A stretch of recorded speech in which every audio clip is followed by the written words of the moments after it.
From Hollywood, it's time now for... Johnny Dollar. Hi, Johnny. Who dat? George Reed. Well, Merry Christmas, George. Is it? Oh, what's the matter? You ever hear of Jediah Gillis? Eccentric? Owns about half of Rhode Island? That's the boy. A couple of weeks ago, he wrote a special policy on an item he wanted insured. And it's up and disappeared, huh? How'd you know? Oh, just a wild guess. What did he lose? I hope you're sitting down, Johnny. Yeah? Why? Because the insured item is a mouse. House? Mouse. What?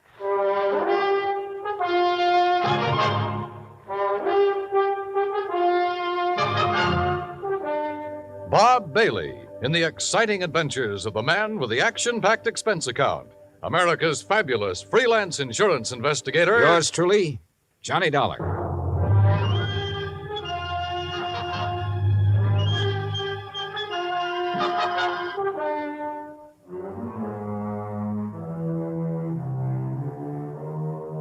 Expense account submitted by Special Investigator Johnny Dollar to Floyd's of England, American Branch Office, 443 North 15th Street, Hartford, Connecticut. The following is an account of expenses incurred during my investigation of the missing mouse matter.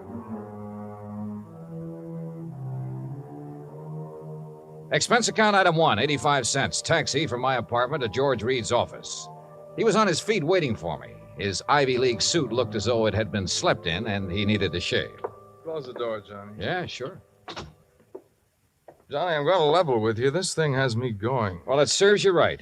Anybody who'd insure a mouse deserves what he gets. Yeah, but it isn't an ordinary mouse, Johnny. No? Not according to Mr. Gillis's original application. Yeah, take a look. Item to be insured. One unusually talented grayish-brown mouse. Unusually talented? Like how? I don't know. What? I tried to find out, but Gillis wouldn't tell me. And still you issued the policy. You know our company, Johnny. We have a reputation for insuring almost anything, but we have to draw the line occasionally, and we would have here, except for one thing. What's that? And believe me, it better be good. It is. Gillis carries all of his insurance with us. Yeah, but even so. Just one of his several policies is a straight life for $350,000. Wow, king-size premiums, huh? Exactly. So when he called asking us to insure this fellow's mouse for a few weeks... Wait a minute. Gillis doesn't own it? No. Well, who does? It belongs to a friend of his, a man named Glazer. He's spending the holidays with Gillis. Gillis didn't want to be responsible if something happened to Glazer's mouse while he's there, so he asked us to write the policy. How much did you insure it for? All the company would allow, $5,000. Oh, now, George, you think I want to get all worked up over a lousy $5,000 loss? What kind of a commission can I possibly make on that? Look, give me a chance to finish, will you? All right, but only because it's Christmas. All right. Late last night, I received a call from Gillis. He wanted to know whom we considered the best investigator in this part of the country.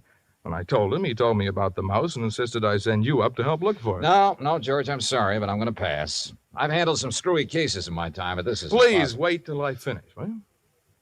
I told Gillis you wouldn't be interested. That's when he started putting on the squeeze. Squeeze? How do you mean? He said if I didn't get you, he'd cancel his policy. Oh, come on. You don't believe that, do you? I don't know what to believe. Gillis is a screwball of the first water. We've known that for a long time, and frankly, I'd rather not take a chance. Well, you've got to. Maybe not. I've received an okay from upstairs. On this one, you can write your own ticket. Well, why didn't you say so in the first place? You didn't give me a chance. Look, there's a train for Providence at 3:30. Here's Gillis's address. He wants you to stay with him. That'll cost more, Georgie. It figures. Merry Christmas, Johnny. Same to you, Santa Claus.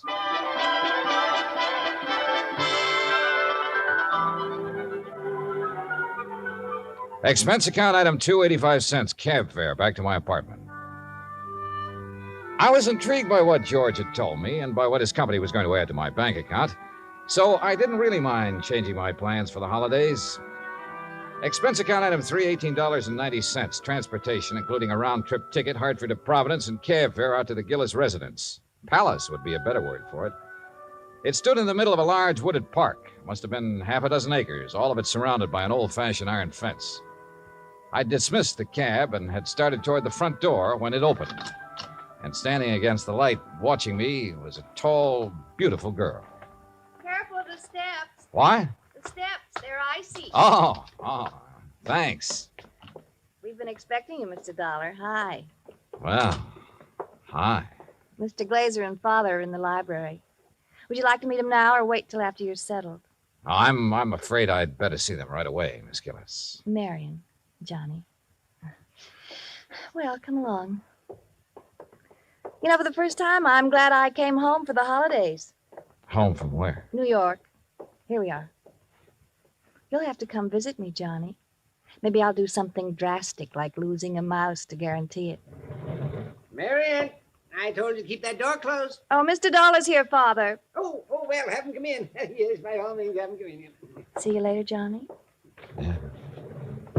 Well, Dollar, glad you finally got here. Yes, indeed. Thank you, sir.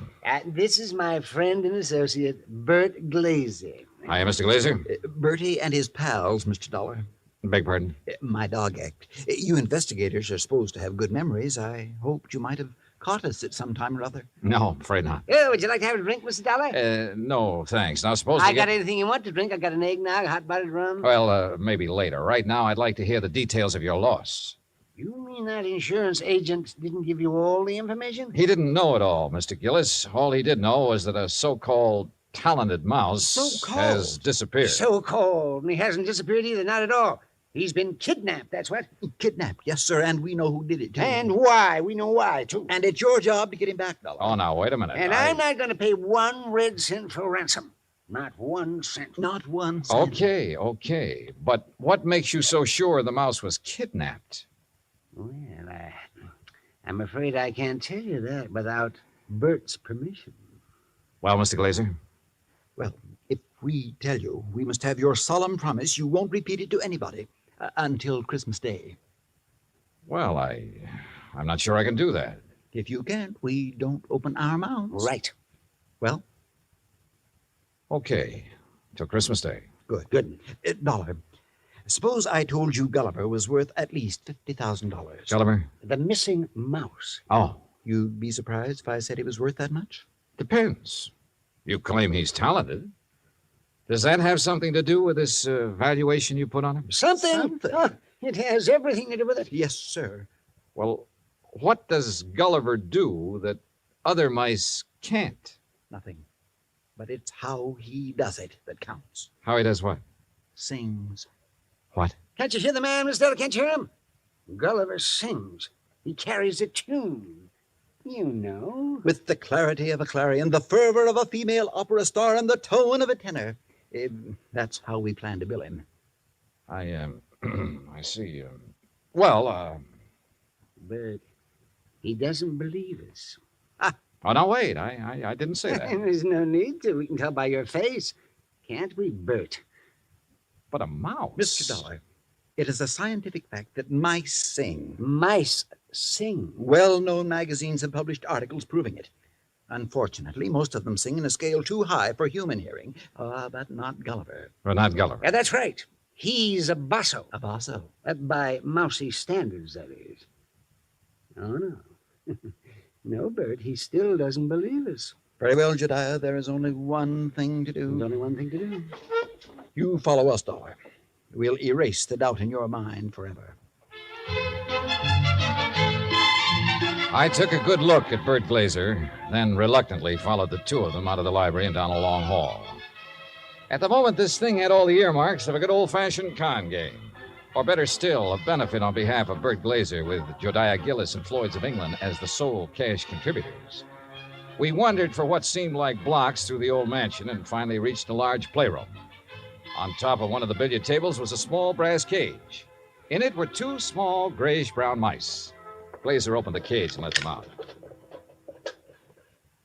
Mr. Dollar, allow me to present Hecuba and Esmeralda. Oh, how do you do? I suppose they sing, too. Oh, they certainly do. But not nearly as well as Gulliver. Just don't have the instrument, you know. Instrument? The voice, Dollar, the voice, the vocal cords. Oh, yeah, I see. But, now, where did you keep Gulliver? In here with the others. Bert didn't want to separate them. That's right. I originally started to make the 3 of them into a singing, trio, like the Andrews sisters. But Gulliver advanced so rapidly, I decided he should be a soloist. Oh, sure. You aren't afraid of mice, Mr. Dollar? No. No, well, that's fine. They sense it if you are, you know. It upsets them. Upsets them. All right now, Hecuba, move over a bit. Give Esmeralda some room. That's it. Now, up on your haunches. Up, Esmeralda. There we are. Now, what would you like to hear, Mr. Dollar? Oh, anything at all? Oh, Bert, how about my favorite? Over the Waves. Good. Yeah, da. You got it, Esmeralda? Over the Waves. That's it, Hecuba. All ready then? Good. That'll be fine. Ready now? 1, 2, 3. 1, 2, 3. Oh, that's it. Oh, beautiful, Esmeralda. Beautiful. Yeah, da.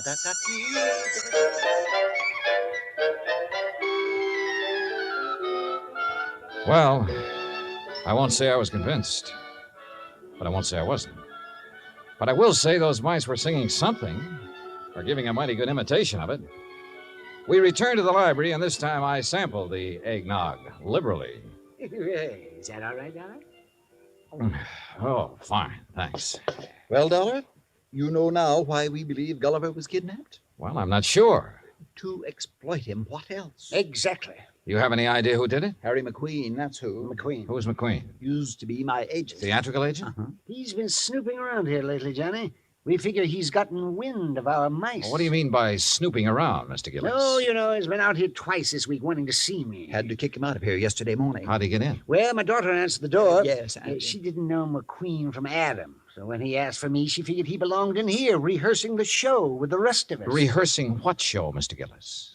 What show? The show for the Children's Hospital. Jodiah puts one on for the sick kids every Christmas Eve. Of course. You know, Dollar, variety act, a Santa Claus. This year, though, we got a radio hookup. Go all over the state. And Gulliver, well, he was going to headline. And that's why I sent for you, Dollar. I figured you can get him back by tomorrow afternoon if anybody can. How long was McQueen in here before you noticed him? Long enough to lift Gulliver. This was our dress rehearsal, Dollar. We'd asked some of the kids from around the neighborhood in to watch, so it was pretty crowded. Where were the mice during the rehearsal? Well, that's where I made my mistake. What do you mean?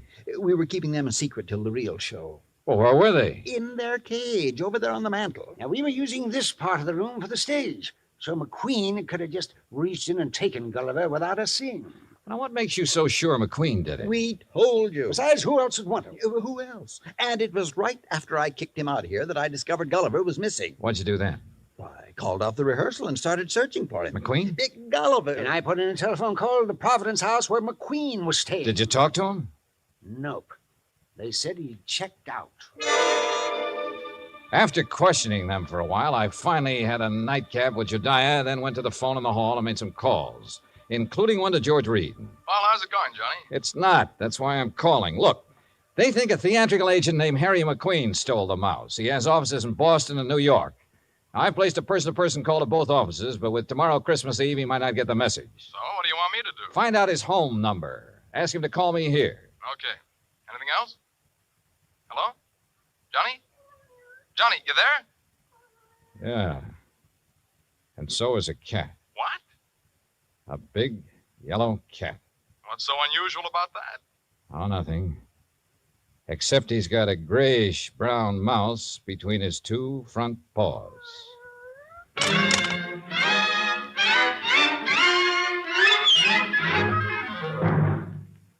Act 2 of yours truly, Johnny Dollar, in just a moment.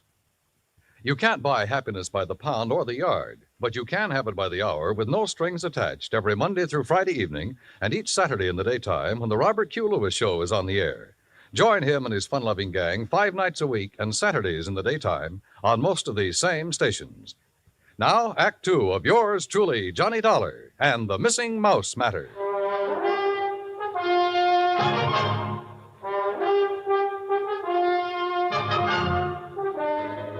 I was standing in the hall of Jediah Gillis's home looking at a big yellow cat that had a mouse between its two front paws. As far as I was concerned, a mouse is a mouse, and this one could be Gulliver. I cut short my phone conversation with George Reed, then started toward the cat. Here, kitty. Here, kitty, kitty. Nice, kitty. Pretty kitty. Mama, Here, kitty. Mama, where are you? Here, kitty, kitty. That's a good kitty. Now, kitty, let me have the little mouse. Mama, you naughty cat. Where? Oh, This cannibal belong to you, Marion? yes, I promised Father I'd... What do you mean, cannibal? Take a look. Oh, no. Oh, yes. And he's very, very dead. Oh, you don't think it's Gulliver, do you? Well, Mr. Glazer will have to identify him. And if he is, Well, that's that. Oh, no, Johnny. What do you mean? Oh, Johnny, please, you don't have to tell him, do you? Well, sure. If it's Gulliver, this thing's cleared up. If it's not, your Rama gets a reward for being a good mouser. Oh, Johnny, please. Dad almost had a fit when I arrived here with Rama. He made me promise to keep him in my room. This the only time he's been out? Well, no. Oh. He was out for a little while yesterday while they were rehearsing. I didn't notice he was gone till after lunch. Then the corpse could be Gulliver's. Oh, Johnny, if it is, there's nothing we can do about it now. And if you tell my father, besides making him angry, it'll break his heart. All right. I won't say anything until tomorrow night. Oh, thanks, Johnny. Night. Good night.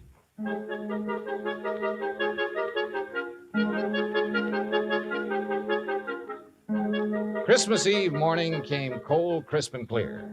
The Gillis grounds were covered with new fallen snow, and the trees were heavy with icicles, giving the whole place the look of a winter wonderland.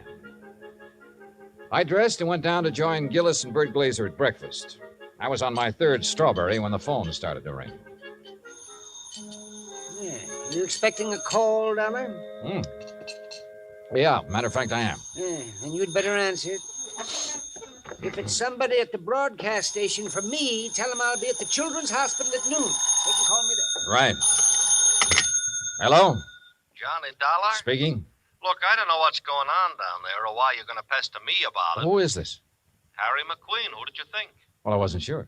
Well, your friend Reed got me out of bed this morning, Dollar. He told me you wanted to ask me some questions about a mouse that's missing from Jediah Gillis's place. That's right. What do you know about it? Well, I've done a lot of pilfering in my time. I've taken towels from hotels from Maine to Miami and Seattle to Bridgeport. But I never had to stoop so low as to steal a mouse from any hotel, garbage dump, trap, or field. Do I make myself clear? Perfectly. Except for one thing. Yeah? This particular mouse was a performer. Was a what? He was trained, did tricks. Still doesn't interest me. Well, then why were you trying to see Mr. Gillis? To get some of my people on his Christmas show. Anything wrong with that? No. There'll be a lot of publicity about it. Would have done him a lot of good. And you're sure you weren't interested in the mouse? Look, Dollar, when I went into this business 18 years ago, I swore then I'd never handled kids, belly dances, or animal acts. But you handled Bert Glazer's dog act. Is what? Dog act. Bertie and his Oh, pals. somebody's feeding you a line, Dollar. That act was Bill Bertie and his pal, and the pal is a dummy. Glazer's a top-notch ventriloquist. He's a master. You hear me, Dollar? Yeah, Harry. I hear you fine. I had to do some thinking, so I put on my coat and went outside for a walk around that wooded park. What I had just learned about Glazer confirmed what my instinct, my common sense, had been telling me all along. Except for one thing. The performance given by Hecuba and Esmeralda the night before. If Glazer had been doing the singing for those two mice, he was a master ventriloquist. Which was exactly what Harry McQueen said he was. I'd started back toward the house, wondering if I should get Jediah aside now and tell him or wait until after the show when something soft and cold hit me on the back of the head. Hey! Sorry, Johnny, I couldn't Oh. resist such a serious target. Anything new? Well, if you mean have I found Gulliver, the singing mouse, no. Dad told me to tell you if Gulliver does turn up before 1:15, rush him over to the hospital. Yeah, sure. But I think that's extremely unlikely. You think Rama got him, don't you? If he did, he got a very ordinary mouse. He didn't get one that sings. I'm afraid I lost you. Doesn't matter. Oh, now I wonder what he wants. Who? That boy on the porch. Oh, well, if this was Hartford, I'd say he was the paper boy coming around to collect. Well, it's not Hartford, and he's not a paper boy because Dad doesn't subscribe to anything but Fortune. Oh, well, then he's selling something. Well, if he is, he's not going to give us a chance to buy any. Johnny, looks like we scared him off. That's funny. Hey! Hey, come back! He sure tore out of here when he saw us. Wonder what he wanted. Do you suppose he was one of the kids they invited in to see the dress rehearsal? Well, if he was, what would he be doing back here today? I don't know. Let's take a look around. We found it in the playroom, near where Gulliver's cage had been. It was a roundish metal clamp, the kind of boy wraps around his trouser leg when he's riding a bike. I was about to call the hospital and ask Jediah for a list of all the kids they'd invited to the rehearsal when the front doorbell rang. Johnny, it's that boy again. Better let me get in.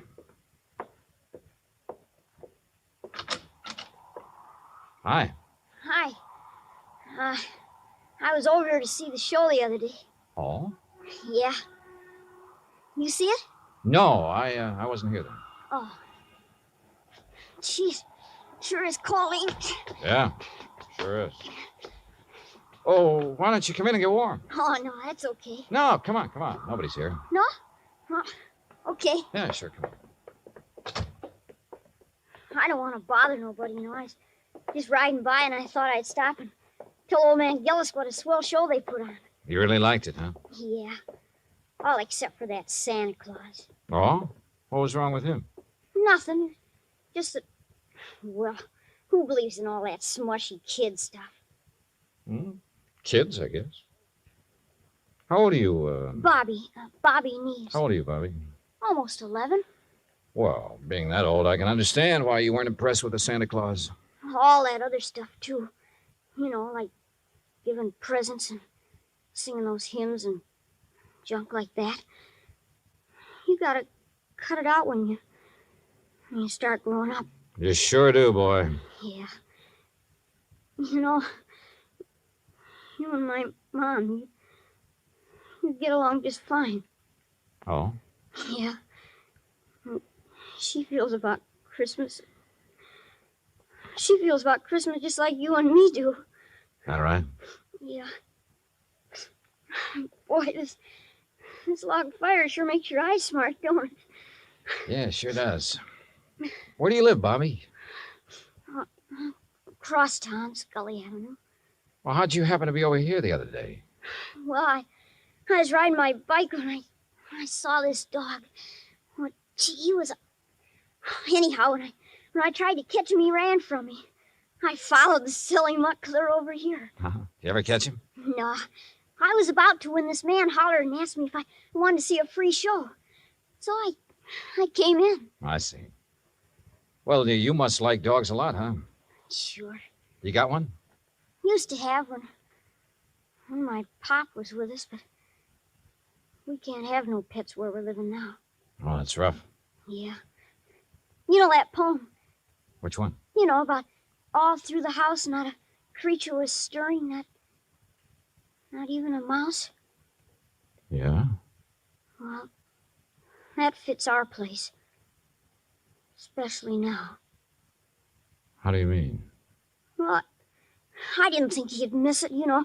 Man with a house as big as this one and all. So when I saw this cute little fella up in that cage, well, I didn't really mean to take him on hold with me, but when he got under my sweater and was real quiet, like he liked me, well, you know what I mean. Yeah, Bobby. I know.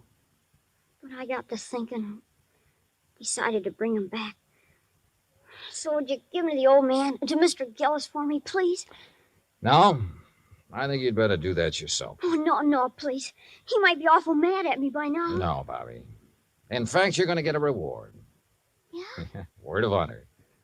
Now, what do you say we go down where Mr. Gillis is putting on that Christmas show and see it? Okay? Oh, sure. Bobby. Yeah? Did you notice anything unusual about this mouse? Yeah, I sure did. What was it? He got some white on his right hind foot.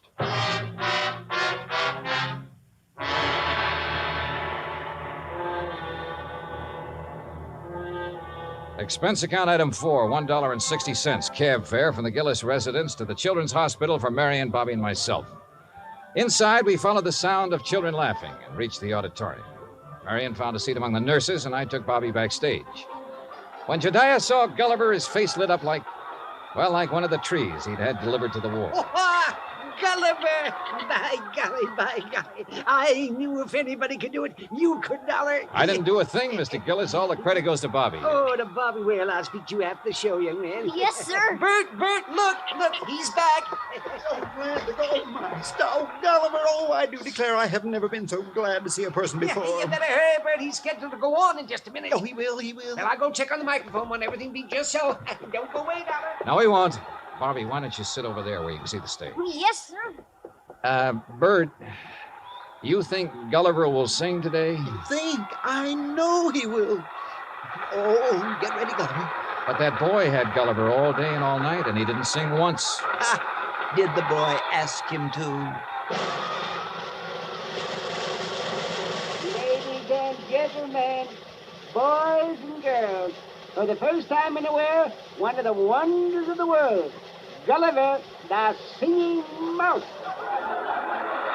Hey, Mr. Dollar, can that mouse really sing?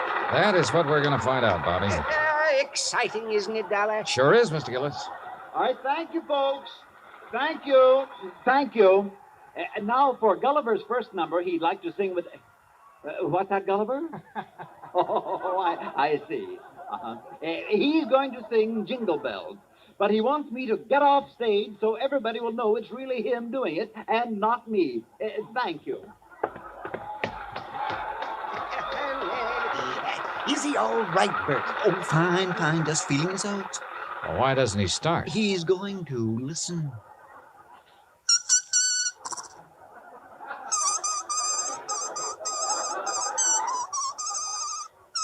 Well, Dollar.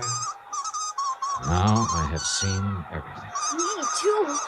Gee.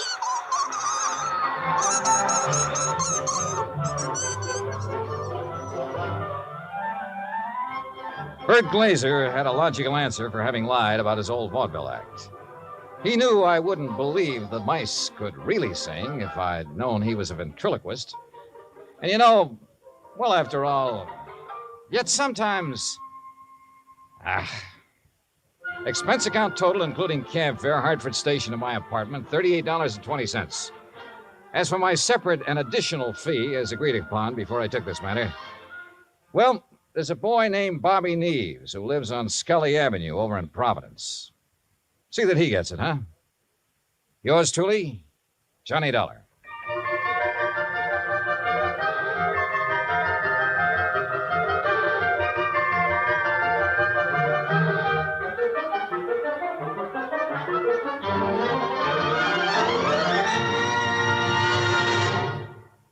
Our star will tell you about next week's story in just a moment. Meantime... Hey, Dan, I'll make a deal with you. Oh? Let me have the mic for a second, then you can tell them about next week's story. By all means, be my guest. All right.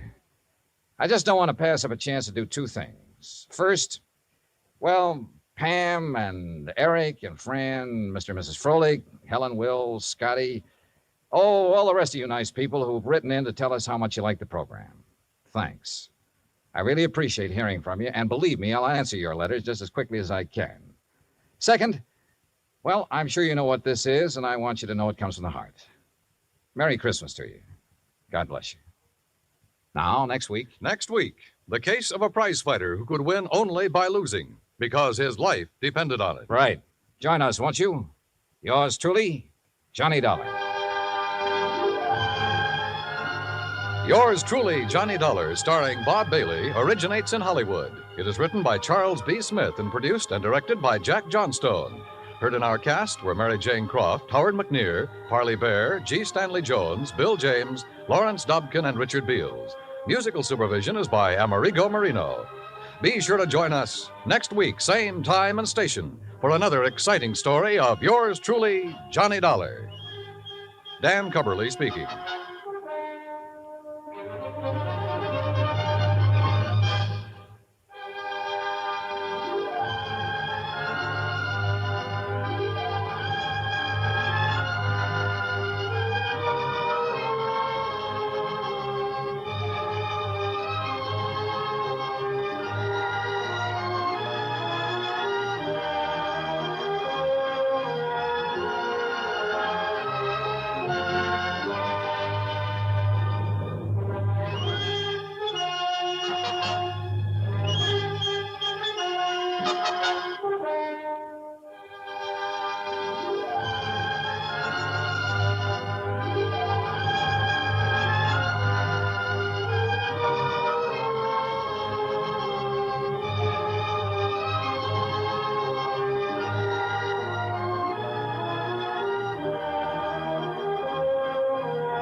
Johnny Dollar. Dollar, this is Michael J. Kendry at the San Francisco office of International Life and Casualty. Mr. Kendry? No, I'm not in my office. I'm over at Lake Tahoe. You know the place? South of Reno, kind of half in California, half in Nevada. That's right. Uh-huh. I'm staying at a motel called Seven Pines Lodge at the south end of the lake. On the map, the town's called Al Tahoe. Seven Pines Lodge in El Tahoe. Yeah, got it. Oh, and I understand there's some pretty great fishing in that lake. So, Kendry, I'll grab the first plane I can. Fishing, huh? What? Maybe that's what you'll end up doing, all right. Great. For the body of a man named Marvin W. Smedley. Huh?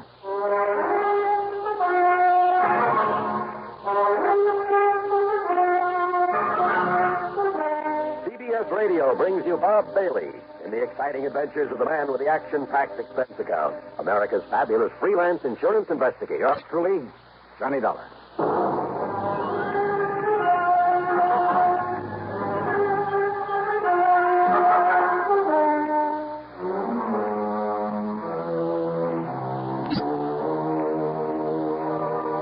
Expense account submitted by Special Investigator Johnny Dollar to the International Life and Casualty Insurance Company, San Francisco office. Following is an account of expenses incurred during my investigation of the Twins of Tahoe matter. Expense account item 1, $182.50, cab to Bradley Field, and an early morning jet flight to San Francisco. Item 2, when I got there, $50 deposit on a rental car. I could have taken a ferry plane to Sacramento or even north to Reno, but I wanted another look-see at this part of the country, and I'm glad I made the drive, for Route 50 took me through a lot of the romantic old gold rush country. Yeah, through Placerville, now a quiet, busy little city, but once one of the most lawless, notorious places in the West, where the corner of Main and Coloma Streets was known only as Hangtown. And at one end of Main Street, you can still see the famous Hangtown bell that was used to call out the vigilantes in times of trouble. And then, finally, Lake Tahoe. And in my way of thinking, it's one of the most beautiful spots on Earth. Over 20 miles long and about half as wide. Its deep, clear water is the bluest I've ever seen, except in the shallows along the edges where it changes to an almost brilliant emerald. Tall, snow-capped peaks stand out above the dense, forever-green forest that surrounds the lake, barely hiding the many resorts that nestle together along the water's edge. And the water's cold out there and very deep. There are parts that have never been fathomed. Now and then I could see the clean, cloudy wake of a speedboat, sometimes with a water skier in tow. A group of small sailboats, white canvas, spread to the wind. Here and there along the shoreline, a few hardy souls in swimming, braving the chill waters in that breathless high altitude before the early winter snows would come. And then, in contrast, in various spots along the highway on the Nevada side, as such things are illegal in California, there were huge, gaudy, restless, noisy gambling houses. And out Tahoe at the Seven Pines Lodge, and there were 7 tall pines around the neat little motel, Kendry was waiting there for me. Dollar? Yeah, that's right. Glad you made it. I'm Mike Kendry. Oh, yeah. How are you, Mike? Come on into my cabin. I'll tell you what it's all... Mrs. Nelson, Mr. Dollar's arrived. I'll settle him in the cabin next to mine. Come on, Johnny. Yeah. Hey, you mentioned fishing for the body of a man by the name of Smedley. The police are fishing for it now. Marvin W. Smedley. He was a client of ours. Very wealthy, retired. Come on in. Sit down. Okay, sure. Well? On the way in here, you passed a big piece of lakeside property with a small stone house set back away from the beach. Oh, yeah, I know. Smedley's, where he lived with a housekeeper, Mrs. Turner, and his twin nephews, Tracy and Alfred Smedley. There were 25 or 6. So what's happened? About 3 o'clock this morning, Mrs. Turner woke up to what she thought was the sound of a shot. She went into the boys' room to see if they'd heard it, but they weren't there. Oh? And she remembered Tracy had said he'd be out gambling all night over on the Nevada side, and that Alfred was at a 2 or 3 day house party at the upper end of the lake. And rather than try to waken old man Smedley, well, she decided it was only a backfire and went back to bed. Yeah? But when she got up for breakfast, well, she found the library in a real mess, and the safe had been rifled. No sign of Smedley? No. Go on, Mike, please. Now, she knew that old Smedley had a habit of getting up in the middle of the night and going in there and counting his money. He never did trust the banks, kept everything he had in that safe.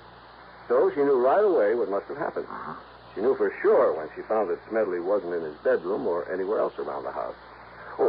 Also, she says she could smell gunpowder there in the library. What, did she call the police? Yeah, and Sergeant Porter came running. And when he found the footprints leading down to the beach, down to the dock, and the marks of a body dragged along. And the body itself? No sign. Must have been weighted down and dumped in the lake. Who, Mike? No question about it. They've been living easy off him for years, just waiting for him to die so they could get their hands on his money. One of the twins. Only one of them? Only one set of footprints out there in the sand. Have the police been able to find the twins? Sure have. They've got them locked up in the local hoosgow. Then what's the problem? Only one of them did it, Johnny. Okay. But both of them, both of those boys have absolutely airtight alibis.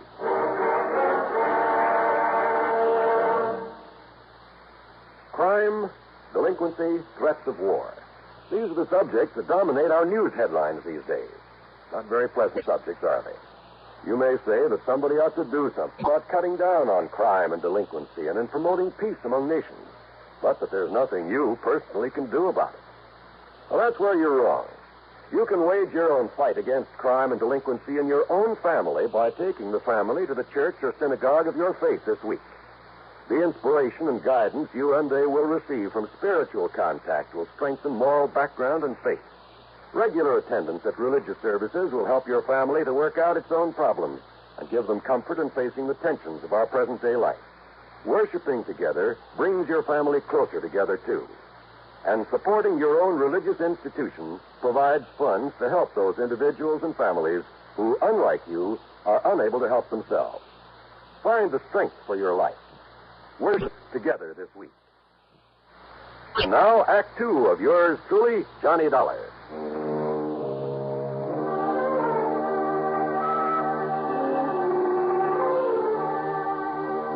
The police had roped off a lane from Smedley's house to the beach to the dock, where it was obvious from the tracks in the sand that somebody had dragged the old man out there, piled him into one of the rowboats, then dropped him into the lake. Sure, it was one of those twins, Mr. Dollar. It had to be. Well, now, why do you say that, Chief? Sergeant Bill Corder. Okay, Sergeant. Well, not only because of what Mr. Kendry told you about him, but because the footprints that hauled him out of here was made by the shoes of one of them. Which one? Either Tracy or Alfred. But you don't know which? Well, that's the trouble. Not only because it was a pair of brand new shoes that didn't have any what you might call identifying marks, even where they showed up clear in the damp sand, but because those two young punks always dressed exactly alike. You know, so as to cover up for each other. How do you mean? I mean, not only because they were always... Those boys were always mischief makers, Johnny. They sure were and still are. They just didn't have anything else to do. One of them would provoke a fight at one of the gaming casinos or borrow somebody's car without permission or such nonsense. And each of them would swear it was the other. Yeah. And because they look and talk and act exactly alike so that nobody can ever tell which is which, well, the police here, never knowing which one they could legally hold, and they were always threatening the super false arrest. And you'd be as mad as we are over how many times they've gotten away with that, Dollar. Right. And not only because witnesses to whatever they did couldn't tell them apart, but that fool uncle of theirs would always come along and pay a fine or something before we could nail down the right one. That's it. And you say they both have alibis for whenever it was this thing happened? Yes, sir. About 3 o'clock this morning. And you're sure about those footprints? Sure I am. Found the shoes that made him in the house, in the clothes closet. Found the sand on them. In whose closet? Tracy's. Oh? Yes, sir. And Alfred's. Ah. Same closet. Sergeant Corder, Mike and I went on into the house to talk to Mrs. Maid Turner, Smedley's old housekeeper. Tall, raw-boned, but erect and strong in spite of her years, having worked hard all her life. She looked as if nothing in the world could ever face her. But obviously the death of her employer had. If only he'd have listened to me, Mr. Dollar. If only he'd have listened. Because I knowed something like this would happen to the poor old man. Him keeping all of his money here in the house instead of down to the bank where he ought to. How much money, Mrs. Turner? Oh, goodness knows, Mr. Dollar. But it was all he had, and he was a rich man, and everybody knowed that he kept it here, and that he'd come down in the middle of the night and count it all out to himself. And look, he didn't even pull down the shade, so as anybody and everybody could see him sitting here with all his money. And I told him, and now it's happened. Oh. In other words, Sergeant, almost anybody around here could be suspect. If it wasn't for the footprints out there in the sand. Well, Footprints? did you say? Well, to be honest about it, that's why I came in here earlier, Miss Turner, to look at the boy's shoes in their closet. You see, whoever did it and hauled him out and threw him in the lake, well, that is... You don't need to tell me, officer. Because I kept telling him about them, too. About the way he was spoiling them so bad. Giving them everything they wanted. I told him that sooner or later one of them would get so greedy he'd turn on to him. But which one, Mrs. Turner? Which one? They're the only relatives that he had. So it was Alfred. Oh? Oh, it was Tracy. Oh, yeah. My next move was to go on down to the jail and talk with the twins. Oh, they were identical, all right. I wondered how they themselves knew which was which. But in spite of what seemed to be the general opinion of them, they impressed me as just a couple of rather nice, normal, high-spirited kids. So, what if we did raise a little cane around town now and then, Mr. Dollar?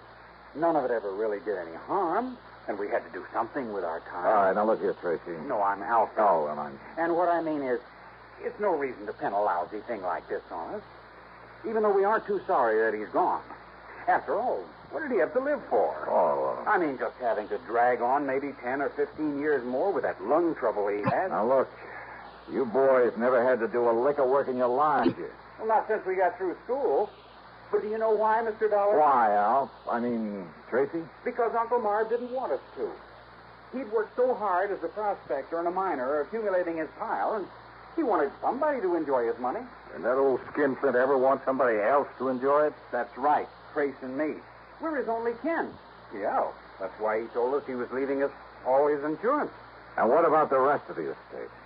We don't know and we don't care. After all, he did plenty for us. I mean, even before this insurance we'll get. Not if it's proved that you killed him, Tracy.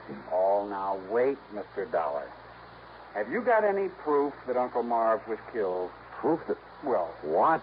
I mean, sir, that unless you find his body... Don't you worry about that, Tracy. Al. My boys will find his body if they have to drag that entire lake. But unless you do, you won't really have a case against us or anybody, will you? We'll find it, all right. And why don't you suspect somebody besides us? Yeah? Like who? I'll tell you who, Sergeant. What about all those old prospectors from the old days that he did out of mining claims that have kept coming back to him for handouts? Oh, you're a fine one to talk about handouts. Now, listen. Don't tell me you aren't glad that he's gone. Yes. Trace and me and that old witch Turner and all the other people. Now, you look. Wait a minute. If Miss Turner hadn't taken care of him all these years... Oh, sure. All right. I understand you boys have pretty good alibis for 3 o'clock this morning. Do we have to go over all that again? What, afraid you might slip up retelling them, Alf? I'm Tracy, Mr. Dollar. Okay. Now tell those alibis to me. Okay, Mr. Dollar. Whatever you say.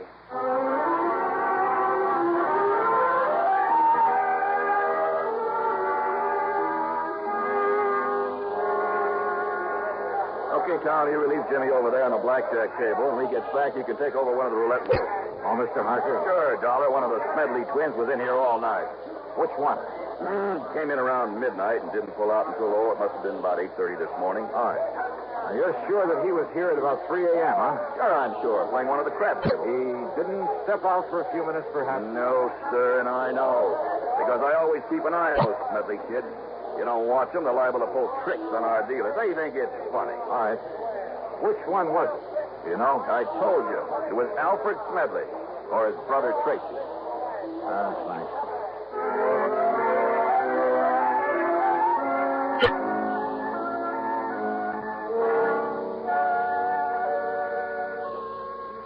Come in and have a little refreshment, Mr. Dollar. No, thanks. Just go on with what you were saying, please. Well, the party got pretty big, and we all had a lot to drink. I didn't watch the clock, and it didn't really break up until about 9 o'clock. This morning? Mm-hmm. And he was with you all the time, huh? Every minute. All right, now, which one of the twins was it? Who cares? They're both a lot of fun. I mean, fun. But, now listen, I have to know if it was Alfred or Tracy. But I haven't the least... Say, now, what's this all about, Johnny? Murder. Oh. Well, Well, it was Tracy. Maybe it was Alfred. Thanks a lot.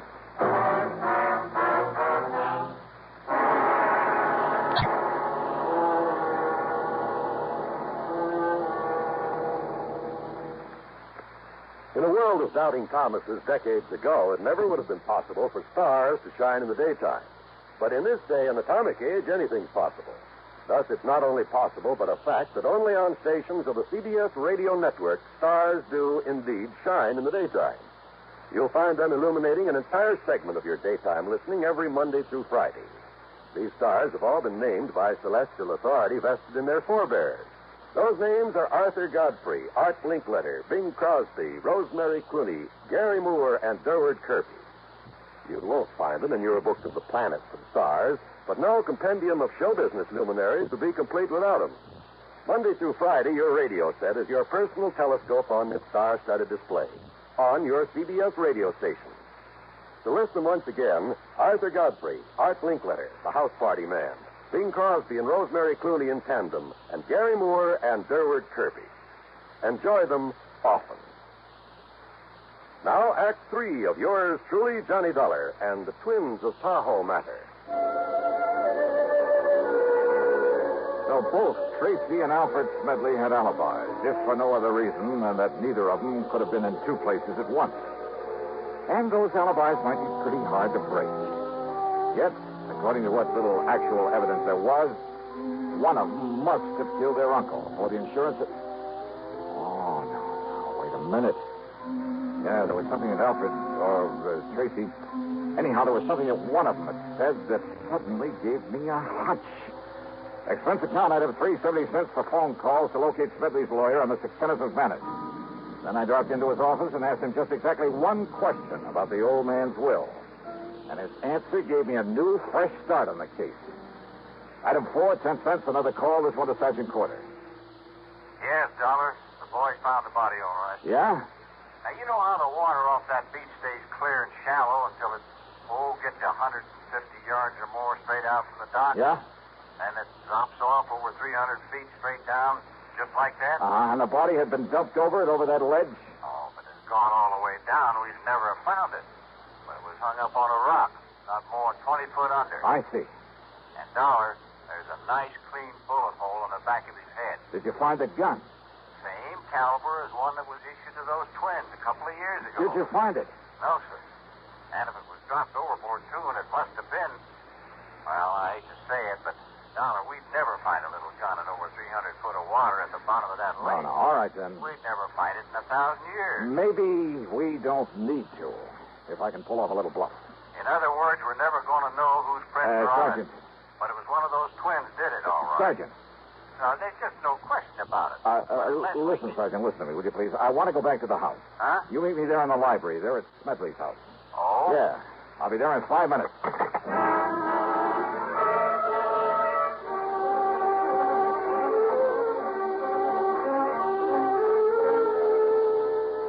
morgue?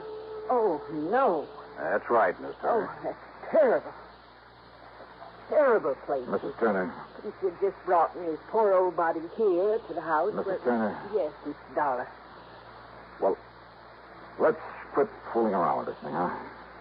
I just finished talking to Mr. Kenneth McManus. Mr. McManus? That's right, the lawyer. Yes.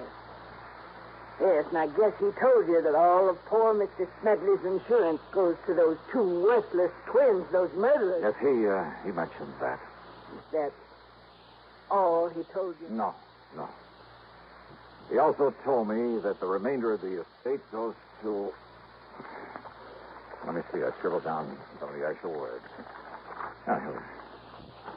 The balance of my estate, including my home, I bequeath to one who, although I'm certain her motives have been entirely selfish, that she has simply been looking forward to being provided for in my will. What? Nevertheless, as a reward for Mrs. May Turner's faithful service, and I have told her this. He left something to me.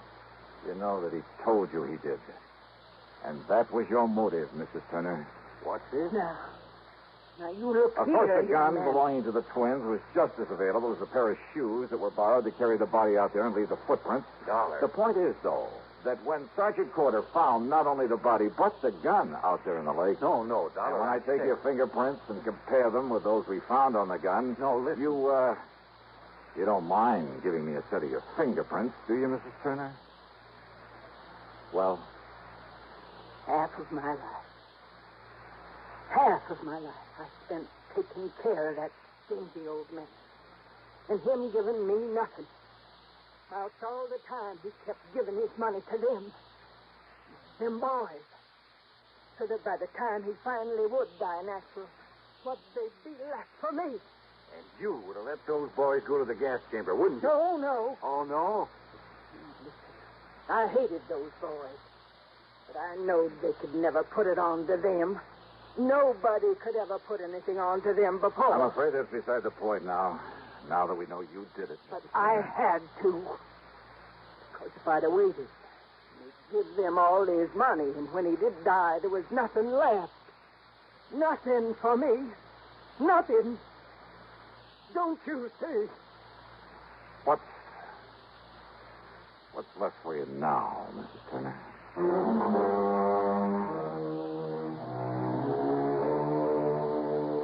Oh, sure. From here on in, it's up to the courts. And no doubt the whole estate will go to the twins. You know something? I hate this kind of a case. It leaves a bad taste in my mouth. Expense account total, including incidentals and the trip back home, $416 even.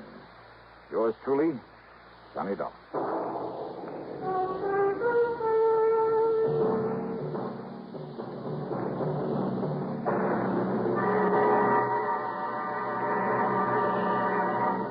Constipation is something people don't talk much about, but it can be a problem for anyone, even doctors. And when constipation occurs, it's interesting to see just what doctors consider important about a laxative they might use or recommend.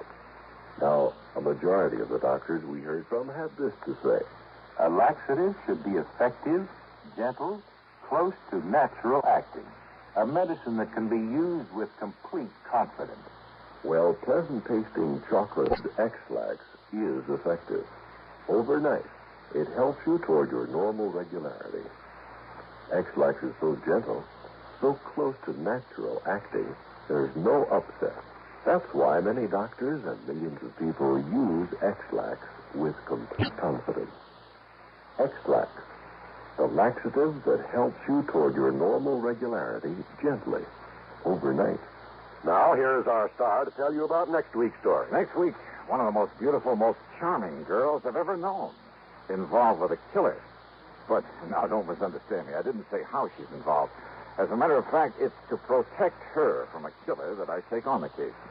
And it just so happens that among the people on this man's list of intended victims, that is, the people who had a hand in sending him off to prison, yeah, you guessed it. He's also after me. Join us, won't you? Yours truly, Johnny Dollar.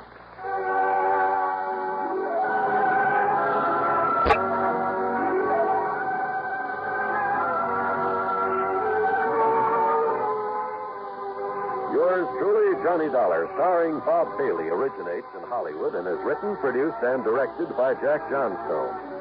Heard in our cast were Virginia Gregg, Gene Tatum, Paul Dubois, Forrest Lewis, Sam Edwards, Herb Ellis, Tom Hanley, and Bill James. Be sure to join us next week, same time and station, for another exciting story of yours truly, Johnny Dollar. This is John Wald speaking. Menace looms over blistering desert wastes as suspense brings you Inferno, next on the CBS Radio Network.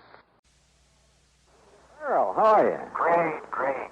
Tell me, do you remember the Lucky Fall Ranch? Well, if you're talking about the one out in Green Mountain Falls, Colorado. That's the one I'm talking about. Well, sure. That's where you and I and Ray, what's his name? Ray Smithney. Yeah, Ray Smithney, who owns the Lucky Four. You and he and I investigated the death of that concert pianist. That's right. Also, we had some real fine trout fishing up in 11 Mile Canyon. Do you remember the little private lake up in the mountain back of Ray's ranch? Cherry Lake? Yeah, it's Old Bill Cherry's lake. Only it isn't there anymore. Oh, that's too bad. Old Bill isn't around anymore either. Well, what's happened to him? According to all the information, he was killed when the dam broke and sent his farmhouse crashing down into the valley below. Oh, gee, that's too bad. I have the claim for his insurance right here on my desk. I'll send a copy of the policy to you there at the Lucky Four. Hey, wait a minute. Is something wrong, Earl? That's what I want you to find out. What makes you think something's wrong? A phone call I just got from Ray's commissioning said he's found a couple of things that make him think the breaching of that dam was no accident. Okay, Earl. I'll grab the first plane I can.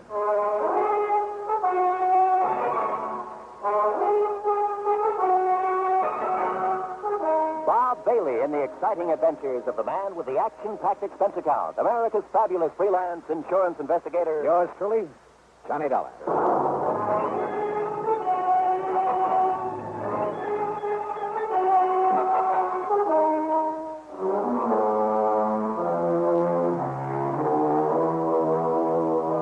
Expense account submitted by Special Investigator Johnny Dollar to the Tri-State Life and Casualty Insurance Company. Attention, Earl Foreman.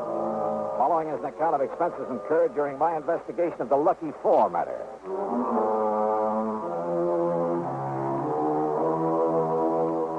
Expense account item 1, $3.25 phone call to Ray Schmishney to tell him I was on my way.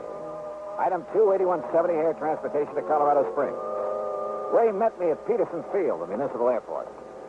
Well, glad you could make it, Johnny. Yeah, good to see you again, Ray. How are things at the Lucky Four? Oh, just fine. Our best season ever.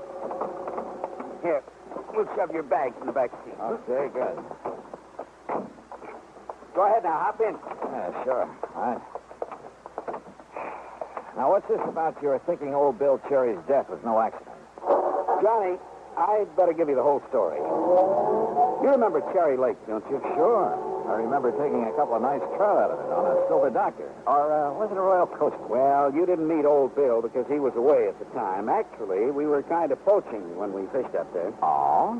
If he'd suddenly come back and caught us, he'd probably have filled our hides with birdshot. And here I always thought you were on the side of law and order. He was a kind of ornery old cuss, but in spite of it, we got along pretty well. Even after he put in that dam. How'd the dam affect you? 3 Mile Creek used to water some of my property before he put it in. Some of the others down below, too. Oh, I see. But now what happened? Johnny, old Bill's little plot of farmland is up around the 9,000-foot level, you know. Yeah, I know. So the snowpack melts down pretty late. That meant a big summer flow of water into his lake. Yeah. And what about when some of your big summer rains come pouring down? It was during one of the big rains a couple of weeks ago, one night it was, that the dam gave way. Johnny, that thing busted loose like an explosion. And what was left of old Bill's house came tumbling down on the Lucky Four property. And old Bill? Oh, we found his body in the wreckage. Oh, hold on. I'm going to take my favorite shortcut and get away from the highway traffic. Sure. But now, Earl Foreman told me you seem to think that dam didn't give way by itself. Well, I did in the beginning. Everybody did. And why not? Homemade dam, more water in the lake than ever before, more water pouring down out of the sky to fill it up. Big storm. Maybe it was even hit by lightning. But now? Johnny, I went up there and poked around a couple of days ago. First chance I've had since the rains quit. And what did you find? A couple of things I want you to look at. What kind of things, Ray? Now, they may not mean a thing, Johnny, any more than who's the beneficiary of old Bill's insurance. Which reminds me, did Earl send me something in the mail? Oh, yeah, a big envelope, Johnny, and I opened it by mistake. It was supposed to contain a copy of Bill Cherry's policy. It did. And when I looked at it and saw who the beneficiary is... Hey, sounds to me like you need a tune-up, brother. That's funny. Let's stop and take a look, huh? Yeah, why not?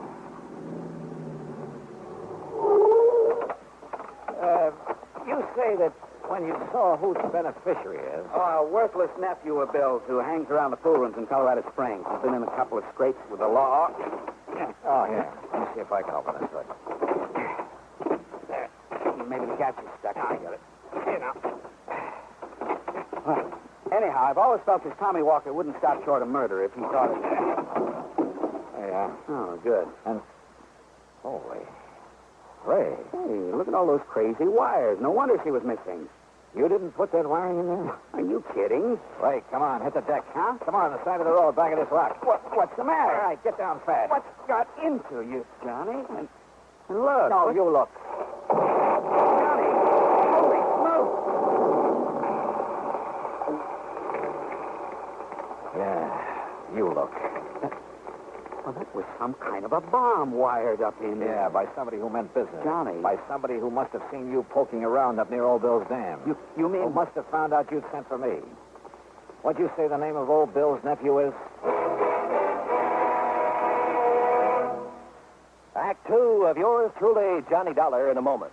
Many of us on the job are clock watchers and time clock punchers just waiting for time to quit. When is it really time to quit? The man with a set day of work has a schedule to adhere to, but the fighting man quits only when the job is done. And to him, capture by the enemy does not mean the end, but perhaps only the beginning of the most important part of his job. One of the points of the Code of Conduct for the American fighting man says, quote, "If I am captured, I will continue to resist by all means available. I will make every effort to escape and aid others to escape. I will accept neither parole nor special favors from the enemy." Unquote. The strong ideals set forth there are the same ideals that gave great determination to one young officer of the United States Navy. Half an hour after Lieutenant Edward V.M. Isaac's ship was sunk by 3 torpedoes in the Atlantic Ocean in May 1918 at the height of World War I, he was taken prisoner by the commander of the German submarine U-90. During the U-boat's trip back to Germany, Lieutenant Isaac learned a great deal of vital secret information about U-boat movements. Determined to make this information available to the United States and allied naval authorities, Lieutenant Isaac, while on his way to a prisoner of war camp, risked his life by jumping through the window of a rapidly moving train. Severely injured by his fall, he was again captured. Months later, aided by several American Army officers who short-circuited the prison lighting system, Lieutenant Isaac escaped through barbed wire fences and amid heavy rifle fire from the guards. After 7 days and nights of rugged travel over the mountains, and with only raw vegetables for food, he swam the swift current of the Rhine River right under the noses of the enemy sentries. Evading many enemy soldiers, he reached the American legation in Bern, Switzerland, and completed his self-assigned mission. For risking his life many times above and beyond the call of duty, Lieutenant Edward Isaac was awarded the Medal of Honor. His personal code of conduct had made him realize that war doesn't end with confinement as a prisoner of war. That is when the real responsibility may begin. And now, Act 2 of yours truly, Johnny Dollar, and the Lucky 4 matter. It was the driver of a big interstate moving van that came to our rescue after Ray's car blew up. He'd seen the explosion from the highway, seen one of the fenders flying through the air. Yeah, somehow those big truckers are always around to give you a hand. He drove us into Colorado Springs. Item 3, $50 deposit on a rental car, and we headed east on Highway 24 to Green Mountain Falls. The Lucky 4 is on a level spot on the side of a mountain, about half a mile up from the highway. 6 or 8 nice modern cottages share a beautiful view of pikes and several other high peaks that surround colorful view paths. I dumped my luggage, set a load of Ray's pretty wife, Lee, and we headed up a narrow wagon trail up the side of the mountain in Ray's Jeep. Here, Johnny, that truck driver gave me this souvenir. Hey, looks like a piece of the wiring we found under the hood before your car blew up. That's what it is. Now, look, you see there where 3 Mile Creek bounces down over the rocks? It's quite a flow there, Ray.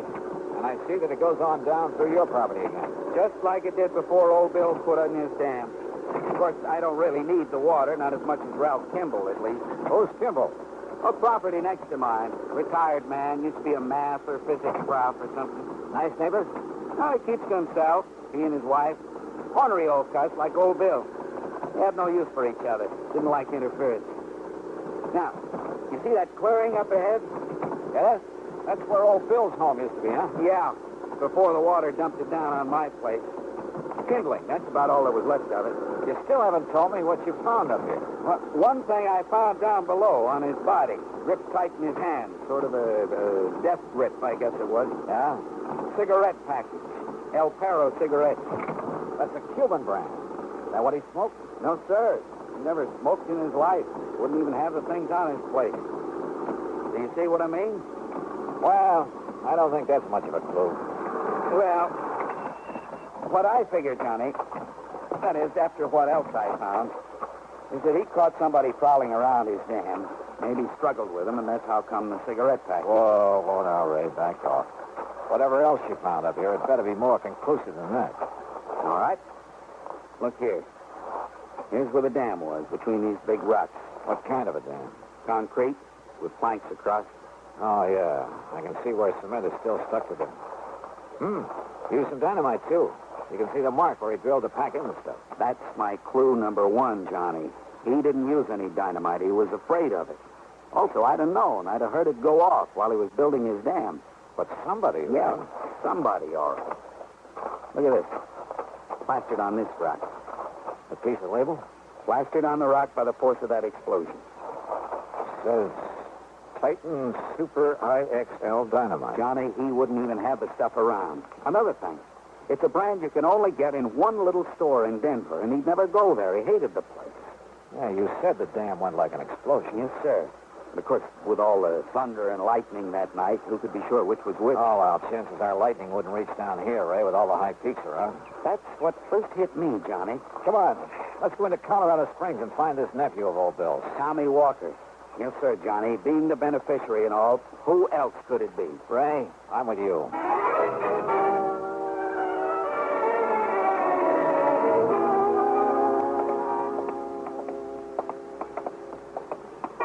Doesn't look to me like there'd be any cheap pool halls in this part of town. No. But up ahead's the Ace High radio shop. That's where Tommy was working, last I heard. Ah? Can you think of anything better to tie in with the way that infernal machine was wired into the hood of your car? Holy smoke, Johnny, you're right. But, well, what I don't understand is how come it didn't go off the second I turned on the ignition? May I help you, gentlemen? Some kind of timing device. I think whoever said it wanted to get me, too. Yes, sir, gentlemen. That means he knew you'd be in the car with me on the way back from the airport. That's right. Gentlemen? Oh, we're looking for Tommy Walker. Don't mention that, no good. Then I take it he isn't here. Oh, 2 days he lasted. If you ask me, it was 2 days too long. Well, you had trouble with him, mister? Oh, no trouble. No, nothing. And that was the trouble. Answered my ad in the paper, said he knew all about radios and electronics. He could fix anything. Well? That dumb, lazy lot. He didn't know anything. He didn't do anything. He didn't know the difference between a fuse and a vacuum tube. Never even heard of a transistor, much less know what a circuit was. Yeah, well... All he knew about a radio was how to turn the knobs. Oh, and the music that guy would tune. Well, now, me, I like the guy. Well, now, look, And that boy was so dumb he couldn't even attach the wires to a plug properly. You sure that... All he wanted was a place where he could sit around smoking those smelly Cuban cigarettes and listening to trashy music. Cuban cigarettes, Johnny. That pack I found. Yeah. Mister, in my life. as long as I'm here, I wonder if you could sell me a hunk of wire like this piece. Certainly, sir. Oh, this? No, I have nothing like that. I see. And you're sure Tommy didn't know anything about electricity? Oh, of course I'm sure. Look, when I told him once to open up the back of a telephone... Come on, Ray. The darn fool, he would have electrocuted himself if I hadn't been there. Gentlemen. Johnny, if he's telling the truth... He is, Ray. Come on, we're going back to the ranch. Well, but why, Johnny? It's worked before, and I hope and pray it'll work again. Ray, I'm going to play a hunch.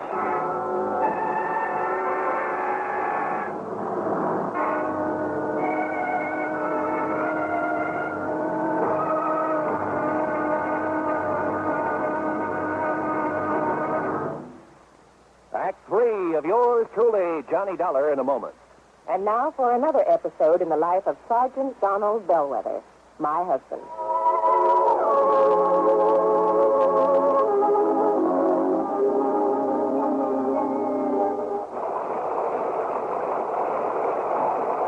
Donald, it's sure pouring, isn't it? Can you see all right? Oh, yeah, I can see. Those windshield wipers are operating with mechanical perfection. You notice there are no more streaks either since I put on the new rubber blades. You know, I think every driver should have his windshield wipers in good order. It's much safer. It would be much safer if everyone would slow down during wet weather like my husband is doing right now. Just being cautious, Reba. We don't want an accident in this downpour. We don't want an accident anytime. Yeah, that's for sure. Well, the experts say that accidents just don't happen. Something causes accidents, and that cause can be prevented. By the way, dear, in what kind of weather do you think most accidents occur? Oh, like, say, in rain or snowy weather or slippery weather when visibility is impaired? That's the wrong answer, dear. Wrong? Hey, are you serious? Statistics show that 8 out of 10 accidents occur when the weather is clear or with a cloudy overcast. Are you positive? I wonder why. But, oh, here's our house here. Oh, yeah. Now, you sit right here, Reba. I'll get out with the umbrella, and then I'll come around and open your door. All right, honey. I wonder why. Wonder why what? Why 8 out of 10 accidents happen in clear weather? Oh, well, I don't know for sure, Sergeant. But I do know that you drove very carefully tonight in the rain. Thanks. Now, if everyone drove as carefully during clear, dry weather, there'd be less accidents, I'm sure. Hey, that must be it. People automatically get cautious in the rain and snow. Too bad they don't stay that way in good weather. You will, won't you? I mean, drive safely in good weather, too? I promise. Oh, that's my Donald. That's my doll.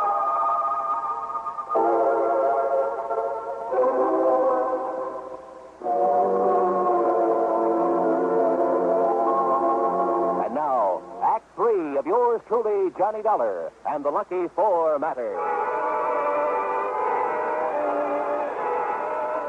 Back at the Lucky Four, Ray's wife, Glee, made us a couple of sandwiches and some coffee. We'd kind of forgotten about lunch. While I looked over the insurance policy that Earl Pullman had sent on to me. Yeah, Tommy Walker was the only beneficiary. But, and this was the important part, he was due to receive the munificent sum of $1,000. And that's all. That's all? You mean he'd kill his uncle for $1,000? I don't think so, Glee. Well, and yet, if Tommy is the only one to benefit... Listen, Ray. You told me right off the bat you hadn't liked the idea of old Bill putting that dam up there. Johnny. Johnny, no. That is, none of us liked it. What do you mean by us? Well, none of us. The Kimballs and us. Only because it kept the creek from coming down here. He made a diversion when he put in that dam. But after I put in the pumps, we've had plenty of water. And I'd have had to put in the pumps anyway.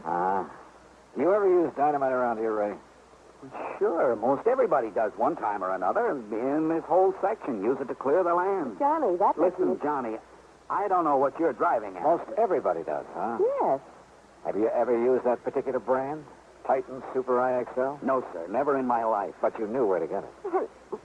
Everybody does, Johnny. Johnny, please. Everybody, huh? Yes. Including Ralph Kimball next door? Mr. Kimball? Huh? Yeah. Maybe I'd better go over and talk to him, huh? They're not at home. We went to Denver this morning early, but Johnny... How do you know? She told me they were going. She dropped in last night, and she told me, and I said Ray was going, too, to meet Johnny, look. She drop in here very often? Well, only since the dam broke, and, well, they weren't too friendly before, but now, well... Physics professor, huh? Electronics. Good Lord, Johnny. I'm going over and take a look around. Oh, dear. I'll go with you, Johnny. Ray had minimized the problem he'd had when the dam was put in. Maybe his next-door neighbor hadn't. Kimball had kept to himself, Ray said. It was very much like old Bill Cherry, an ornery sort of cuss who didn't like interference. And old Bill's dam had certainly interfered with Kimball's water supply. We started our search in the workshed back at Kimball's house. Here it is, Johnny. Take a look. Titan Super IXL. Look here, Ray. This rock drill the same size as the one used up on the dam? Sure is, Johnny. And if we can find some of it. Yeah, this is it, all right. Same kind of wire that was on the bomb under the hood of my car. Pretty good evidence, if you ask me. And here. El Perro, the same brand as the cigarette package you found clutched in old Bill's hand. But listen, Johnny. Yeah? This is only what you'd call circumstantial evidence. But if there's enough of it. Listen. Yeah? Maybe you underplayed it. Maybe you were pretty sore about that dam. Well, of course I was. And so was Kimball. Well, he threatened to sue, Johnny. He threatened a lot of things, but that doesn't... All right. Call that the motive. Now, this evidence, this rock drill. But a lot of people use them, maybe even this same size. And this wire, the same kind used to hook up that bomb. But, well, most anybody could get wire like that, I think. The point is, he has it. And the right brand of dynamite. Well, anybody who knows that store up in Denver... As for hooking up that infernal machine, Kimball was a physics professor, electronics. Yeah, that's true. Did he know about your private shortcut to Denver? Yes. Yes, Johnny, I told him one time. He also knew when you and I would be on that road. Glee had told his wife. She probably told her why I was coming here. Yes, that's true. Kimball and his wife left for Denver early this morning. And look, Johnny. The mud on these boots here in the corner. The same gray silk you find only up around Cherry Lake. Yeah. And if that doesn't prove it... But, Johnny, it's all circumstantial. But it'll hold up in court. What? 7 points of similarity, Ray. That'll stand up in any court in the land. But even if... Even if. Because what the law calls 7 points of similarity, as any mathematician can tell you, will occur only once in 38 billion times. That's true? That's true. And that's what's going to hang Mr. Kimball. That, Mr. Dollar, is not true. Huh? Kimball. Oh, now, surely you're not going to be foolish enough to use that thing, Kimball. You've left me no alternatives now that you found out. Now look, Mr. Kimball. All right, Disney, Dollar. If you want to do any praying, do it fast. What? Yes, Mildred? Ray's wife. Ray's wife? Yes, she's coming over here with a shotgun. Shotgun, eh? Well, she's too late. Oh, no, she isn't. Stay right where you are, Mrs. Kimball. Mildred can help me. I'll pull this. Stand right where That you are. was too close, Johnny. Yeah. 1 minute. Shall we join the ladies?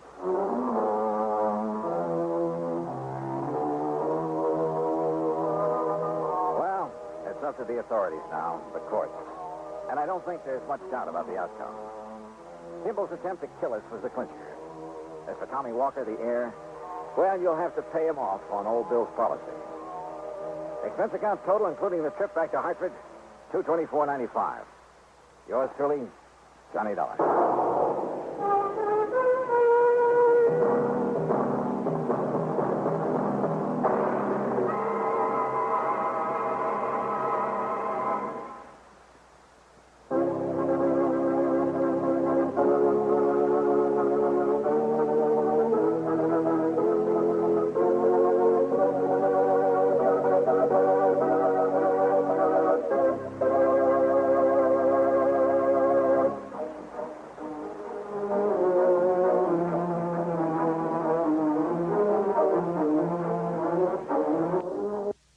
Hollywood, it's time now for... Johnny Dollar. Johnny, this is Fritz Milk here at Star Mutual. Fritz, I can't think of anybody I'd rather hear from. What? Every insurance case you've called me on has put a lot of dough in my pocket. Well, now, And Johnny... it just happens that right now I can use a few extra bucks. Quite a few. So what's the deal? Well, as a matter of fact, I hadn't thought in terms of any fee on this one. Oh. But, of course, we'll pay whatever expenses you may incur. Oh? You trust me with my expense account, Fritz? Are you kidding? Of course not. Okay, then, now that we understand each other, what's the problem? Or rather, who's the problem? John Wakefield Edwards. Ever hear of him? No, I can't say that I have. Retired businessman. Leather goods, I think it was. He lives just outside of Albany, New York. So what's happened to him? Well, nothing that I know of. But he has a lot of insurance with it, including a straight life policy worth $155,000. How old is he, Fritz? In his late 60s. Married? His wife died, 3 or 4 years ago. Then who's the beneficiary? His adopted daughter, Marilyn. And how old is she? In her late 20s. She's a very attractive girl, I understand. Then who cares about a fee? Fritz, I'll take the assignment. Easy, Johnny. You probably won't even see her. Oh, why not? But she lives and works over in Troy. Well, what's happening to the old man? Well, he called me a few minutes ago and asked, or rather demanded, that I send you over to see him immediately. Yeah, why? He wouldn't say. What he did say, though, just before he hung up, is that under no circumstances are you to let her know that you're coming. Meaning Marilyn? I would assume so.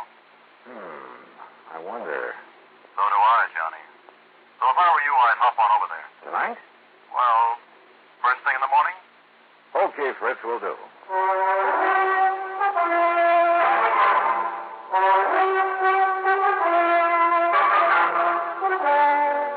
Bob Bailey in the exciting adventures of the man with the action-packed expense account. America's fabulous freelance insurance investigator. Yours truly, Johnny Dollar.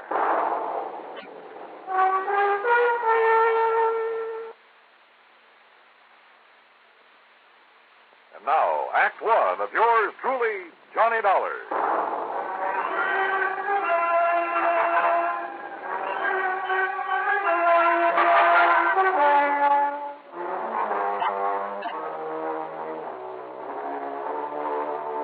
Expense account submitted by Special Investigator Johnny Dollar to the Star Mutual Insurance Company, Home Office, Hartford, Connecticut. Following is an account of expenses incurred during my investigation of the hair-raising matter.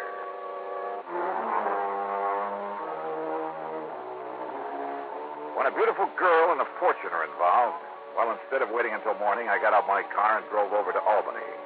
Item 1, 1720 for mileage. I arrived shortly after midnight, checked in at the Sheraton Tenike, and although I was pretty tired, I ran up item 2, a dime for a phone call. Yes, this is John Wakefield Edwards. Johnny Dollar, Mr. Edwards. Well, why do you waste your time and money calling me? I told Fritz Melcher to send you up here. I'm right here in Albany, sir. Oh, good. Do you want me to come out and see you right away? It's pretty late. No, first thing in the morning will be all right. I'm sure nothing will happen before then. Nothing will happen. I'll expect you to have breakfast with me. I beg you. What was that? I said be here at breakfast. 7:30 sharp. Oh, okay.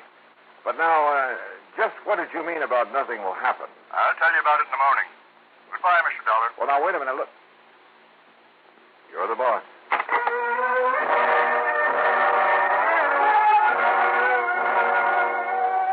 Why, oh, why didn't I call him back? Demand to know what it was that he was expecting to happen.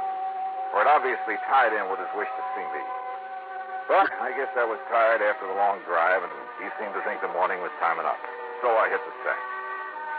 Early in the morning, some coffee sent up to my room, and then the hotel bill came to $9 even. That's item 3.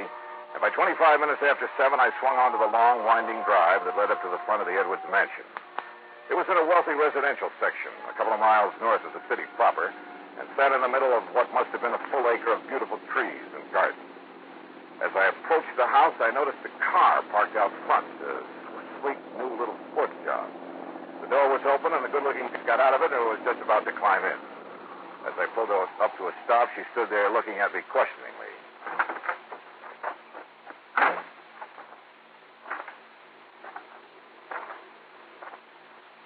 This is the Edwards home, isn't it? That's right. You want to see somebody? Why, yes. As a matter of fact, Mr. Edwards sent for me. Oh, really? Are you an old friend of his? Old? I didn't know it should. Oh, that isn't what I mean... No, my name is Johnny Dollar. John... Insurance detective or investigator or whatever you call it. Yeah, something like that. Well, hi. I'm Marilyn Edwards. Well, hi. I should have guessed he'd send for someone like you, Johnny. Come on in. Why do you say that, Marilyn? Well, Daddy seemed to be worried about something lately. You know what? No, at least I'm not sure. That's why I thought I'd stop by this morning before going to work. Oh, I thought you were just leaving. No, I just got here. Just before you arrived. What do you do for a living? Don't laugh. I'm a model. Oh. And stop raising your eyebrows. After all, somebody has to pose for those ads for dishpan hands. Oh, sure. And so we go in and see Daddy. That is if he's up. Well, he'd better be. I have a breakfast date with him at 7:30, and it's now exactly 7:31. Then we better go in.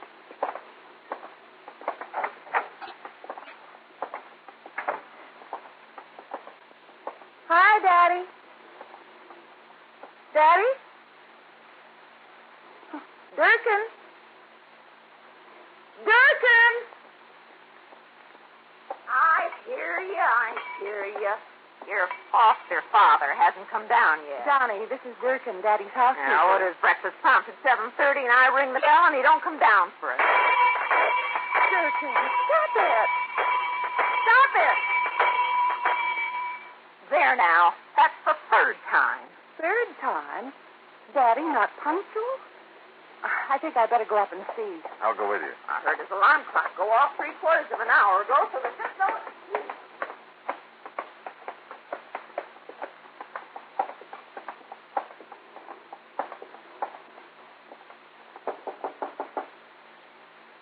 Daddy?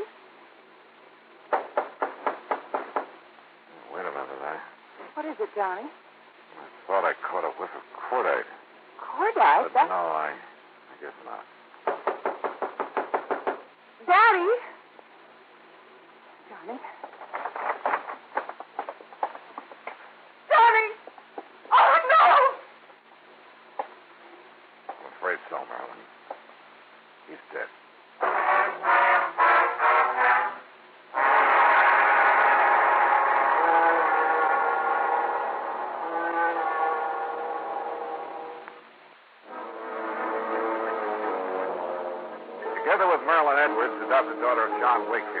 I found his body in his bedroom slumped over the desk. There's no sign of any wound, no evidence of foul play.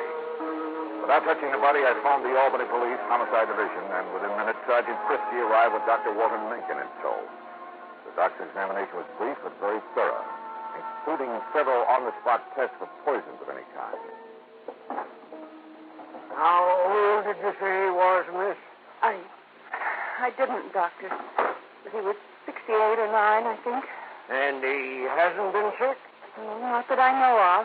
Miss Durkin, the housekeeper, would know better than He I. hasn't had a day of sickness since he caught that cold last spring. Yeah. Well, his pump gave out, that's all. Can't expect that in a man his age. Oh, Johnny. Yeah, I know. But you're doing okay. You didn't find anything, did you, Chris? No, not a thing, Doc. Why they bothered to call us in instead of his own doctor? Yeah. Of course, if you folks want, I can order an autopsy. Oh, no. That would be terrible. And down it goes to natural causes. Time of death, approximately 7:15. Doctor. And I expect you can carry on from here, can't you, miss? I'll take care of things. Yeah, and if he can't, I will. Beginning with closing these windows. There. Anybody wants to freeze me? Well, come on, Sergeant. Back to the morgue. Oh, the morgue. Easy, Doc. Better? Well, you two want some breakfast? Ain't gonna do him any good now. Durkin, how can you... But I suppose we may as well, Johnny. And do whatever we have to do here.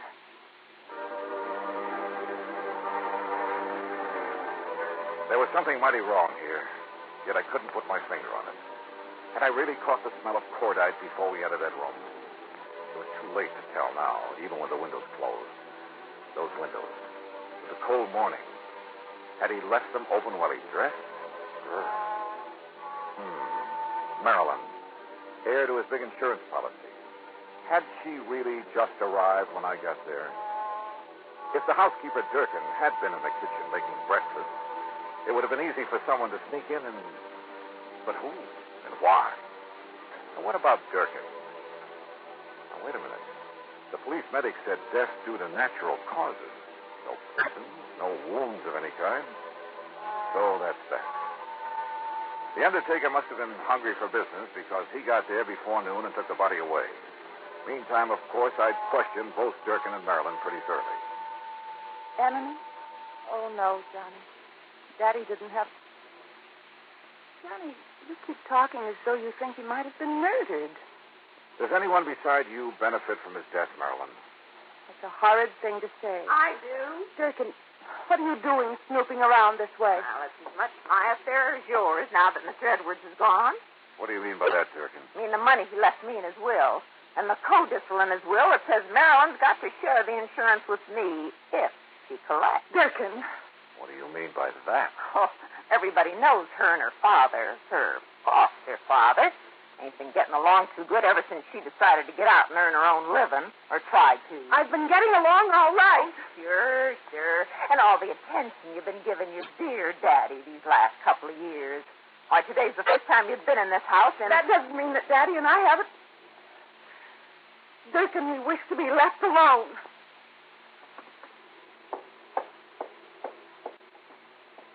I'm sorry, Johnny. Marilyn, I want to go up and look at your father's room again. All right, if you like. And I'll go along with you. No, thanks. I'd rather do it alone. Oh? And what did I find? Nothing. Sure, there were a couple of old bottles of hair tonic hidden away under some shirts. But after all, I mean, at his age. And that funny little thing on his dressing table. There was a little, well, hat stand, I guess you'd call it. The kind you find in a woman's hat shop. You know, a little wooden stand about 8 or 10 inches high. Johnny, look. Huh? Where did you get that? After what you said downstairs, I guess I began to wonder. It's special. So I looked around outside, for footprints or, well, I don't know what I was looking for. And you found this handgun? It was in the middle of a myrtle bush. It was Daddy's gun. Oh? And see, one shot has been fired. Yeah. I also see you've carefully put your fingerprints all over it. Oh. Hey, what? Fine. Now my prints are all over it. So if it was used to... What am I talking about? If there'd been a shot, Durkin would have heard it. What's more, there would have been a bullet wound, and there was no sign of anything in the... Wait a minute. Marilyn, maybe there was.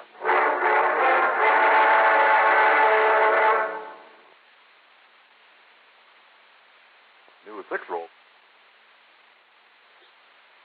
And now, Act 3 of yours truly, Johnny Dollar and the hair-raising matter. My hunch was right. I was sure of it now. I told Miss Durkin and Marilyn to stay there at the house and wait for me, then jumped into my car and drove into Albany to the undertaker's.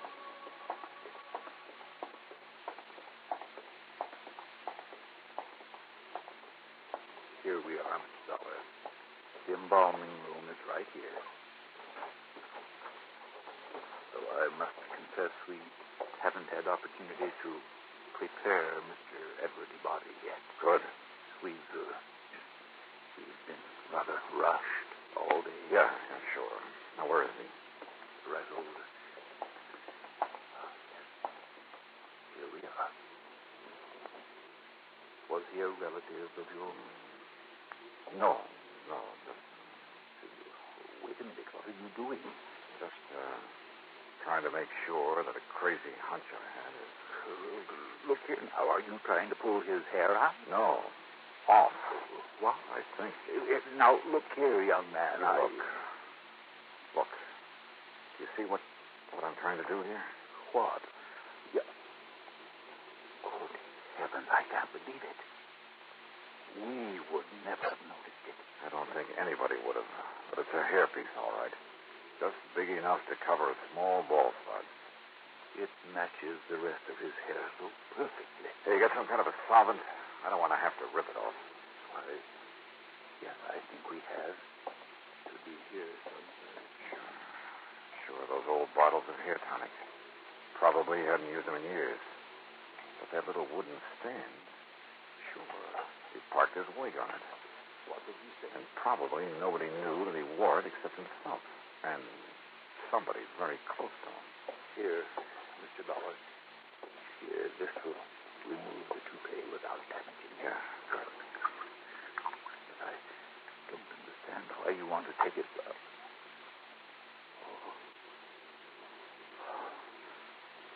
Lord. Yeah. Right in the middle of his bald spot. Covered up by the hairpiece. And the bullet that made it was a .38 special.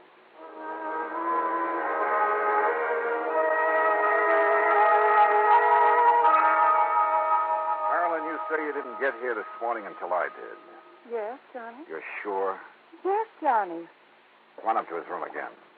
Where's Durkin? The kitchen, I guess. Johnny, you have a funny look.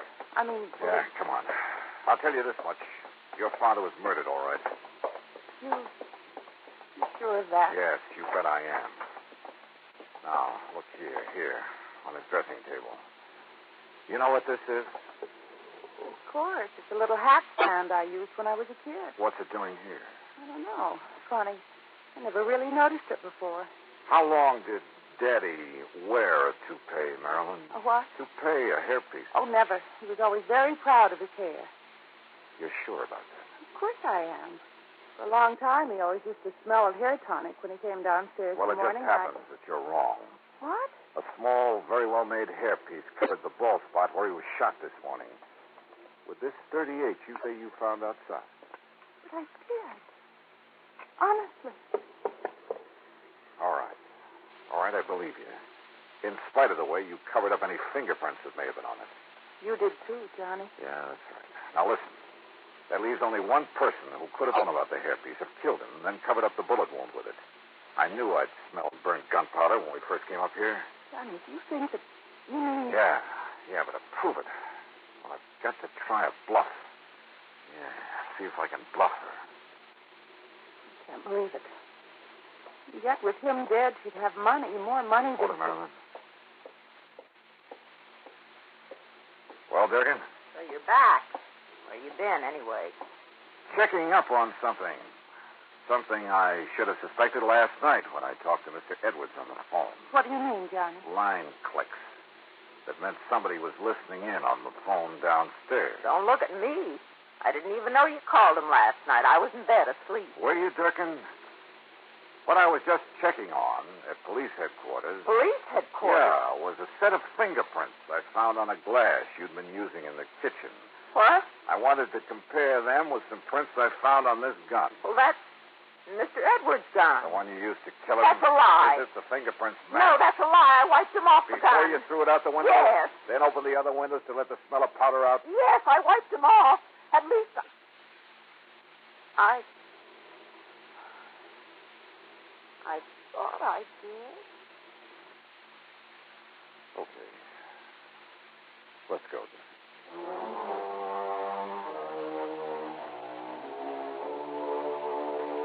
Don't worry. There'll be no part of the insurance or any other money for Durkin. The courts will take care of that. And probably with vengeance. As for Marilyn, well, you know something? There's a gal I think I'd like to see again. And I don't mean because of her fortune. Expense account total, including all the mileage on my car, $47.50. Yours truly, Johnny Dollar.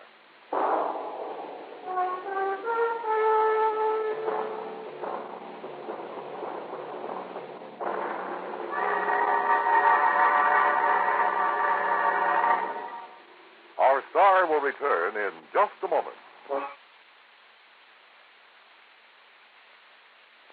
Now, here's our star to tell you about next week's story. Next week, a little jade statue is the key to one of the cleverest plots I've ever seen. Join us, won't you? Yours truly, Johnny Dollar.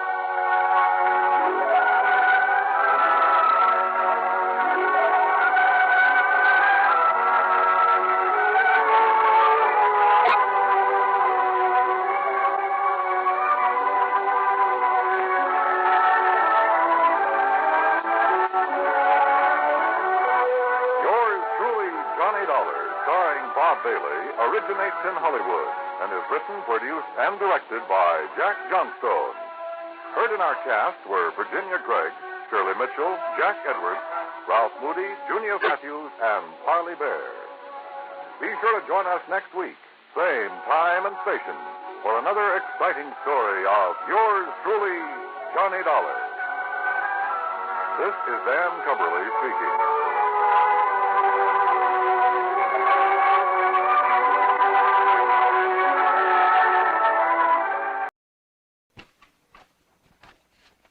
Slate 107B. This is Johnny Dollar for broadcast Sunday, May 10, 1959.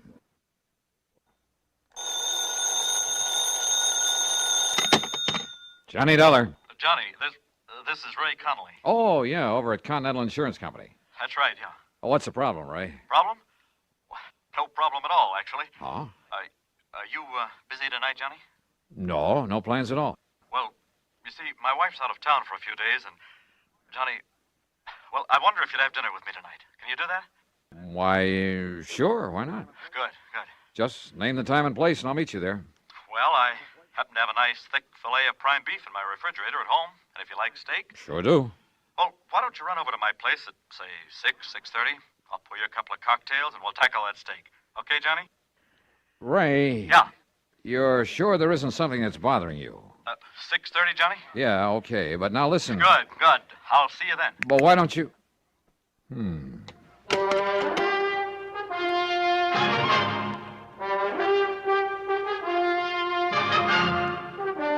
Bob Bailey in the exciting adventures of the man with the action-packed expense account. America's fabulous freelance insurance investigator. Yours truly, Johnny Dollar.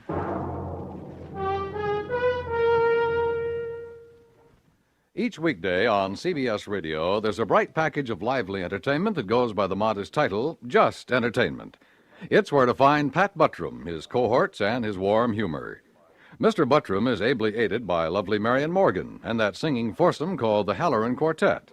Just for entertainment, sample Just Entertainment with Pat Buttram tomorrow on CBS Radio. Also on the recommended list, A fascinating fact-filled 10 minutes each weeknight with Ron Cochran. Recently, he's given the Answer Please treatment to listener queries on such topics as the Chesapeake Bay's Oyster War, the Irish Sweepstakes, Spring Fever, and underseas exploration of the Arctic. Be listening tomorrow night. Discover how you can ask Ron Cochran to give your question the answer, please. Just entertainment and answer, please. One for facts, one for fun. Leave your dial set right where it is now to enjoy both these entertaining programs each Monday through Friday on CBS Radio. And now, Act One of yours truly, Johnny Dollar.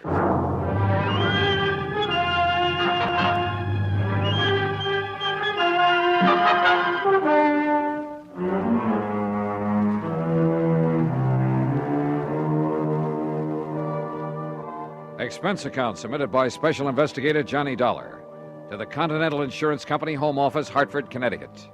Following is an account of expenses incurred during my investigation of the fatal Filet matter.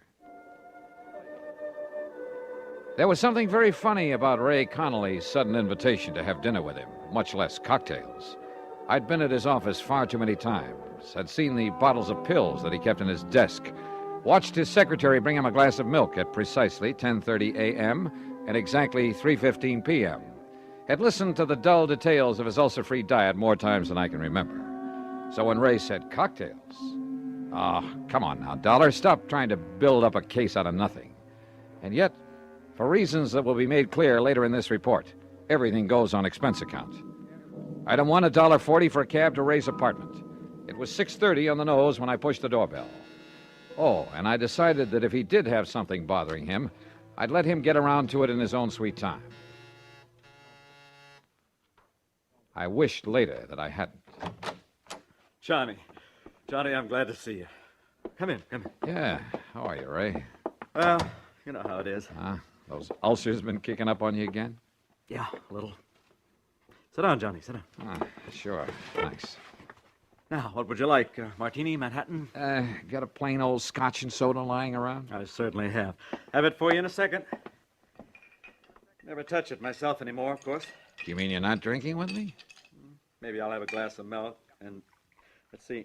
Yeah. It's time for me to take one of my pills. There you are, Johnny. Thanks.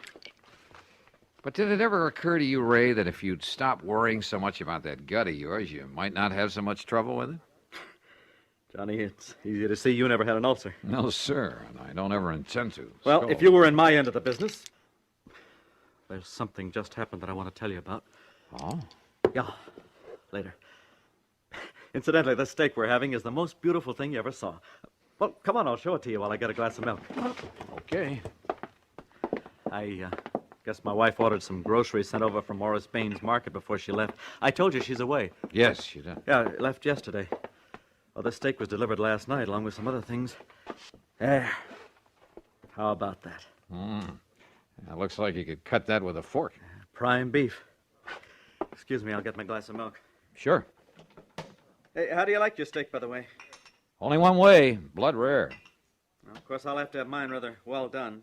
So I'll just cut the fillet in half, and it'll be no problem at all. Ray, what about this thing that happened in the office you were going to tell me about? Later, Johnny. Later.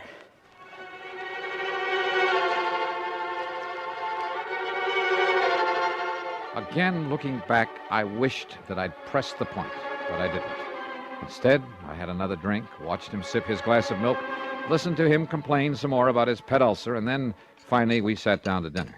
There we are. Isn't that the most beautiful steak you ever saw? Oh, no. Huh?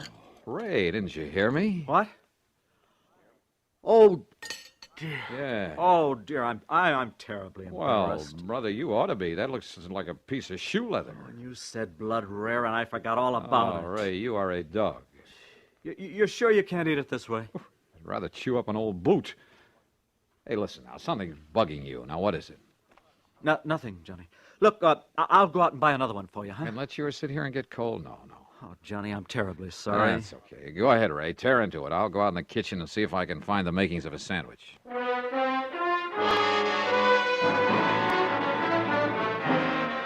I could have killed him overcooking a perfectly good steak that way.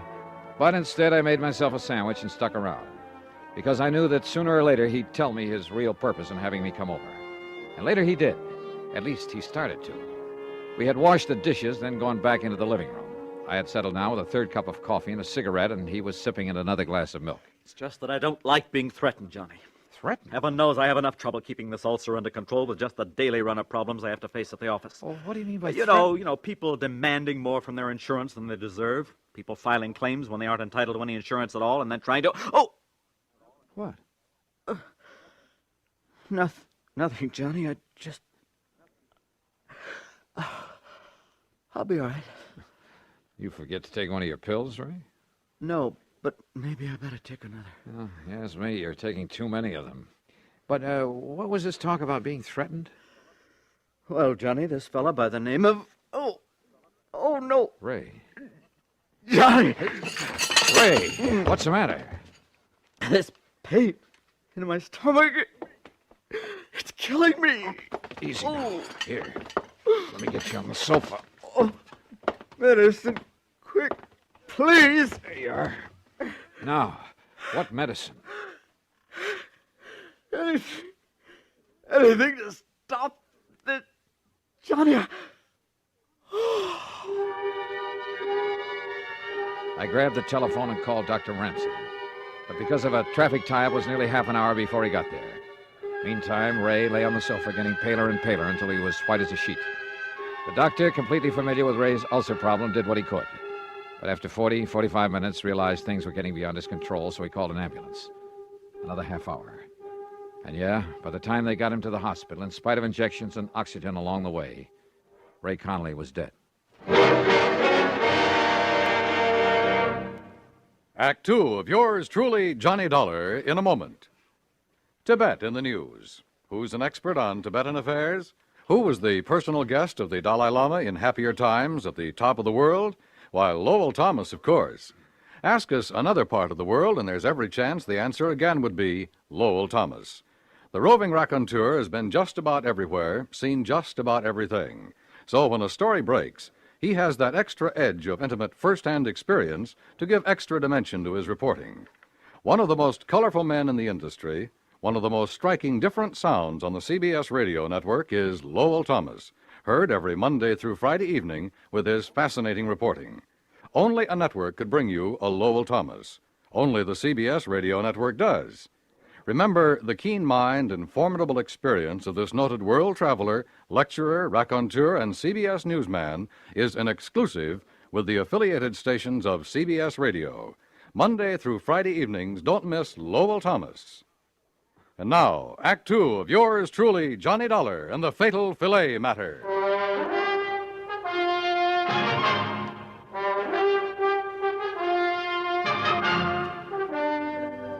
Yes, Mr. Dollar, I knew that Connolly's ulcer condition was serious. I've been treating him for a couple of years, but I certainly never believed this could happen.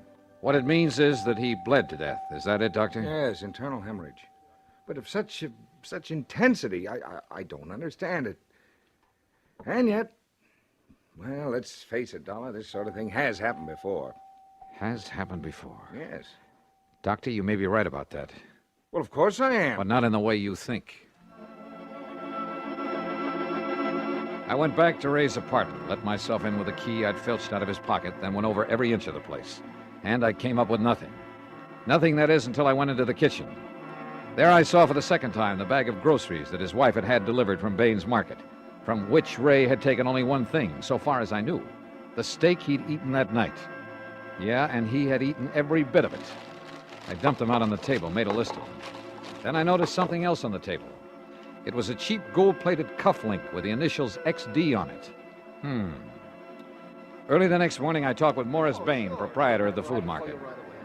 Insurance investigator? That's right, Mr. Bain. Well, no, Joe, just call me Morris. That's what my customers do. Okay, Morris. Well, of course. I'll be glad to cooperate, Mr. Dollar, every which way I possibly can. Good. Now, The all I second want to know... shelf on the left, Julius, right over the salad dressing. I gotta keep canned snails. I gotta keep for some of my special customers. But how people can eat those, I don't. Oh, good morning, Mrs. Beckham. It's a lovely morning, isn't it? Now, Morris... Oh, yeah, you wanted information. Eh? Yes. Oh, Mrs. Vandersloot, how are you, huh? How's your nice little doggy this fight? No, get him out of here before he does. No, get outside. Out. Oh, what's your problem with dogs in the store? Yeah, I'm sure.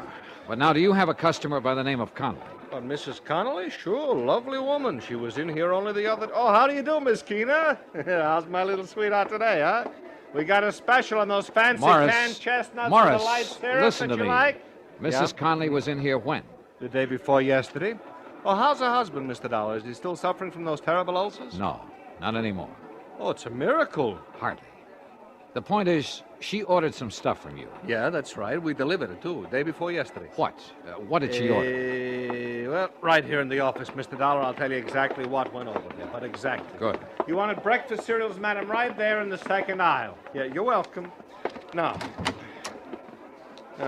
right here in this pile of bills is the one for whatever the... here we are. Mrs. Ray Connolly. Good.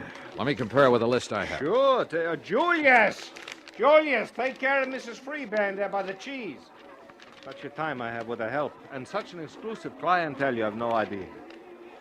Well, did you find what you're looking for? Yeah, everything checks, except for one thing, the steak you delivered. Steak? That's right, a prime filet, but it's not on the list. We don't sell meat. What? No, of course not.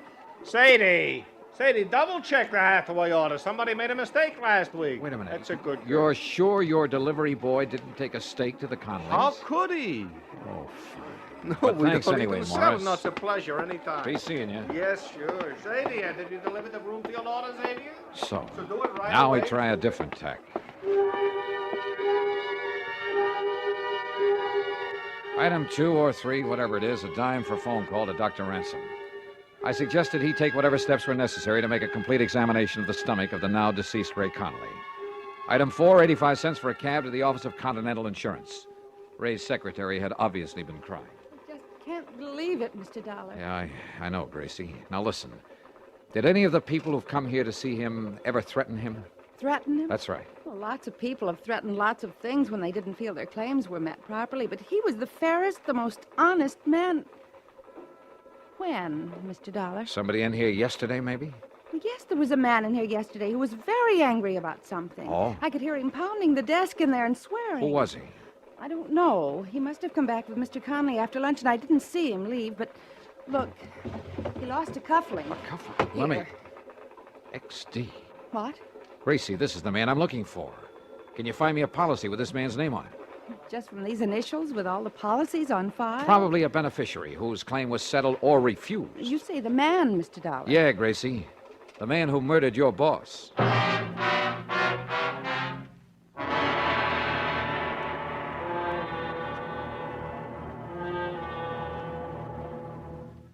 Act 3 of yours truly, Johnny Dollar, in a moment.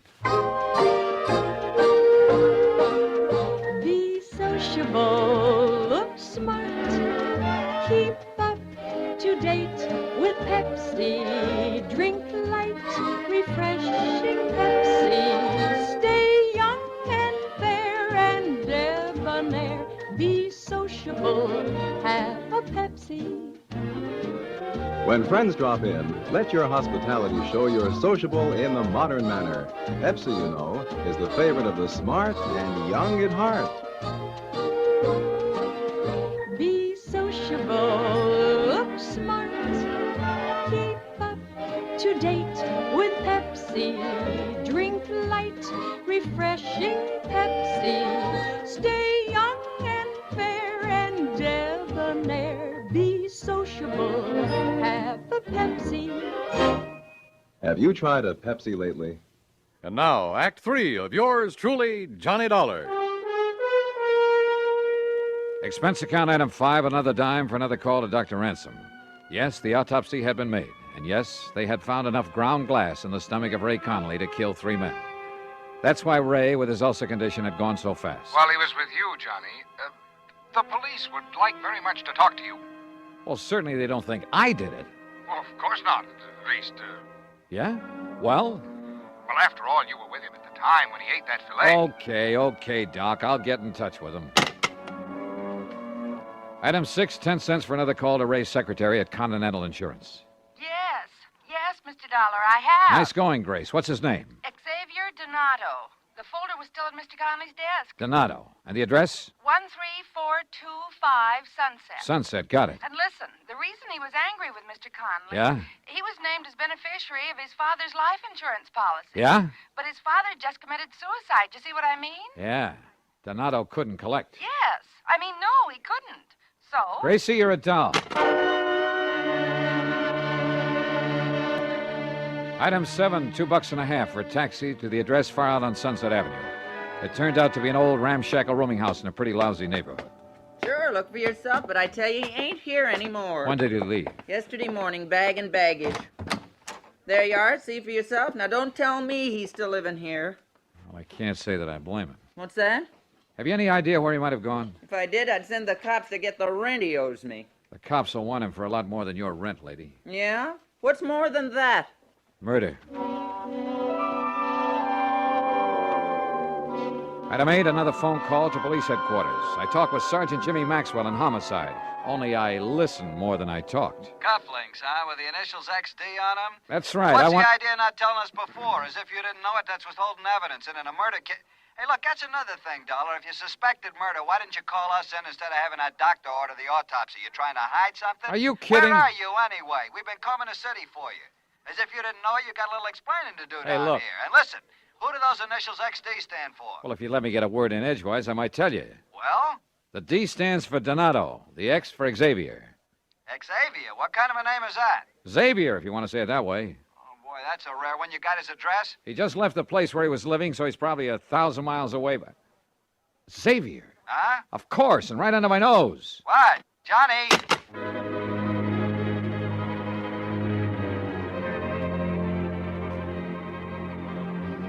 Maybe I should have told him more, everything I knew. But I didn't want to have to wait for the police or anybody else. Ray had been a friend of mine, and to bring his killer to justice was all I cared about. As for that name, Xavier, of course I'd heard it, only a few hours before.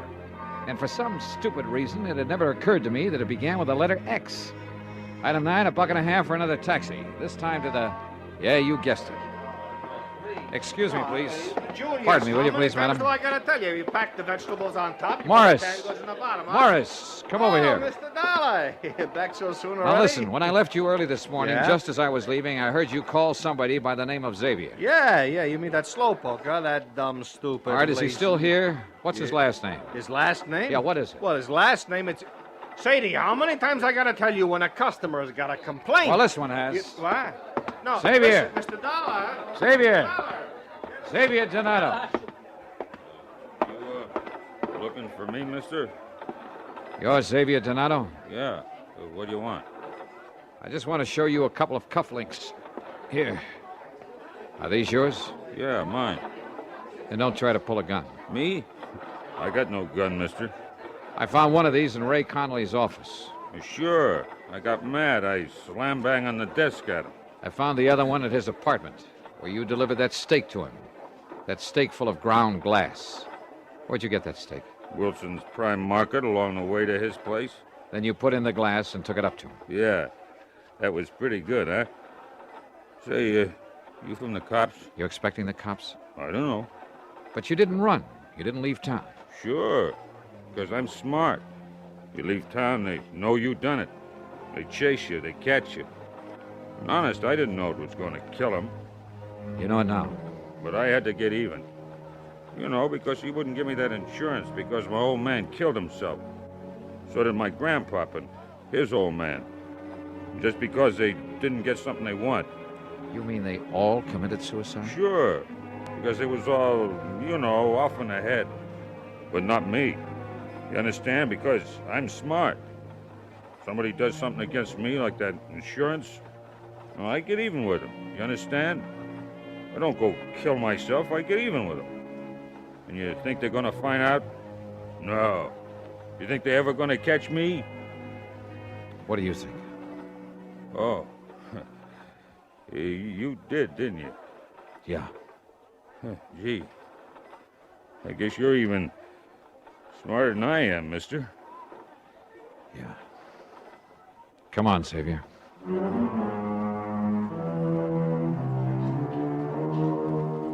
Prison?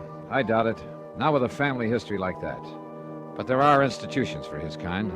I'm sure he'll spend the rest of his life in one of them. And maybe, by studying his case, The doctors, the psychologists can learn more about helping such people before they go off the deep end. Expense account? Forget it.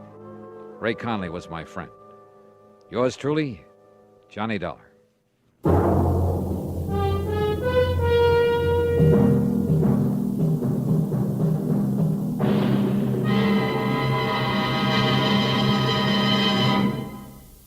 Our star will return in just a moment.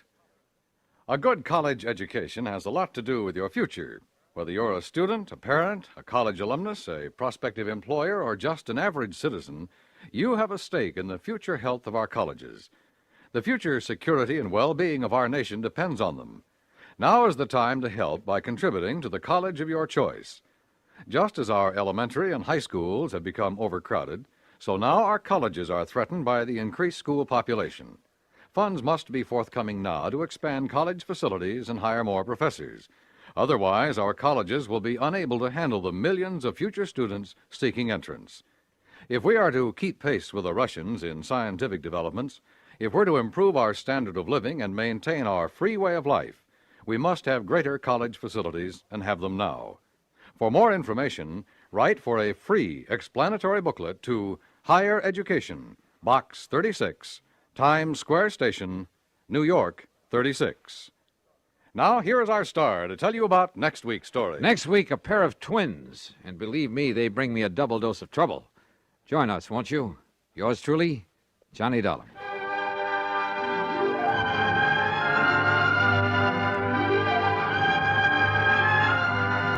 Yours truly, Johnny Dollar, starring Bob Bailey, originates in Hollywood and is written, produced, and directed by Jack Johnstone. Heard in our cast were Virginia Gregg, D.J. Thompson, Jack Edwards, Marvin Miller, Larry Dobkin, Harry Bartell, and Frank Gerstle. This is Dan Cubberly speaking.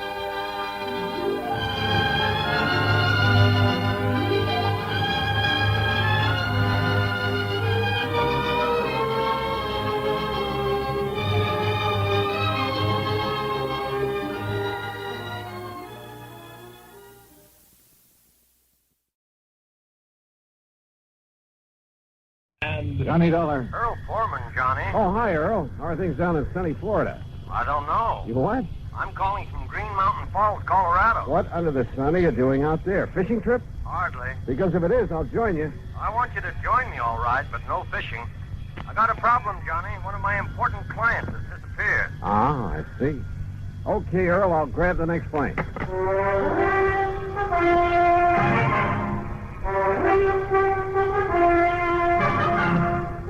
Bob Bailey in the exciting adventures of the man with the action-packed expense account, America's fabulous freelance insurance investigator. Yours truly, Johnny Dollar.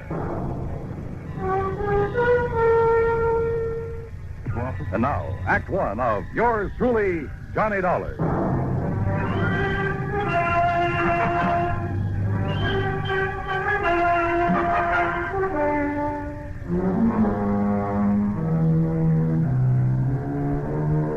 Expense account submitted by Special Investigator Johnny Dollar to the Tri-State Life and Casualty Insurance Company. Attention, Earl Foreman. Following is an account of expenses incurred during my investigation of the Three Sisters matter.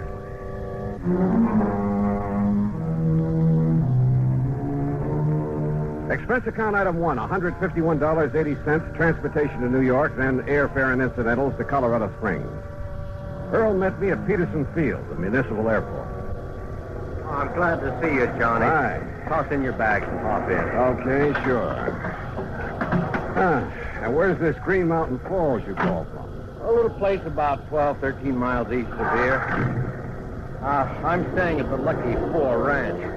One of the last places Rolanov was seen. Rolanov? Misha Rolanov, the concert pianist. Rolanov. Oh, sure. Yeah, I've heard of him. He has a little place up on the mountain just back of the Lucky Four where he and his daughters live when he's not on concert. Daughters? How many?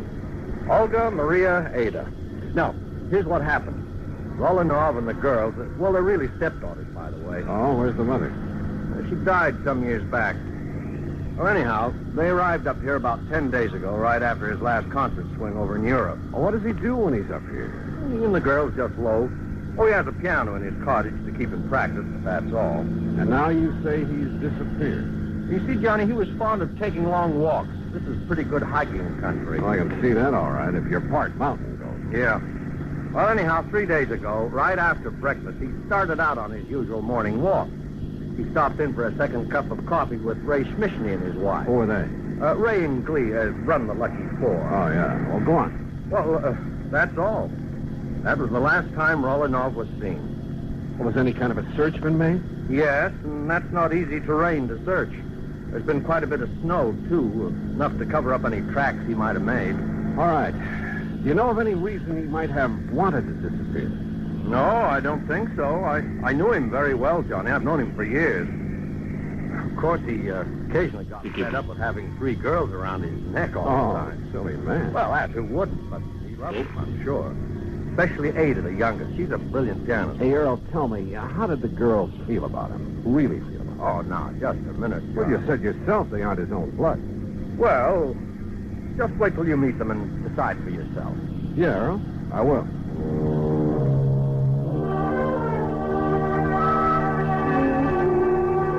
The Lucky Four was on a level spot on the side of a mountain. It consisted of half a dozen neat, modern, comfortable cottages, and from the front window of the one we shared was a beautiful view of Pike's Peak.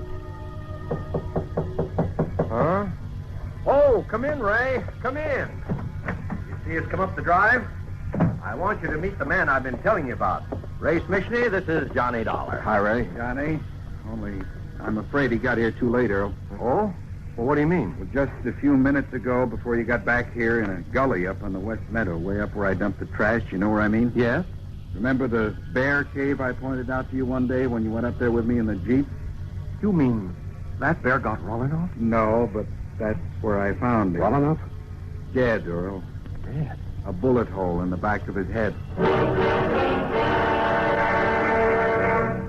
Act 2 of yours truly, Johnny Dollar, in a moment. Act 2 of yours truly, Johnny Dollar. Question. Was Misha Rolanov, the eminent concert pianist, murdered?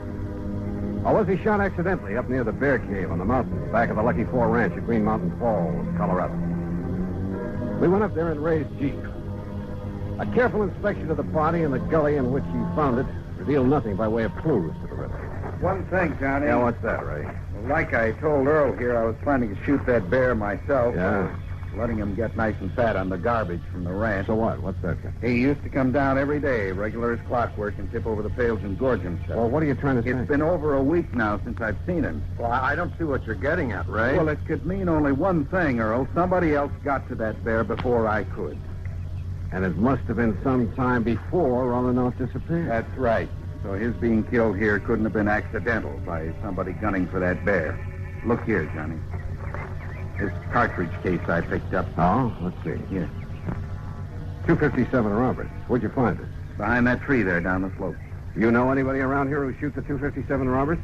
All the hunters in these parts use a 30-06 or a 270 or a 30-30. Only 257 I've... Well, what's the matter, Ray? You look sick. Yeah. There's a 257 up in the Rolanov cottage, and one of the girls, she's a pretty good shot. Ray, you know what you're saying? Which one, Ray? Olga? Maria? Ada? No, I won't do it, Johnny. I won't accuse them. Look, this is no guessing game. This is murder. No, Johnny, I can't believe it. Not one of them. Besides, look, I got to drive into Colorado Springs, notify the coroner and the police. But if you know something that'll help us... No, Johnny, because if I was wrong, I'd never forgive myself. Don't you understand? Oh, all right. Earl, do you know the way up to the Rolanov place? Yes, Johnny. Road all right for my car, Ray? Yeah. Yeah, it's okay. Then let's go.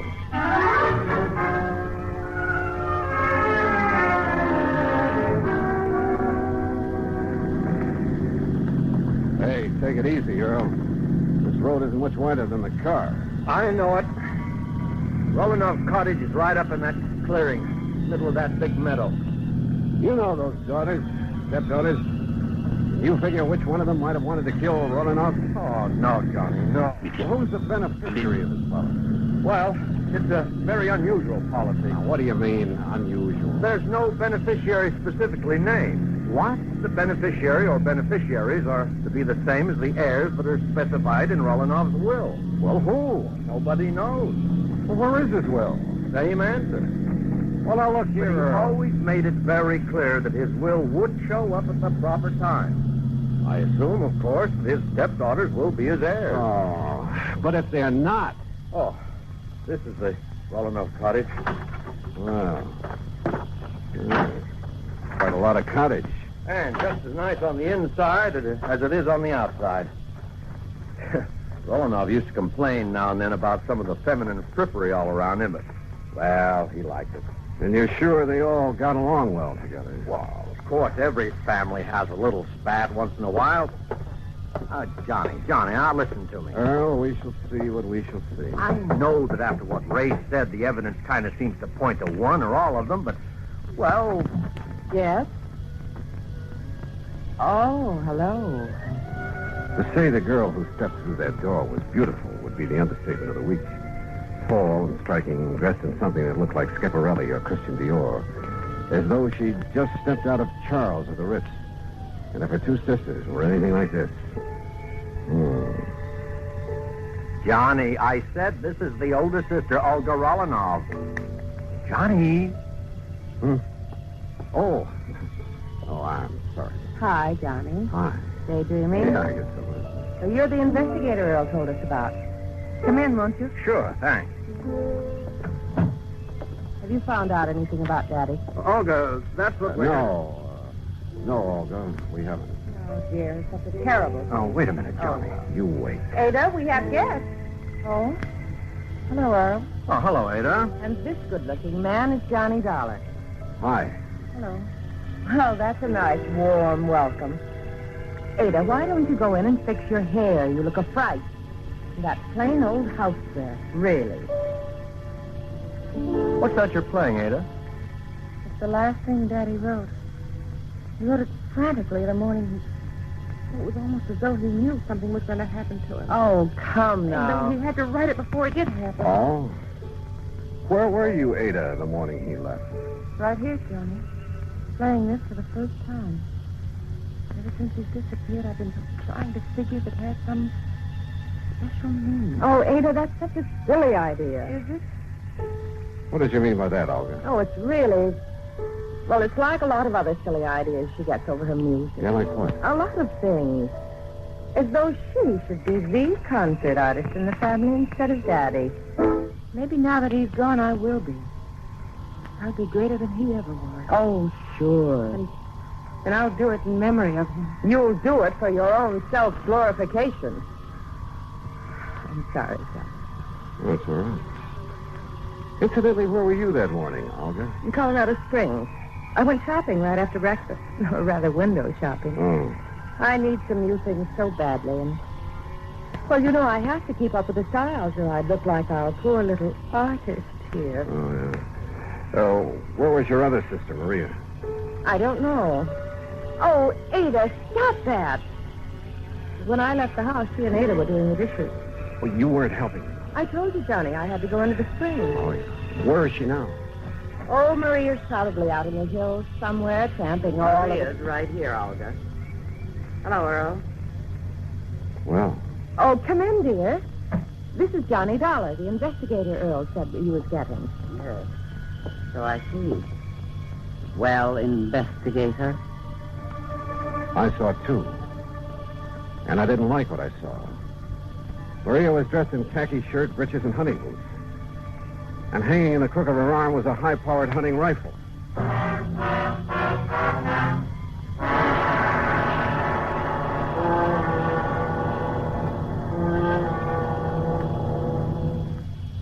3 of yours truly, Johnny Dollar, in a moment. Act 3 of yours truly, Johnny Dollar, and the Three Sisters Matter.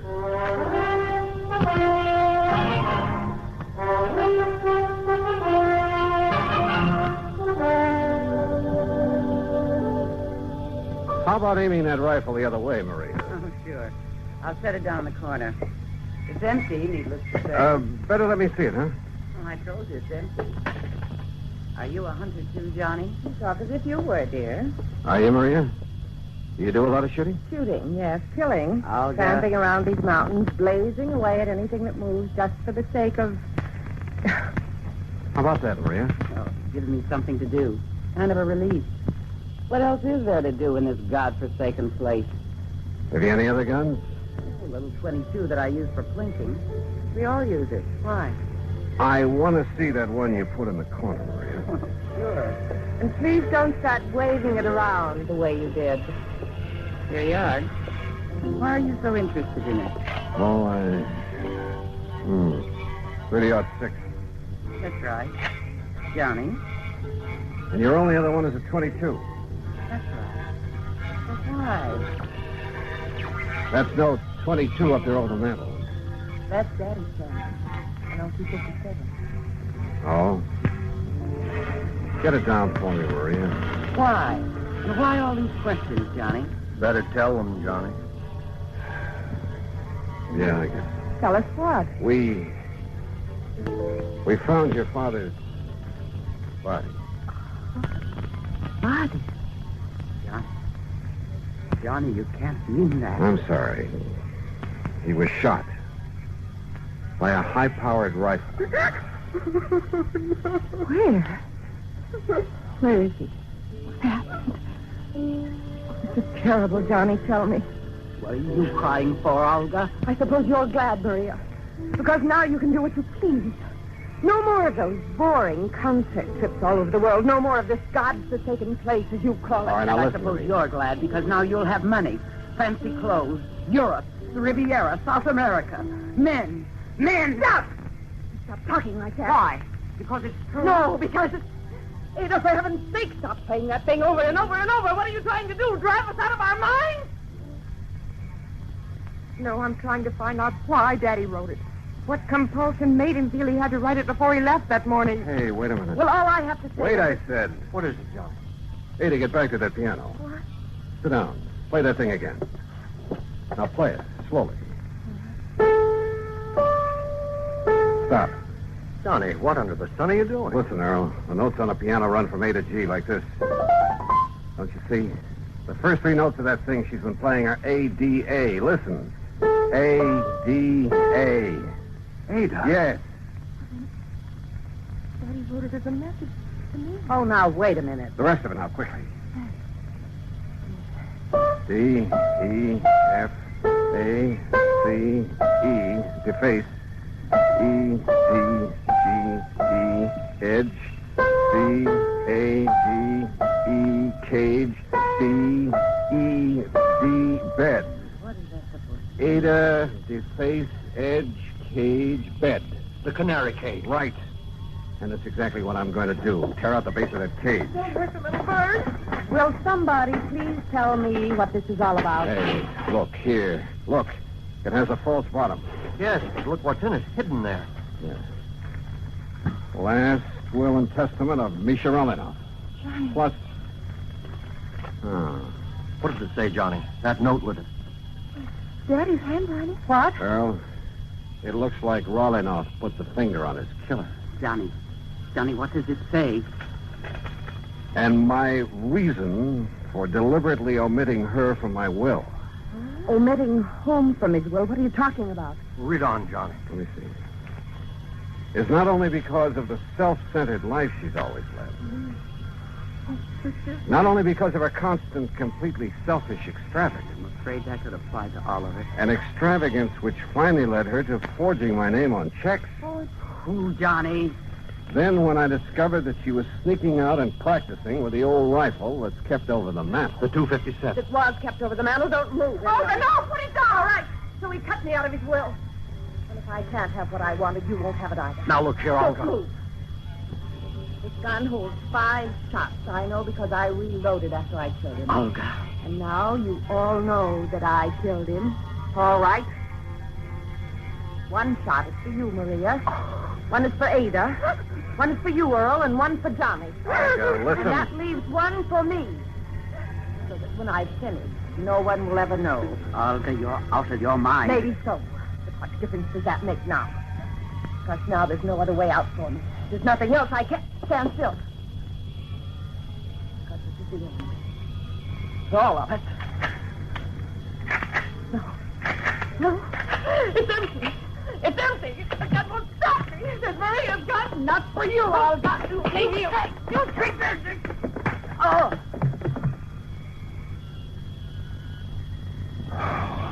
Thank God somebody emptied the bullets out of that gun. Yeah. Maria? Yes, Johnny. Ada and I, we didn't want to believe it. We tried not to, but I guess we knew that when Daddy disappeared, she must have somehow said something like this might happen.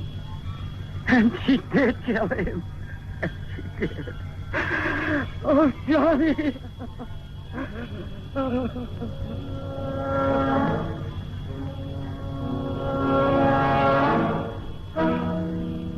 Why? Why?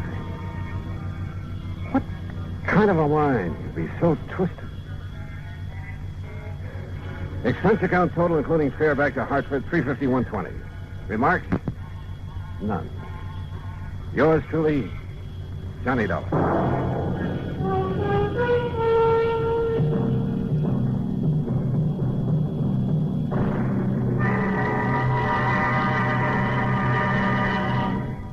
Our star will return in just a moment to tell you about next week's story. Star to tell you about next week's story. Next week, a beautiful girl, a model, in fact.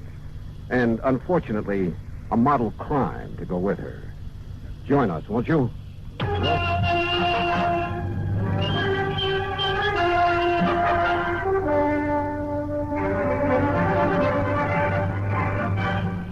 This?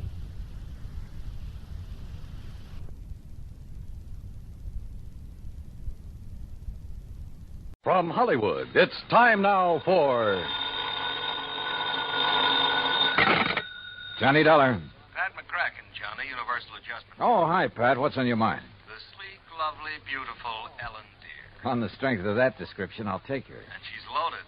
$325,000 worth of jewelry. Hey, that girl needs a bodyguard. Sleep. Yeah, Johnny, needs a guard of some kind, only she isn't a girl. She's a boat. I've just lost my enthusiasm. What's the matter with the old tub? That's what I want you to find out, Johnny. That last crack suddenly got me interested again. Okay, Pat, I'll be right over.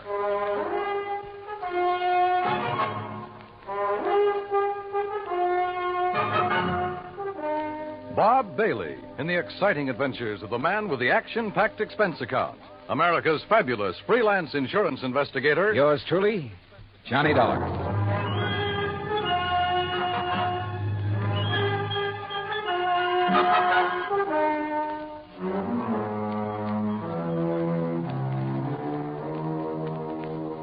Expense account submitted by Special Investigator Johnny Dollar to the Western Maritime and Property Insurance Company, Los Angeles, California. Following is an account of expenses incurred during my investigation of the Ellen Deere matter. Expense account item 1, 90 cents taxi from my apartment to the offices of Universal Adjustment Bureau in Hartford. Pat McCracken's usual smile was noticeably missing when I walked in on him. Come in, Johnny, and sit down. Thanks. Oh, and you're to bill Western Maritime and Property on this one instead of us. Okay, but how are you involved? We handle all their claims that are of any size. Story. You ever hear of Randolph Berman?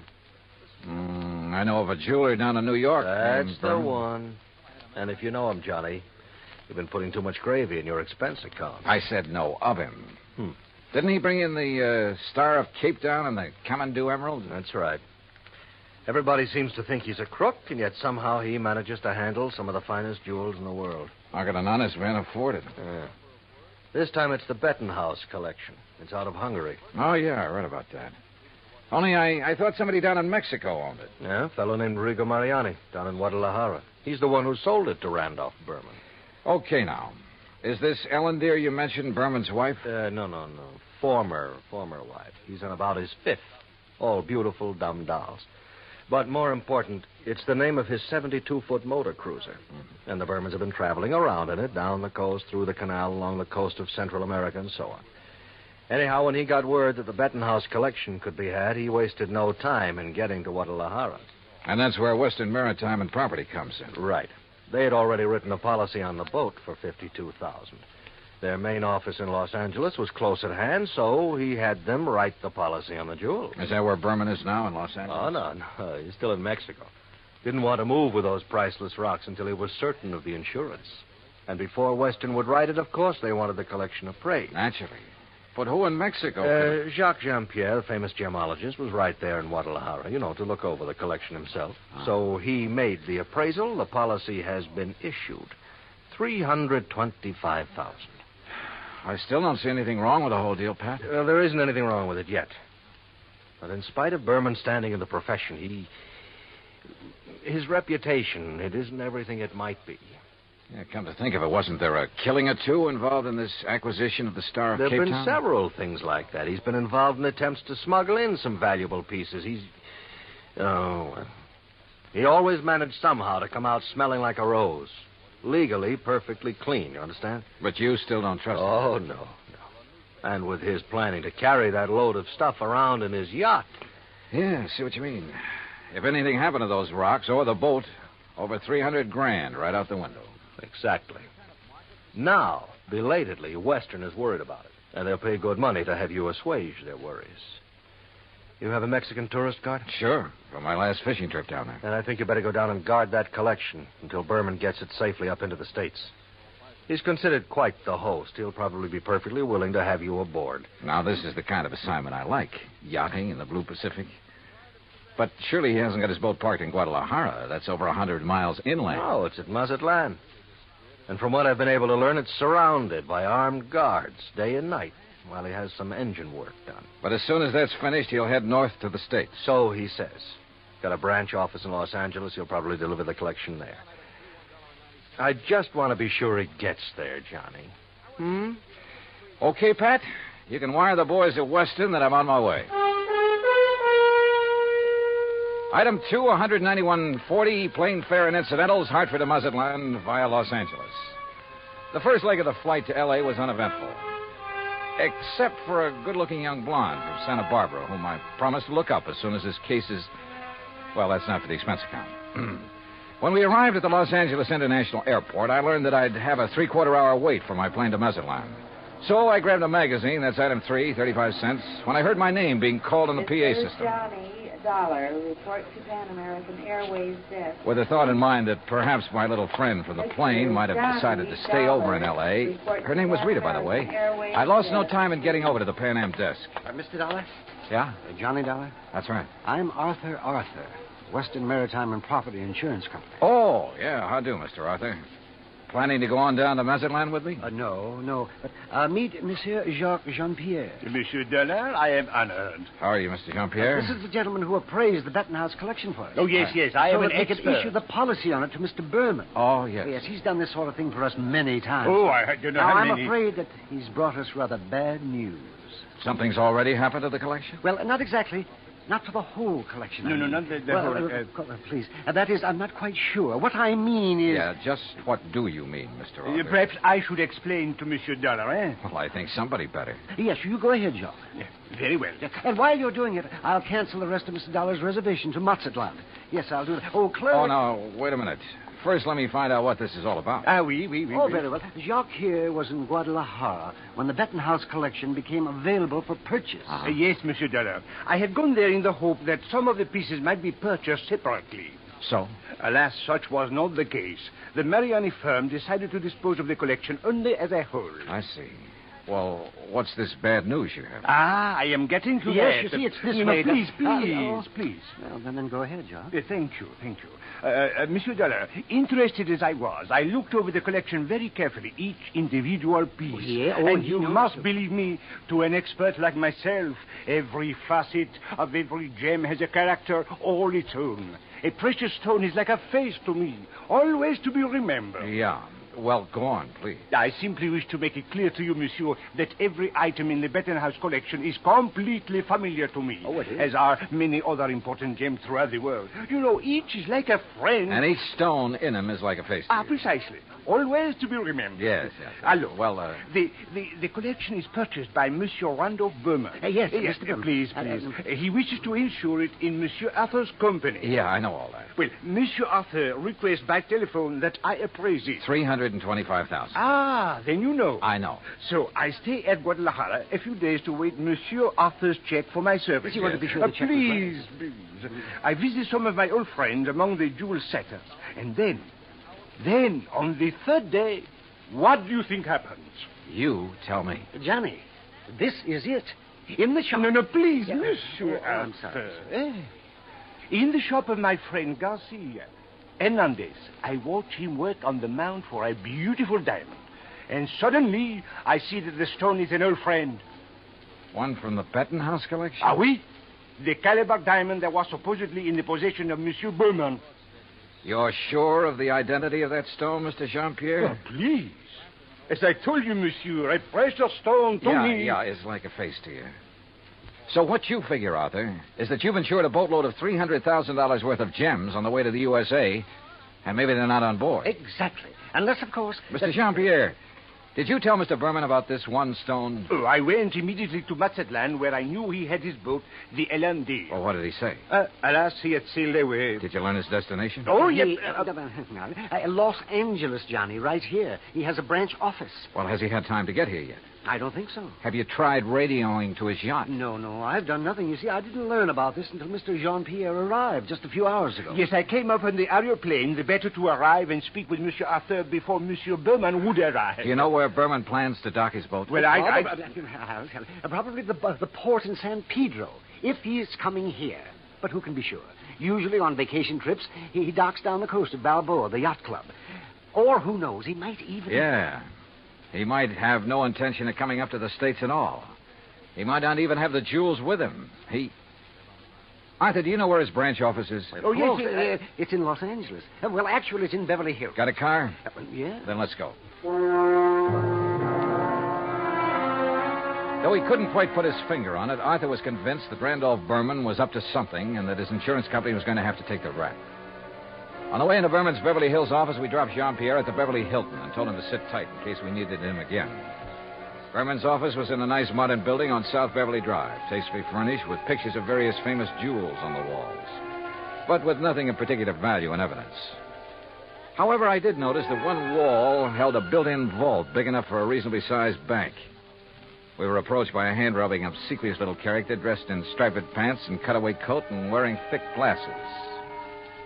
Good morning, gentlemen. Is there any way I may be of service to you? Yeah, I think there is. Are you the... Mr. Arthur, forgive me. I didn't recognize you for a moment. Mr. Corello, this is Mr. Johnny Dollar. Hi. How do you do? Is there something I may show you, Mr. Dollar? Some little bauble, perhaps, for a charming lady? Well, not at the moment, Mr. Corello. Oh, Mr. Arthur, there's no reason to mail this to you. Let me see now. Oh, yes, here it is. Here is a request for slight revision of the policy on the Bettenhouse collection. Oh? What's this? Well, the wire was sent by Mr. Berman just before he embarked for Mazatlan. I was going to put it into letter form to be more proper. What's it say? But well, now here, I'll read this. Please request Arthur revise Bettenhouse policy. Exclude Calabar diamond. Value $4,000, which I have sold private party in Guadalajara. Oh, well, we kind of guessed wrong, didn't we, Johnny? Mr. Corello. Yes? Has Mr. Berman wired you whether he's coming here? Oh, of course he is, with that collection. When? When is he going to arrive? Well, his lovely yacht, the Ellendia, should reach San Pedro Harbor late tonight. But that's what he wired me, and I intend to meet him there. Then I'm sure you won't mind if I go with you. Oh? Mr. Dollar is a special investigator. Investigator? Well, actually, I'm here just to help Mr. Berman protect that collection. Oh, excellent. Then you can arrange for the police escort. Yes, and alert the harbor police to guard the Ellendia, as Mr. Berman requested. Did he request that? Oh, indeed. But apparently he hasn't been worried about anything happening to the collection while he's at sea. At sea? Oh, surely you don't mean pirates or anything like that in this modern day and age. You know something? At this point, I'm not quite sure what I mean, or even why I'm here. Well, of course, Well, of course, what, Arthur? Oh, excuse me while I answer that. Well, I mean... Berman Jewel. That is... What? Well, at least I'll feel better when the stuff is here in the vault. Wait a minute. Oh, no. Corello at the phone paled visibly, then gasped and clutched the back of a chair for support as he listened on the phone.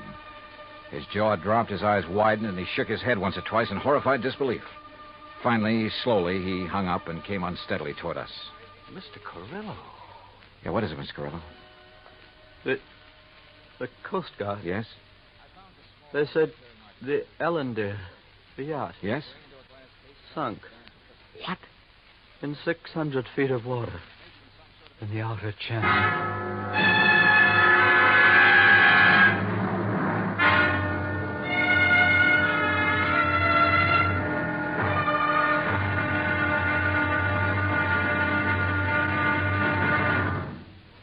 Act Two of yours truly, Johnny Dollar, in just a moment. Democracy. What has it to do with money, the medium of exchange of mankind? A couple of thousand years ago, it was said that money alone sets the world in motion. That's one way of saying that money and economy are virtually one and the same thing. The economy of a nation depends on its commerce. Commerce depends on manufacturing and services. It has been proven that those nations which practice democracy have the greatest economics. That means money, more money for more people, and a greater freedom of opportunity to earn a higher standard of living. That's why democracy provides mankind with its richest legacy of freedom. Now, Act Two of yours truly, Johnny Dollar, and the Ellendeer matter.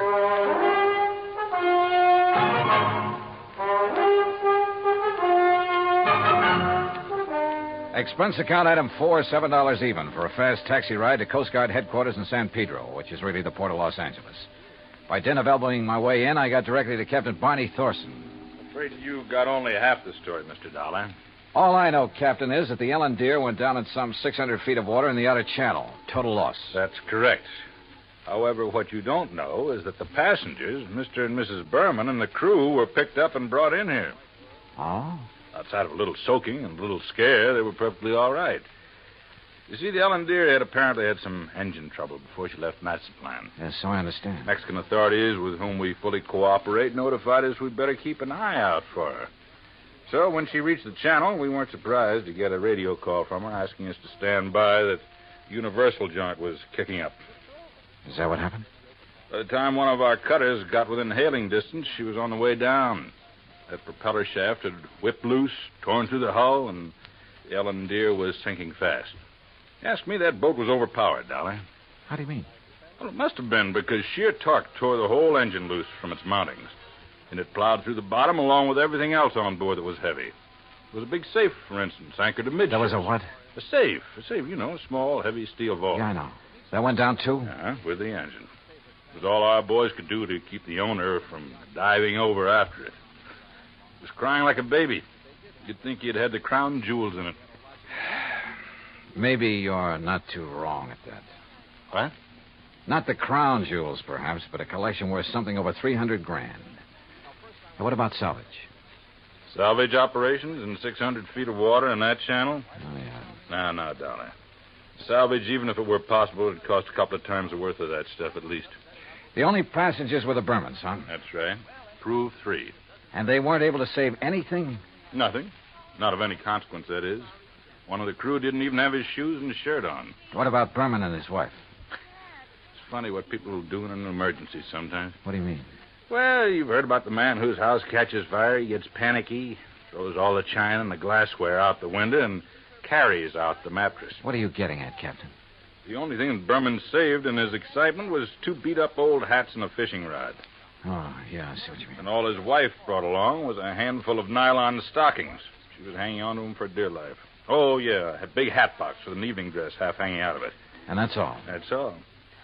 Hey, you know, that Mrs. Berman's quite a dish. Not too bright, but a real looker. Where are they now, Captain? They're headed for Beverly Hills. Beverly, Wilshire was the hotel, I think. In any event, Dollar, I'm afraid your company is going to have a big, fat claim to pay. On the yacht, yes. What's that mean? What do you think? Item 5, 320, long-distance call to the police in Mazatlan. I wanted to be sure that the Bettenhouse collection had been on board the Ellen Deer when she left port down there. Inspector Romulo assured me it had, that he'd checked the safe on the boat himself before allowing it to sail. Furthermore, he had insisted his own maritime service keep tabs on it up to the point where it made contact with the U.S. Coast Guard. In other words, the loot couldn't very well have been passed to someone else at sea. Item 6, 580 cab fare to Beverly Hills, where I dropped in at Berman's office. No, Mr. Dollar. He and Mrs. Berman are at the Beverly Wilshire. I'm sure you understand it's been necessary for them to buy a lot of clothes and things. Yeah, but he will come here. Oh, yes, indeed. From his last phone call, I'd say he'll be here within the hour. All right, then I'll come back. Please ask him to stick around and wait for me if he doesn't mind. Of course, Mr. Dollar, I shall be glad to. Oh, incidentally, he has had me phone Mr. Arthur and ask that claim forms for both the Bettenhouse collection and the loss of the cruiser be brought here to the office just as quickly as possible. Yeah, I'd figured as much.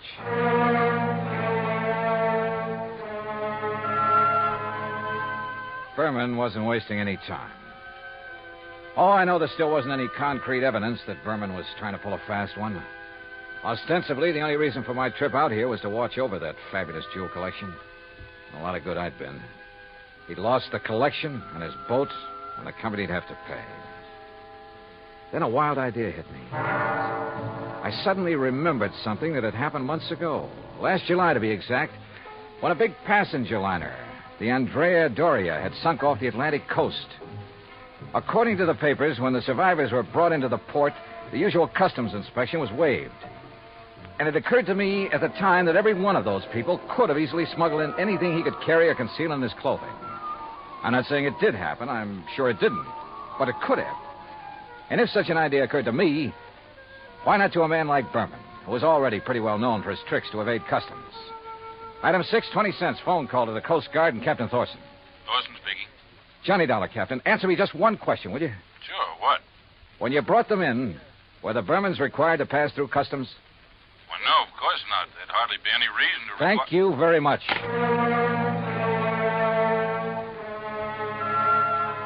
Item 7, 10 cents, another call. This time to Arthur at Western Maritime and Property Insurance.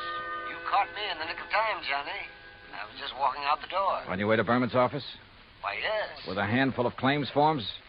Yes. Now listen, get there as fast as you can. Get there ahead of him. What? So that you can see if he brings anything into the office, like the Bettenhouse collection. What? Though I doubt if he'd be that foolish. Foolish or not, how could he, Johnny? That collection, unfortunately, is at the bottom of the ocean. Listen to me. Keep him there. Maybe on the pretext of having to wait for me. Any reason you can think of. I'm afraid I don't understand. Just hold him until I get there, understand? Very well, Johnny. But what are you going to do? Arthur, I may have to break in and rob a hotel room. I went out and stationed myself across the street from the Beverly Wilshire. 5 minutes later, I saw Randolph Berman walk out the front door and head east on Wilshire Boulevard in the direction of his office on Beverly Drive. I waited a few minutes to make sure he didn't turn back, then entered the hotel. At the desk, I learned the number of Berman's suite on the 9th floor. Break in? It would have taken a battering ram. So I tried knocking.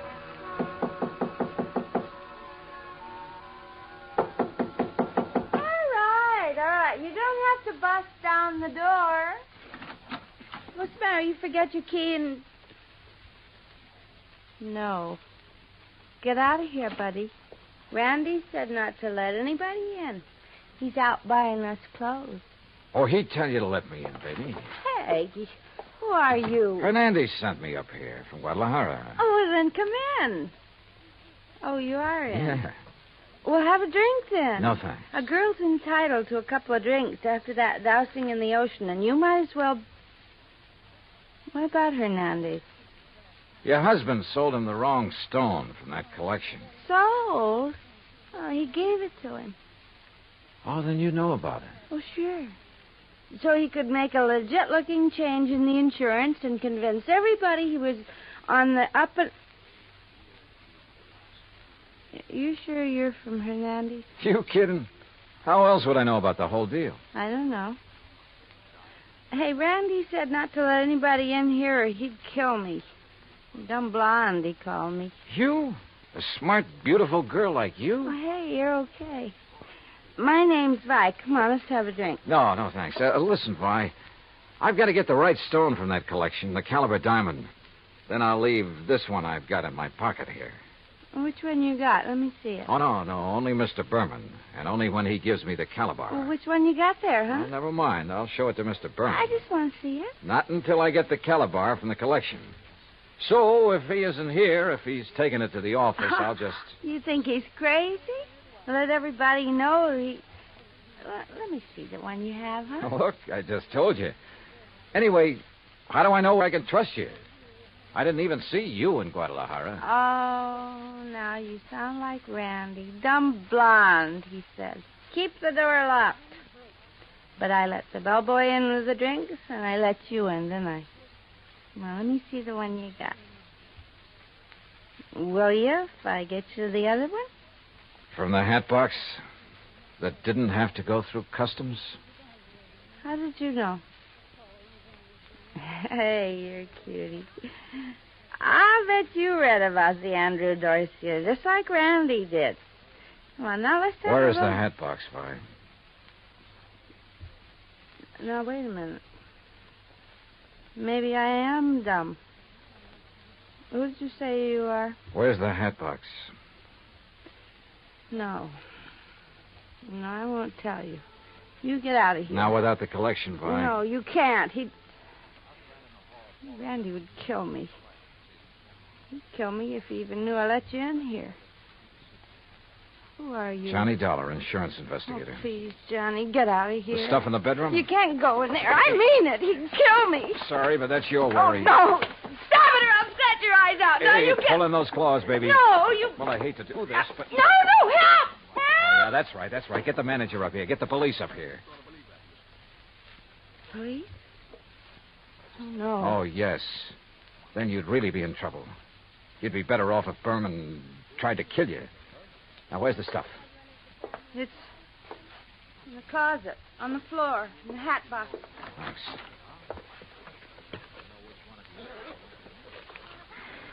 Well. Just a handful, but worth a fortune. Well. Oh, now, wait a minute, girl. Put down that bottle. I gotta stop you. He'd kill me, don't you understand? Just for letting you in here. You don't know him. Look, baby, you're in this thing deep enough as it is. Don't try to make it any worse for yourself. But when he finds out that I... Yes, come back. And I open up. Get my hands full. What'll I do? Where'll I go? Right here, behind this closet door. Quick. Arms. Johnny, Just stay there. Hang on to that bottle and think over what I told you about getting in deep. Hi, where'd you get these drinks? You let somebody in here. Bellboy? Why, you half-witted bird brain, I told you. Who are you? The name is Dollar, Mr. Berman. Insurance dick? I just dropped by to pick up the Bettenhouse collection. Put it down, Dollar. I'm a good shot with this thing. Yeah. And it wouldn't be the first time you killed over a handful of jewelry, would it? That's right. Won't be the last. But you'll never know about it. Now, where's Vi? How should I know? She let you in here? I'll murder that dizzy blonde. That dizzy blonde is a lot smarter than you think. Where is she? What do you mean? By helping me, she has a chance of getting out of this mess you've involved her in, of getting out clean. That dirty two-timing... Dollar, I'm going to kill you. You'd even like to involve her in that, too, wouldn't you? Thanks for the idea. I'll make it look like she killed you. Oh, no, you...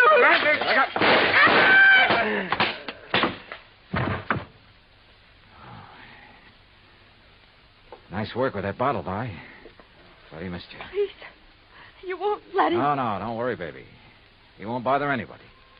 Not for a long, long time.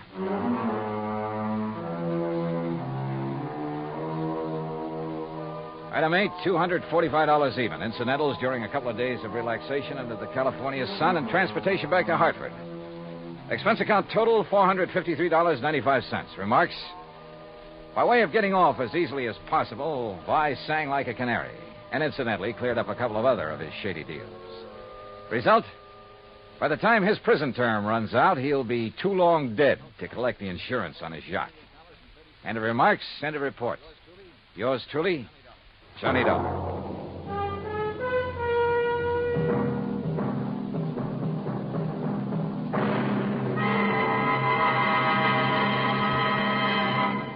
Now, here is our star to tell you about next week's story. Next week, the DeSalle matter. And I promise you a double-barrel thrill in it. Join us, won't you? Yours truly, Johnny Dollar. Yours truly, Johnny Dollar, starring Bob Bailey, originates in Hollywood. It is produced and directed by Jack Johnstone, who also wrote tonight's story. Heard in our cast were Virginia Gregg, Lawrence Dobkin, Howard McNear, Jay Novello, Jack Edwards, Barney Phillips, and Raymond Burr. Musical supervision is by Amerigo Marino. Be sure to join us next week, same time and station, for another exciting story of yours truly, Johnny Dollar. Dan Coverly speaking.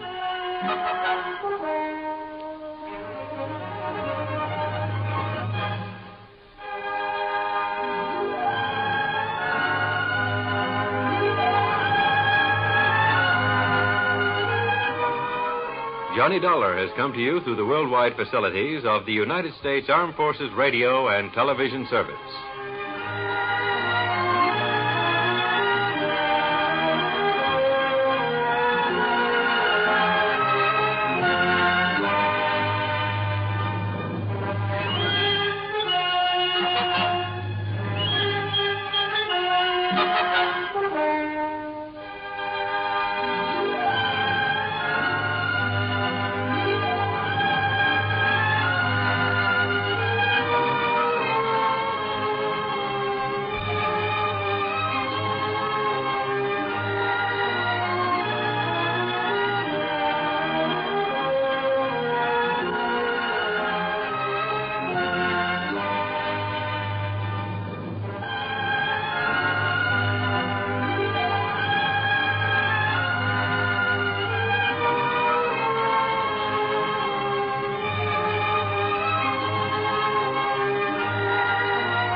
Dollar. Dollar, this is Michael J. Kendry at the San Francisco office of International Life and Casualty. Mr. Kendry? No, I'm not in my office. I'm over at Lake Tahoe. You know the place? South of Reno, kind of half in California, half in Nevada. That's right. Uh-huh. I'm staying at a motel called Seven Pines Lodge at the south end of the lake. On the map, the town's called Al Tahoe. Seven Pines Lodge in Al Tahoe. Yeah, got it. Oh, and I understand there's some pretty great fishing in that lake. So, Kendry, I'll grab the first plane I can. Fishing, huh? What? Maybe that's what you'll end up doing, all right. Great. For the body of a man named Marvin W. Smedley. Huh?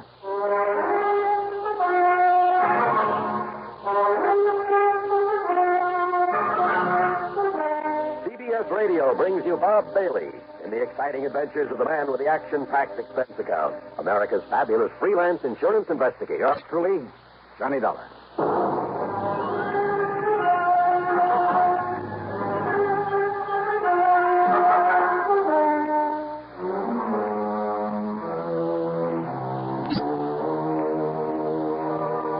Expense account submitted by Special Investigator Johnny Dollar to the International Life and Casualty Insurance Company, San Francisco office. Following is an account of expenses incurred during my investigation of the Twins of Tahoe matter.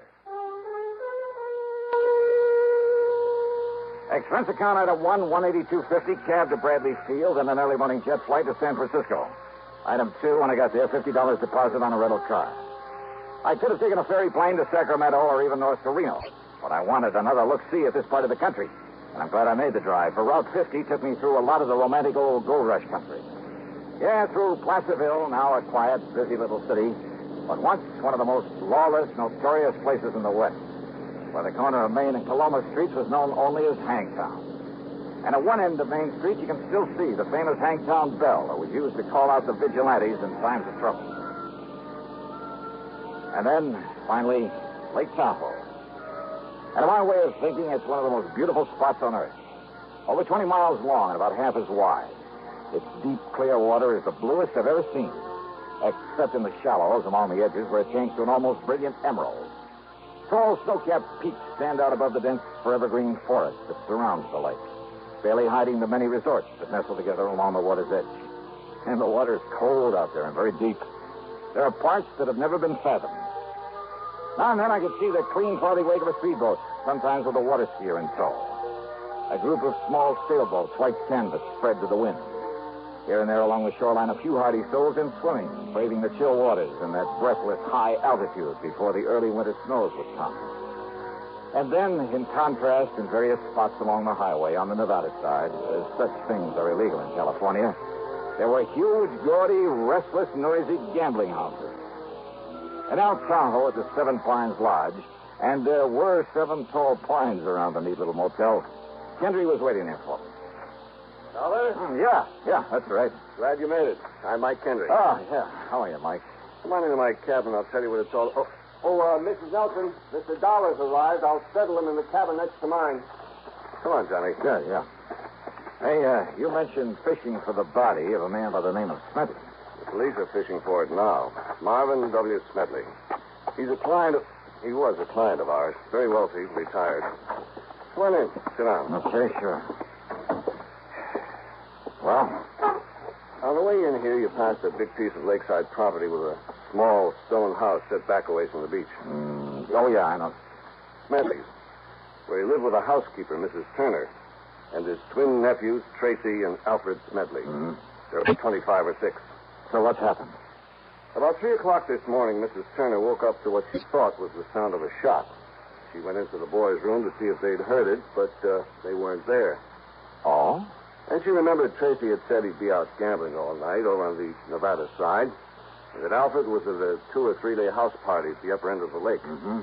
And rather than try to waken old man Smedley, well, she decided it was only a backfire and went back to bed. Yeah? But when she got up for breakfast, well, she found the library in a real mess, and the safe had been rifled. No sign of Smedley? No. Go on, Mike, please. Now, she knew that old Smedley had a habit of getting up in the middle of the night and going in there and counting his money. He never did trust the banks, kept everything he had in that safe. So she knew right away what must have happened. She knew for sure when she found that Smedley wasn't in his bedroom or anywhere else around the house. Also, she says she could smell gunpowder there in the library. Well, did she call the police? Yeah, and Sergeant Corder came running. And when he found the footprints leading down to the beach, down to the dock, and the marks of a body dragged along. And the body itself? No sign. Must have been weighted down and dumped in the lake. Who, Mike? Well, no question about it. They've been living easy off him for years, just waiting for him to die so they could get their hands on his money. One of the twins. Only one of them? Only one set of footprints out there in the sand. Have the police been able to find the twins? They sure have. They've got them locked up in the local hoosgow. Then what's the problem? Only one of them did it, Johnny. Okay. But both of them, both of those boys have absolutely airtight alibis.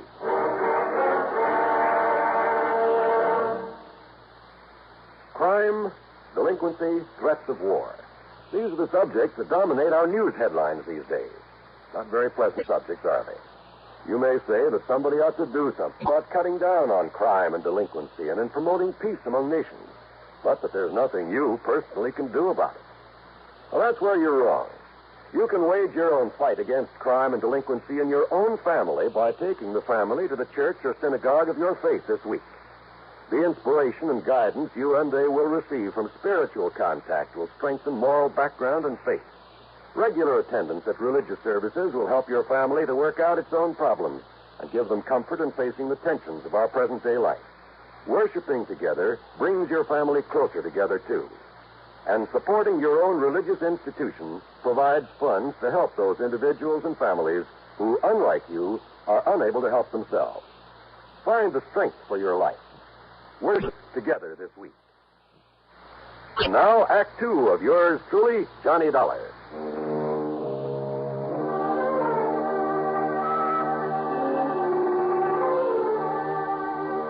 The police had roped off a lane from Smedley's house to the beach to the dock, where it was obvious from the tracks in the sand that somebody had dragged the old man out there, piled him into one of the rowboats, then dropped him into the lake. Sure, it was one of those twins, Mr. Dollar. It had to be. Well, now, why do you say that, Chief? Sergeant Bill Corder. Okay, Sergeant. Well, not only because of what Mr. Kendry told you about him, but because the footprints that hauled him out of here was made by the shoes of one of them. Which one? Either Tracy or Alfred. But you don't know which? Well, that's the trouble. Not only Not only because it was a pair of brand new shoes that didn't have any what you might call identifying marks, even where they showed up clear in the damp sand, but because those two young punks always dressed exactly alike. You know, so as to cover up for each other. How do you mean? I mean, not only because they were always... Those boys were always mischief makers, Johnny. They sure were and still are. They just didn't have anything else to do. One of them would provoke a fight at one of the gaming casinos or borrow somebody's car without permission or such nonsense. And each of them would swear it was the other. Yeah. And because they look and talk and act exactly alike so that nobody can ever tell which is which, well, the police here, never knowing which one they could legally hold, and they were always threatening the super false arrest. And you'd be as mad as we are over how many times they've gotten away with that, Dollar. That's right. And not only because witnesses to whatever they did couldn't tell them apart, but that fool uncle of theirs would always come along and pay a fine or something before we could nail down the right one. That's it. And you say they both have alibis for whenever it was this thing happened? Yes, sir. About 3 o'clock this morning. And you're sure about those footprints? Sure I am. Found the shoes that made him in the house in the clothes closet. Found the sand on them. In whose closet? Tracy's. Oh? Yes, sir. And Alfred's. Ah. Same closet. Sergeant Corder, Mike and I went on into the house to talk to Mrs. Maid Turner, Smedley's old housekeeper. Tall, raw-boned, but erect and strong in spite of her years, having worked hard all her life. She looked as if nothing in the world could ever face her. But obviously the death of her employer had. If only he'd have listened to me, Mr. Dollar. If only he'd have listened. Because I knowed something like this would happen to the poor old man. Him keeping all of his money here in the house instead of down to the bank where he ought to. How much money, Mrs. Turner? Oh, goodness knows, Mr. Dollar. But it was all he had, and he was a rich man, and everybody knowed that he kept it here, and that he'd come down in the middle of the night and count it all out to himself, and look. He didn't even pull down the shades, so as anybody and everybody could see him sitting here with all his money, and I told him, and now it's happened. Oh. In other words, Sergeant, almost anybody around here could be suspect. If it wasn't for the footprints out there in the sand. Well, Footprints, did you say? Well, to be honest about it, that's why I came in here earlier, Miss Turner, to look at the boys' shoes in their closet. You see, whoever did it and hauled him out and threw him in the lake, well, that is... You don't need to tell me, officer, because I kept telling him about them, too. About the way he was spoiling them so bad, giving them everything they wanted. I told him that sooner or later one of them would get so greedy he'd turn on to him. But which one, Mrs. Turner? Which one? They're the only relatives that he had. So it was Alfred. Oh? Oh, it was Tracy. Oh, yeah. My next move was to go on down to the jail and talk with the twins. Oh, they were identical, all right. I wondered how they themselves knew which was which. But in spite of what seemed to be the general opinion of them, they impressed me as just a couple of rather nice, normal, high-spirited kids. So, what if we did raise a little cane around town now and then, Mr. Dollar? None of it ever really did any harm, and we had to do something with our time. All right, now look here, Tracy. No, I'm Alfred. Oh, well, I'm... And what I mean is, it's no reason to pin a lousy thing like this on us, even though we aren't too sorry that he's gone. After all, what did he have to live for? Oh, I mean, just having to drag on maybe 10 or 15 years more with that lung trouble he had. Now, look, you boys never had to do a lick of work in your lives. Well, not since we got through school. But do you know why, Mr. Dollar? Why, Alf? I mean, Tracy? Because Uncle Marv didn't want us to. He'd worked so hard as a prospector and a miner, accumulating his pile, and he wanted somebody to enjoy his money. And that old skinflint ever want somebody else to enjoy it? That's right, Trace and me. We're his only kin. Yeah, that's why he told us he was leaving us all his insurance. And what about the rest of the estate? We don't know and we don't care. After all, he did plenty for us. I mean, even before this insurance we'll get. Not if it's proved that you killed him, Tracy. Oh, now, wait, Mr. Dollar. Have you got any proof that Uncle Marv was killed? Proof that... Well... What? I mean, sir, that unless you find his body... Don't you worry about that, Tracy. Alf. My boys will find his body if they have to drag that entire lake. But unless you do, you won't really have a case against us or anybody, will you? We'll find it, all right. And why don't you suspect somebody besides us? Yeah? Like who? I'll tell you who, Sergeant. What about all those old prospectors from the old days that he did out of mining claims that have kept coming back to him for handouts? Oh, you're a fine one to talk about handouts. Now listen, don't tell me you aren't glad that he's gone. Yes. Trace and me and that old witch Turner and all the other people. Now, you look. Wait a minute. If Miss Turner hadn't taken care of him all these years... Oh, sure. All right. I understand you boys have pretty good alibis for 3 o'clock this morning. Do we have to go over all that again? What, afraid you might slip up retelling them, Alf? I'm Tracy, Mr. Dollar. Okay. Now tell those alibis to me. Okay, Mr. Dollar. Whatever you say.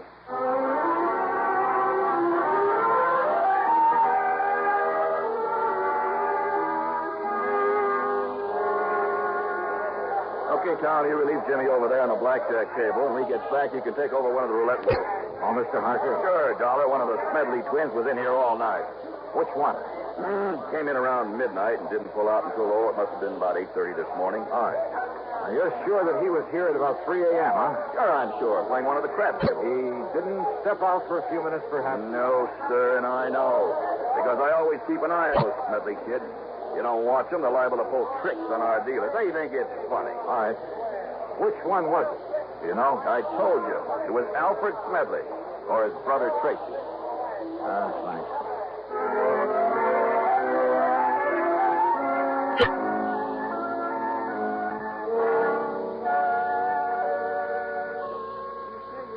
Have a little refreshment, Mr. Dollar. No, thanks. Just go on with what you were saying, please. Well, the party got pretty big, and we all had a lot to drink. I didn't watch the clock, and it didn't really break up until about 9 o'clock. This morning? Mm-hmm. And he was with you all the time, huh? Every minute. All right, now, which one of the twins was it? Who cares? You're both a lot of fun. I mean, fun. But, now listen, I have to know if it was Alfred or Tracy. But I haven't the least... Say, now, what's this all about, Johnny? Murder. Oh. Well? Well, it was Tracy. Maybe it was Alfred. Thanks a lot.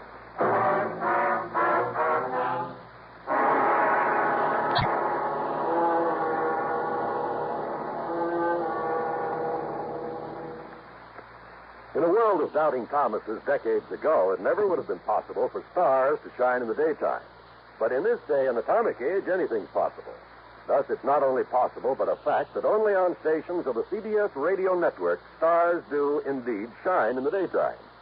You'll find them illuminating an entire segment of your daytime listening every Monday through Friday. These stars have all been named by celestial authority vested in their forebears. Those names are Arthur Godfrey, Art Linkletter, Bing Crosby, Rosemary Clooney, Gary Moore, and Durward Kirby.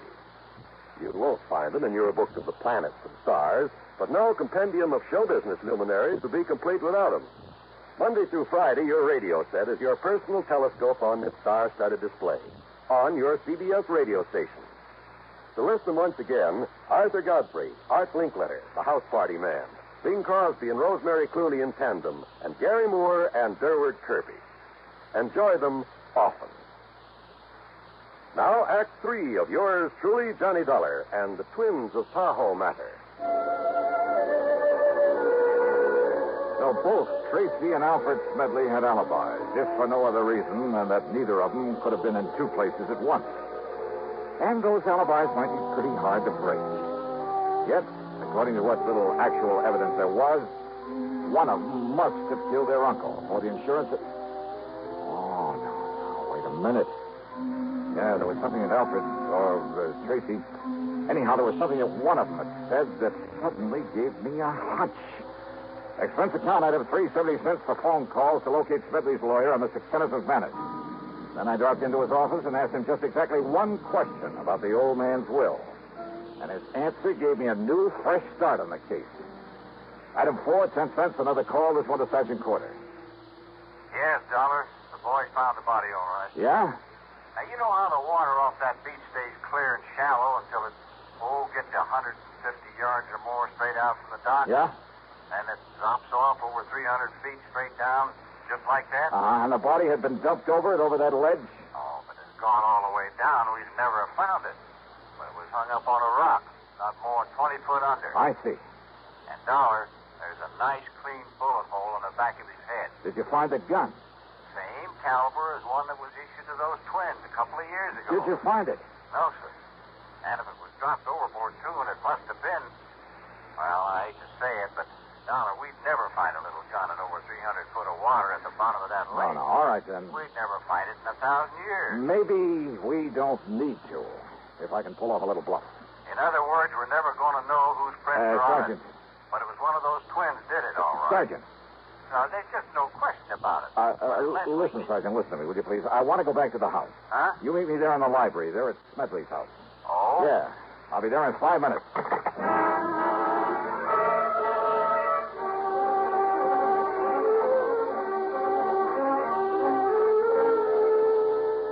The morgue? Oh, no. That's right, Miss Oh, that's terrible. Terrible place. Mrs. Turner. If you just brought me his poor old body here to the house. Mrs. Turner. Yes, Mr. Dollar. Well, let's quit fooling around with this thing, huh? I just finished talking to Mr. Kenneth McManus. Mr. McManus? That's right, the lawyer. Yes. Yes, and I guess he told you that all of poor Mr. Smedley's insurance goes to those two worthless twins, those murderers. Yes, he mentioned that. Is that all he told you? No. He also told me that the remainder of the estate goes to... Let me see, I scribbled down some of the actual words. Here we are. The balance of my estate, including my home, I bequeath to one who, although I'm certain her motives have been entirely selfish, that she has simply been looking forward to being provided for in my will. What? Nevertheless, as a reward for Mrs. May Turner's faithful service, and I have told her this. He left something to me. You know that he told you he did. And that was your motive, Mrs. Turner. What's this? Now, you look Of here, course, the young gun man. belonging to the twins was just as available as a pair of shoes that were borrowed to carry the body out there and leave the footprints. Dollar. The point is, though, that when Sergeant Corder found not only the body, but the gun out there in the lake... No, Dollar. And when I take your fingerprints and compare them with those we found on the gun... No, listen. You don't mind giving me a set of your fingerprints, do you, Mrs. Turner? Well... Half of my life. Half of my life I spent taking care of that stingy old man. And him giving me nothing. Whilst all the time he kept giving his money to them boys. So that by the time he finally would die natural, what'd they be left for me? And you would have let those boys go to the gas chamber, wouldn't you? No. Oh, no? I hated those boys. But I knowed they could never put it on to them. Nobody could ever put anything on to them before. I'm afraid that's beside the point now. Now that we know you did it. But I had to. Because if I'd have waited, he'd give them all his money, and when he did die, there was nothing left. Nothing for me. Nothing. Don't you see? What's left for you now, Mrs. Turner?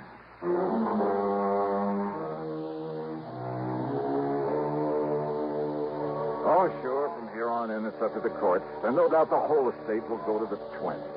You know something? I hate this kind of a case. It leaves a bad taste in my mouth. Expense account total, including incidentals and the trip back home, $416 even. Yours truly, Johnny Dollar.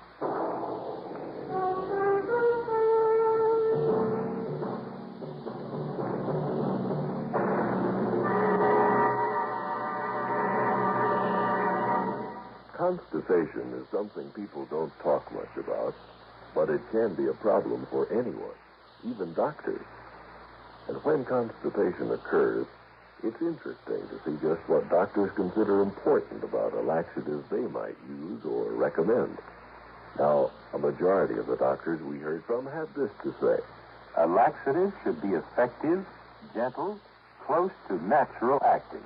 A medicine that can be used with complete confidence. Well, pleasant-tasting chocolate X-Lax is effective. Overnight, it helps you toward your normal regularity. X-Lax is so gentle, so close to natural acting, there's no upset. That's why many doctors and millions of people use X-Lax with complete confidence. X-Lax, the laxative that helps you toward your normal regularity gently, overnight. Now, here's our star to tell you about next week's story. Next week, one of the most beautiful, most charming girls I've ever known. Involved with a killer. But now, don't misunderstand me. I didn't say how she's involved. As a matter of fact, it's to protect her from a killer that I take on the case. And it just so happens that among the people on this man's list of intended victims, that is, the people who had a hand in sending him off to prison, yeah, you guessed it, he's also after me. Join us, won't you? Yours truly, Johnny Dollar.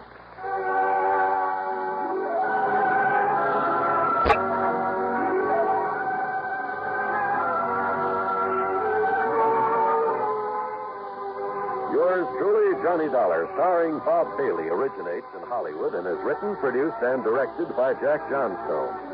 Heard in our cast were Virginia Gregg, Gene Tatum, Paul Dubois, Forrest Lewis, Sam Edwards, Herb Ellis, Tom Hanley, and Bill James. Be sure to join us next week, same time and station, for another exciting story of yours truly, Johnny Dollar. This is John Wall speaking. Menace looms over blistering desert wastes as suspense brings you Inferno, next on the CBS Radio Network. From Hollywood, it's time now for... Johnny Dollar. Johnny, this is Ed Barrett at Tri-State Life and Casualty in New York. Oh, hi, Ed. How are you? A little sick at the moment. Oh, what's the matter? I was planning to go up to the fishing lodge of a friend of mine over the weekend, Tommy Hargrave. Oh, but now you've had to call it off, and, brother, I know exactly how you feel. Oh, Johnny, I don't think you do. Look, Ed, I'm a fisherman myself, and when something interferes with going... What was that? I just received word that Tommy had a car accident up there. Car rolled over on him. He was killed instantly. Oh, I'm sorry, Ed. Yeah. And company policy being what it is, since he carried $70,000 in insurance, double indemnity, since there was an accident involved, well, I got to order the usual investigation. Yeah, sure, I see. Who's the beneficiary? His wife, Mary. They get along all right? No, as a matter of fact, Now, look, Johnny, don't get any crazy ideas. Just go on up there and help her all you can. Oh, sure. Where, Ed? Place is called Shadow Hill, near the little town of Bethel. New York? Yeah, up in Sullivan County. The police department is a man named Skinner. Police?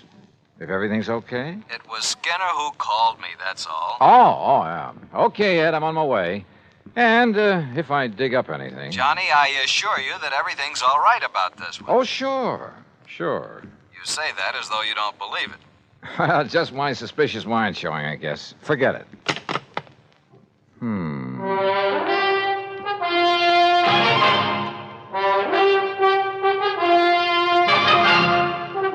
Bob Bailey in the exciting adventures of the man with the action-packed expense account. America's fabulous freelance insurance investigator. Yours truly, Johnny Dollar.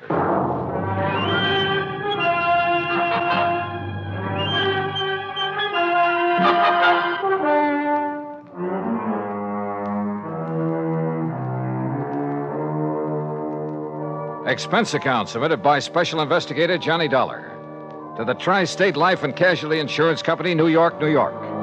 Following is an account of expenses incurred during my investigation of the gruesome spectacle matter.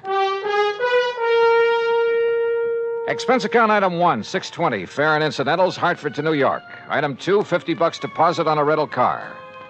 I swung north, crossed the George Washington Bridge, then picked up Highway 17 through Goshen with its famous racetrack, through the summer resort town of Monticello, then past White Lake, a good fishing spot, to the little town of Bethel. It really isn't much more than a crossroads, a couple of filling stations, a general store and post office, and Emmer's Hotel, where I park my bags. Shadow Hill, however, turned out to be a beautiful summer lodge sitting high above the edge of a nearby private lake. From the highway, I could see the narrow, winding road that led from the lodge down to the lake shore. I could also see the spot where a car had apparently taken a corner too quickly, skidded, and rolled over to where it lay on its side. Then, shortly after pulling off the highway, I could see something else. Another car, just short of where the accident had occurred. It was half hidden in a clump of trees that bordered the road. And as I slowly pulled up to it, a man suddenly jumped out and leveled an old .30-30 rifle at me. Stop right there. Don't come any closer. Oh, well, now, just a minute, mister. Who are you? What are you doing around here? Stranger, huh? Yeah, I guess you'd call me a stranger, but look, Then maybe you're the stranger I'm looking for. Get out of that car with your hands up over your head. And don't try no funny business. Hey, what is this, a holdup? Do like I tell you to. And be quick about it. Okay, whatever you say. Come Come on. This door doesn't seem to want to... You trying to pull some trick? No, Open that door. Well, it's stuck, I guess. Well, here, I'll do it. Now then. Thanks. Yeah, now I'll take that gun. Oh, no, you won't. All right. Now. All right, up on your feet. Now, just a minute, son. Turn around. Go on, turn around. You just look here, son. You just take it easy, old man, and remember I have the gun now. I'll lock you up for this. That's what I'll do. You'll what? Yes, sir. Interfering with the law this way. The law? You? That's right. See? Here's my badge. See? Oh, okay then. Look, Mr. Skinner. You look, you... Hey, how'd you know my name? You are Mr. Skinner, aren't you? Well, sure I am. Amos Skinner. Only it's Chief Skinner to you. Police Chief Skinner. And if you think you're going to get away with this, you... What's your idea? Oh, Chief, it looks like you're just the man I came to see. Huh? Only, maybe you'd better have your gun back. Here. Well, all right. All right, now, you just put your hands up and... Say, now, just a doggone minute. Who are you? Johnny Dollar? Johnny Dollar? That what you said? That's right. The Johnny Dollar? I'm an insurance investigator. Well, praise be to Betsy. Well, I might have known it was someone like you, the way you outsmarted me. Banging the car door against me that way. Oh, I'm sorry about that, Chief. Well, Johnny, I'm real proud to meet you. And believe me, son, I'm just mighty glad you're here. Oh? Why do you say that? Just you look here, Johnny, over the edge of this road. Look. You see it down there? That car? Is that the car in which Mr. Thomas Hargrave was killed? Oh, you know about that? That's what I came here to investigate. Well, all right then. Now, you listen here to me, Johnny. Well? I'm the one that telephoned down to Mr. Hargrave's insurance company down to New York. So I understood. I did it as a favor to Mary. That's his wife. On account of she was so broke up and all. Never did like her, but she was pretty upset. Very considerate of you, Chief. And I told the insurance company just what I told everybody else. That Tommy Hargrave took this turn in the road too fast. Now, you see the turn right above here? Yeah, that's a sharp one. Well, he took this turn too fast and skidded off the side, and the car went over and pinned him underneath it, and that was that. Killed him. Well? Well, all right. Now, Johnny, I just come over here from old Doc Walton's. It was down to Doc that I took Tommy's body yesterday just after it happened. And you know why I come back here? Well, I can think of one good reason. Yeah. From something you just told me. Yeah. And from what I can see of the car down there. Yeah, well, it was because I suddenly started thinking, how could a man who knows this road so well ever make a mistake of... Hey, what were you going to say? Well, Chief, that car was coming down the road, down from the lodge, wasn't it? Yeah, that's right. That means he made a left-hand turn right here. Correct. The car went off the road, fell on its side, and leaned right where you landed, right where you see it, right on top of Tommy Hargrave. That car is a sedan. Yeah, that's right. And even from here, I can see that the windows are all closed, except for the one next to the driver's seat. Correct. But now... Then it's obvious it didn't roll completely over. No, sir. It just flipped over on its side and slid down there. And yet you say that Tommy Hargrave's body was under it. That's right. Under the right side of the car where we practically had to dig it up. Hey? Uh-huh. Can you tell me how he could have fallen under that side of the car, windows closed? Johnny. Yeah. Tommy was murdered. That's what. And the car pushed over on him to make it look like an accident. And Johnny, you proved it. A couple of other things we've got to prove, Chief. Hey? Like what? Who murdered him? And why? Act two of yours truly, Johnny Dollar, in a moment. Our flag now numbers 50 stars, and behind each star there stands yet another flag, representing one of the 50 states. Rhode Island's state flag is white with an anchor, first used as a colony symbol in 1647. The motto Hope was added in 1664, when the government was organized under a charter from King Charles II. A circle of 13 gold stars were added for the original 13 colonies. This is the flag of a unique colony and state which carried out a most noble experiment in freedom. The Royal Charter of 1663 reads, "To hold forth a lively experiment, that a most flourishing state may stand and best be maintained with full liberty and religious concernments." Rhode Island's state flag, the flag of the 13th state to enter the Union, was adopted on May 19th, 1897. And now, Act two of yours truly, Johnny Dollar, and the gruesome spectacle matter.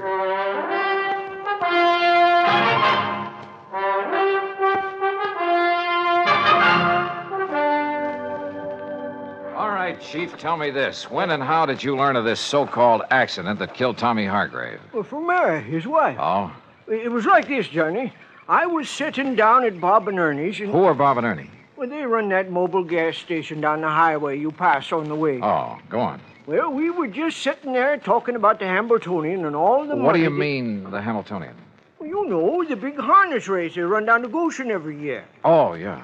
Why, it's world famous. Bigger than the Kentucky Derby. Yes, I know. Go on. Well, we was talking about how much money Barney Marson has made taking bets on those races, and we...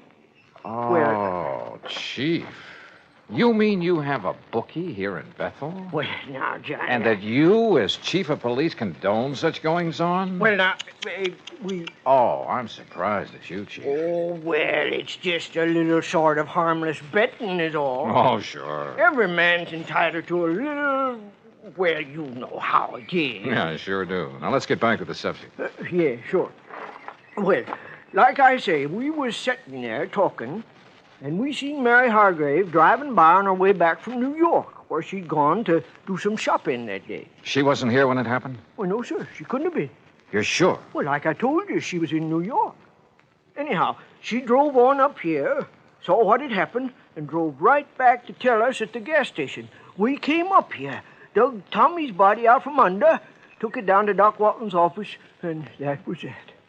How carefully have you inspected that car down there? Well, that's what I was about to do when you come. All right, come on. Let's take a look at it. Well, sure. Have you any way of proving Mary Hargrave was actually in New York? Well, no, I guess not. Hey, look here, Chief. Huh? Keys are still in the ignition, but the ignition's turned off. You're right, Johnny. You're right. This car wasn't rid over the side of the road. It was pushed. Here, let's see if we can get this door open. Yeah, I'll give you... Now, let's see if some of this... Yeah, very good. Well, what are you doing with that handful of dust? Well, it's not very professional, but some of this fine dust ought to bring out any fingerprints on the steering wheel, and we'll be... Yeah. No prints there that I can see. No, you're right. Chief, this wheel has been carefully wiped off. So whoever did it... Huh? What'd you find? Did Tommy Hargrave wear glasses, spectacles? Tommy? No, sir. What? Come on, Chief. First thing I want is a look at his body. Doc Walton just say... That's right. Then let's go.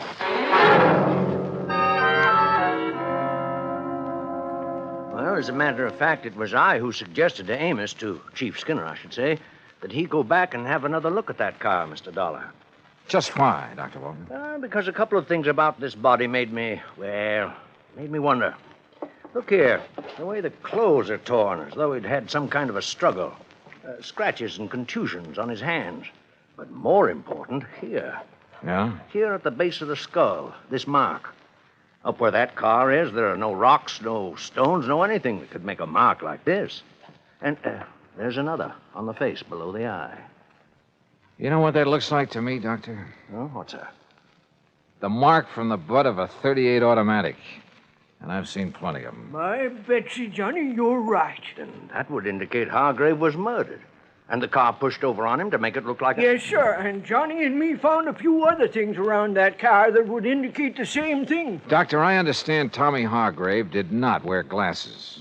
No, not that I know of. Of course, Mary, his wife... She wears them? Yes, she does. Can't do without them. What kind? Well, just regular tortoiseshell, you know. Something like these, maybe? Well, no. Granted, one lens is smashed and part of the frame is broken, but is this the kind she wore? Yes, Mr. Dollar, I'd say so. Of course, a great many Johnny, surely you don't think his own wife... They didn't get along too well, did they? Well, no, but after all, when any couple's been married 10, 11 years... Also, she just happens to be the beneficiary of his sizable insurance policy. Good heavens, Mr. Dollar. Yeah, I think we'd better pay a little visit to Mrs. Mary Hargrave.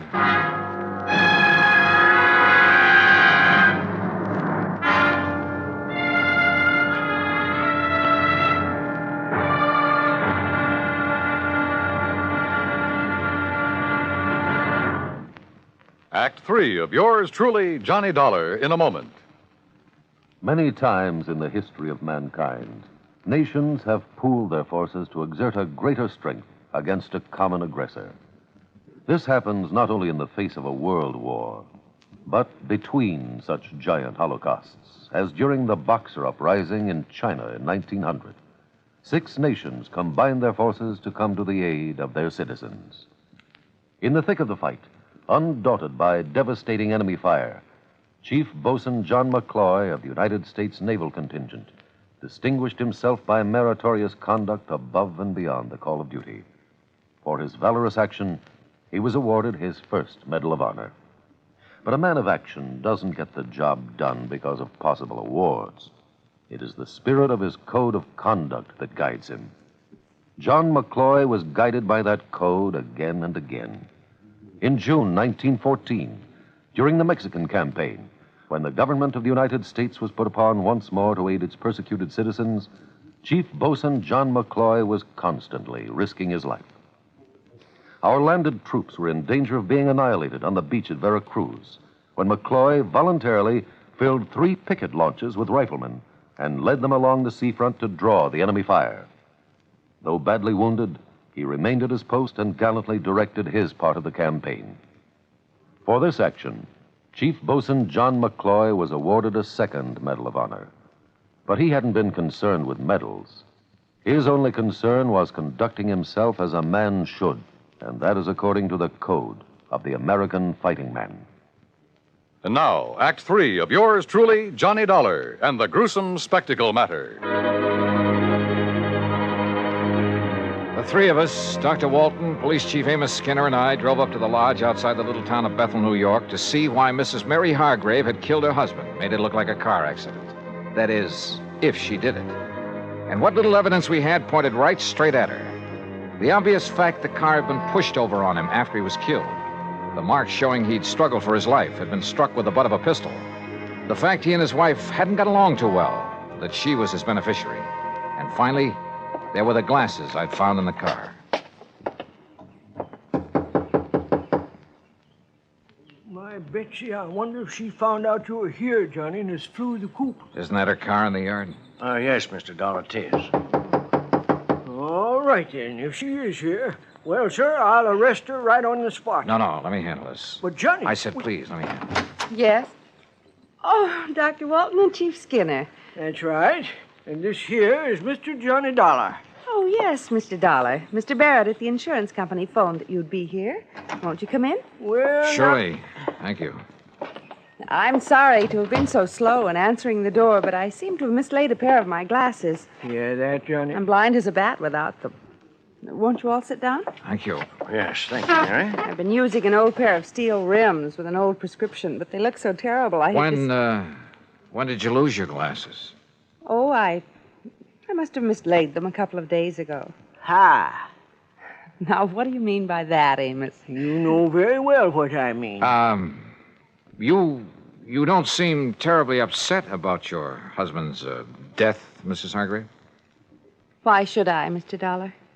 We haven't been exactly getting along for years.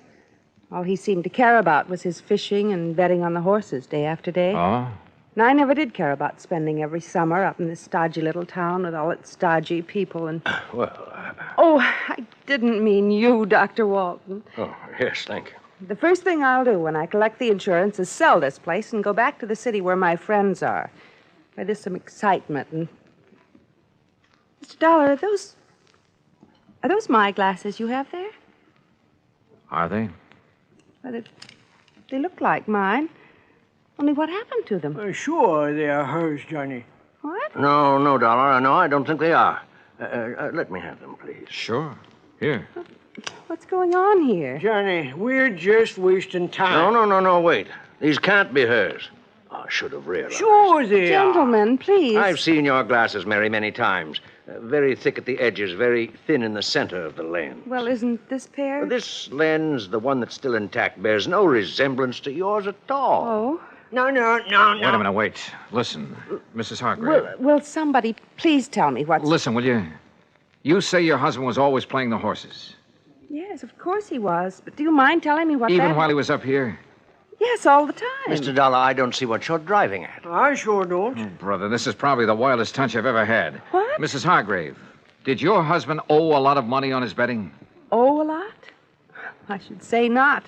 Just the opposite. He's been going around for nearly 2 weeks boasting about the big killing he made. If he ever collected... Doctor, let me have those glasses. Oh, yes. Look, here, this little mark inside the temple. Oh, that's the mark of the optometrist over in Monticello. Here, you see? The same mark as in mine. Yeah, okay. Now, just sit tight, the three of you. Oh? Now, Mr. Dollar. Now, you look here now, Johnny. And Amos, don't try arresting anybody while I'm gone. But it Johnny... might make you look a little foolish when I get back. Back from where, Dollar? I'll see you all later.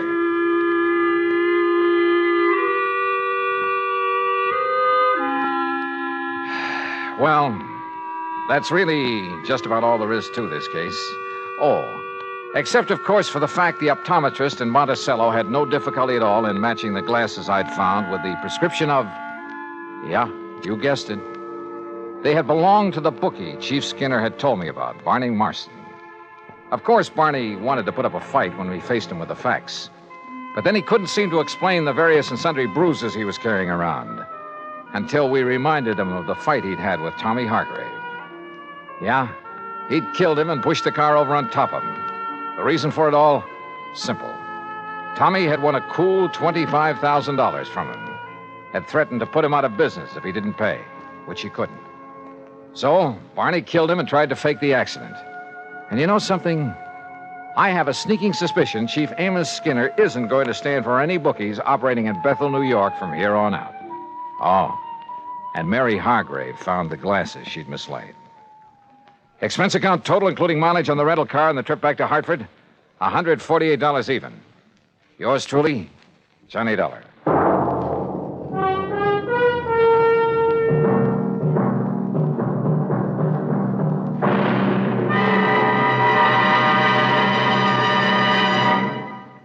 Our star will return in just a moment. Our flag now numbers 50 stars, and behind each star there stands yet another flag representing one of the 50 states.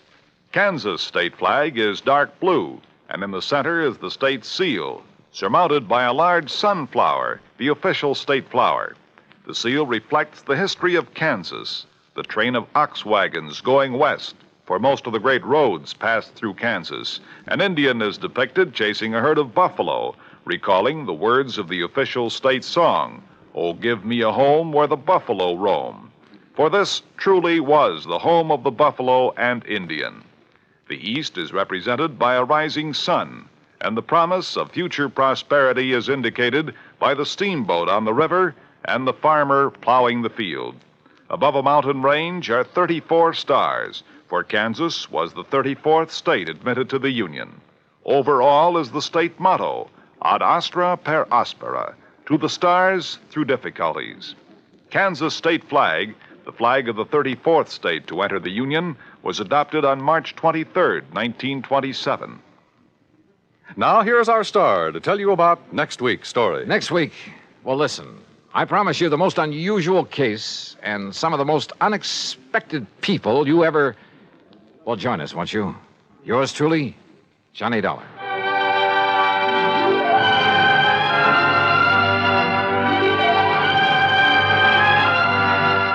Yours truly, Johnny Dollar, starring Bob Bailey, originates in Hollywood and is written, produced, and directed by Jack Johnstone.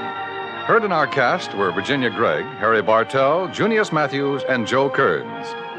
Be sure to join us next week, same time and station, for another exciting story of yours truly, Johnny Dollar. This is Dan Coverly speaking.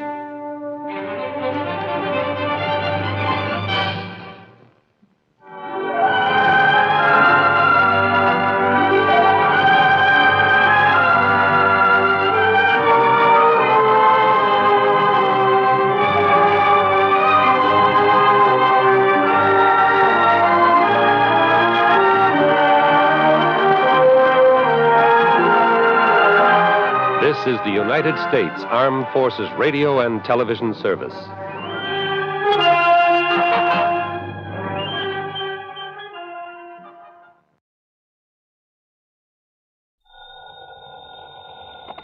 Johnny Dollar. Earl Poorman, Johnny, down here in Sarasota. Earl, so how's the insurance business down in Florida these days, to say nothing of the fishing? Well, why don't you come down here and find out for yourself? But now listen. I'm listening. You remember how my home is situated out here on St. Armand's Key? Well, sure, I ought to. I've been there often enough. It's near the end of a long bayou that comes in from Sarasota Bay. Yeah, and the bayou is lined with expensive homes, private docks, and it's full of mullets, sea trout, sheepshead, flounder. So what about it? Johnny, what would you think if I told you I'd sold a man $50,000 worth of straight life insurance? Well, I think you were just doing your normal... Huh? Did you call to talk fishing or business? Listen, will you? Okay. What would I think if you sold a man a $50,000 policy? And then, 3 days later, just this morning, as a matter of fact, found his body floating under my dock. Oh, okay, Earl. I think I'd better grab the first plane I can. That's what I think. And not to go fishing.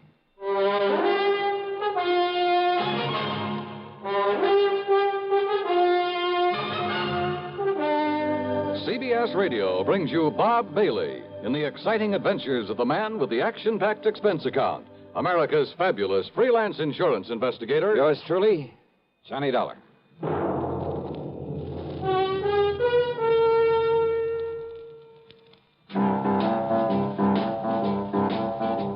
Talk about best-selling records. Here's a familiar tune about America's best-selling filter cigarette, Winston.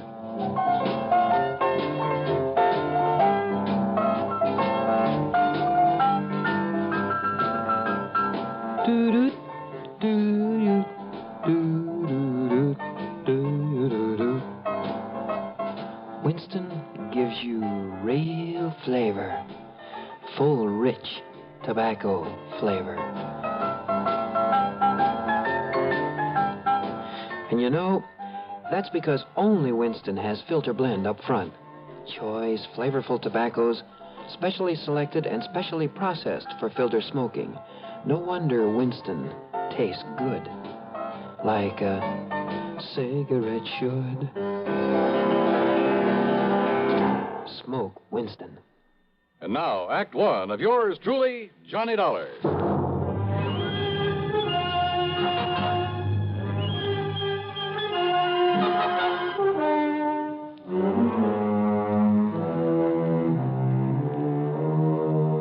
Expense account submitted by Special Investigator Johnny Dollar to the Tri-State Life and Casualty Insurance Company, Sarasota office.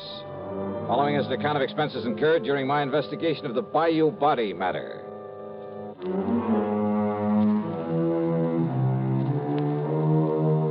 Expense account, item 1, $73.50, plane fare and incidentals, Hartford to Tampa, Florida.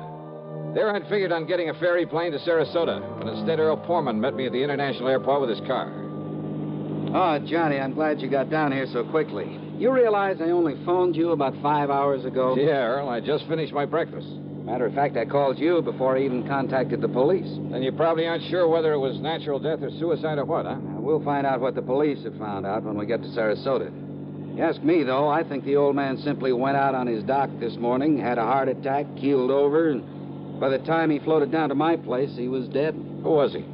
Well, his name, Johnny, is Ralph P. Carter. He lives... Or rather, he lived in the fourth home up the bayou from mine. That new place that was just being built the last time I was down here? That's the one. He was a man of 64. Used to live in New York, where he had a business of some kind. But he had some heart trouble, so he quit and came down here to live and take it easy. Pretty well to do? Considering the house he put up, the way he and his wife lived, I'd say he was loaded. Matter of fact, I happen to know he was. Fancy car, private dock, Has nice a speedboat. wife, you say? Yes. Uh-huh. How old is she, Earl? About 50. You know what I was thinking, of course. What? Oh, if he'd been married to some much younger gal and having money and some insurance, but you know. Huh? You were thinking his wife had knocked him over to collect on this policy I sold him? Such things have happened, Earl. Well, it didn't this time for several reasons. One. He already owned a couple of other policies issued by some company up north, big ones, totaling over $200,000. Two, both he and his wife have so much in blue chip stock, so much in the bank that, well, that $200,000 won't mean a thing to her. Funny, And third- then, that he should buy $50,000 more from you. Third, Carter's wife never knew about this policy I sold him. Oh? No. Nor is she named as beneficiary of it. Who is? Hold your hat, Johnny. This is right out of the pulp magazines. What do you mean? The beneficiary happens to be a former stripper. Stripper? You mean from burlesque? That's exactly what I mean. Her name is Mitzi Taylor. She lives up in New York. I see. You know the connection, Earl? Well, from what he told me when he bought the policy, well, I guess he'd known her pretty well in the old days, before he and his present wife got married. They were only married about 3 years ago, incidentally. Incidentally, huh? Well, what's that mean? Earl, I got a kind of funny idea cooking in the back of my head. About his wife, I mean. About his wife? Yeah, let's get on down to Sarasota and find out what the police have learned.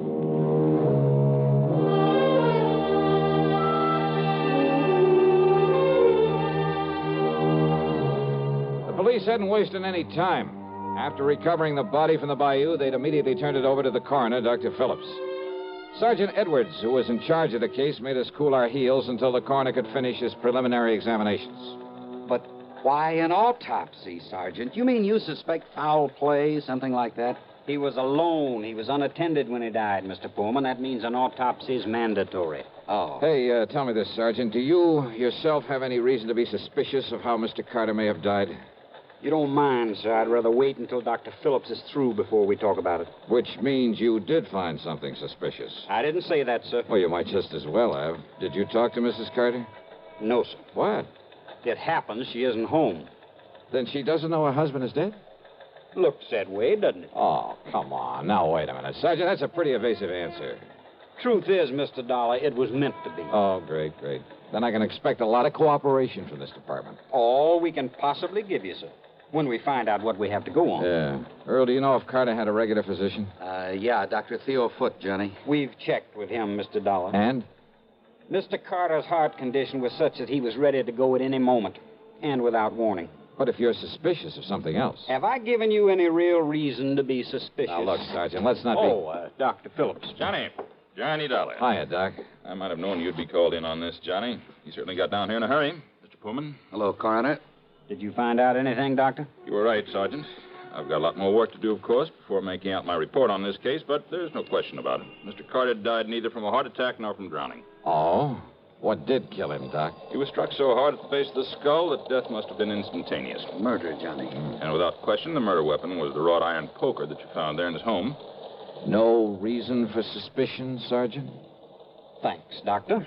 I'll get out an APB on Mrs. Carter right away. I think you'd better. And, Mr. Dollar, I'm afraid you'll just have to wait around until we pick her up. You, want to bet on that?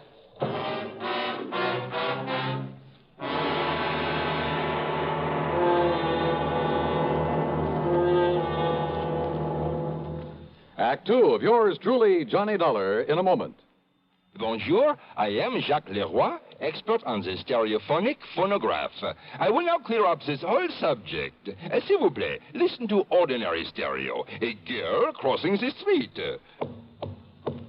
Eh bien, now on Columbia Stereo 1. Ah, that was a pretty girl crossing the street. Quelle différence! The fantastic Columbia Stereo 1 phonograph gives you all the realism and excitement of a live performance. Why, in a moment, mademoiselle. Oh la la. Oh, pardon. You see, only Columbia has exclusive stereo projection. Not just a few separated speakers, I know, but multiple speakers that send interlocking circles of sound through every inch of a room. See the Columbia phonograph, man, tout de suite. Columbia Stereo 1 portable start at $39.95. Consoles from $129.95. Attendez, ma chérie! Wait for me! And now, Act Two of yours truly, Johnny Dollar and the Bayou Body Matter.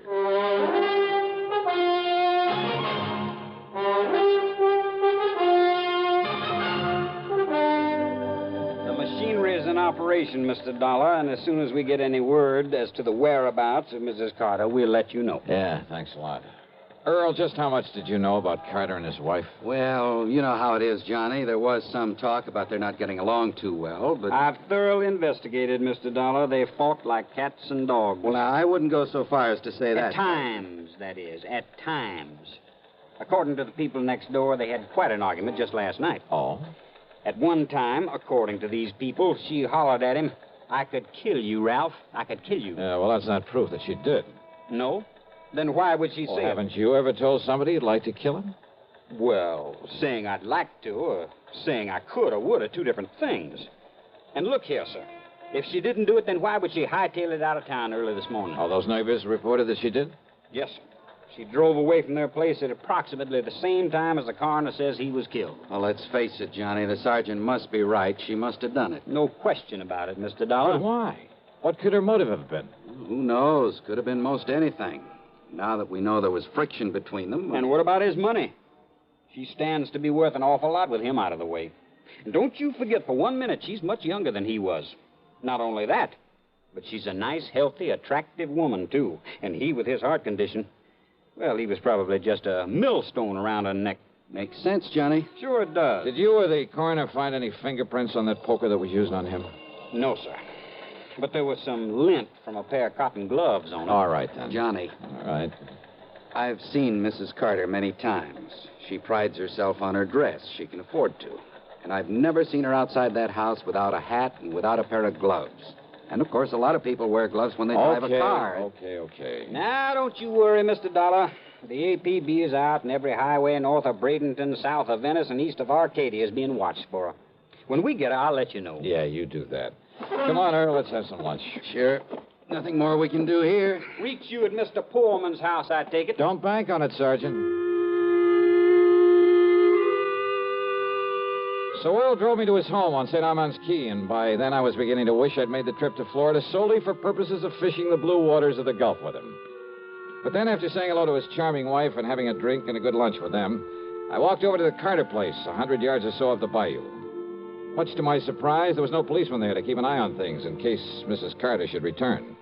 I was even more surprised to find the side door standing wide open. So, needless to say, I walked in and looked around. One of the first things that caught my eye in a den off the living room was a desk. It was locked, but I managed to pry it open without too much difficulty.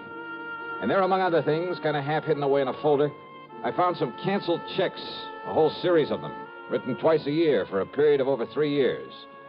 They were made out to Mitzi Taylor, the ex-Burley Queen. Pretty sizable checks, too, all for the same amount of money. No wonder he'd kept this desk locked. But during one period of time, well, 3 checks that should have been there were missing. It gave me an idea. Out in the living room was another desk, a tambour, obviously Mrs. Carter's. Hidden away in the bottom of one of the drawers of that desk were the 3 missing checks. Huh? I beg your pardon. Mrs. Carter? That's right. Who are you? Johnny Dollar, special investigator for one of your husband's insurance companies. Special investigator? Yeah, here. My credentials. I see. And has my husband sent for you? Your husband? Of course. Where is he? You mind telling me where you've been since early this morning, Mrs. Carter? I don't know. Why not? I was somewhat upset this morning, and, well, being a woman, I chose to do something a man probably wouldn't understand. I've been at a beauty parlor. Where? Just this side of Bradenton. All right, now, Mrs. And Carter. if this is some kind of inquisition, I had a shampoo, a set, and a manicure. Tell me just one thing. Did you leave this house before or after your husband died? I don't believe Ralph was even up at the time. Ralph, dead. His body was found in the bayou this morning. Or did you know that? Oh, I am shocked, Mr. Dollar. Terribly shocked. I am not sorry. Go on, Mrs. Carter. I married Ralph 3 years ago. It was my second marriage. My first husband, though very wealthy, was a... I don't know why I'm telling you this. Go on, please. I thought that Ralph, because he was older than I would... Well, I thought that with my money, he'd be content to settle down to the quiet sort of home life I'd owe... Don't you see, it was only for my money that he married me. The only woman he ever cared about, whom he continued to support with my money, was a horrible... See, you've been through my desk. Yes. I'd known about her for some time, Mr. Dollar. But yesterday, when I found those checks in his desk... Would you call them motive for murder, Mrs. Carter? I told him I would divorce him. I told him last night. I'm afraid it was quite a scene, but I... Good heavens. All right, now listen carefully. I want you to answer my questions carefully, regardless of how absurd you may think they are. Well, all right. You always wear gloves, don't you? What? Well, of course. This kind of gloves, like you're wearing now? Only this kind. I have them made for me in France and sent to me on special order. Even when you're working in the garden, say? Of course. I save the old ones for that kind of thing. Any other kind of cotton or wool or domestic leather I'm allergic to. But, Mr. Dollar, I don't understand why... Such a little thing, and yet... What? And yet murder cases have been solved on a whole lot less. Murder? Did you say murder? So you found her for us, Dollar. Oh, Sergeant Edwards. So maybe you private dicks do have some value after all. All right, Mrs. Carter. Yes, Sergeant. I'm arresting you on suspicion of murdering your husband. You what? Now, just a minute, May as young well man. go along with him, Mrs. Carter. But, Mr. Dollar, But I'm glad you threw that word suspicion in there, Sergeant. What's that? Yeah, it may save you from being sued for a lot of money. Huh? Yeah, for false arrest. Act 3 of yours truly, Johnny Dollar, in a moment. Welcome, recording star Mel Torme. It's terrible trying to sing with a bad cold. So I always take 4-way cold tablets to relieve cold miseries fast. Good idea. Tests of all the leading cold tablets proved 4-way fastest acting. 4-way starts in minutes to relieve muscular pains, headache, reduce fever, calm upset stomach, also overcomes irregularity. When you catch cold, try my way. Take 4-way cold tablets. The fast way to relieve cold distress and feel better quickly. 4-way, only 29 cents. Now, here's a word about another fine product of Grove Laboratories. Had dandruff for years? Now get rid of it in 3 minutes with Fitch Dandruff Remover Shampoo. 3 minutes with Fitch regularly is guaranteed to keep unsightly dandruff away forever. Apply Fitch before wetting hair, rub in 1 minute. Add water, lather 1 minute. Then rinse 1 minute. Every trace of dandruff goes down the drain. 3 minutes with Fitch, embarrassing dandruff's gone. Fitch can also leave hair up to 35% brighter. Get Fitch Dandruff Remover Shampoo today. And now, Act 3 of yours truly, Johnny Dollar. After getting the address of Missy Taylor from him, I persuaded Earl Pullman to drive in a hurry to the airport up at Tampa. Item 2, $67.95, plane fare to New York. It was very late by the time I arrived there, but item 3, $6 for a taxi to the neighborhood of Mitzi's apartment. Item 4, 10 cents for a phone call. And then I crossed my fingers. This was hardly the scientific approach to the solution of a murder case. I wouldn't get to first base if I had to identify myself over the phone. But she gave me a break. Hello? Mitzi? Yeah, that's right. This is... Louis? Yeah, Louis. What's the matter with you? Why are you talking like that? Gotta keep my voice down. Listen, didn't I tell you not to call me from down there in Florida? Come right back here. Louis, are you back here in New York already? Took a plane. Did you take care of Ralph Carter? Don't worry, baby. It'll be in all the papers. Okay. And come on over here and I'll pay you off. Sure. But then you're to clear out. You're to get out of this town as far away from me as you can. Sure. Okay. Come on over. Yeah, a real break. Now it was up to me to take the fullest possible advantage of it. Item 5, another dime for another phone call, this time to Lieutenant Randy Singer at the 18th Precinct. No question about it, Johnny. Old man Carter must have known that sooner or later his wife would catch on to all the money he's been giving his dame. Right. And maybe he was getting tired of sending out those checks. Right. So to get off the hook and still provide for Mitzi, he named her as beneficiary to a $50,000 insurance policy. Sure, his wife would know about it after he died, but she wouldn't be able to do anything about it. Yeah, but little Mitzi just couldn't wait, huh? Now, look, I don't anticipate any trouble with her, Randy, but if you're going to be around for a while, well, after I've wrapped it all up, I'll call you to come over and make the arrest, huh? Seems to me you have got it all wrapped up. Sit tight, Randy, and I'll call you.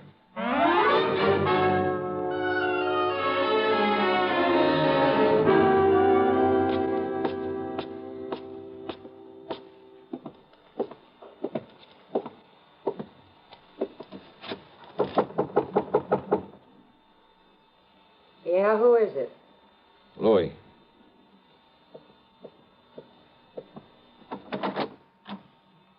Louis, huh? Do you mind if I come in, Mitzi? Now, who are you? Johnny Dollar, Special Investigator. Yeah? For who? The company that issued that $50,000 policy you are not going to collect on. You know something, Johnny? That's where you're wrong. Oh, you think so? Did you see Ralph Carter's body floating around in that bayou down there in Florida? I'm afraid I didn't. Well, you should have, Johnny. Because then you'd know what you're going to look like floating down the dirty East River. Sorry, Mitzi, but, hey, wait a minute. How did you know Carter's body was thrown into the bayou? You took too long getting over here, Johnny, after that phony phone call. Come on in, Louis. Take care of him. What? One move for a gun and I blow your head off, mister. Go ahead, Mitzi. Take his gun away. Okay, I've got it. Now keep it on him while I take him apart so we can feed the fish out in that river. No, wait a minute. Huh? We'd like to close the door to the corridor so that... What? That's right, Mitzi. Don't bother. Cops! The cops! Drop it, Louis!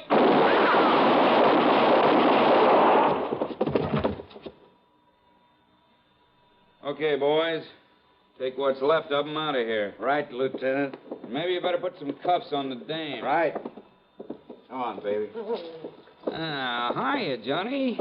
Fancy meeting you here. Very funny. And, hey, what happened? I thought you were going to call me back. Oh, stop hamming it up, will you, Randy? But, thanks. Think nothing of it.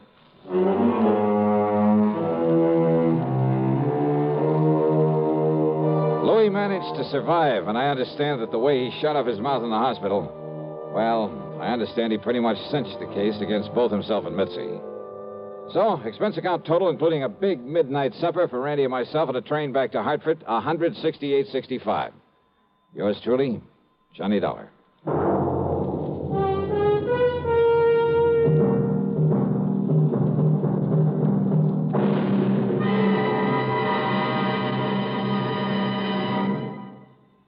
Our star will return in just a moment.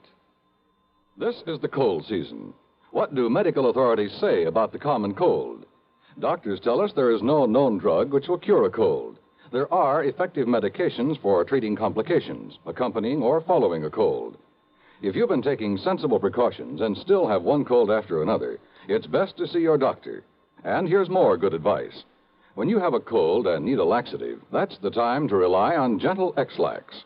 Pleasant-tasting, chocolated X-Lax helps you toward your normal regularity gently overnight. X-Lax gets along with any cold remedies you may be taking, and X-Lax works where nature wants, in the lower tract, not the stomach. Taken at bedtime, X-Lax won't disturb sleep, gives you the closest thing to natural action the next morning. You're well on your way toward your normal regularity, without upset or discomfort. So when you have a cold and need a laxative, take X-Lax, the laxative you can use with complete confidence. X-Lax helps you toward your normal regularity gently overnight. X-Lax. Now, here's our star to tell you about next week's story. Well, next week I take another trip to Florida, and I still don't get a chance to go fishing. Instead, a lesson in how not to commit a murder. Join us, won't you? Yours truly, Johnny Dollar.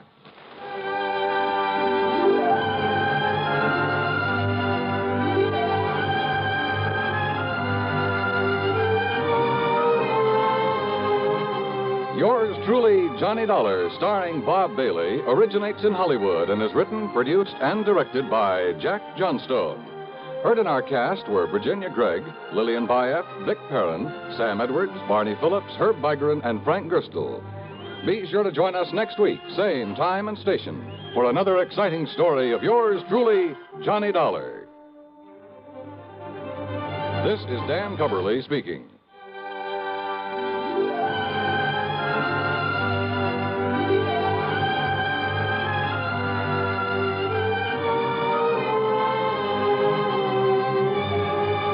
This is the CBS Radio Network. Gentlemen, your attention, please. Now, here's the problem. Your pilot is flying a 400,000-pound, 650-mile-per-hour B-52D Stratofortress.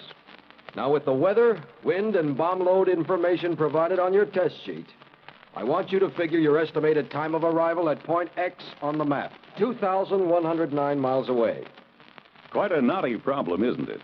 But not for the fledgling navigators in U.S. Air Force aviation cadet training. You see, these men have a firm background in astronavigation, electronics, engineering, and allied fields. They are eminently prepared to cope with the most intricate navigational situations. College men between 19 and 26 and a half. Find out today if you can qualify as an Air Force navigator. If so, you're in for a prestige position with a brilliant future. See your local Air Force recruiter today for complete details. WROW, Radio 59.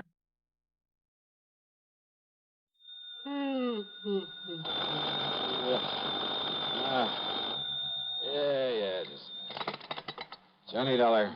We're all clear, Johnny, because I've assured them that you have more than adequate federal security clearance. After all, you were permitted to investigate that missing missile matter. No, wait a minute. What? So, in spite of the fact this sort of thing isn't exactly covered by the insurance we've written for them, well, I wish you'd go over there right away. Wait a minute, will you? Who are you? Oh, I'm sorry. This emergency and all. This is George Reed, Floyd's of England, here in Hartford. Now, Johnny, if you're free... Holy George, don't tell me you're in your office at this ungodly hour. Johnny... It isn't even 9 a.m. yet. I know. I just got here a few minutes ago. What's the big emergency? A phone call I just received from Dr. Paulus Rayburn.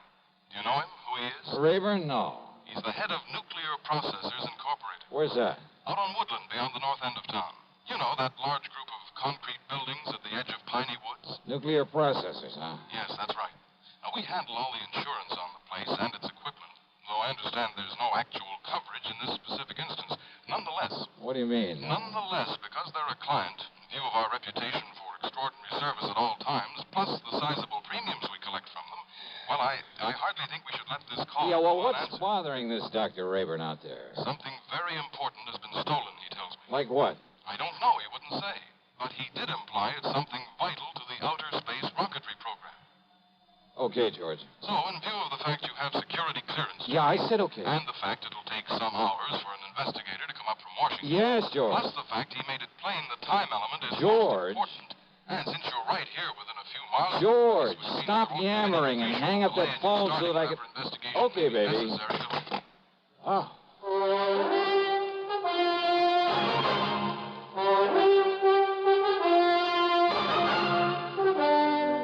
CBS Radio brings you Bob Bailey in the exciting adventures of the man with the action-packed expense account, America's fabulous freelance insurance investigator. Yours truly, Johnny Dollar.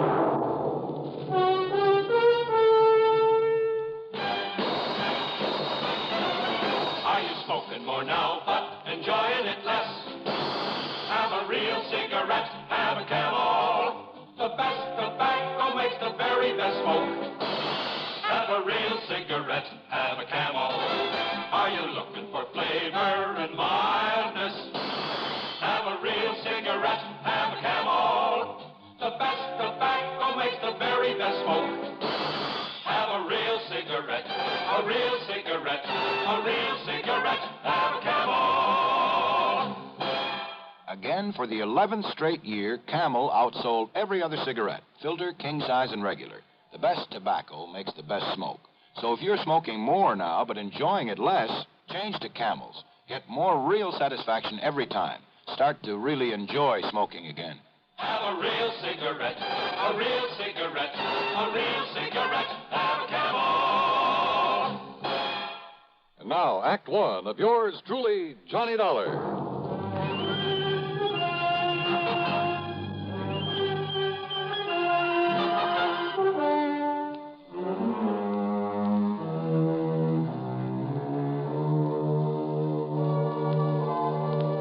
Expense account submitted by Special Investigator Johnny Dollar. To Floyd's of England, North American Office, Hartford, Connecticut. The following is an account of expenses incurred during my investigation of the nuclear goof matter. Expense account item 1, 40 cents for some coffee and a couple of soggy donuts along the way during my drive out to nuclear processors. A tall, heavy wire fence surrounded a group of squat, windowless buildings, partially hidden by the huge oak and fir trees of piney woods. At a sort of glorified sentry box beside the gate stood not one, but 3 armed guards. One of them was chewing out the other 2. But he stopped long enough to look over my credentials, make a phone call from inside the sentry box, then open the gate for me. He directed me to a big steel door in the otherwise unbroken face of one of the nearby buildings. There, after I'd parked my car, another guard took me inside. He led me through a perfect maze of long, narrow corridors with heavy wooden doors at the sides, all of them closed. From somewhere in the building came the almost ominous hum of machinery. Big, powerful machinery. Or maybe I felt it rather than actually heard it. Finally, we came to a door with a single name Rayburn on it.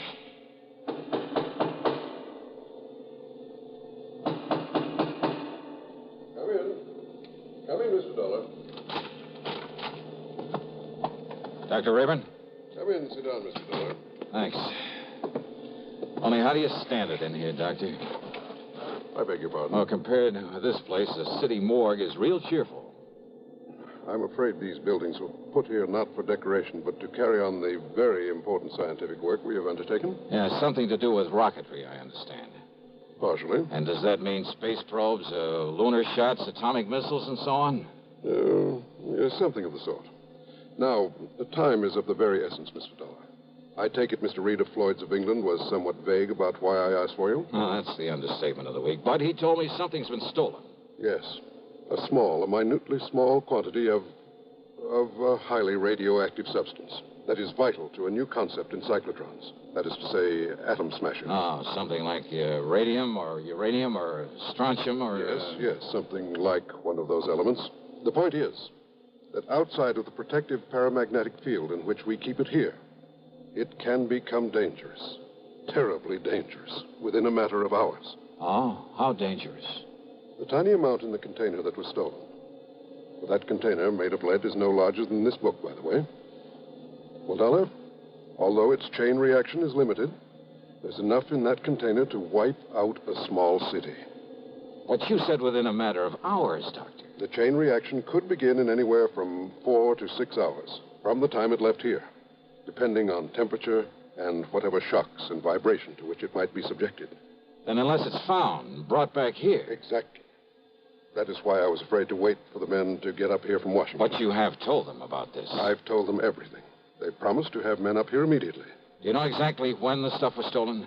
It's now 9:34. Yeah. Dr. Rallinoff left here with this material at exactly 7:46. Rallinoff? Dr. Igor Rallinoff, the man who stole it from us. But if you know... If only he knew the potential, the terrible potential destructive power of this thing he's carrying about with him. You must find him, Mr. Dollar. It must be returned to us before it's too late. Here's Hollywood star Mona Freeman. Who feels like acting with a miserable cold? I relieve cold distress the fast way with 4-way cold tablets. Yes, tests of all the leading cold tablets proved 4-way fastest acting. Amazing 4-way starts in minutes to relieve muscular pains and headache, reduce fever, calm upset stomach, also overcomes irregularity. When a cold strikes, do what I do. Take 4-way cold tablets. It's the fast way to relieve nasty cold distress and feel better quickly. 4-way, only 29 cents. Now, here's a word about another fine product of Grove Laboratories. Does dandruff dull your hair, leave scalp itchy? Get Fitch Dandruff Remover Shampoo and get rid of unsightly dandruff in 3 minutes. 3 minutes with Fitch regularly is guaranteed to keep embarrassing dandruff away forever. Apply Fitch before wetting hair, rub in 1 minute. Add water, lather 1 minute. Rinse 1 minute. Every trace of dandruff goes down the drain. 3 minutes with Fitch, unsightly dandruff's gone. Fitch can also leave your hair up to 35% brighter. Fitch Dandruff Remover Shampoo. And now, Act 2 of yours truly, Johnny Dollar and the Nuclear Goof Matter.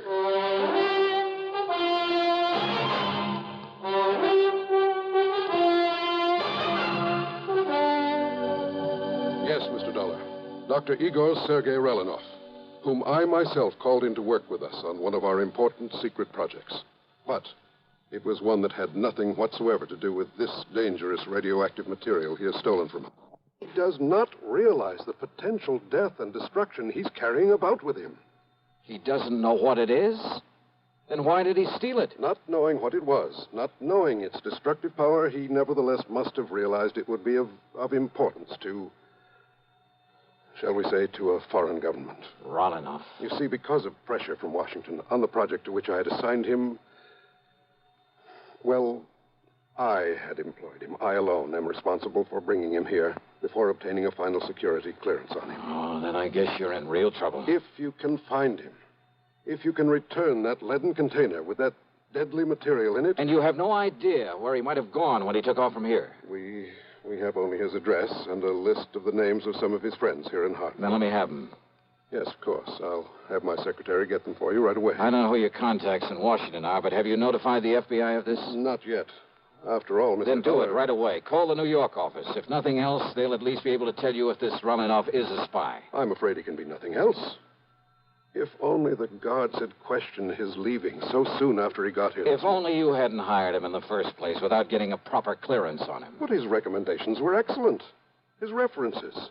I got no negative reports. Oh, let's face it, Doctor. You're in trouble whether we find him or not. I know. To say nothing of what'll happen if heat or vibration or something triggers off that chain reaction you were talking about. Or even just the passage of time. I know. Give me those names and addresses. And more important, this, Mr. Dollar. Oh, what's this? A detector.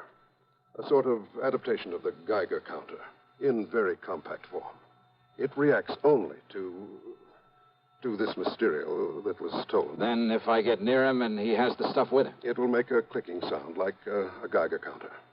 This tiny needle will move and indicate the degree of radioactivity. All right, good. Provided, of course, this switches on. I see. But be very gentle. Oh? It's extremely delicate, like a fine watch. So be very careful. Very gentle with it. Okay, Doctor, I'll take care of it. Now, give me that list of names and addresses.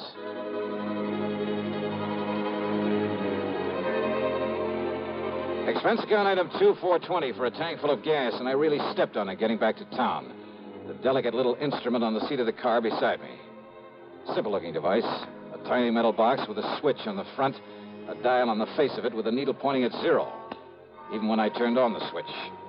Even the radium on the dial of my wristwatch got no response from it. I decided to go first to Rolinov's address, way the other side of town, south of Colt Park. Then it suddenly occurred to me that in all the rush, I'd failed to get a description of the man I was looking for, or even a photograph of him. Oh, sure, with a name like Relinov and a scientist, it wouldn't be too hard to picture him mentally in a general sort of way. And if there was a landlord or landlady at the place he lived, even a neighbor, I could get all the description of him I'd need. Nonetheless, within a few blocks of the place, I decided to stop somewhere and telephone Dr. Rayburn. You know something? That decision got me nothing but trouble and delay. At the next corner was a drugstore. I knew there'd be a phone booth. I watched a bus pull away from the corner, then drove in to park, not seeing the young fellow who just stepped off the bus until it was too late. Good Lord, I've killed him.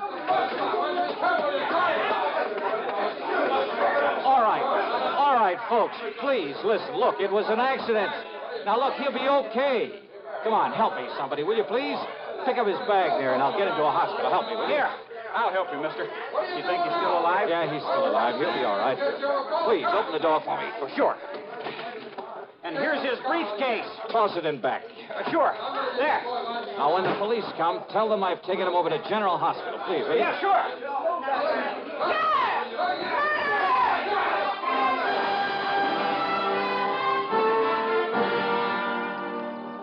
The nice-looking young blonde fellow I'd struck down was still unconscious when I got him to the hospital, but apparently had no broken bones or internal injuries. I showed my credentials, told them to notify the police of what had happened, that I'd be available whenever they wanted to question me. I told them to give him the best possible care, that I'd foot the bill. Then I went back to my car and took off again, cursing the delay that my own carelessness had brought about, because I knew the terrible danger to wherever Relinov might be because of the deadly package he was carrying, because of the... And then I saw it, where the shock and impact of my sudden stop had knocked it to the floor when I'd struck the young blonde fellow. The delicate device that could have been the one, the only way of detecting that radioactive material. My one sure way of spotting Relinoff. It was ticking merrily away. Switch on or off, it didn't make any difference. Ticking away. Broken.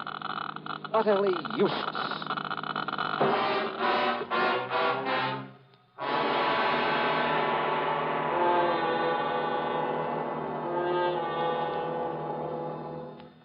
We'll continue with the third act of yours truly, Johnny Dollar, in exactly 1 minute. Constipation can be a problem for anyone, even doctors. And when constipation occurs, it's interesting to see just what doctors consider important about a laxative they might use or recommend. Well, a majority of the doctors we heard from had this to say. A laxative should be effective, gentle, as close to natural acting as possible, and a medicine that can be used with complete confidence. Now, X-Lax has been popular with many doctors and millions of people over the years because chocolated X-Lax is effective. Overnight, it helps you toward your normal regularity. X-Lax is gentle. Next morning, it gives you the closest thing to natural action. And that's why many doctors and millions of people use X-Lax with complete confidence. X-Lax, the laxative that helps you toward your normal regularity gently, overnight. Is X-Lax in your medicine cabinet? And now, Act 3 of yours truly, Johnny Dollar, and the nuclear goof matter.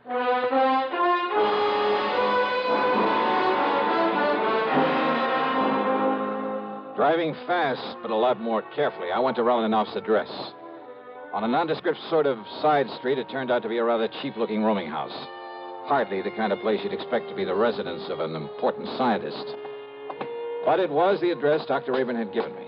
And if I could find there some clue as to where he was, where he'd gone. Come on. What's the matter with you? This door ain't locked. Listen, ma'am. You Mr. Parker, the man that telephoned? Parker? No, listen. Dr. Relinoff's room. Room? Well, he's got 3 of them, regular apartments. Yeah, where? Only you won't find him there. Not him, anyway. Where, I said. Please, come on. Well, it's up on the 3rd floor. Okay, thanks. That's the whole floor he has. Okay. Who are you? What do you want, anyhow?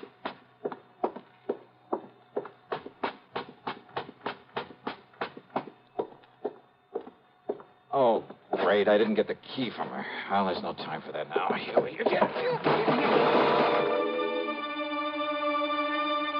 The shades and drapes were tightly drawn. The room was dark. I felt my way along the side of the wall looking for a light switch, then gave up and headed over toward one of the windows. I never got there. You're not Parker. Huh? I thought not. Yes, sir.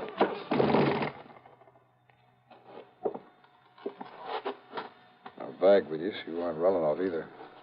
Okay, then, buddy, let's have some light in here and see who you are. If you're one of his pals, come here to... What? No, you can't. Oh. Brother, you certainly look like... Well, maybe you got some identification. This card case of it. Holy smoke, it is. Now, you just look at here, mister. Come here. When I let you in here, you Sir, didn't say will you anything listen to like me? this was going to happen. I haven't got time to explain. Just get me some water and a towel and a washcloth, please. Go ahead. You listen here. Will you mister. please do as I tell you? Now, go ahead. Yes, sir. Johnny. Come here, Johnny. Hi. Look, I'm sorry, old man. I had no idea it was you that you'd be coming up here. Johnny boy, can you hear me? Johnny. Here, Stace. That's right. Now, come on. Take it easy now. Stacy Ringler. That's right, Johnny. Look, I'm sorry. FBI. No, Johnny, I'm with Nucleonic Investigation Department now. Easy, baby. Then it's you I gotta thank for this. Yeah, Johnny, and I'm sorry as the devil. I had no way of knowing it was... You all right? All right, now listen to me, Johnny. Yeah, Stacy. Listen. You're working on that stuff that was stolen from nuclear processing? Yeah, that's... Harry Parker and I came up from Washington on it. Yeah, Parker, We came in by jet. Now listen. Relinoff must have thought he had plenty of time, that they wouldn't miss that stuff until tomorrow when they planned to work on it. Uh-huh. Well, rather than arouse suspicion by galloping out of town, he was taking his time. But we got here in a big hurry. All right. I holed up here in his rooms, and Parker was checking on how he'd get over here from that plant in case he came back here. Are you listening to me? I'm listening. Go ahead. He was there in the drugstore at the bus stop. He was about to close in on Relanoff when you ran him down. When I what? You ran him down, Johnny. Relanoff, with your car. That young, good-looking blonde guy? Yes. That was Relanoff? That was Relanoff. And Stace? Parker couldn't get through to him with that crowd around him. He didn't have time. He just saw you pile him into your car and take off. And I, not knowing who he well, was... thanks to a couple of traffic cops where you tore through some red lights, he traced you to the hospital. You'd left, but he put the cuffs on Relanoff. And you didn't know who he was. Oh, I was kicking myself for my goof and well, running baby, him that's down. the greatest goof you ever pulled. Well, now, wait, Stace. Yeah? The radioactive material. Well, that we haven't got yet, or any sign of it. Then somebody in that mob That's right, Johnny. But don't you see, unless we can find that stuff. I know, and there isn't much time. Come on, Stace. The only thing we can do is start the search for it there at the bus stop.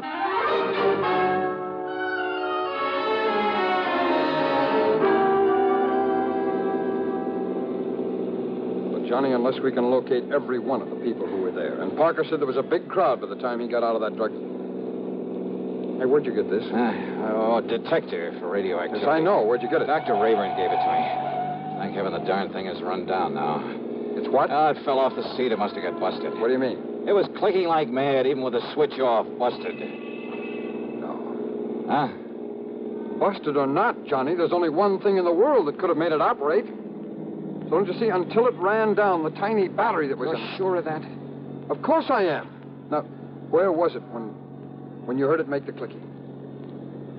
Johnny, what's the matter? Good Lord. Well, yeah, come on. Look, behind the seat. What is it? This briefcase of yours back there? Stace, the man who helped me put him in the car. This thing? It weighs a ton. Gently, Stace. What? Not mine. Rolanoff's. Weight. The lead container with the stuff in it. Then your goof really paid off. Oh. Yeah. What time is it? It's 11:38. 39. Would go off in 4 to 6 hours. After 7:46 this morning. That means we have exactly 7 minutes. Yeah. Johnny, you think we can make it back to the plane in time? Unless some sudden change in temperature, some shock or vibration sets it off. I'll drive as fast as I dare. Okay, Johnny. Hold it gently, Stace. Yeah. And maybe you'd better pray a little.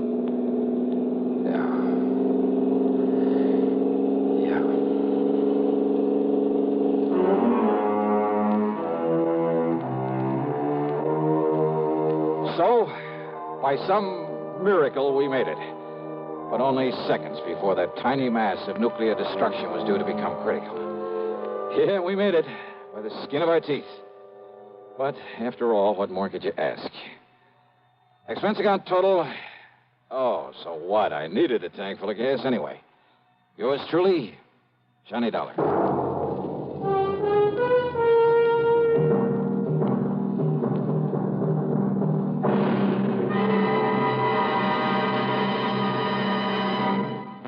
Now our star has a word or two for you about next week's show. Thank you, Daniel. You're a good man. Well, thank you, Johnny. We're going to miss you. Next week, well, let's face it. The case I have to work on has more twists and turns and angles than anything you can imagine.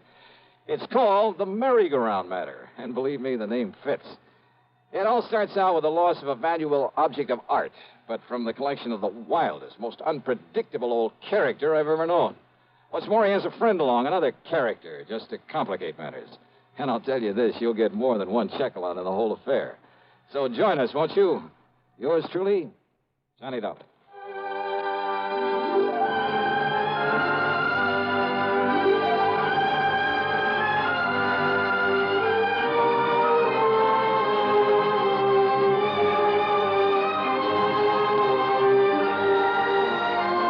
Yours truly, Johnny Dollar, starring Bob Bailey, originates in Hollywood and is written, produced, and directed by Jack Johnstone. Heard in our cast were Virginia Gregg, G. Stanley Jones, Bartlett Robinson, Sam Edwards, and Stacey Harris. Be sure to join us next week, same time and station, for another exciting story of yours truly, Johnny Dollar.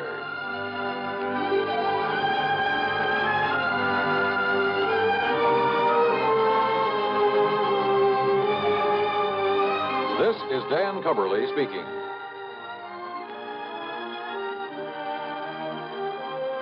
This is the CBS Radio Network. Better buys are your reward at Orange Motors for a Ford.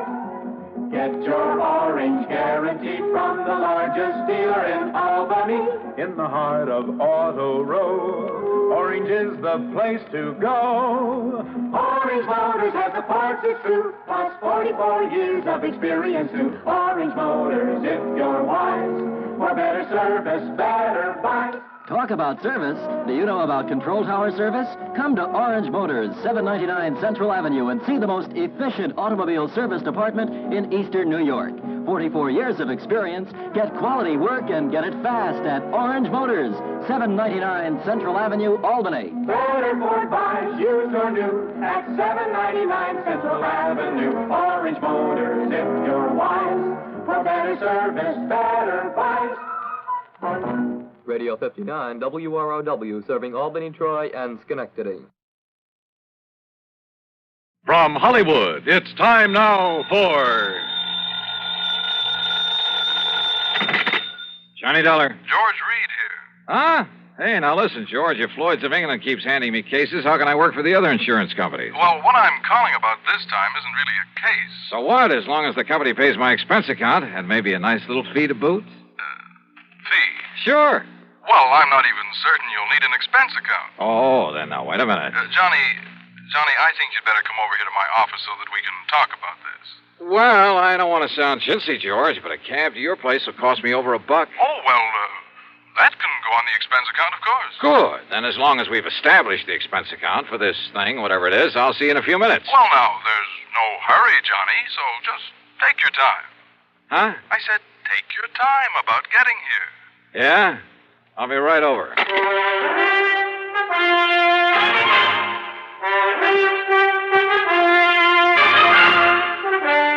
Bob Bailey in the intriguing adventures of the man with the action-packed expense account. America's fabulous freelance insurance investigator. Yours truly, Johnny Dollar. And now, Act One of yours truly, Johnny Dollar.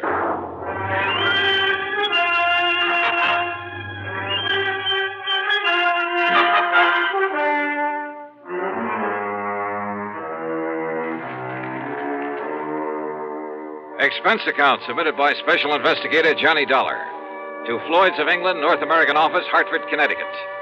Following is an account of expenses incurred during my investigation of the cautious Celibate matter.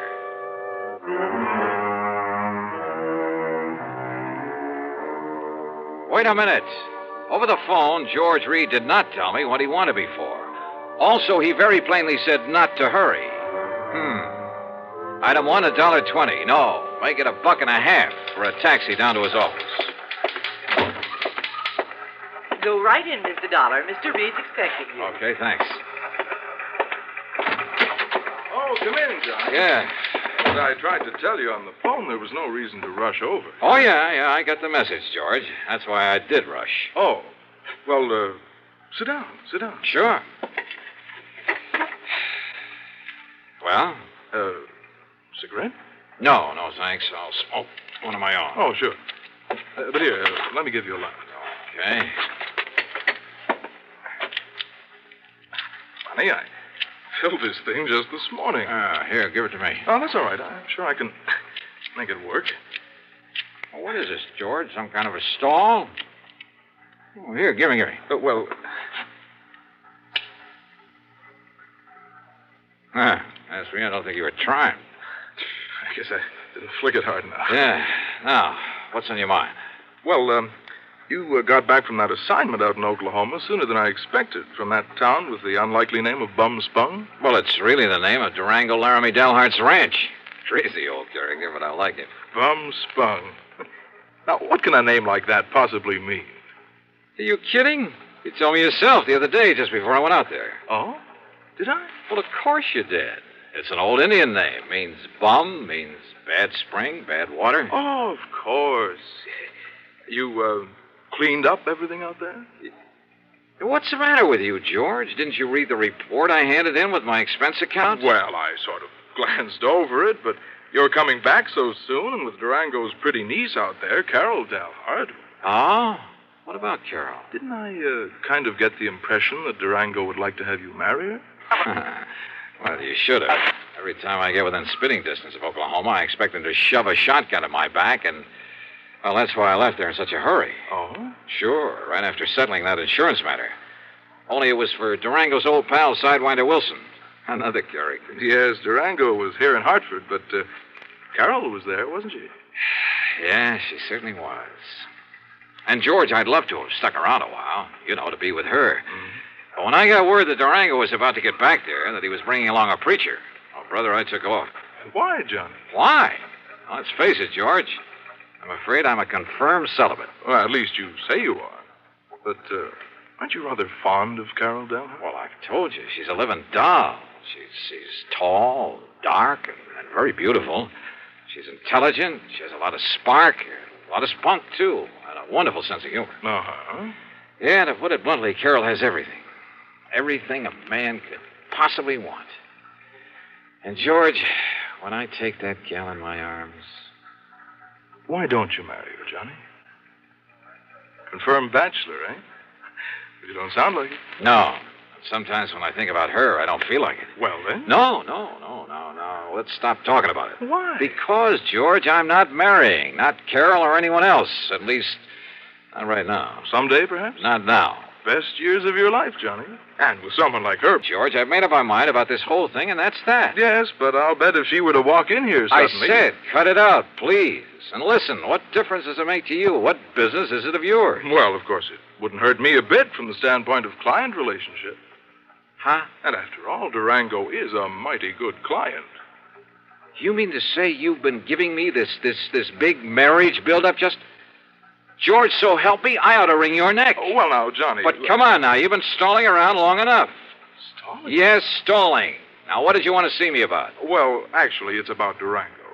Johnny, he asked me to have you come here. What for? And to keep you here.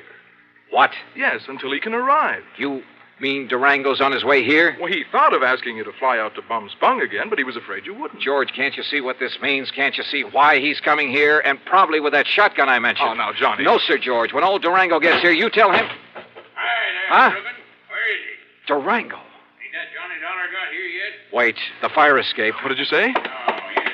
Well, then I'll go right in. Johnny, wait! Tell him I left town. No, wait, listen! Well, where is he? Durango. Hi there, Georgie. Where's he at? The window. You mean went out the window? Yes. Dollar, Johnny! You come back here, Johnny! You hear me? I said come back here!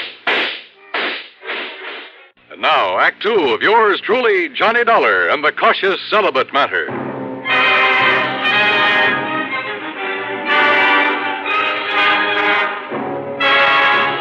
Needless to say, when that wild old character, Durango Laramie Dalhart, started shooting at me in the window of the office building, well, I really made time down that fire escape. And I didn't stick around to see how he was going to square himself with the police.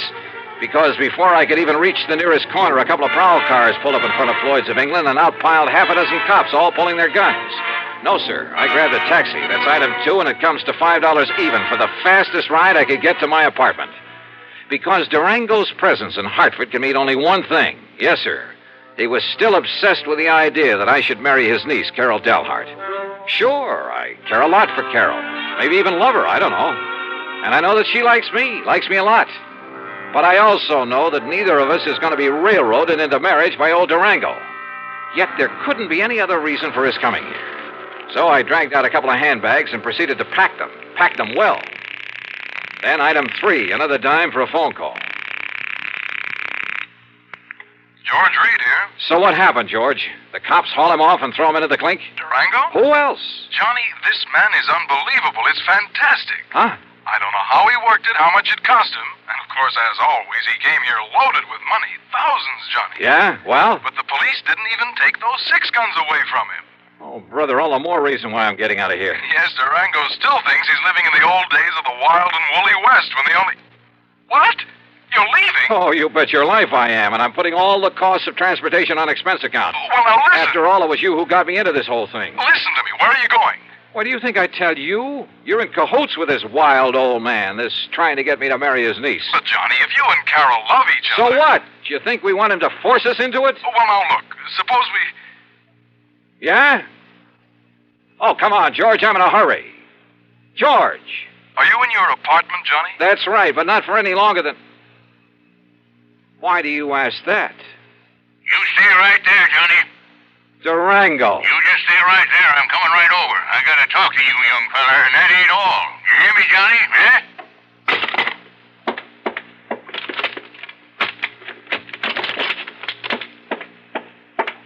California, here I come. Thanks to the late hour, I was able to get a plane without any trouble, though I half expected to see Durango come tearing out to the field with those crazy six guns blazing before we took off. Incidentally, I used the name of Bailey when I grabbed my ticket, just in case. Oh, and incidentally, George, item 4 is a $146.85 ticket to Los Angeles. It's on my American Express credit card, but believe me, brother, I'm collecting from you. You may have to pay for a lot of travel before I'm through with this thing.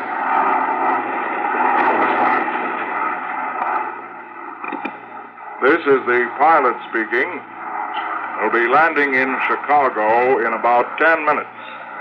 Weather is clear, the moon is bright, and ground temperature is 52 degrees. Is there a Mr. Johnny Dollar on board? A Mr. Johnny Dollar. I don't have him listed among the passengers, but is there a Mr. Johnny Dollar on board? Stewardess. Yes, Mr. Bailey, isn't it? This Johnny Dollar you're asking for, a friend of mine. I guess he missed the flight.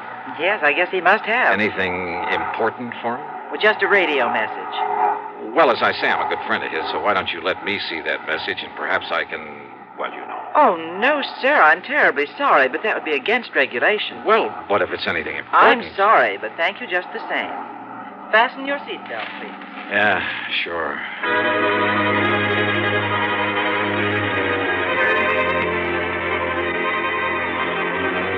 When we landed in Chicago, I was tempted to grab a telephone, call George Reed, and ask him if Durango had given up the chase.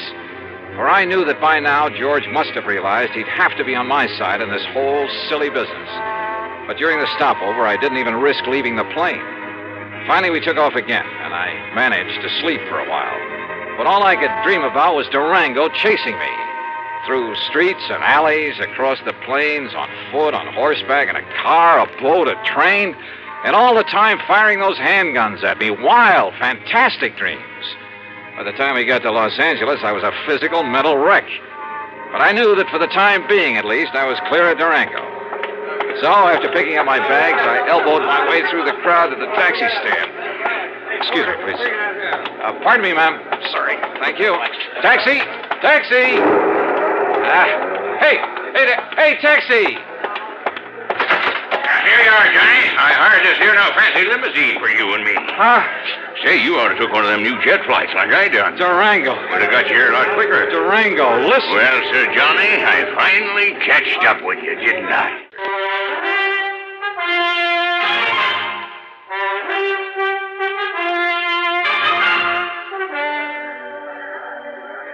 Durango. Well, Sir Johnny, I finally catched up with you, didn't I? Yeah, I guess you did. Well, you're the slipperiest young maverick I ever did see. Now, heist yourself up in this here now fancy limousine that I hired for it. Okay, Durango, whatever. Huh? Huh? What's the matter? Look, that man. Where? The other side of your car. Hasn't he got a gun there? Well, I have, so I'll soon find out. You wait here, Johnny. Oh, sure.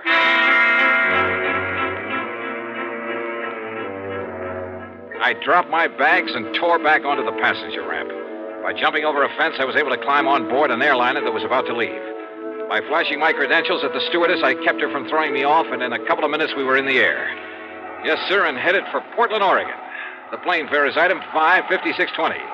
And to prove I'm not kidding about the company paying my expenses on this wild trip, item 6 is $425 for my 2 leather handbags and all the clothes I'd packed in them. So what happened at Portland? You won't believe it. But Durango was there and waiting for me.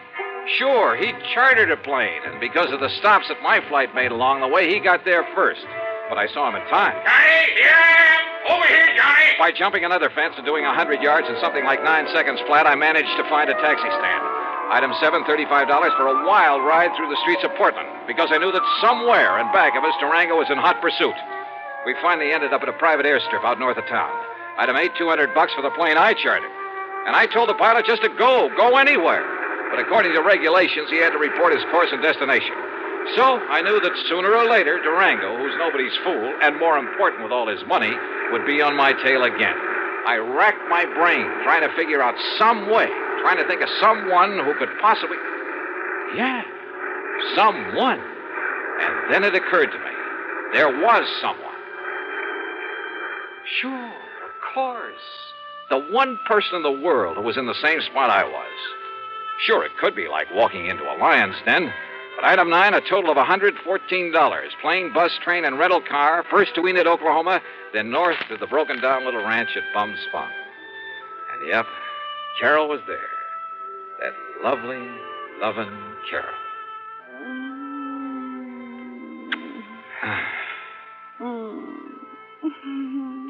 Oh, easy, gal, easy.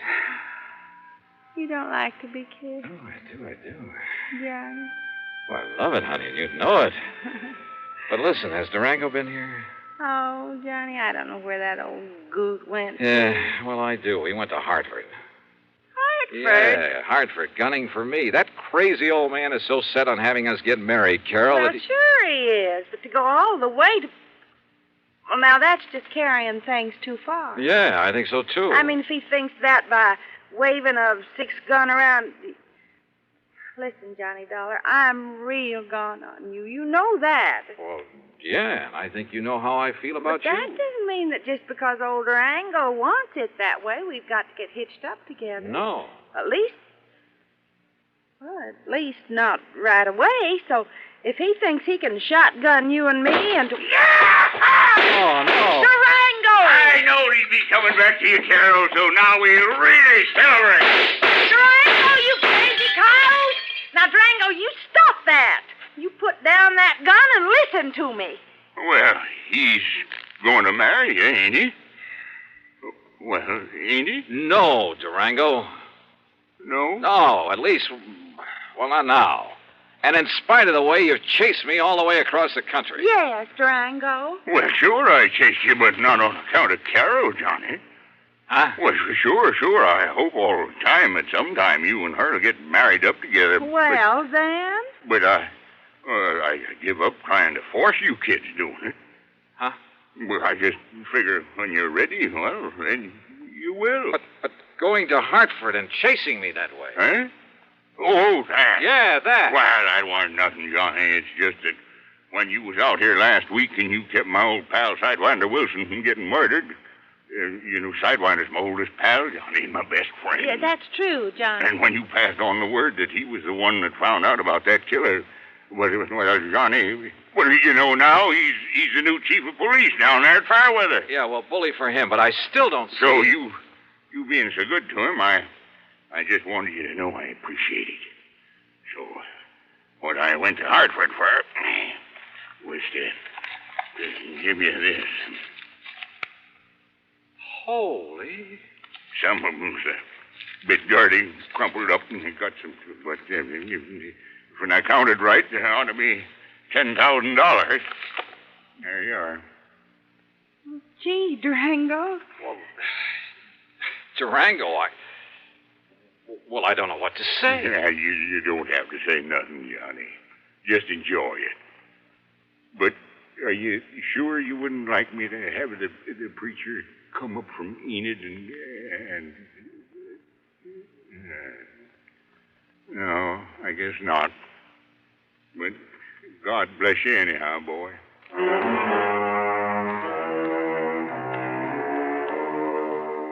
This time I did stay over for a couple of days. Yeah, and if I ever do take the leap... The expense account? Well, George, I'll still argue with you about it, but that's all. And the total, $1,053.45. Yours truly, Johnny Dollar. Here's our star to tell you about next week's story. Next week, a string of holdups, and behind them all is... Well, why don't you listen, find out for yourself. Join us, won't you? Yours truly, Johnny Dollar.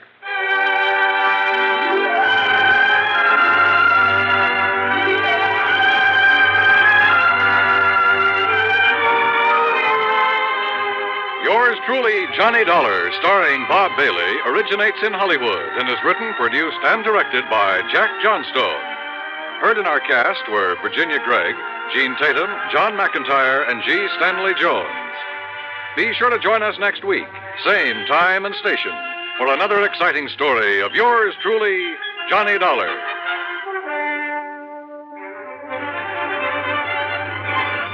This is Dan Coverly speaking. See How He Runs on Suspense is next on the CBS Radio Network. Johnny Dollar. This nice weather kind of get under your skin, Johnny? Who's that? Make you want to be sitting in a boat on Lake Mojave, hauling in 5 and 6 pound bass. Maybe a really big one? Buster. That's right, Buster Favorite. Where are you? Where are you calling from? Right here at Lake Mojave Resort. And Johnny, I've just picked up a new spinning rod and reel that I think you ought to give a work on. Oh, you dog. You know I have to work for a living, and brother, I mean work. Isn't it pretty hard, huh? Too hard. Well, then it's time for you to relax a bit. Yeah, I know, but... Live longer, Johnny. You know the old saying. What old thing? The time a man spends in fishing is never deducted from his lifespan. So come on out here for a few days. Oh, Buster, I'd love it. And if there was some insurance problem that I could use as an excuse, Buster, is there? Well, yeah. You know there's something involving insurance that I ought to look into? Yeah. Then give it to me, quick. Well, it's not the sort of thing I could very well explain over the phone. But unless I know what it is, what company's involved. But it could turn out to be something pretty important. And purely incidentally, the fish are biting like mad. That's right. Okay, Buster, what am I waiting for?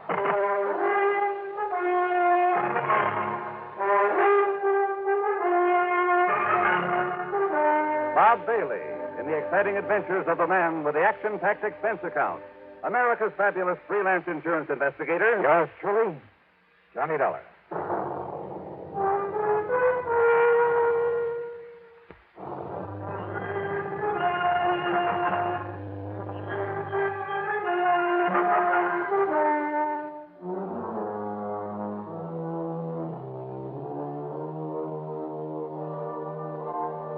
Expense account submitted by Special Investigator Johnny Dollar. To the Greater Southwest Insurance Company, Los Angeles office, attention Mr. Royal J. Harkin. Following is an account of expenses incurred during my investigation of the Frantic Fisherman matter.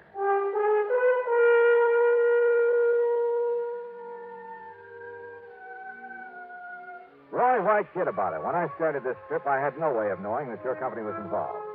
Knowing Buster Favor, I honestly figured that his mention of an insurance angle was just to give me a good excuse. But when you've read the facts in this report, I'm sure you'll agree that Greater Southwest should pay the old expense account without question. Yeah, and probably a nice extra fee to boot. All right. Item 1, $154.50 night flight from Hartford to New York to Las Vegas, Nevada. Item 2, $50 deposit on a rental car. I headed south and east to Lake Mojave Resort.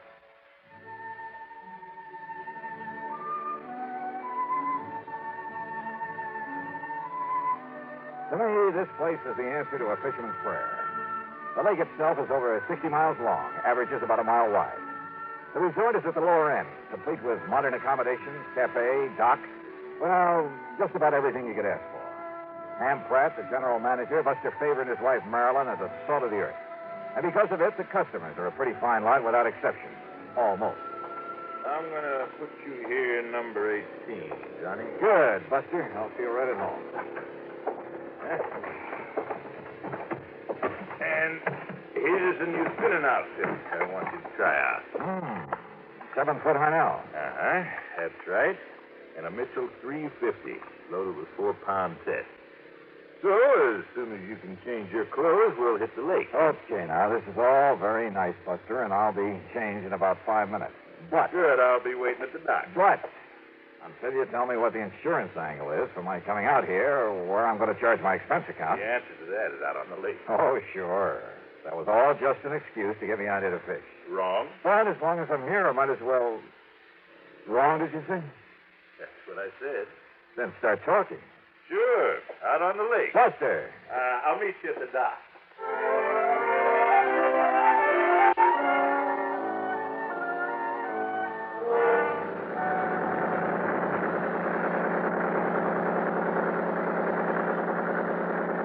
rig 35 on Buster's boat moved us up the lake at an easy 39.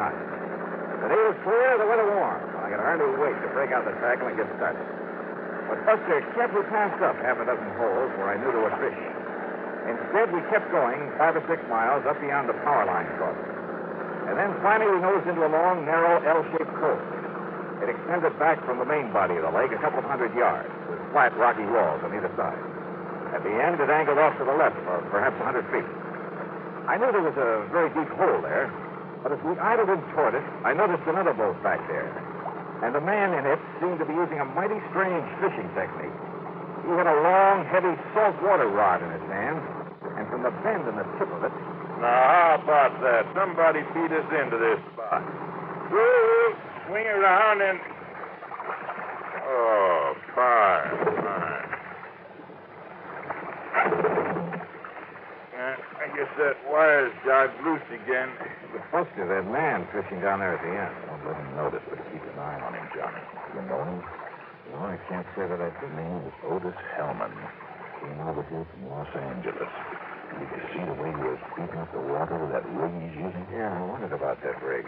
But he stopped the minute we rolled into sight. Could you see what he had on the end of his line? No. He let it drop down in his boat. We'll just have to wait until he gets back to the dock. There we are. Well, now, as long as this boat's taken, why don't we try a big basin up above? Yeah, sure.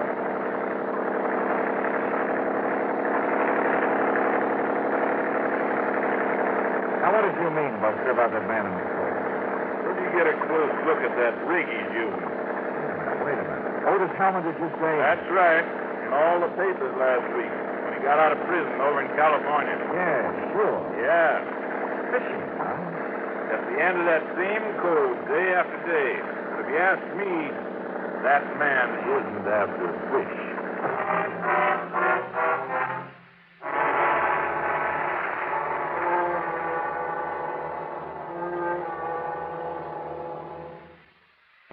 And the Frantic Fisherman matter.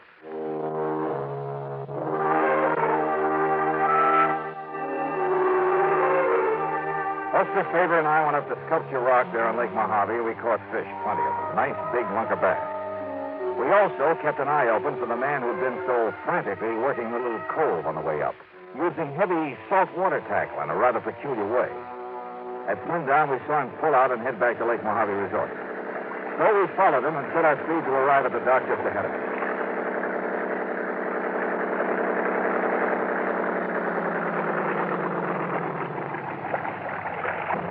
Well, here we are, Johnny. Back home same day. Yeah. Size up, Jim. Take care of these fish for us. Sure thing, Buster. Hi, Mr. Dollar. How'd you make out? Oh, pretty good, Jim. Here you are. Hey, you meant it all right. Evening, Mr. Hellman. How'd you do today? Nothing, Mr. Faber. Not a thing. Oh? Where were you fishing? All over the lake. Didn't I see you in the long, narrow cove above the power line? Yeah, maybe so. Hold on, Jim. Tie me up. Yes, sir. Sure. Take a look, Johnny. Yeah. Oh, I'll take care of the tackle myself. Oh, sure. Anything you say. Anything you say. Hellman quickly swept the tackle from the end of his line into a fish stack. But I caught a glimpse of a couple of huge triple hooks with lead collars. They were big enough, heavy enough to catch a whale. A respectable freshwater bass couldn't even get one of them into his mouth. Back in my room over a scotch and soda, Buster and I talked about it. When I asked him, Johnny, the first day he came here, he muttered something about trying to snag some carp with that rig. Snag some carp? But if you noticed up there in that cove before you saw us looking at it. Yeah, he was right over the deep hole at the end of it. The only place I've ever seen him fishing. If you can call it that.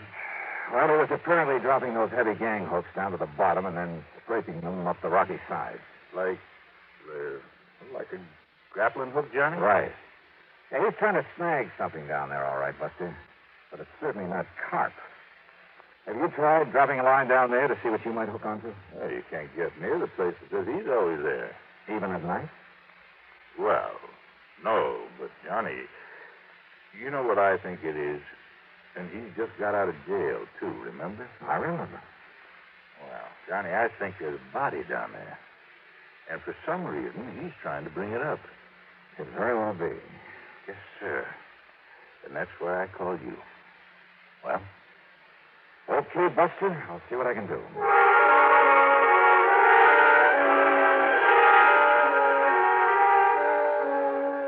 Buster had said that Hellman came here from Los Angeles. Well, there was a man in L.A. who was a veritable fount of information. Royal J. Harkins, at Greater Southwest Insurance. It was evening now, so I put in a call with Hall. That's item 385 cents, and he had plenty for me. Of course I know who Otis Hellman is, Johnny.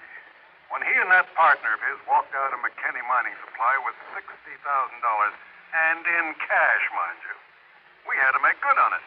Is that why Hellman was sent to prison, Roy? Yeah. For complicity in that job, though, I believe his partner was the one who really did it. Who was the partner? Another old prospector named Oscar Kirkman. Kirkman. Is he still in jail? Oh, he disappeared, Johnny. Just before he was to go to trial. And the money? Not a penny of it was ever found. So if you have any ideas about how and where you might recover it... Sorry, Roy. But if you're interested in Kirkman's body, I might be able to find that for you. What? Or what's left of it. And yet, how could I be sure? I mean that it was a body that Hellman was trying to locate up there in that deep little cove. Well, there was only one way to find out, and I needed some special equipment for it. So early the next morning, I climbed into my rental car. Try Shelby Sporting Goods up in Las Vegas, Johnny. That's the closest place you know, huh? I'm afraid so. Okay, then, here I go. Ordinarily, there'd be dozens of folks around here who could loan it to you, but most of the people right now are either fishermen or water skiers. Hey, incidentally, did Hellman go out in his boat this morning? No, Johnny, and listen. Yeah? Maybe my imagination is working overtime, but listen. Yeah?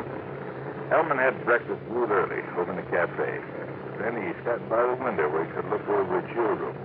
He must have drunk a dozen cups of coffee sitting there, but he didn't budge until you came out. Oh? When you did, when you went over for breakfast, he sort of casually walked down to the boathouse. Only it was a little too casual.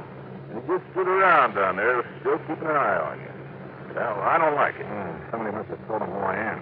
No, not one of the help, Johnny. I warned him not to before you arrived. Well, I don't think any of the guests know. Just the same, I think Hellman's suspicious of you. And Johnny? Oh, stop worrying, Buster. Just the same, Just Johnny. keep an eye on him. I'll see you when I get back from Las Vegas.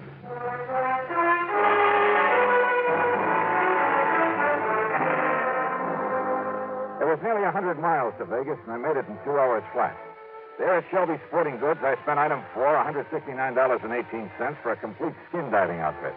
Fins, faceplate, diving tank, and regulator, a powerful waterproof headlamp, and, yeah, a passionate pink pair of swim trunks. There you are, partner. You going to do your skin diving over Lake Mead? Down at Mojave. Oh. The last time I outfitted a man for down there was a couple of years ago. A man called himself a miner, a prospector. Oh? Yeah, rented $150 worth of stuff to him and never got it back. Hey, wait a minute. You know what his name was? Sure. In spite of the fact that he gave me a phony one. It was right after that his picture was all over the papers with his partner, that other crook named Otis Hellman. And his name? Rings a bell, doesn't it, partner? It sure does, Mr. Sure. While Hellman took the rap, this one disappeared. Name was Oscar Kirkman. Mister, you've just given me a wild idea. That's all? Just wild enough to make some sense. Yeah, and help me solve a case. Solve a case? What kind? Who knows? Maybe murder, among other things.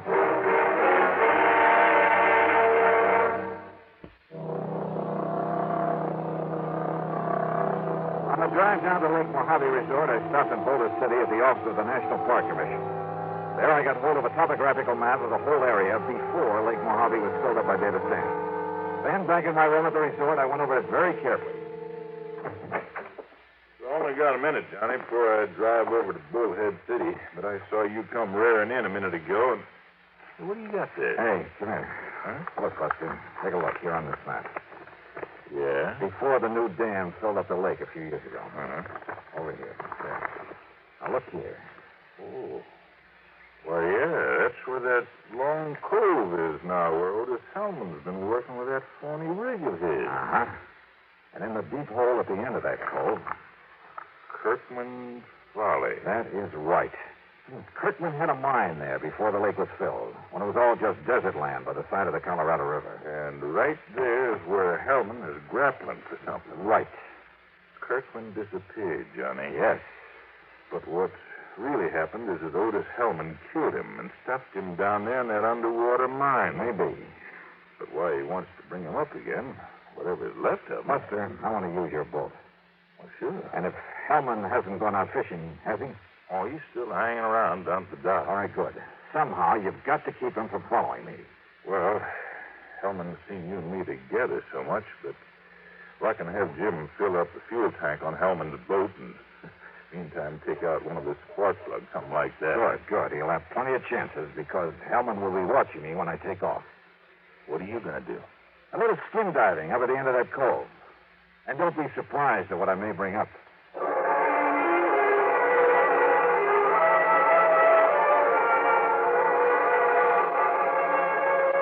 Hellman was still at the dock, and I thought he kept his eyes only on me as I piled the skin diving stuff into Buster's boat. Meantime, Jim went through the motions of fueling up his motor. Then I took off and with the throttle wide open, drove up the lake to the long L-shaped cove. At the end of it, where the deep hole was, I tied up to an overhanging rock, put on swim trunks, faceplate, slippers, and tank, and gently let myself over the side.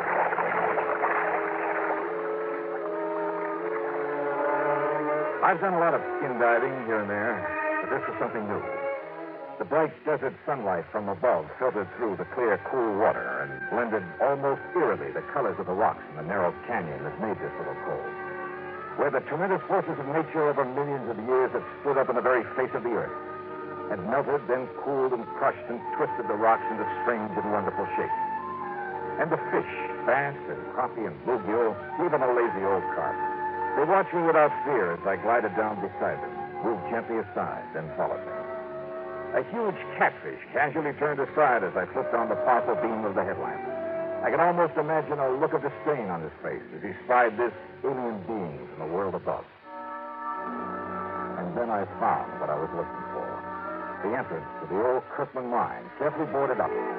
But I managed to pry one of the boards loose. And I found a package wrapped in heavy plastic with a heavy coating of wax. But I could see the color of money inside. I swam back up to the surface with it, to the shadow I thought was Buster's boat. Tossing off my gear, I flung it and the package into the boat and grabbed the gun. Don't bother about coming aboard, Mr. Dollar. Well, Mr. Help. I convinced Jim that he should replace the spark plug in my motor that you had him removed. Well, good for you. You saved me a lot of trouble, Dollars, locating and recovering the money for me. Now that I have it... Look, if you'll aim that thing the other way... Did you also find the remains of Oscar Kirkman down there? Now, listen, Hellman. Well, it don't matter. After I've killed you, you're going to join him down there with his anchor tied to your feet. Thanks again, Mr. Oh, no, you... I kicked with all I had and overturned the boat. As he entered the water, Hellman fired again. A concussion hit his throat, but he dropped the gun, and with the help of the fins of my feet, I was able to turn him, to grab him around the neck and drag him down. I had taken a deep breath before capsizing his boat, and he was an older man than I. But it seemed like hours before he finally quit struggling, and with my lungs almost bursting, I carried him back up to the surface. He was still alive, but harmless.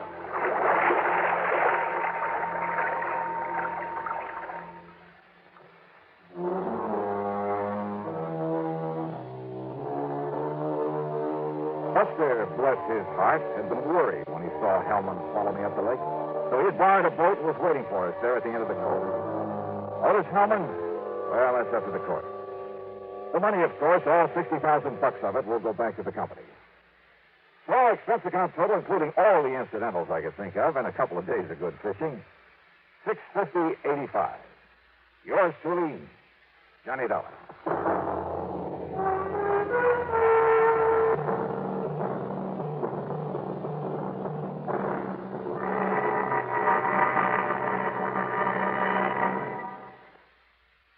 Here's our star to tell you about next week's story. Next week, a call from an old friend. Yeah, to meet with death in the desert. Join us, won't you? Yours truly, Johnny Dollar.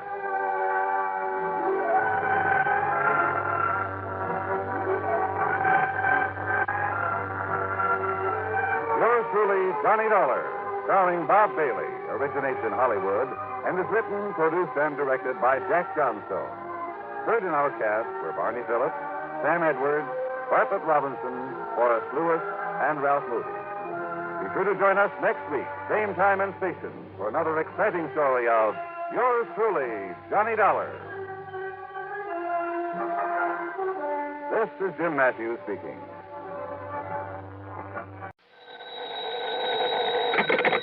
Johnny Dollar. Hi, Mr. Dollar. Hi, yourself. Who's that? You know, Jimmy. Jimmy?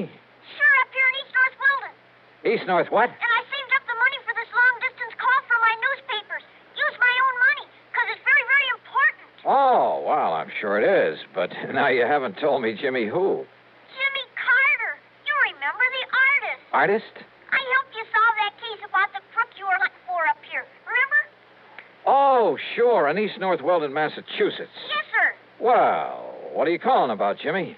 I can help you solve another case, Mr. Dollar. Can you? What kind? Well, it's murder, Mr. Dollar. What? Yes, sir. Murder.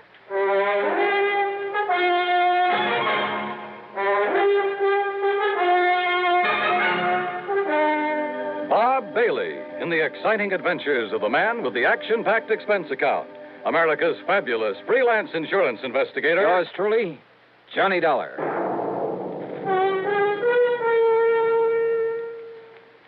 The station to which you're listening right now is an affiliate of the CBS radio network. That fact makes several important differences in the kind of radio service you receive whenever your dial is set here. Take the matter of news. Over this station, you hear frequent reports gathered by the foremost broadcast news organization, CBS News. Reports supplemented by the perspective commentary of such distinguished newsmen as Edward R. Murrow, Lowell Thomas, and Eric Severide. In addition, of course, this station provides you with late local news so that you may keep up with what's happening in your community. You hear top dramatic programs, comedy, variety, and music to fit your every mood. In addition, this station provides you with further listening entertainment, courtesy of your favorite local broadcast personalities, plus the cream of today's crop of top songs. Well-balanced, highly listenable broadcast fare can come to you only through teamwork, the kind of teamwork made possible by the combined resources of CBS Radio and this station. And now, Act One of yours truly, Johnny Dollar.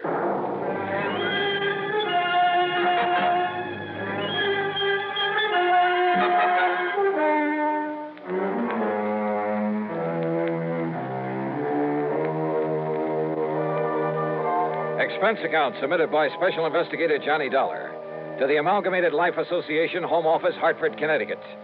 Following is an account of expenses incurred during my investigation of the Jimmy Carter matter. It was only last fall that I'd gone to the sleepy little town of East North Weldon up in Massachusetts to run down a heavily bearded man who'd stolen some money a while back from a furniture plant. It was little Jimmy Carter who'd really solved the case for me by drawing some hair and a beard on a poster. A poster of the bald-headed, clean-shaven mayor had shown him up as he looked before as the criminal. Sure, I remember Jimmy Carter. Well, yes, sir. That's why I'm spending my own money to make this long-distance telephone call from the telephone booth here in the drugstore. Because if you come right up here right away, I can help you solve a murder. Whose, Jimmy? But if that murderer ever finds out that I know who he is, well, that's why I think you better come up here right away. Yeah, Jimmy... See, everybody around here, and even his own insurance company, too, they all thought he just had an accident. His name was Mr. Andrew Parkinson. Parkinson, I see. I'm talking kind of fast because I used up all my money in this telephone, but Mr. Dollar, I saw this other man throw him off that bridge. Did he know you saw him? Oh, I don't see how he could help it, but he didn't do anything about it, so, well, maybe he didn't see me after all. All right, what's the name of this other man, the killer? Well, his name is... I'm sorry, sir, but your 3 minutes are up. What? Oh, gee, there's all the money I have. I'm sorry. Operator. Okay, I'll hang up then. The name, Jimmy. Goodbye, Mr. Dollar. Will you hurry up and come? The name of the killer. Goodbye, sir. No, reverse the charges. Jimmy. Operator. Operator.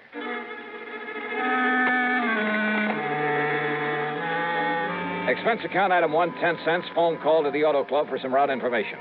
Item 2, another dime for a call to Pat McCracken at Universal Adjustment Bureau. It was pretty early in the morning, but fortunately he was in his office.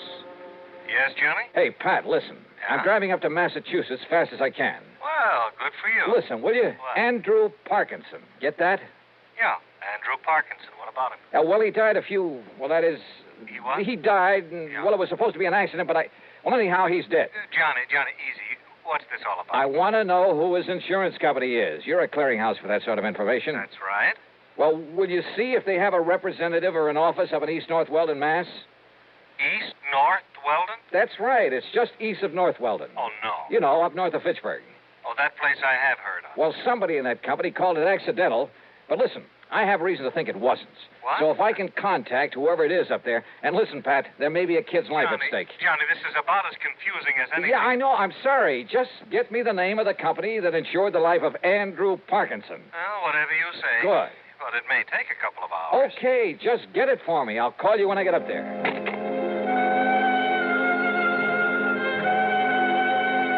Item 3, $4 even for a tank full of gas. By the time I got to Fitchburg, it was a little afternoon, thanks to a slight argument with a highway policeman along the way. I made another phone call. Item 4, 55 cents. Pat McCracken. Did you find out that insurance company for me? Oh, Johnny? That's right. Ah, yes. It's one of the smaller outfits, Johnny. Does a lot of rural business. Amalgamated Life Association. Okay, thanks. Policy on Andrew Parkinson was issued by their local representative, Mr. Waldo Bottomley. They're in East North Weldon? That's right. Good. And the company's report on Parkinson says that his death was accidental. It's already been reported? Mm-hmm. Well, when did he die, Pat? Day before yesterday. And a claim's been filed? Yes.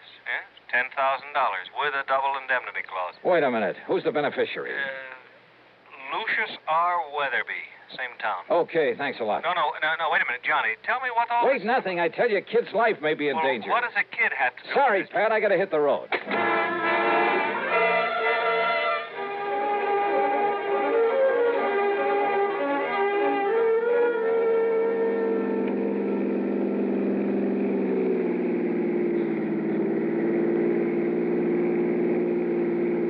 It was after 2 p.m. when I finally pulled up in front of the combination drugstore and mercantile at the one business corner in the village of East North Weldon. One of the local citizenry, looking slightly under the weather, sat on the rickety porch of the store, hacking away at a stick of wood with an old pocket knife. Howdy. Hiya. You happen to have a little drink about you, sir? No, but listen, where's the little boy who usually sells newspapers around here? Eh? His name is Jimmy Carter. Yeah, that's right, sir. Jimmy Carter. Well, have you seen him? Do you know where he is? Seen him this morning. But he's not around here now. Nope. Do you know where I can find him? Nope. Do you know where he lives, where his home is? Yeah. Well, where? Up the street. Oh, sure. What street? Spruce. North Spruce. And the number? 18. Okay, thanks. Listen, my name is Johnny Dollar. If you see him, please tell him I'm looking for him. Johnny Dollar, eh? Yeah. You, got the price of a drink on you? Some other time. Just be sure and tell him. Yeah.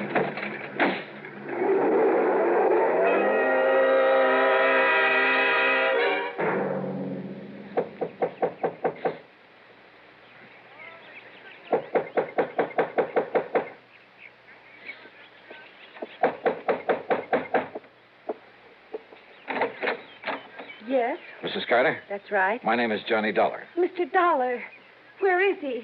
What have you done with him? What? Jimmy, my son Jimmy.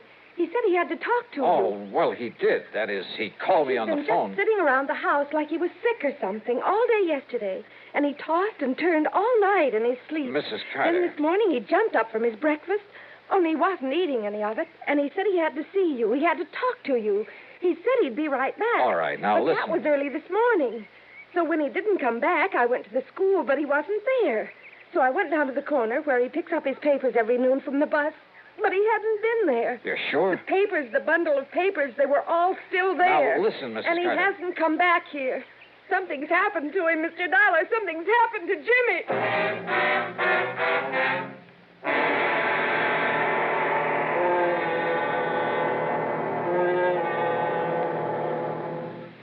Act 2 of yours truly, Johnny Dollar, in a moment. Coming up to 10 gallons, Mr. Johns. There. To check your oil filter and air filter might pay you $1,000. How's that? Well, haven't you heard about Fram's big silver treasure hunt? Oh, yes. Heard something about it over my car radio this morning. What's it all about? Well, a regular filter check is so important that Fram Corporation is paying $60,000 to get car owners to check their filters now. $60,000 in cash? Yeah, this is Fram's silver anniversary. Last year, 10,000 secretly numbered Fram filters were distributed all over the United States and installed in cars during regular servicing. You may have one in your car and not even know it. A Fram filter cartridge worth 1,000 silver dollars. And if you do, I get $1,000 too. Well, what are we waiting for? Let's check those filters now. Hurry, folks. You could win up to $1,000 in cash. Join the big Fram treasure hunt. Check your car filters now. And now, Act Two of yours truly, Johnny Dollar and the Jimmy Carter Matter.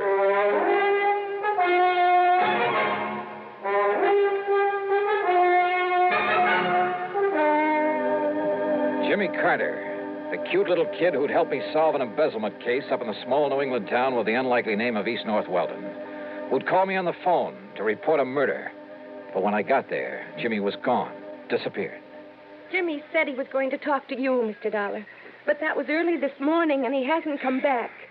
What did you do with him, Mr. Dollar? Where is he? Well, I haven't seen him, Mrs. Carter. But he said Well, that he was going he telephoned to me down in Hartford, asked me to come up here and see him because he asked me to come up and see him. He idolized you, Mr. Dollar, ever since you were up here last fall. And when he said he had to talk to you, I thought you were already in town again. But I wonder what he was so anxious to see you about. Oh, well... And he's been acting very strangely the last day or two. Ever since poor old Mr. Parkinson fell off the bridge and was killed the other night. How well did he know this man, Parkinson? Oh, as well as he knew everybody in town, Mr. You don't think his disappearance this way could have anything to do with Mr. Parkinson being killed? Oh, well, what? How? How could it? I'm sure I don't know. Doesn't everybody say Mr. Parkinson's death was an accident? Yes. Yes, they do. Still. Oh, now stop worrying, Mrs. Carter. Jimmy will show up. If he doesn't, I'll find him for you. Oh, dear. Sure. Jimmy's okay. He'd better be. Jimmy had said he was calling me from a booth at the drugstore. As I drove back to it, I noticed the name of the proprietor on the sign over the fly-specked window. Waldo Bottomley, the man who Pat had said was local representative for the insurance company. There you are, Mrs. Atterbury. You just tell him to take one of these every 2 hours. By tomorrow, he'll be all right again. Yes, sir? Mr. Bottomley? Yes, sir. My name is Johnny Dollar. I'm an insurance investigator. I've heard of you, sir. All right, good. Now, look. But if you're here in connection with the death of Mr. Parkinson... Yeah? Well, in addition to representing Amalgamated Life Association, and the claim on Mr. Parkinson's insurance has already been sent down to Hartford. I know that. Well, I'm also the coroner hereabouts. Then it was you who pronounced his death as accidental? Yep, after Dr. Herbert examined the body for me. All right, now listen to me. Mr. Parkinson was an old man, Mr. Dollar. Had trouble with his feet. Eyesight wasn't so good either. Mr. Bottomley. So when he tripped against that old railing on the bridge the other night, and the railing gave way and he fell to the rocks below... Did anybody you know of actually see him trip and fall? Well, no, sir. Well, I think that Parkinson was murdered. And if I can find little Jimmy Carter... Jimmy? Have you seen him today? Do you know where he is? Well, now that you mention him, Mr. Dollar, he should be back from school by now and selling his papers. I asked you, have you seen him at all today? Early this morning he was in. Yeah? I changed a lot of pennies for him into nickels and dimes and quarters. All right, and then? And then he left. Hey, haven't you got a... Isn't there a phone booth here in the store? Booth is out the door, Mr. Dollar, around the side of the building. Then you wouldn't have seen him if Jimmy went out there to make a phone call. Only one might have seen him is old Lucius Weatherby. Lucius Weatherby? The town drunk. Wait a minute. You talking about that old character sitting out front? Well, I've asked him not to sit there in his condition, but now that he's... Well, you see, Lucius is the beneficiary... Yeah, wait a minute. Lucius Weatherby is the beneficiary of Parkinson's insurance. Yep, as I was about to say. No wonder he wouldn't tell me anything about Jimmy. What's that, sir? So he killed Parkinson to collect the insurance. Jimmy saw him. What was that? Bottomley, I have a few questions I'd like to ask that Lucius Weatherby. Now, wait, sir. Yeah? If you expect old Lucius to remember anything... You bet I do. Plenty. Then you'd best take along this bottle of medicinal brandy. What? Yes, sir. That'll be $3.75. Well, break it over his head. Yeah, but you don't understand. No? He can't remember a thing unless he's had a little... Mr. Dollar! All right, Weatherby. Howdy. You changed mind about buying me a little... Oh. Where's Jimmy Carter? What did you do with him? If you don't mind letting go of my collar, sir. Come on, start talking. Jimmy... That's right. Where is he? Well, sir, I seen him this morning. You told me that before. Now, what did you do with him? Well, nothing, sir. I swear. He came out of the store this morning, went into that phone booth. Yeah, he did do that. Yeah, and then what? What did you do? Now, sir, if I had a little drink, I could remember better. Come on, you old son, answer me. Well, he went off in that car. Car? What car?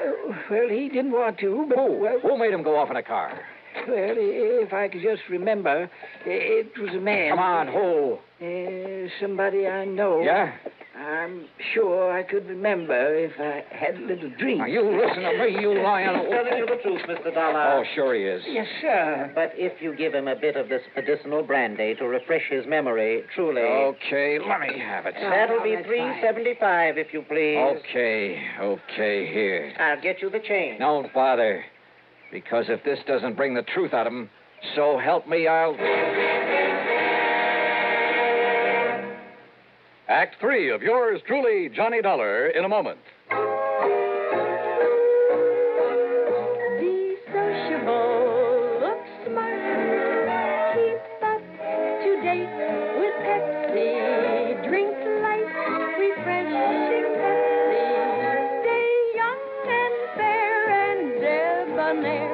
Be sociable, have a Pepsi. When friends drop in, let your hospitality show you're sociable in the modern manner. Pepsi, you know, is the favorite of the smart and young at heart. Be sociable, look smart, keep up to date with Pepsi. Drink light, refreshing Pepsi. Stay young and fair and debonair. Be sociable, have a Pepsi. Have you tried a Pepsi lately? And now, Act 3 of yours truly, Johnny Dollar. The town drunk, who could only remember things with a drink under his belt. If you ask me, that's a lot of hooey. Nonetheless, item 5, $3.75 for the bottle of what the local druggists call medicinal brandy. Old Lucius Weatherby started lapping it up. Mighty fine, sir. Mighty fine. All right, now listen. You listen to me. I'd better let him have a little more, Mr. Dollar, if he's to remember properly. Yeah, a little more. Oh, and here's your change from the Lucius, $5. you say that when Jimmy walked out of the phone booth, he drove away with somebody. Yeah. Against his will. Yeah. Your change, Mr. Dollar. Forced little Jimmy right in his car. Who forced him? Well, now let me see. His name was... Yeah? Oh, you know him, Bottomley. Think, Lucius. Think hard. Come on. Yeah. Now listen, you old son. I want to... Harvey. Huh? It was Harvey. Harvey who? Bottomley, you know everybody. Harvey Willman? Harvey Willman, yeah. Who is he? Well, he's not one of our more respected people, Mr. Dollar. Respected? Yeah? And come to think of it, I believe he was a distant relative of Mr. Parkinson. What does he do? Where does he live? He does nothing, really. He was always trying to beg money from Mr. Parkinson. Never got it, though. Anybody else? I asked you, where can I find him? Where does he live? Winterwind. That's right. On the old farm out on Winter Avenue. You can tell it by all the new machinery out front. Okay, I'll see you later. Oh, your change, Mr. Dollar.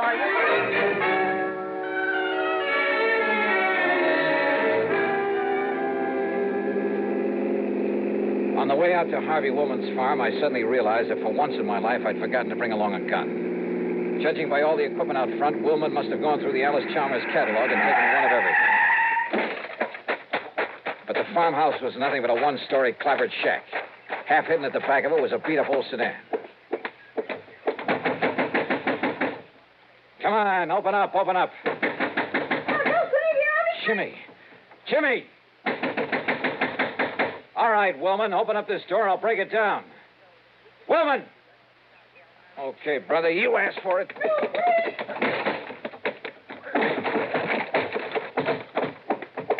Hey, Jimmy. Jimmy, are you okay? Where's Harvey? Behind you. Back at the door. Don't move, Dollar. I was afraid the kid got that phone call through to you. Too bad for you, he did. All right, look, Willman. No, don't, Mr. Dollar. He'll shoot you. I know he will. He was going to kill me. He still is. The kid's right, Dollar. Up against the wall. Face the wall. Put your hands up high against it. Go ahead. I'm not carrying a gun, woman, if that's what you're worried about. That's something I'm going to find out for myself. Yeah? Yeah. That could be a mistake. I got it! I got the gun! Ah. Jiu-jitsu, huh? Not this one. Oh, well.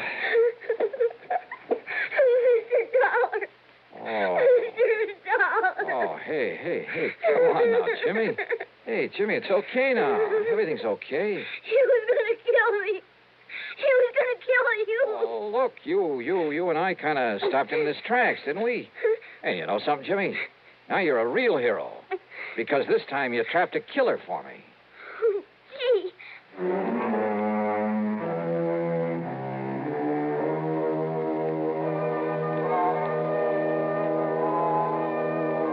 Item 6, $48.50 for a new sports jacket without holes in it. Yeah, Harvey Woolman had managed to get off that one shot. Item 7, $61 even, a brand new bike for Jimmy. Why? Because he saved the company from having to pay double indemnity. Expense account total, including mileage on my car, $117. Unless you'd like to tack on a little extra fee. Yours truly, Johnny Dollar.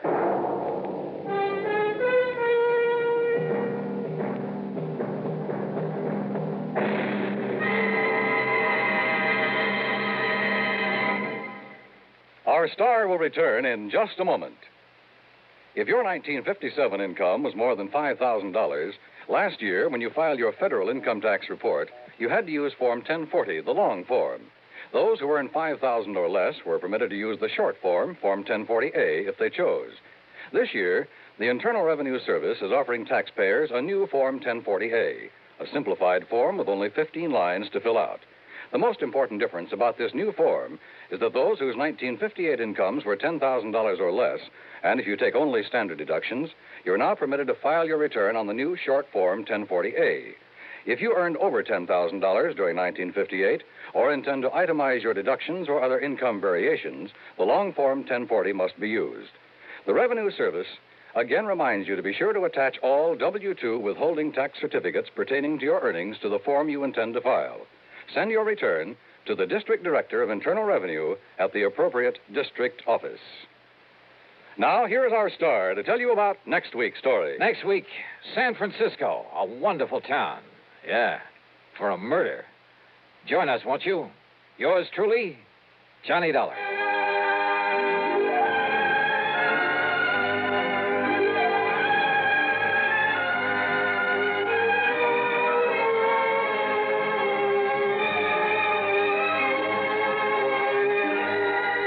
Yours truly, Johnny Dollar, starring Bob Bailey, originates in Hollywood and is written, produced, and directed by Jack Johnstone. Heard in our cast were Virginia Gregg, Dick Beals, Larry Dobkin, Forrest Lewis, Edgar Barrier, and Jack Crucian. Be sure to join us next week, same time and station, for another exciting story of yours truly, Johnny Dollar. This is Dan Coverly speaking. A father goes to extremes to protect a demented son as suspense follows next on the CBS Radio Network. WROW, Albany, New York. Everything is going at Henry S. Mantel's in Latham. Everything must be gone by Tuesday night. Going. Everything must go. Yes, the values are going at Henry S. Mantel's of Latham. Mantel's is closing its Latham store forever. Everything is being sold at cost or less. Save up to 87% on these famous names: Simmons, Haywood Wakefield, Kraler, Lane, and many others. Here are just two of the fantastic values at Mantel's. A three-piece Kraler curved sectional living room suite, regularly $279.95, now $148.77. Inner spring mattresses, all sizes, regularly $29.95, now $17.95. Come out to Mantel's and make an offer. No reasonable offer refused. Remember, Mantel's of Latham closes its doors forever at 10 p.m. Tuesday, March 31st. Convenient terms and free delivery within a 100-mile radius at Mantel's of Latham, south of the Latham Shopping Center, open until 10 p.m. 5:30. From Hollywood, it's time now for Johnny Dollar. Earl Poorman. Hi, Earl. How are things down in sunny Florida? How soon can you come down here, Johnny? You got troubles? Yes, over a $2,000 insurance claim. Oh, now wait, Earl. How can you justify my fee and expense account on a claim as small as that? Johnny, Yeah? the responsibilities of an insurance company sometimes involve far more than just collecting premiums and paying off on claims. Well, sure. Keeping your clients happy, a little good old public service now and That's then. right, even a little attention to our national security. Sure. But on such a small policy, I still don't see how you can justify national security. Yes, Johnny. I'll grab the first plane.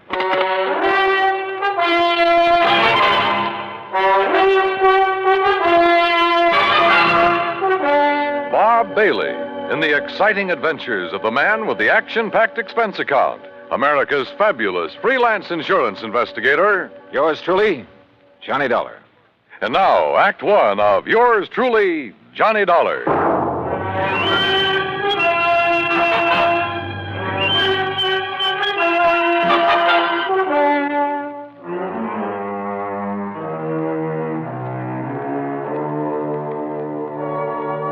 Expense account submitted by Special Investigator Johnny Dollar to Tri-State Life and Casualty Insurance Company, Sarasota, Florida. Following is an account of expenses incurred during my investigation of the Wayward Moth matter.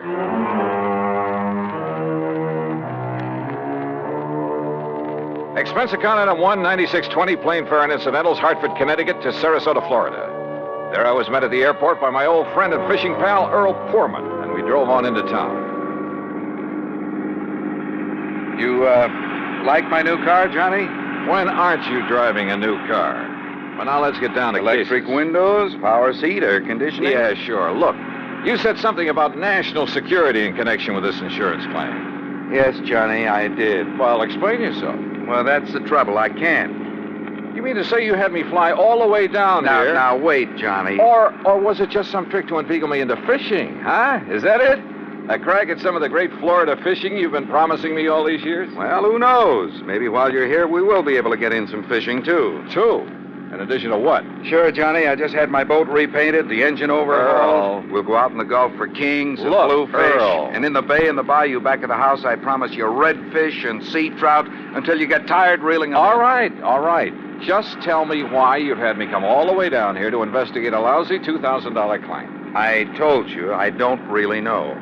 All right, Earl. National security is involved. Yes. Well? Okay, Johnny.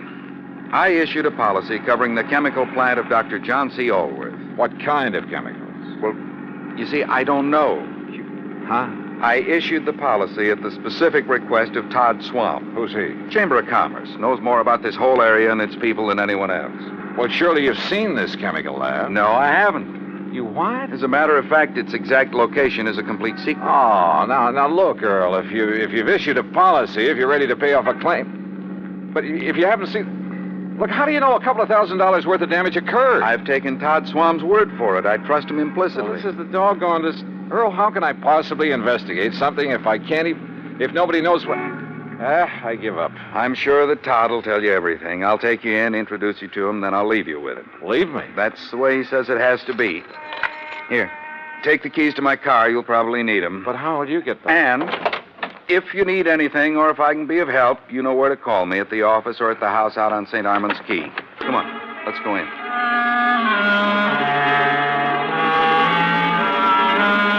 Todd Swam is a young, pleasant, aggressive sort of chap. Serious, alert, perceptive.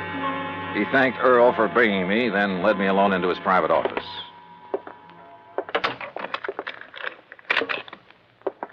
Sit down, Johnny, and I'll get right to the point. Thanks. I know all about you, at least all I need to know. Not only from Earl Poorman, but from a lot of the cases you've handled. Well, then you went up on me. I also know that on occasion you've handled security matters, worked hand in glove with the FBI and so on. So? All right. My job here is not only to promote Sarasota, tell the world what a nice place it is to live, nice people, good homes, ideal climate. Great fishing. Yes, fishing, boating, just about everything. Okay, I'm sold. But what about this Dr. John Allworth? My job is also to be of whatever service I can to the people of the city. All right. Dr. Allworth has lived here for years. Chemist, retired. Until recently, that is. Well, go on. Now, in his small laboratory, carefully hidden in the swamps of the Everglades, for security reasons, Dr. Allworth is producing an important rocket fuel ingredient. Oh? For use at one of the testing centers here in Florida. Cape Canaveral? He and his assistant work entirely alone, for obvious reasons. Look, Earl says there's been some damage at his place. That's why I asked him to have you come down. But only here. a couple of $1,000 worth. That is beside the point, Johnny. I think it's a case of sabotage. But if nobody's even permitted to know where the place is... And if you're ready, we'll go out there right away. Okay? Right.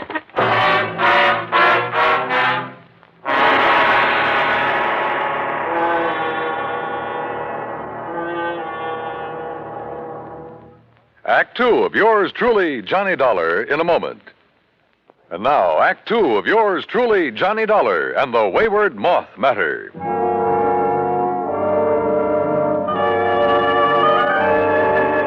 Todd Swam, manager of the Sarasota Chamber of Commerce, suggested we use 2 cars, so I got behind the wheel of the one Earl Poorman had left for me and followed him. We drove south on Highway 41 through Fort Myers, then swung left on Route 82 into the Everglades, and finally into the Big Cypress Swamp Country. A few miles further south, I'm not permitted to say how many, we left the main road for a pair of wagon tracks leading into the swampy jungle. We stopped in a little clearing. From a small shack on the edge of a bayou, a tall, husky Indian emerged. He lowered his high-powered rifle as he recognized Todd Swam and walked over to where we'd parked. You bring a man, Mr. Todd. Ben Osceola, this is Mr. Johnny Dollar. Hi, Ben. How do you do, Mr. Johnny? Ben, he's to be let through here anytime he wants. Very well, Mr. Todd. Have you the airboat ready for us? Already. Back of my house. Good. Come on, Johnny.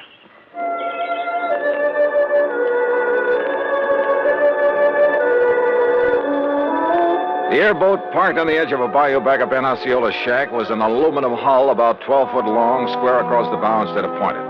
2 high seats were built up on it. At the back was a powerful motor with a propeller of the airplane type. Todd Swam and I climbed onto the precarious little seats, and we took off. And brother, I mean took off. What a ride. The airboat half planed, half skipped over the shallow water of the bayou. Perched up over the hull itself, I kept waiting for us to flip. After a quarter mile or so, we came on a vast plain of soggy, grassy marshland, splotched here and there with patches of clear water. Now and then, on half-submerged logs, big turtles quickly drew in their heads as we approached. More than once, a huge alligator gave us the beady eye, then quietly sank below the surface of a shallow pool. Plenty of rattlers and cottonmouths around here, too. Thanks a lot. Finally, we pulled up to an acre or so of brush and trees that looked almost like an island in the middle of the swamp. On it sat a long, low building made of concrete block. This is the place, Johnny. Unless you'd like to ride around a bit more. No, thanks.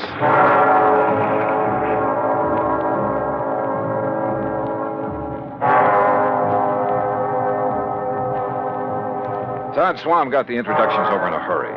Dr. Allworth, a short, wiry old man with sharp features and a shock of white hair, led us into the laboratory building.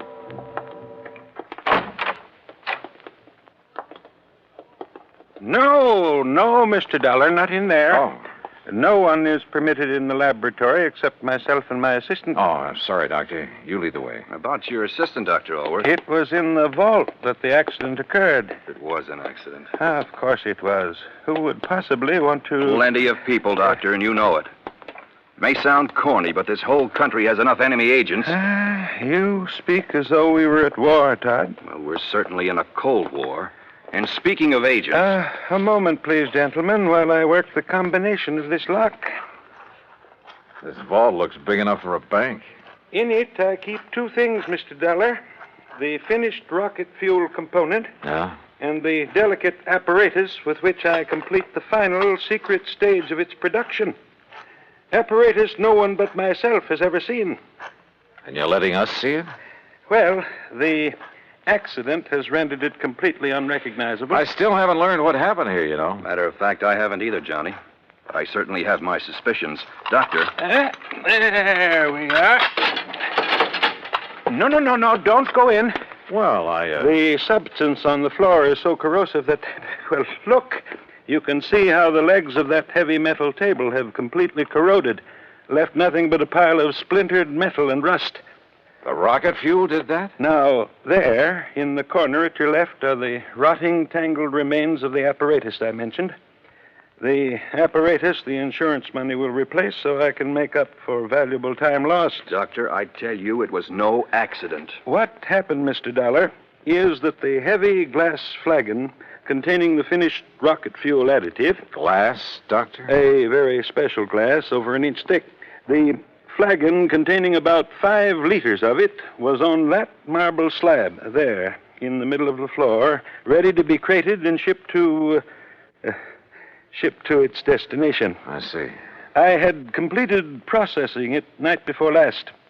Early yesterday morning, for some reason I have not been able to determine, the flagon exploded. Well, I'll bet I can find a reason. Where is that assistant of yours? Leon? Yes, Leon Salkoff. Salkoff? Yes, Johnny. A man doing secret work for the rocket missile project hires an assistant with a name like that. No, Todd. Leon Salkoff? Doctor, there was a famous, well, I should say infamous character by the name of Salkoff during the last war, a young chemist. Yes, Mr. Dollar. Mixed up in a couple of industrial bomb plots. And if this is the same man... It is the same man. Well, in good heavens... Exactly what I think. No. You're both wrong. This man was cleared in the war trials. Well, what difference does that make? I say a leopard can't change his spots. But don't you see that not even he knows the combination to this vault? Some other way to get in? Those little windows up there? 8 inches square and 2 inches thick. And you're sure there's nothing in your process that would cause the bottle to explode? Oh, I have checked and rechecked it. Where was Leon Salkoff when it happened, and where is he now? Well, he went to Fort Myers for supplies early this morning. He should be back. My guess is that he kept right on going. Yeah, Todd, I'm inclined to agree with you. Because, Doctor, if what you've told us is true, well, somehow, someone must have got to this stuff. How high are those little windows above the ground outside? Oh, about 5 feet. Then a gun, perhaps, aimed in through a window. But they are all in place and unbroken. Well, any reason why one of them couldn't be removed from the outside, then replaced? Well, I don't know. I'm going to see. I'll be right back.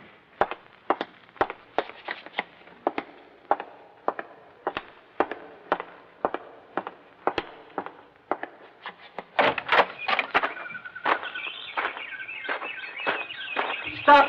Don't move! What? Do not move, mister. Or I will shoot you right through the heart. Act 3 of yours truly, Johnny Dollar, in a moment. And now, Act 3 of yours truly, Johnny Dollar, and the Wayward Moth matter.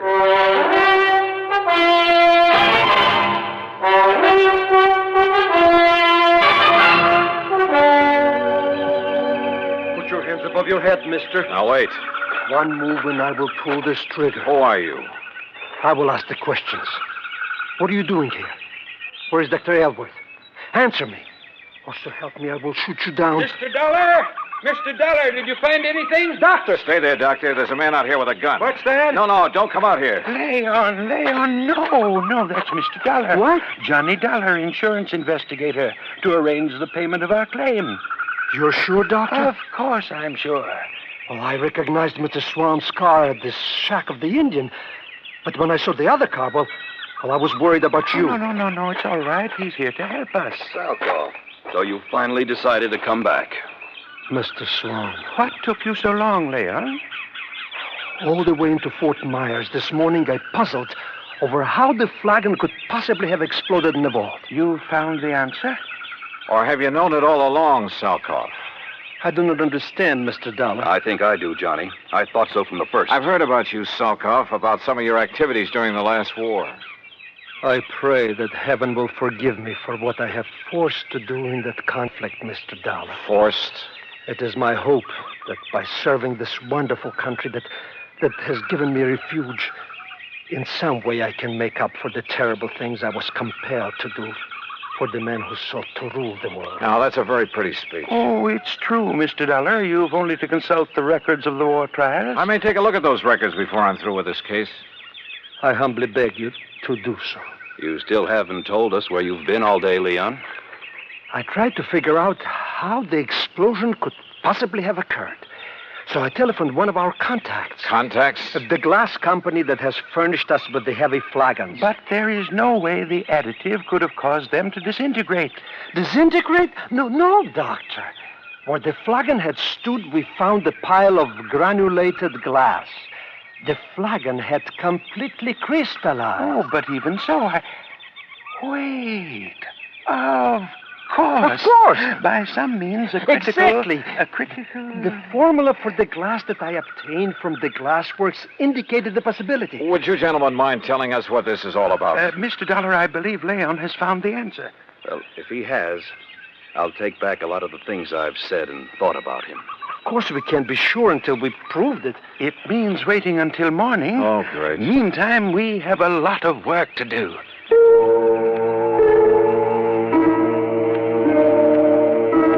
We spent most of the night working like dogs, swabbing out the vault with a powerful neutralizing solution. Then, early in the morning, the four of us gathered in the vault. A flagon like the first one was placed on the marble slab in the middle of the floor. We sat around and waited. A long time. Then I noticed something. The rays of the sun coming through one of the tiny, thick windows. The light was focused, as though through a magnifying glass. Slowly, the powerful searing pinpoint of light worked its way over to the flagon. Dr. Alworth rose and held a piece of paper where the rays converged. It burst into flame. There! Now you can see the tremendous heat generated at this point. Yes, and on the flagon itself. Exactly. The tempered thick glass wall of the bottle, tempered perhaps to a highly critical degree. But to crystallize, Doctor, the way the other one did? Leon, I still don't believe it. Well, many things will cause glass to crystallize. Vibrations of many kinds. You've heard, I'm sure, of the tenor who shatters a goblet by the power, the vibrations of his voice. But light vibrations? Oh, Doctor. Of course, it should have occurred by now. If it's going to at all. Oh, the temperature of that bottle must be terrific. The pressure building up in the glass itself. I don't understand. Still, the angle of the sun is slightly different each day. Or an imperceptible flaw in the one that exploded. Oh, sure. Well, perhaps the other had some outside stimulus to act as a trigger. A sudden draft, perhaps.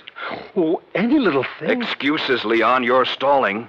You said the other bottle was in here alone. The door's closed, only it wasn't because you exploded that thing. I don't know how, but you did it. And if that isn't sabotage... God.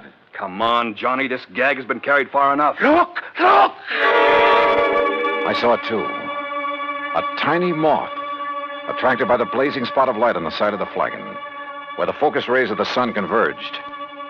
The moth circled, flew past it, almost brushing it with his wings. We waited. He circled again. Again. Then dove at it.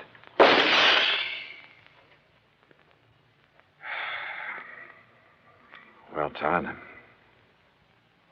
Yes. Leon, I apologize.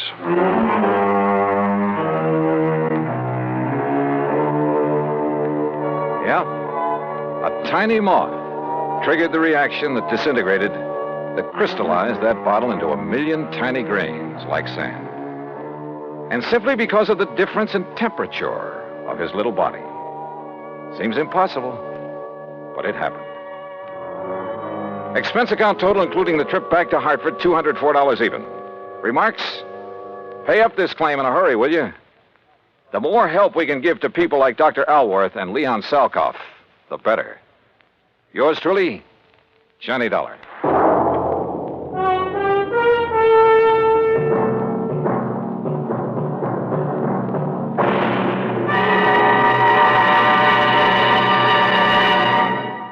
Our star will return in just a moment. Now, here is our star to tell you about next week's story. Next week? Well, I thought my job in Florida was all done. Far from it. It had just begun. Join us, won't you? Yours truly, Johnny Dollar.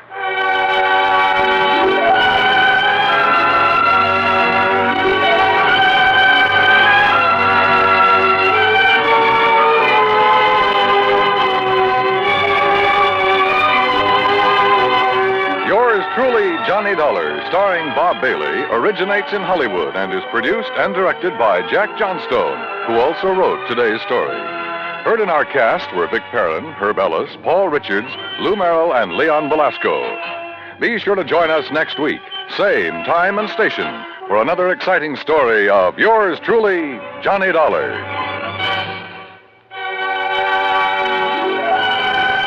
This is Dan Cubberly speaking.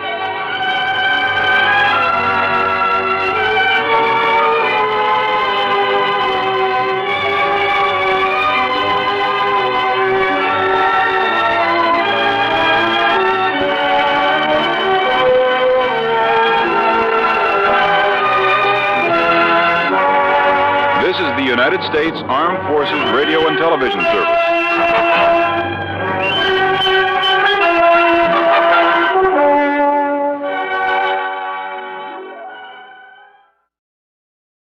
From Hollywood, it's time now for...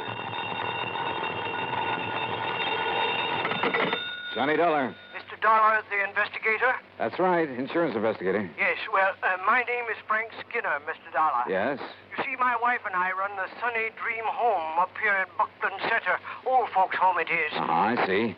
Well, now, what can I do for you, Mr. Skinner? Well, I'm afraid there's something wrong here, Mr. Dollar. You see, we've never had anything like this before. Like what, sir?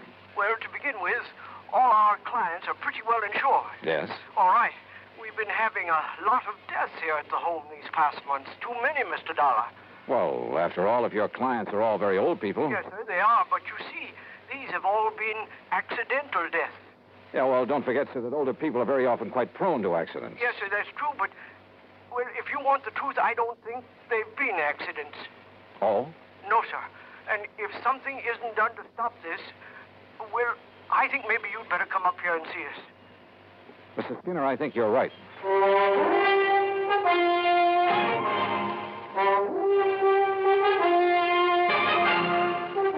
Bob Bailey in the exciting adventures of the man with the action-packed expense account. America's fabulous freelance insurance investigator. Yours truly, Johnny Dollar.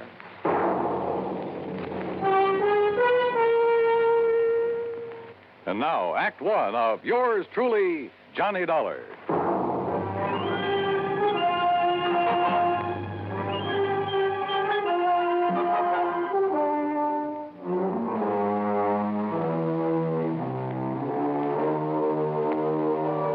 Expense account submitted by Special Investigator Johnny Dollar to the Universal Adjustment Bureau, Hartford, Connecticut. Following is an account of expenses incurred during my investigation of the Sunny Dream matter.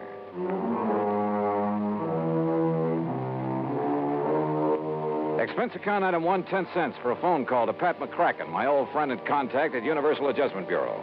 Oh, say, I'm glad you called, Johnny. Yeah, well, Pat, I just want you to know I won't be available for a couple of days. Oh, yes, you will. And it isn't because of any insurance matter. Yes, it is. What's happened is that I've just received a phone call that's aroused my curiosity. And, well, at any rate, any assignments you may have for me will have to wait until I get... That's where you're wrong, Johnny. I said we'll have to wait until... What? Just happens you have an assignment right now. As a matter of fact, I was just about to call you. Well, can I wait a couple of days? Oh, no. Johnny, I want you to run over to Buckland Center.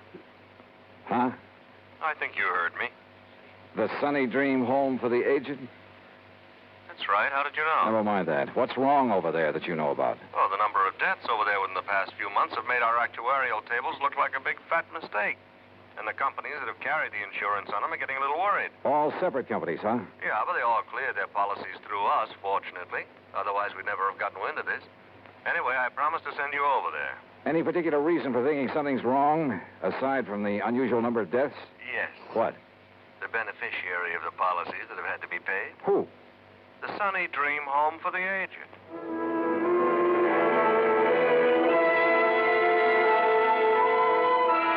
I gassed up my jalopy at the sign of the Flying Red Horse, that's item 2, 425, and drove some 30 miles south and east on Highway 2. I found the Sunny Dream Home just north of Buckland Center. It consisted of a huge old frame house surrounded by trees and well-kept gardens. In comfortable chairs scattered here and there on the wide porch and lawn, nice-looking, well-dressed older folks sat around reading, chatting, playing cards, enjoying the late afternoon sun. The whole place looked clean, quiet, and restful. After parking my car, I walked slowly up the long, flower-bordered walk under the trees toward the entrance. And as I did so, a little wizened old man in a wheelchair detached himself from a group of the old folks and wheeled over to me. Mr. Dollar? Yeah, that's right. I'm Frank Skinner, the one that called you. Oh, how are you, Mr. Skinner? Come right along in the office where we can talk. Yeah, sure. Oh, may I give you a hand with that chair? Nope, don't need it. Huh? I must say you handle it well. Should. Haven't been on my feet in over 5 years now. You can help me up this little ramp, though, if you don't mind. Oh, sure. Here you are. Walter, my stepson, built me that ramp. Good idea. Yes, sir. It's a big help to a man that can't use his legs. Now, right around the side of the porch here. Oh, evening, Miss Baker. Good evening, Mr. Skinner. Here we are. If you just open the door. Sure.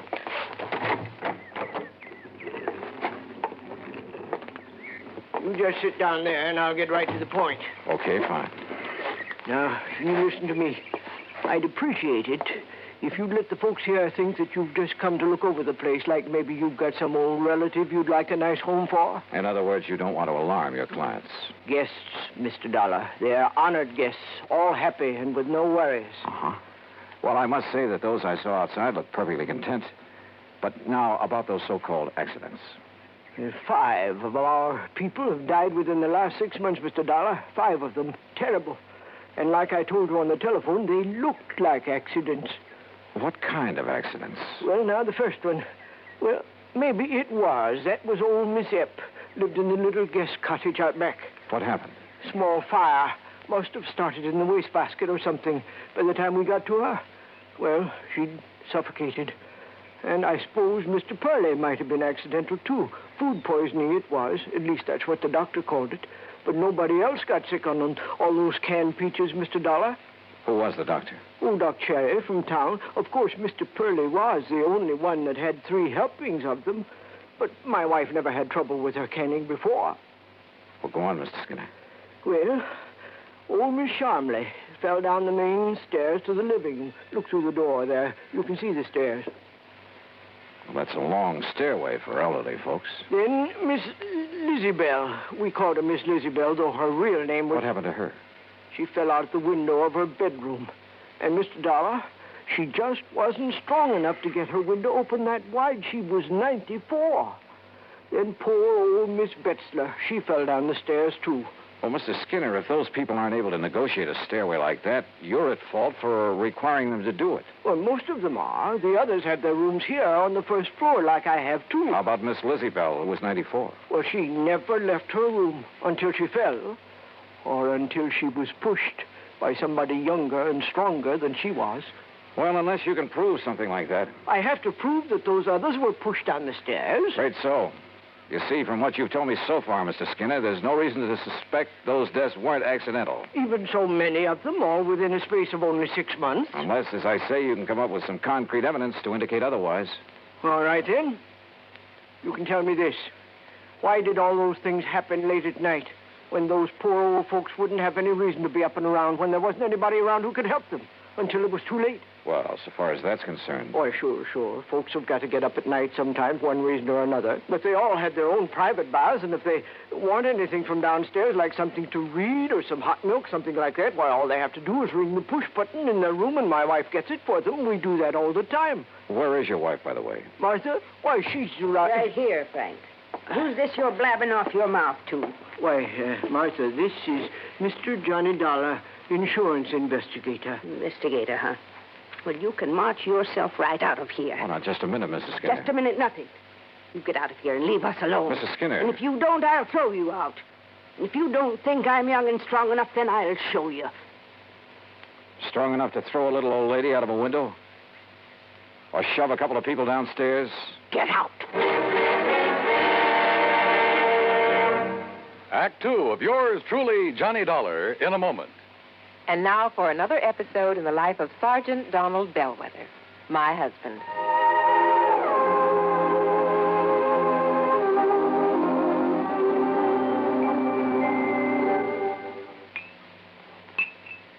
Oh, that's what I call a good dinner, Reba. Oh, that was delicious. Well, I'm glad to hear that, dear. More coffee? Yeah, just about a half a cup, please. All right. There you are. Thank you. Now, tell me all about your safety class. Did the boys enjoy your speech? Oh, yeah, they sure did. Thanks to you, I did quite well. My lieutenant complimented me afterwards. Oh, good. Yeah, but that same lieutenant threw me a curve, too.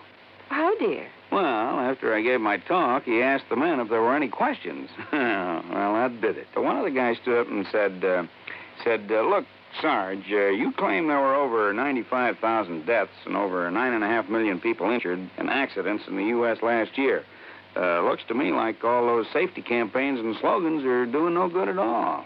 Well, how did you answer it? I didn't. I couldn't think of an answer. I got out of it by saying I'd have more facts and figures at the next meeting. All right, let's see now. Oh, yeah, here it is. Now, first, Sergeant Bellwether, you start off by telling the boys that since 1913, the accidental death rate has been reduced 35%.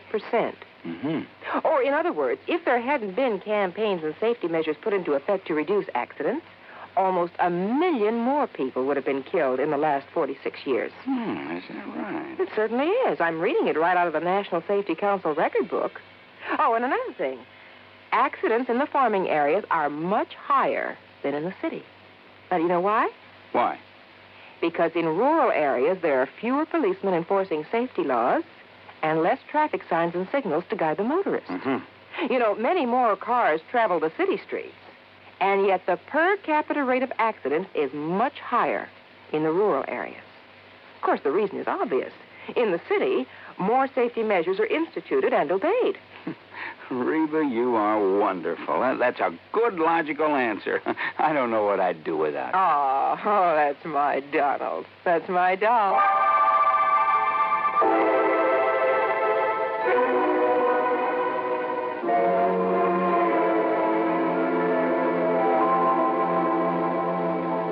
And now, Act Two of yours truly, Johnny Dollar, and the Sunny Dream Matter.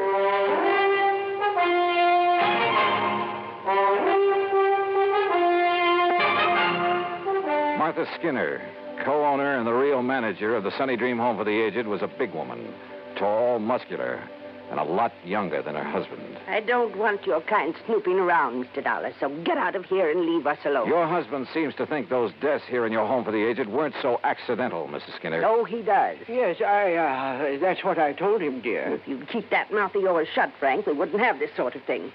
Why don't you in that wheelchair get out of here? You sound as though you have something to hide, Mrs. Skinner. I have nothing to hide. Don't you see what your coming around here will do to our nice place? It'll give us a bad name, that's what it'll do. Folks come here on the recommendation of the folks that live here.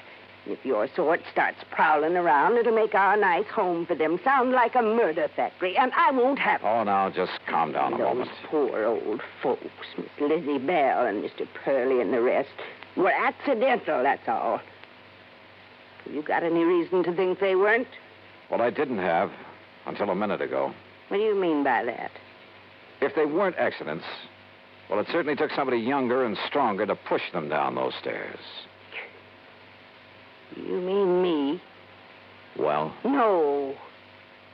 No, Mr. Dollar, you're wrong. And if anybody started that talk about not being accidents, I guess I did. Yes, you did, Martha. Oh, I was so upset, those fine old people passing away. Why, they were like family to me. I guess I said a lot of things that didn't make sense.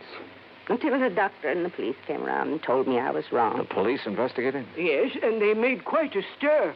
I guess that's why your being here has upset Martha. Well, of course, if they found nothing. Mr. Dollar, do you think that I could do anything like what you're... that I could harm a single hair of any of these nice old people? What possible reason could I have, and what sense would it make? Why, we're being paid for their living here, and if anything happens to them... Yeah. Yeah, if anything happens to them, you collect a nice, big, fat hunk of insurance money. You know about that? Insurance investigator, remember? No. No, you're wrong. It was their idea to name us in their policies, now wasn't it, Frank? Yes, Martha, it certainly was. Well, let's not talk about it anymore now. It's getting late, so I think I'll drive back to Buckland Center and have some dinner. Well, you'll do no such thing. You'll have your dinner right here. And if you wish to stay overnight... Oh, no. You mean I'll have another room to fix up? Well, I'll help you, of course. Walter, this is Mr. Johnny Dollar. Dollar? The insurance investigator I hear about all the time on the radio? That's right, son. Well, what's your business here, Dollar? Frank called in, son. Yes. About those accidents? Yeah, that's right. What do you think about them, Walter? Look, Dollar, Mother's got enough trouble without you coming around. Walter. Well, it's true, Ma. You know it. First, it's the police making a big racket. We've been through all that, Walter. I asked you a question. Well, why don't you get out of here and leave us alone? I'm sick of all this nonsense. I'm sick of this whole place. Oh, Walter. Year after year working like a dog for a lot of old fogies. Are there only the three of you to take care of this place? That's right. Oh, and of course, Frank here is a lot of help tied down to that wheelchair. Well, I do all the office work. Oh, sure. Big deal. Handle all the money, too. Well, what about the talk that as soon as we get enough money, we can sell out and get away from here? Hey, look, Dollar, what difference is it to you who keeps this place up? Hey, you're a pretty husky fellow, Walter. Yeah. Would you like a little demonstration on you? Now, what do you mean by that? Well, maybe I'll tell you after I've had a look around. Then you will stay. Oh, yeah, I'll stay until I'm satisfied. Well, you won't be here for long if I've got anything to do with it, understand? Is that a threat, Walter? Take it any way you like. I'm sorry, Mr. Dollar. I'm sure he didn't mean that the way it sounded. Yeah. Well, tell me, do you two have joint ownership of this place, you and Mr. Skinner? Well, it's really in my name. And if anything were to happen to you? It would go to Frank and Walter. I see. Walter said that you've talked about getting enough money to sell out and leave this place. He certainly did. Is that what you plan to do? Yes, sir. Well, I'm not so sure. Of course you are. I've grown to love this place. All the nice people who... Mr. Dollar. Yeah? Enough money, you said. Like a lot of insurance money from... Oh, no. You can't think that Walter would... Oh, no. He's spoiled and fresh and impetuous and talks a lot, but... Surely you don't think... Mrs. Skinner, what would you think?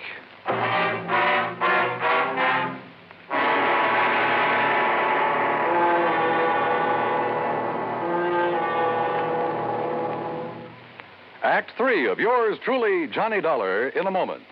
Do you know who said, "Eternal vigilance is the price of liberty"? Those famous words were written by Thomas Jefferson. Jefferson knew that human nature tends to cause us to take for granted the freedoms for which others have fought valiantly. He knew that Americans had to be alert, or the essential freedoms of democracy would be taken away. That's why Jefferson gave his warning to the Americans of his era and to their descendants. He set the price for liberty as eternal vigilance. And Americans through the years have heeded Jefferson's warning. They have been alert to detect and resist the enemies of liberty. Remember the words of Thomas Jefferson. They are part of your American heritage. The price of liberty is eternal vigilance. And now, Act 3 of yours truly, Johnny Dollar, and the Sunny Dream Matter.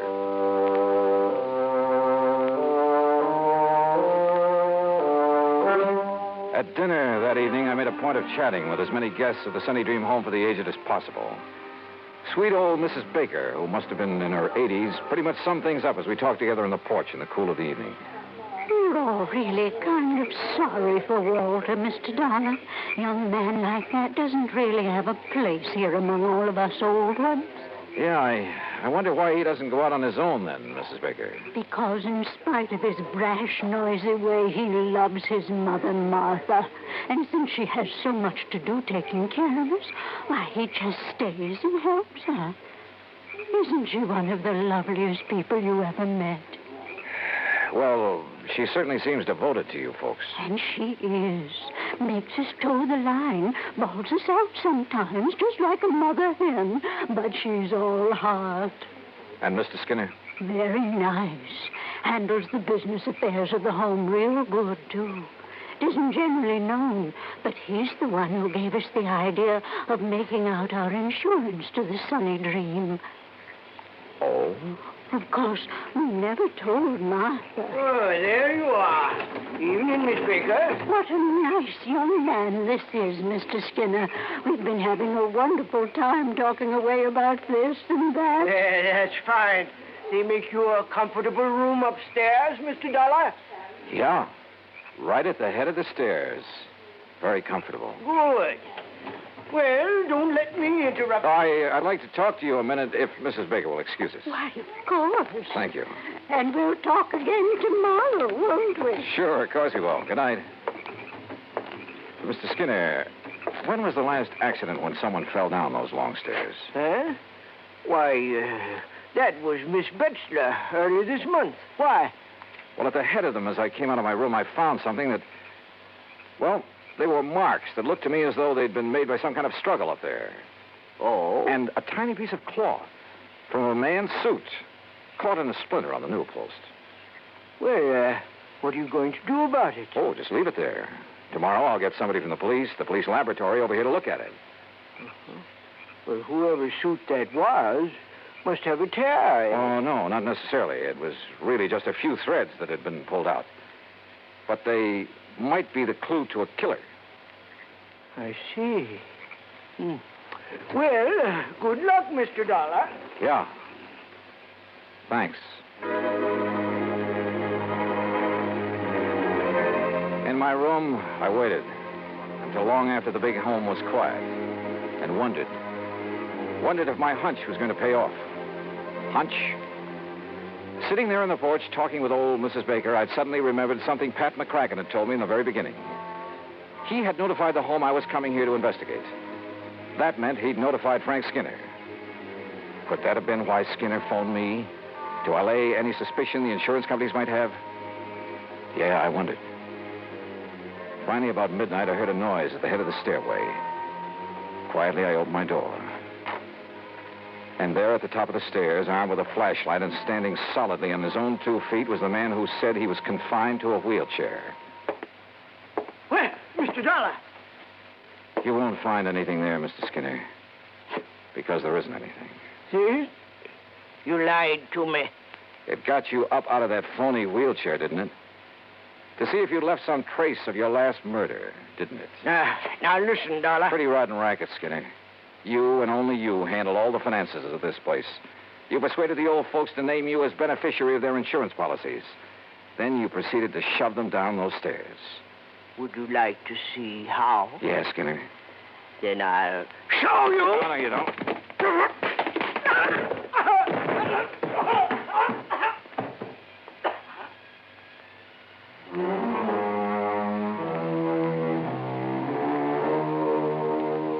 Yeah, he'll live to go to trial. And whatever sentence they hand him will be much too short. The Sunny Dream home, well, I hope it'll be the quiet, peaceful place his wife wants it to be.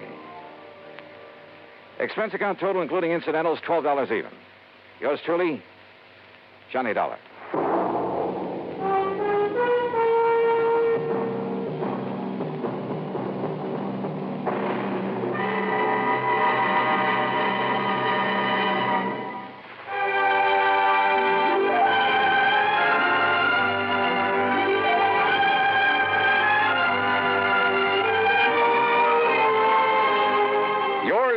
Johnny Dollar, starring Bob Bailey, originates in Hollywood and is produced and directed by Jack Johnstone, who also wrote tonight's story. Heard in our cast were Virginia Gregg, Peggy Weber, Junius Matthews, Larry Dobkin, and Bert Holland. Be sure to join us next week, same time and station, for another exciting story of yours truly, Johnny Dollar. This is Dan Cubberly speaking.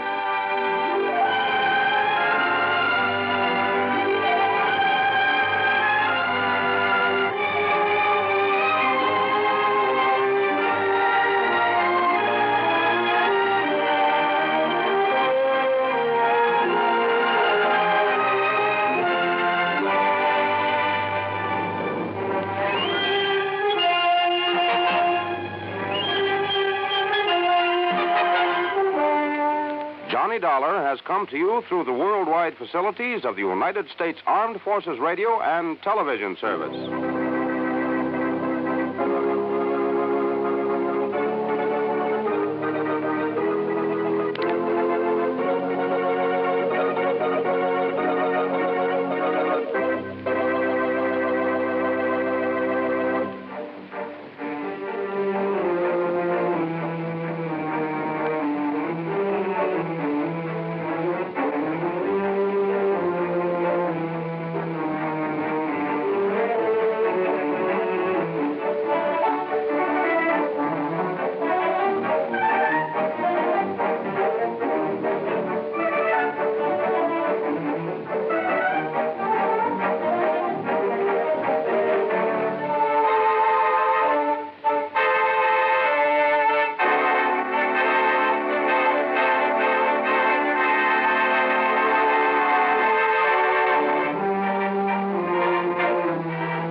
From Hollywood, it's time now for Johnny Dollar. George Reed here. Huh?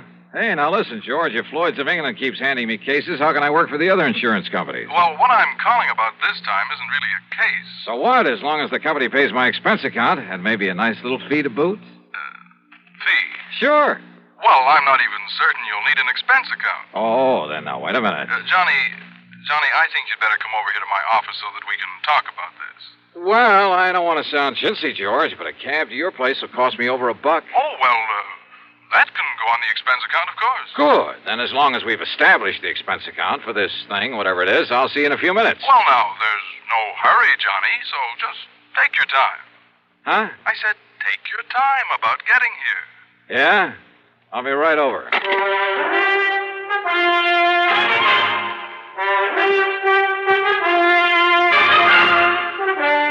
Bob Bailey in the intriguing adventures of the man with the action-packed expense account.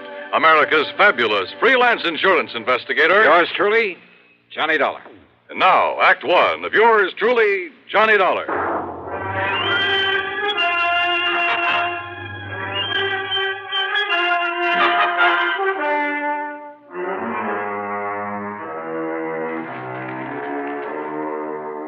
Expense account submitted by Special Investigator Johnny Dollar to Floyd's of England, North American Office, Hartford, Connecticut.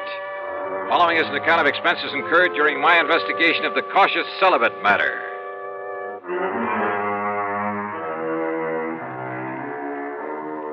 Wait a minute. Over the phone, George Reed did not tell me what he wanted me for. Also, he very plainly said not to hurry. Item 1, $1.20. No, make it $1.50 for a taxi down to his office. Go right in, Mr. Dollar. Mr. Reed's expecting you. Okay, thanks. Oh, come in, John. Yeah. As I tried to tell you on the phone, there was no reason to rush over. Oh, yeah, I got the message, George. That's why I did rush. Oh, well, sit down. Sure. Well? Cigarette? No, thanks. I'll smoke one of my own. Oh, sure. But here, let me give you a light. Okay. Honey, I filled this thing just this morning. Here, give it to me. Oh, that's all right. I'm sure I can make it work. Well, what is this, George? Some kind of a stall? Oh, here, give me. Well... As for you, I don't think you were trying. I guess I didn't flick it hard enough. Yeah. Now, what's on your mind? Well, you got back from that assignment out in Oklahoma sooner than I expected, from that town with the unlikely name of Bum Spung. Well, it's really the name of Durango Laramie Dalhart's ranch. Crazy old character, but I like it. Bum Spung. Now, what can a name like that possibly mean? Are you kidding? You told me yourself the other day, just before I went out there. Oh? Did I? Well, of course you did. It's an old Indian name. Means bum, means bad spring, bad water. Oh, of course. You, cleaned up everything out there? What's the matter with you, George? Didn't you read the report I handed in with my expense account? Well, I sort of glanced over it, but you're coming back so soon, and with Durango's pretty niece out there, Carol Dalhart. Oh? What about Carol? Didn't I kind of get the impression that Durango would like to have you marry her?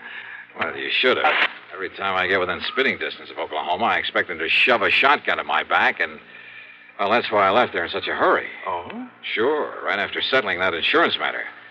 Only it was for Durango's old pal, Sidewinder Wilson. Another character. Yes, Durango was here in Hartford, but Carol was there, wasn't she? Yeah, she certainly was. And George, I'd love to have stuck around a while, to be with her. Mm-hmm. But when I got word that Durango was about to get back there, that he was bringing along a preacher, well, brother, I took off. Why, Johnny? Why? Well, let's face it, George. I'm afraid I'm a confirmed celibate. Well, at least you say you are. But aren't you rather fond of Carol Delhart? Well, I've told you, she's a living doll. She's tall, dark, and very beautiful. She's intelligent. She has a lot of spark, a lot of spunk, too, and a wonderful sense of humor. Uh-huh. Yeah, to put it bluntly, Carol has everything. Everything a man could possibly want. And, George, when I take that gal in my arms... Why don't you marry her, Johnny? Confirmed bachelor, eh? But you don't sound like it. No. Sometimes when I think about her, I don't feel like it. Well, then? No. Let's stop talking about it. Why? Because, George, I'm not marrying. Not Carol or anyone else. At least, not right now. Someday, perhaps? Not now. Best years of your life, Johnny. And with someone like her. George, I've made up my mind about this whole thing, and that's that. Yes, but I'll bet if she were to walk in here suddenly... I said, cut it out, please. And listen, what difference does it make to you? What business is it of yours? Well, of course, it wouldn't hurt me a bit from the standpoint of client relationship. Huh? And after all, Durango is a mighty good client. You mean to say you've been giving me this big marriage build-up just... George, so help me, I ought to wring your neck. Oh, well, now, Johnny... But come on now, you've been stalling around long enough. Stalling? Yes, stalling. Now, what did you want to see me about? Well, actually, it's about Durango. Johnny, he asked me to have you come here. What for? And to keep you here.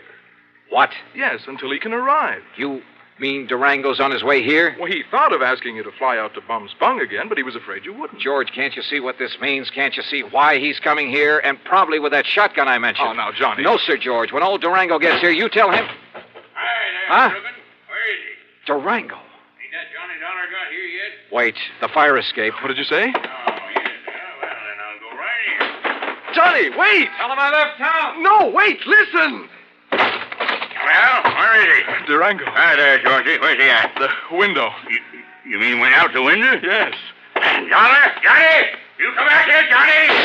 You hear me? I said come back here! And now, Act Two of yours truly, Johnny Dollar and the Cautious Celibate Matter.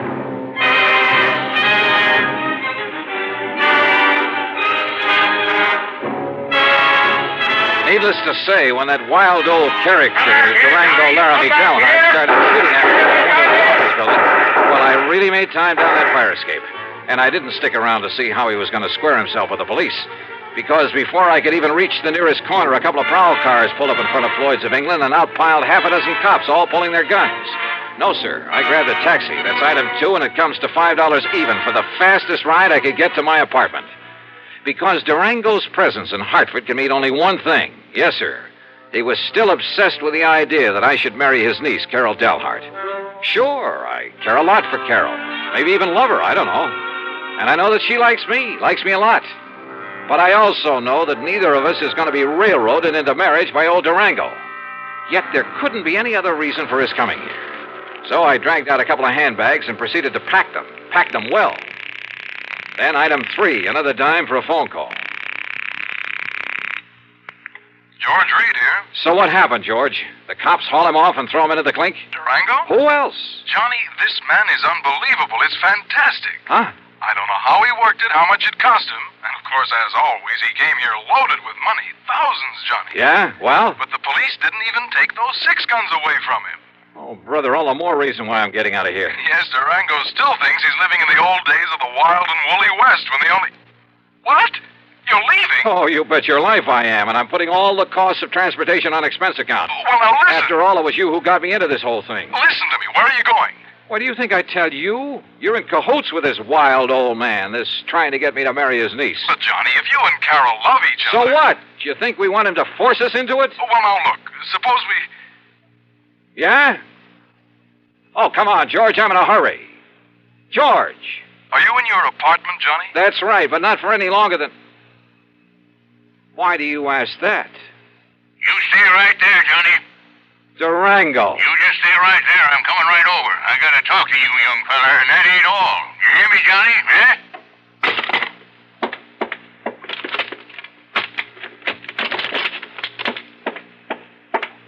California, here I come. Thanks to the late hour, I was able to get a plane without any trouble, though I half expected to see Durango come tearing out to the field with those crazy six guns blazing before we took off. Incidentally, I used the name of Bailey when I grabbed my ticket, just in case. Oh, and incidentally, George, item 4 is a $146.85 ticket to Los Angeles. It's on my American Express credit card, but believe me, brother, I'm collecting from you. You may have to pay for a lot of travel before I'm through with this thing.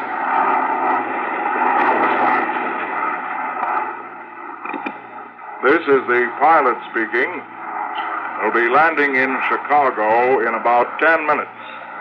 Weather is clear, the moon is bright, and ground temperature is 52 degrees.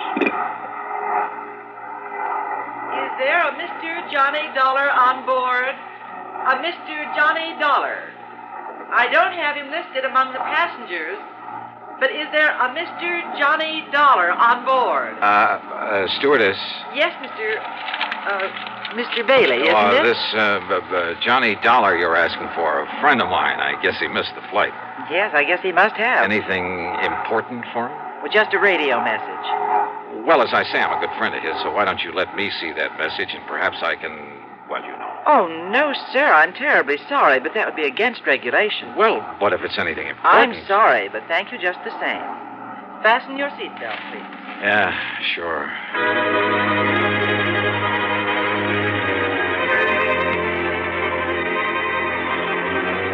When we landed in Chicago, I was tempted to grab a telephone, call George Reed, and ask him if Durango had given up the chase. For I knew that by now George must have realized he'd have to be on my side in this whole silly business. But during the stopover, I didn't even risk leaving the plane. Finally, we took off again, and I managed to sleep for a while. But all I could dream about was Durango chasing me. Through streets and alleys, across the plains, on foot, on horseback, in a car, a boat, a train, and all the time firing those handguns at me. Wild, fantastic dreams. By the time we got to Los Angeles, I was a physical, mental wreck. But I knew that for the time being, at least, I was clear of Durango. So, after picking up my bags, I elbowed my way through the crowd to the taxi stand. Excuse me, please. Pardon me, ma'am. Sorry. Thank you. Taxi! Taxi! Hey, taxi! Here you are, Johnny. I hired this here now fancy limousine for you and me. Huh? Say, you ought to took one of them new jet flights like I done. Durango. Would have got you here a lot quicker. Durango, listen. Well, Sir Johnny, I finally catched up with you, didn't I?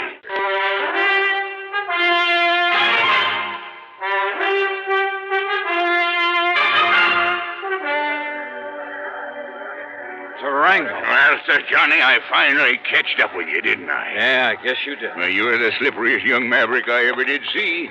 Now, heist yourself up in this here now fancy limousine that I hired for you. Okay, Durango, whatever. Huh? Huh? What's the matter? Look, that man. Where? The other side of your car. Hasn't he got a gun there? Well, I have, so I'll soon find out. You wait here, Johnny. Oh, sure.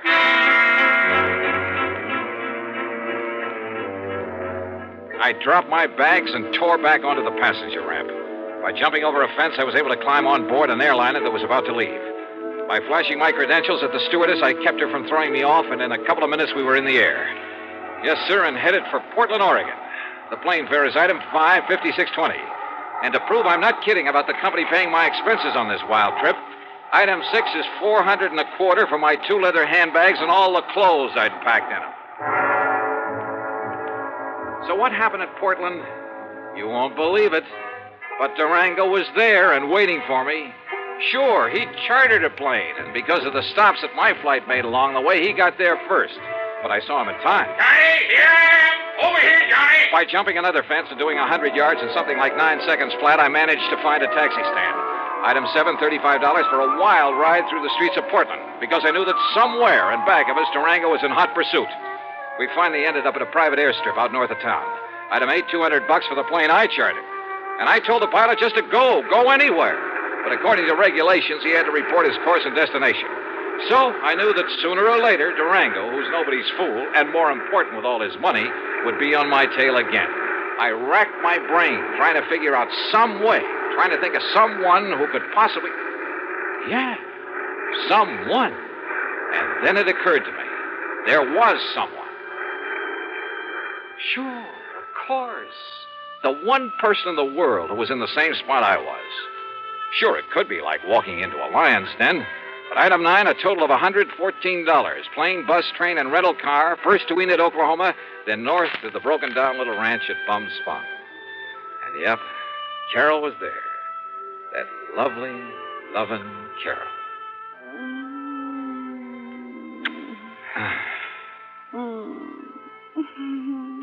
Oh, easy, gal, easy. You don't like to be kissed. Oh, I do. Johnny. Well, I love it, honey, and you'd know it. But listen, has Durango been here? Oh, Johnny, I don't know where that old goot went. Yeah, well, I do. He went to Hartford. Hartford? Yeah, Hartford, gunning for me. That crazy old man is so set on having us get married, Carol. Well, that he... sure he is, but to go all the way to... Well, now, that's just carrying things too far. Yeah, I think so, too. I mean, if he thinks that by waving a 6-gun around... Listen, Johnny Dollar, I'm real gone on you. You know that. Well, yeah, and I think you know how I feel about But that doesn't mean that just because old Durango wants it that way, we've got to get hitched up together. No. At least not right away. So if he thinks he can shotgun you and me and... Oh, no. Durango! I knowed he'd be coming back to you, Carol, so now we really celebrate. Durango, you crazy coyote! Now, Durango, you stop that. You put down that gun and listen to me. Well, he's going to marry you, ain't he? Well, ain't he? No, Durango. No? No, at least, well, not now. And in spite of the way you've chased me all the way across the country. Yes, Durango. Well, sure I chased you, but not on account of Carol, Johnny. Huh? Well, sure. I hope all the time that sometime you and her will get married up together. Well, then? But I give up trying to force you kids doing it. Huh? Well, I just figure when you're ready, well, then you will. But going to Hartford and chasing me that way. Huh? Oh, that. Yeah, that. Well, that wasn't nothing, Johnny. It's just that when you was out here last week and you kept my old pal Sidewinder Wilson from getting murdered... you know, Sidewinder's my oldest pal, Johnny, my best friend. Yeah, that's true, Johnny. And when you passed on the word that he was the one that found out about that killer, well, Johnny, well, you know now, he's the new chief of police down there at Fairweather. Yeah, well, bully for him, but I still don't see... So you being so good to him, I just wanted you to know I appreciate it. So, what I went to Hartford for was to give you this.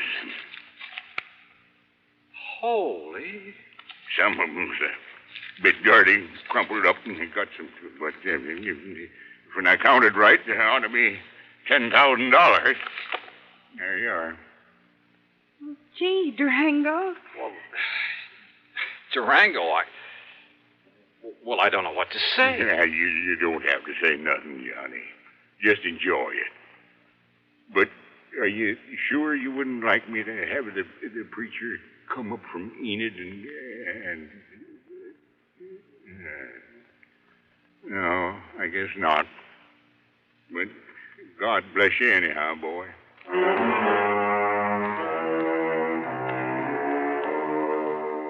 This time I did stay over for a couple of days. Yeah, and if I ever do take the leap... The expense account?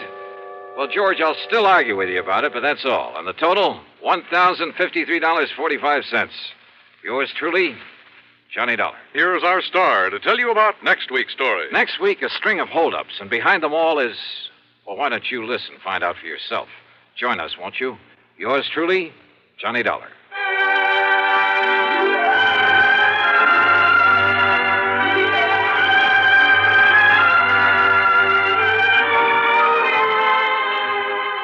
Truly, Johnny Dollar, starring Bob Bailey, originates in Hollywood and is written, produced, and directed by Jack Johnstone. Heard in our cast were Virginia Gregg, Gene Tatum, John McIntyre, and G. Stanley Jones. Be sure to join us next week, same time and station, for another exciting story of yours truly, Johnny Dollar.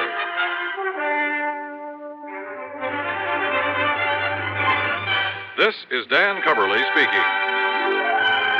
See How He Runs on Suspense is next on the CBS Radio Network.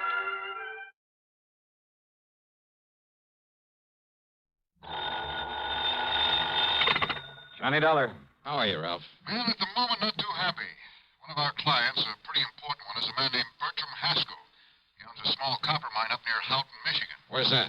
Up in the Keweenaw Peninsula, where it sticks out into the middle of Lake Superior. So what's happened to Bertram Haskell? Nothing. It's one of his colleagues, a man by the name of Oliver, Ben Oliver. Well, what's happened to him? Ben Oliver's been murdered. I see. Haskell demands that you be sent up there to find out who did it. Why? What's the matter with the police? I don't know. All I know is that he wants you up there, now, right away. Well, as long as you're going to pay the freight. Of course. Because we don't dare take a chance of losing Haskell's considerable insurance business.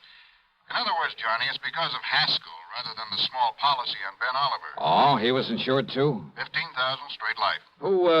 Who's the beneficiary? His wife, but that's beside the point. Is it? The point is to satisfy Bertram Haskell, and thereby keep his account. Okay, Ralph, I'll see what I can do for you. Johnny. Yeah? That's pretty rough country up there. So? The same thing may apply to some of the people you'll run into. Especially the killer, huh? Yes, so be careful, Johnny. Sure.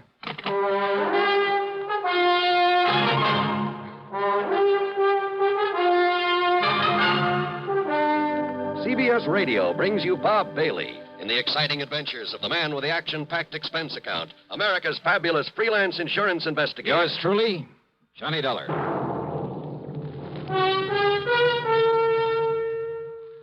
Munch, munch, munch, munch of Fritos, corn chips. And listen, since Fritos corn chips are fresh as spring itself, well, it seemed appropriate to give you a springtime gift. So Fritos have attached a free package of flower seeds on their large bags as their salute to spring. Now, there's nothing for you to mail in. Just buy a large bag of Fritos. And there, right on the bag, is your free package of flower seeds. They're the finest seeds you could get anywhere. Genuine burpee seeds. And there are 3 varieties. Beautiful zinnias, snapdragons, or petunias. Get yours while they last. Free flower seeds on the large bags of Fritos corn chips. Munch, munch, munch a bunch of Fritos corn chips. It's not polite to smack your lips, but you can't help it with Fritos corn chips. Munch, munch, munch a bunch of Fritos corn chips. And now, Act 1 of yours truly, Johnny Dollar.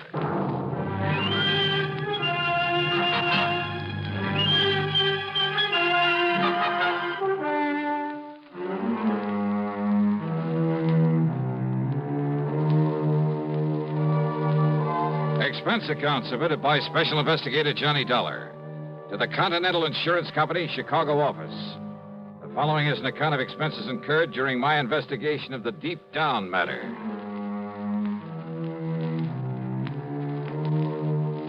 Expense account item 16185 for a plane to Chicago, then a flight to Houghton, Michigan, far up on the Keweenaw Peninsula. It was mid-afternoon when I climbed off the plane and spent item 2, $50 deposit on a rental car. I got a highway map and directions to the Haskell mine, then headed north on Route 41. Along the way, I passed all sorts and sizes of workings, including the famous Quincy mine. It's supposed to have the largest hoist in the world. At the little town of Phoenix, I turned south and east on the side road that obviously was used for a lot of heavy trucking, and I finally arrived at the camp. I guess you'd call it that, surrounding the Haskell mine.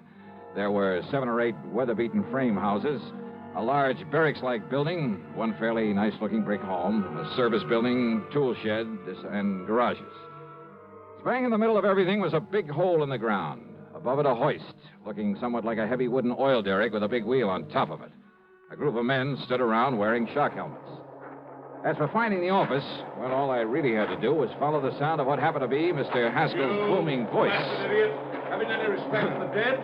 You try moving Mrs. Oliver out of that house of hers, and I'll break your neck. But don't you want to stand up? Don't you realize that Ben Oliver had more to do with the success of this mine than anybody else, than even I had? Well, sure, I know. Oh, get on over there and apologize to her. You need some new quarters for some of those new men. Get hold of some carpenters and build them. Now go on, get over there and apologize to her. Well, who are you? What do you want? Mr. Haskell? That's right. Well? My name is Dollar. Dollar? Johnny Dollar? That's right. Well, why didn't you say so? I'm glad you got here, Dollar. You've got to clear this thing up. See that justice is done. Now, come in. Come into the office so I can tell you what's happened around here. Yeah, sure. Believe me, I won't sleep. I won't rest until whoever... well, sit down. Sit down. Thanks. Dollar, Ben Oliver and I have been working over this country together for years. Ben's brains and my money. Ben picked the spot for this mine. So I understand. Dollar, I've made and I'm still making a fortune out of it, in spite of the fact that it's a small operation. And Ben Oliver? Yeah, Ben. I tried for years to make him my partner so that he could fully share in this thing. But he wouldn't have it. Pure scientist, Ben was. No real interest in money. So the best I could do was promise him a fat royalty for the rest of his life. But I never dreamed his life would come to an end so soon. What happened, Mr. Haskell? He was murdered down in the third sub-level of the mine, in a stope we discontinued working for a while because of some exploration he was doing in it. And you've no idea who or why, Mr. Haskell? If I or the police could find any possible reason for Ben's being killed, we might be able to pin it on one of them, the man who did it. You say... But as it is, we haven't even reason to lock up those men who could have done it. You say the man. Well, under the circumstances, it had to be one of the miners. One of the 6 who were on their way down the shaft in one of the ore cars. And yet... Well? I said under the circumstances.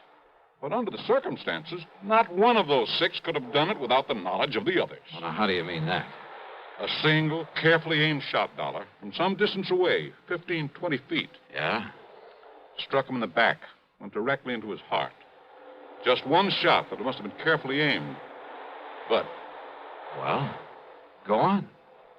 That shot was made in utter and complete darkness. Oh, now, wait a minute. I know. Impossible. Utterly impossible. But that's the way it happened.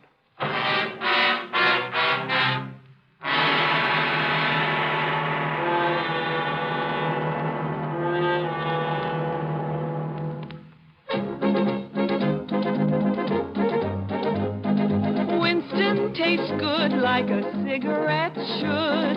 Winston tastes good like a cigarette should. Winston gives you real flavor, full, rich tobacco flavor. Winston's easy drawing too. The flavor comes right through to you.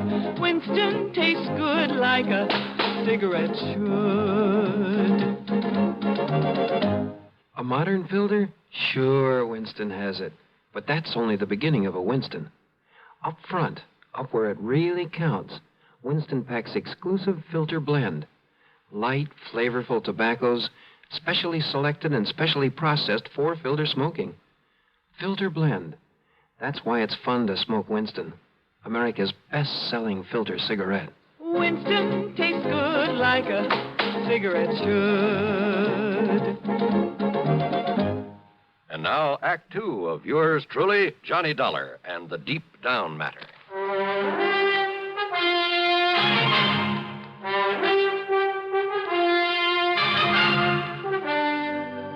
Look here, Dollar, on the wall, a diagram of the mine. You, better explain that in one-syllable words, Mr. Haskell. I'm afraid I don't know very much about a copper mine. Well, here's the main shaft where it goes down into the ground at a slight angle. It goes down along one side for the most part, one side of the main ore body. That's under that big hoist I saw outside. That's right, yes.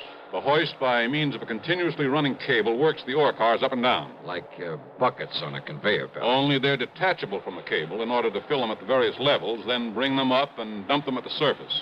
Now, just exactly where was Ben Oliver killed? 321 feet below the surface, on the third sub-level, in what you might call a big room or cave down there. And remember, Dollar, Ben was shot in the dark. No lights down there? Ordinarily, yes. Plenty of them, all over. You better tell me exactly what happened, Mr. Haskell. Oh, better still. I'll take you down there, let you see things for yourself. And you'll see why it was quite impossible. Yeah, we'll see. The last shift has just come out of the mine, so we'll have it to ourselves. Whatever you say. You'll say you'd better wear one of these shock helmets and these gloves. Okay. And keep your top coat on. You'll find it cold down there. Right.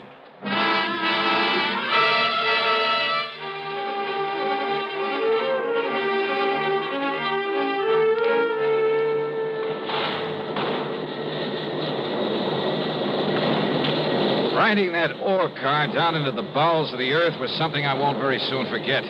It jerked and shook and shuddered its way down the narrow tracks. The noise was deafening, and there was something eerie, something frightening about it as we plunged on downward. Picture yourself aboard a slow-moving, noisy roller coaster going almost straight down into utter blackness, and you'll have some idea of what I mean. Blackness, that is, except for the various levels we passed. All of them were strung with glaring electric lights, and I could see great caves. I believe you call them stopes, where the miners had cut away the ore. Here we are, Dollar. The third sub-level. There it is, Dollar. The stope where Ben was killed. This big cavern in front of us? Yeah. He was apparently chipping away some samples of rock there at the side with his back to this shaft. Well, now, wait. You said it was dark in here when it happened. But there's enough light in here now. Ben was checking some of this ore for uranium. Uranium? In this country? We've kept it secret. That is the possibility of it. I see. Well, go on. Well, he sent a message up to me asking me to get his scintillator, a Geiger counter, and so on. I picked them up at his home and brought them down here with the men, the 6 men I mentioned. And? As we reached this level, as I was about to disengage the car from the cable, the lights here suddenly went out. I stopped the car in its noisy fashion, and then, after a minute or so, one of the men struck a match. Dollar, do you see this light switch? We found somebody pulled it. One of the men aboard the ore car. It had to be. Anyhow, I turned it on. We had light again. And there at the side, 15 or 20 feet away from us, lay the body of Ben Oliver. Did you hear the shot? Above the noise of stopping the car? What's more, Did anyone see the muzzle flash? No. You see, the weapon was a powerful air gun, a pistol of foreign make. We later found it at the bottom of the shaft. Fingerprints? No. The men were all wearing heavy leather gloves. Well, did any of them actually see Oliver here before the lights were cut off? I saw him.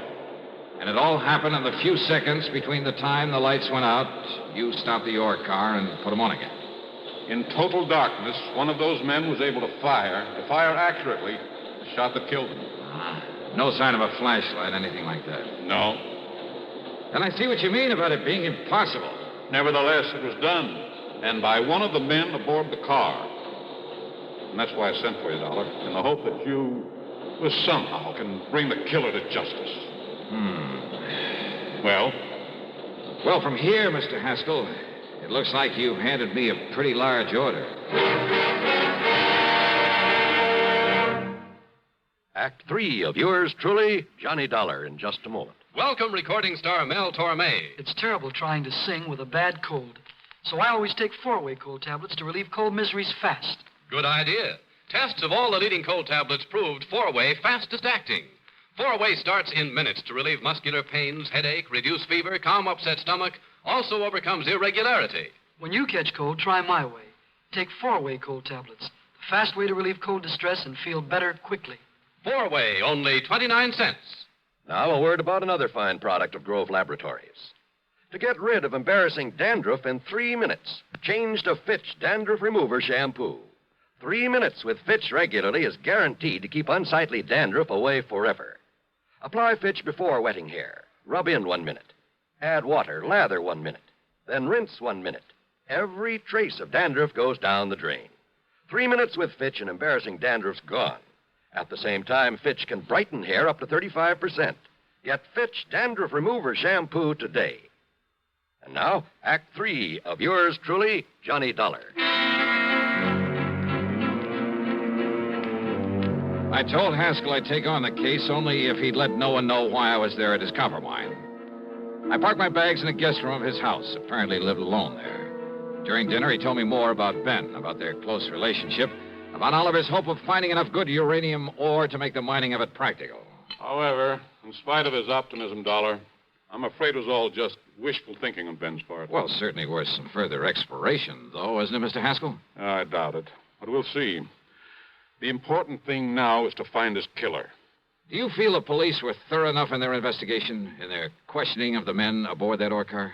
Those men all swore they loved Ben. There's nobody can prove otherwise. Even I can't prove otherwise, even to myself. You say the air gun was a foreign make? Yes, that any one of them could have got hold of. There's a big foreign population in this area. So I understand. But unless the police can find out where it came from, to which of those 6 men it was sold, it's impossible, I'm afraid. And how to explain that shot in the dark that so unerringly found its mark? Yeah, I've been doing a lot of thinking about that. And maybe I've come up with a couple of ideas. Oh? Well, good. I hope so. Where are the 6 men? I told you. Beyond the general suspicion, simply because they were there, the police have had no reason to hold them. You'll find them in the bunkhouse, all of them. Then maybe I'd better have a talk with them. Oh, by all means, do.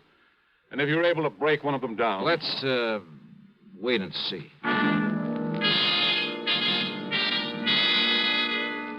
Yeah, I did have a couple of ideas about that impossible murder. I questioned the men without telling them my real status in the case. But more important, I talked to Ben Oliver's wife. A quiet, gentle little woman. All in all, I felt she was taking the whole thing very well. Yes. Bertram Haskell was always very good to Ben in his rather domineering way. But why do you ask? Well, it's good to know what kind of a man I'll be working for if I take the job. Just be sure you look out for yourself. That you get full credit for any discoveries you made. Well, now, that doesn't quite tie in with what you just finished saying about Mr. Haskell, does it?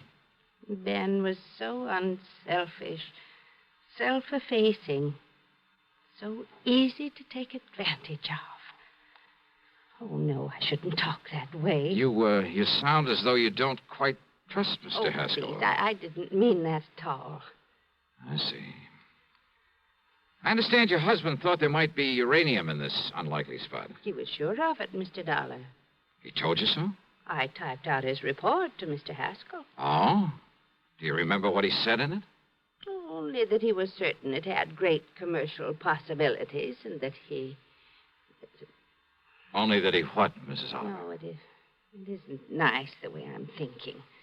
The way I was thinking then, so let's not talk about it. Well, look, this job, Mrs. Oliver, do you realize that it might mean a great deal to me? That if there's some reason why I shouldn't take it, well, isn't it only fair that you tell me? All right. You seem like a nice young man, so I'll tell you this. Yes? In the report, I made Ben say that he felt he should share in the uranium profits, the way he was not able to share in the money from the copper he discovered. I see. Thank you. Your husband had various instruments for detecting uranium, didn't he? Yes, I'll show them to you. Oh, good. They're here in the closet. The things Mr. Haskell was taking down to him the day that he... Yeah, I see. Geiger counter. And I guess this thing is a scintillator. Yes. And this? Oh, it's some kind of a special light, I think. Black light? Yes, that's what he called it. Sure. And it activates certain... And here are the shoes he was wearing. A nice warm jacket. Wait a minute. Yes? This black light. This thing is still working. And it is. Look, Mrs. Oliver. Why, yes. Isn't that strange? The glow it makes on his... What is it? Oh, Mrs. Oliver, I believe it's the solution to a murder. I borrowed the scintillator, the counter, the lamp, and I put on the jacket he'd worn that day. Put it on underneath my topcoat. I went back to Haskell's home and told him I had a theory about how one of the men aboard that ore car could have aimed so accurately in the darkness of the mine, but that I'd like to check it out down underground. He didn't quite understand what it was all about, but he agreed to go down there with me again. Anything, he said, to help find the killer of his old friend. Pull the light switch, Dollar? Yeah, that's right. Put out the lights so everything will be as it was the moment Ben Oliver was shot. Whatever you say. Let me set down this detecting equipment for a moment. Sure. Now, off with the lights, huh? Very well. Now, look, I'm going to feel my way to the spot where Oliver was working. It should be right about here. Well? I'm taking off my top coat, Mr. Haskell. Oh? Why? Because under it, I put on the jacket that Ben was wearing when he was killed. I see. Now, in a second or two, I'll turn around so the back of this jacket will be facing you so that you can see it. See it? How? You'll see the spot in the middle of the back that was dusted with some radioactive material. By you. What are you talking about? Yeah, so that you can see it with the help of that black light. And I'm sure you have it in your hand by now. Have you turned it on, Haskell? Yes, it's on. And I'm sure you can see the target on the back of this coat. The same as you could see it in the dark the day Ben Oliver was killed. Can't you? Can't you, Haskell? Yes. A perfect target for you. That's right. Dollar.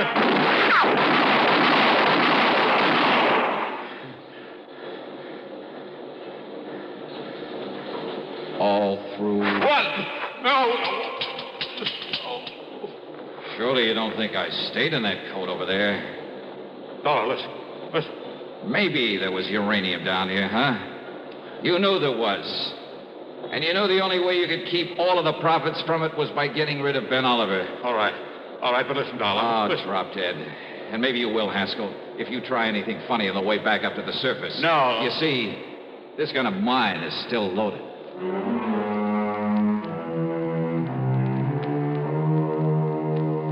An almost perfect crime. And he was so sure of it, he'd called me in to back up his story of loyalty to Ben Oliver, so that no one would ever question his taking over the uranium Ben had found. Expense account total, including transportation back home, $131.50. Yours truly, Johnny Dollar.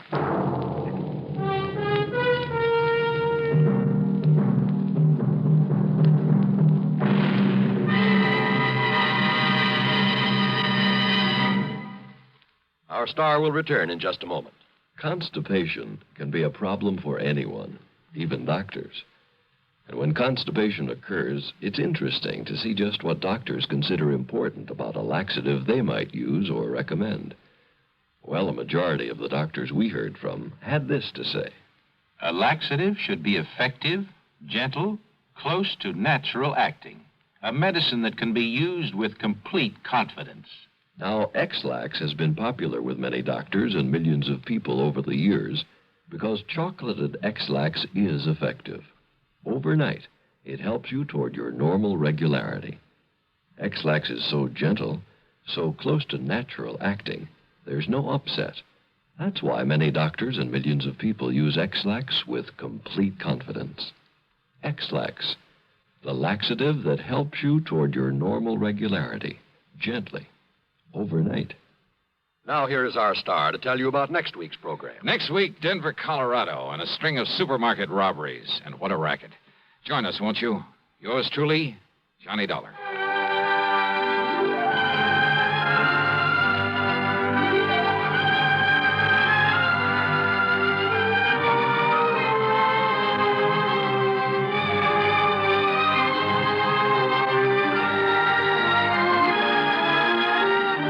Yours truly, Johnny Dollar, starring Bob Bailey, originates in Hollywood and is written, produced, and directed by Jack Johnstone. Heard in our cast were Virginia Gregg, John Stevenson, and Will Wright. Be sure to join us next week, same time and station, for another exciting story of yours truly, Johnny Dollar.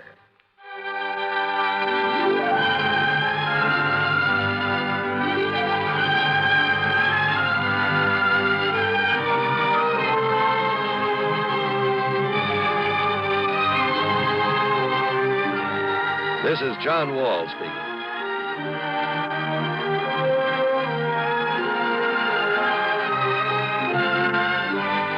Coming next, another tale calculated to keep you in suspense on the CBS Radio Network. Let's take a walk around the block. A wonderful idea. An old-fashioned walk, arm in arm with your sweetie. But first, you buy the right car to pick up your best gal.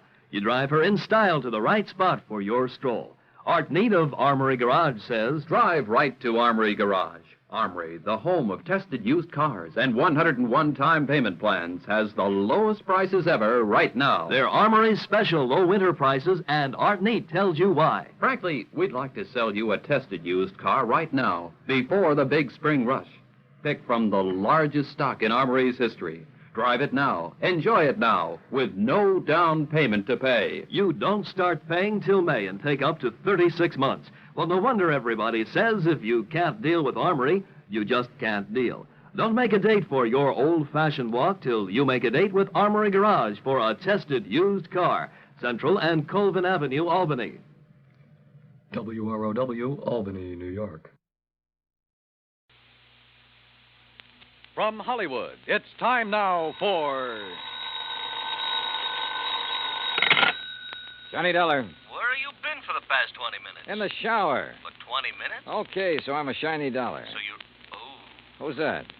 Max Green at Assured Equity. Oh, hi, Max. What's on your mind? 7 years ago... Our fathers brought forth, but that doesn't answer my question. Johnny, you ever hear of the Meeks? New England family, stood away on the Mayflower, speak only to their money. That's the Meeks. What about them? No, not about them. It's about Mariah Meek and Lincoln's Gettysburg Address. She's lost her copy of it. Well, it shouldn't be hard to find her another one. That's where you're wrong, Johnny. Huh? It would be very hard. Might cost us $100,000. Bob Bailey in the exciting adventures of the man with the action-packed expense account. America's fabulous freelance insurance investigator. Yours truly, Johnny Dollar.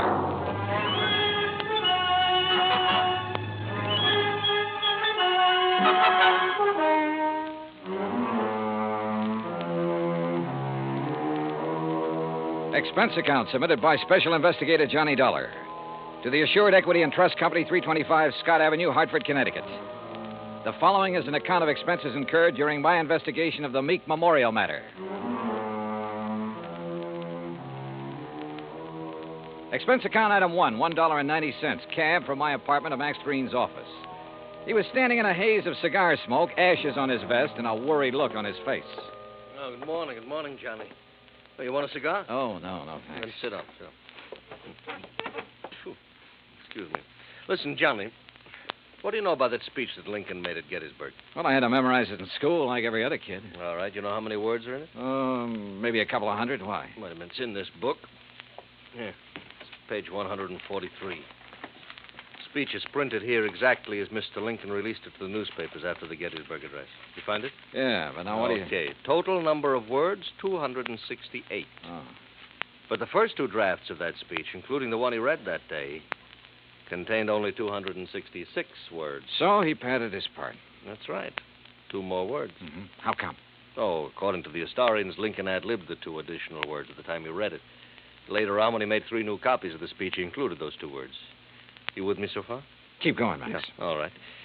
Right down at the end of it, just before of the people, by the people, where he said that this nation under God shall have a new birth of freedom, the words under God do not appear in the first 2 drafts he wrote. Yeah. Well, this is all very interesting, Max, but I still don't see what it is or what it has to do with me. Well, Mariah Meek's copy has disappeared. Oh? And, Johnny, that copy happens to contain just 266 words. You mean she owns one of the first 2 original drafts? Handwritten by Mr. Lincoln himself while he was on the train riding to Gettysburg. Wowee. Yeah. Which is, of course, why we insured it for the full amount it cost her, which is $100,000 even. Of course, you made sure it was authentic before you issued the policy. Oh, naturally.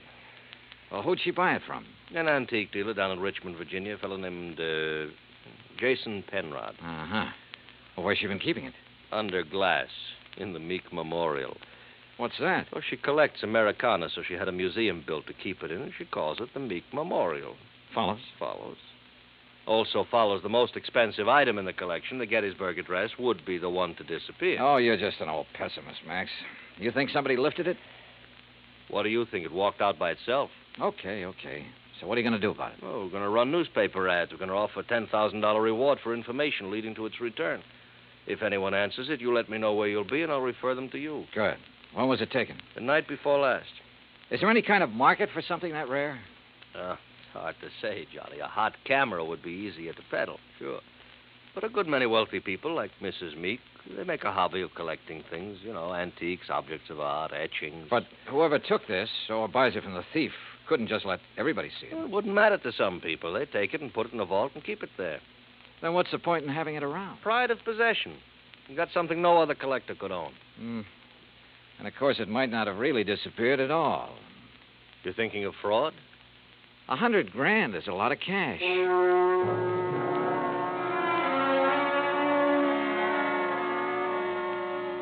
Expense account item 2, $1.90, cab fare back to my apartment.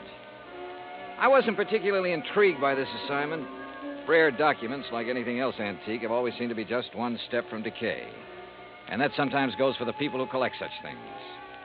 Item 3, $16.10, transportation, including a round-trip ticket, Hartford to New Bedford, and cab fare to the Whalers Hotel. There was a convention in town, so I was lucky to get a room. After checking in, I called the Meek residence. Mrs. Meek was expecting me and said she'd have her car pick me up. I had just put down the phone when someone knocked on the door.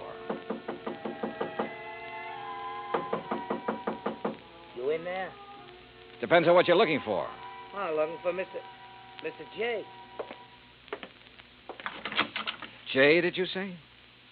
Nobody by that name here. Oh, yeah. I see. I guess I got the wrong room. Yeah, well, why don't you ask down at the desk? Huh? Yeah. Oh, sure. Yeah. Funny. Or is it? I cracked the door open again. Watched him walk to the stairs. Then I took the elevator down the 8 flights to the lobby. Half an hour later, I was in the back seat of the Meek limousine heading toward the home out on Buzzards Bay. It was a big, sprawling frame building facing on the beach. About 50 yards behind it, closer to the road, was the Meek Memorial Museum. I was starting up the front steps when the door opened. Mr. Dollar? That's right. I'm Paul Meek. I understand you have an appointment with my grandmother. Right again. Now, come in, please. She's waiting for you upstairs in the sitting room. Okay, thanks. Before you go up, I wonder if I could have a few words with you. Why not? In here, then. You've never met my grandmother, have you? No, I haven't had that pleasure. Some people consider it a dubious one, Mr. Dollar. Oh? Mr. Dollar, this is my wife, Janice. Mrs. Meek? Hi. How about a drink? Thanks, not just now. How about you, old stick in the mud? You want another one? After a bit, Janice. And if I were you, I wouldn't have any more. But you're not me, are you? You will have to excuse my wife, Mr. Dollar. We've both been under a severe strain since moving here. Grandmother is blind, you know. No, I didn't know. Her sight began failing about 4 years ago. I'm surprised the insurance agent didn't tell you. Well, Mr. Green was so concerned over the theft of the Lincoln manuscript, I imagine it slipped his mind. Mm-hmm. And just how do you intend to locate that manuscript? I'm not so sure that I can. It'd be a pity if you could. Be just awful. It's grandmother's prized possession. She hasn't been herself since it was stolen. And being quite elderly, well, we're all very much concerned. Oh, my, yes. We're afraid she might die and leave us all that lovely money. Janice. It's the truth. You see, Paul and I don't have any money of our own, Mr. Dollar. We'll never have any until she does die.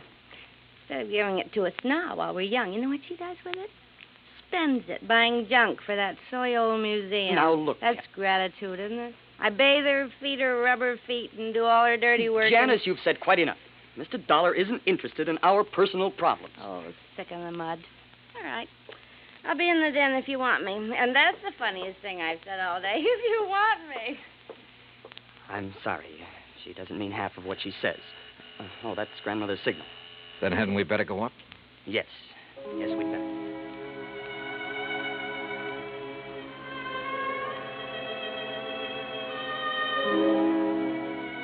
We went up the broad staircase, through a hall, and into a bright, sunny room. Wrapped in an old kimono and shawl, Martha Meek sat in an invalid chair, facing the ocean. Paul introduced us, then sat down quietly near the door. Paul? Paul, I know you're there. Now answer me. Yes, grandmother. You go on downstairs. I want to talk with Mr. Dollar in private. Whatever you say. And close that door. Don't mind my back, Mr. Dollar. I couldn't see you if I looked into your face.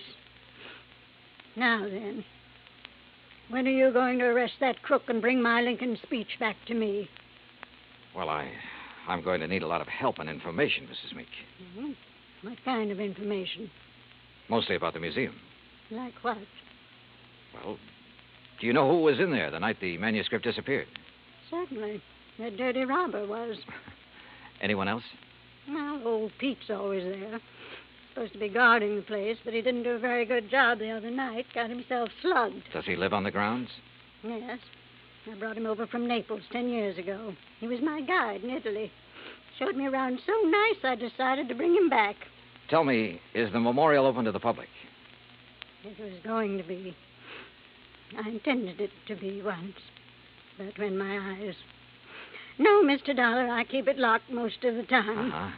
And who discovered the manuscript was missing? Pete did, I guess. At least when he recovered, he ran yelling bloody murder up here to the house. Everybody went down to see what had happened. Everybody but me. They left me all to myself. Were there any strangers here in the house that night, Mrs. Meek?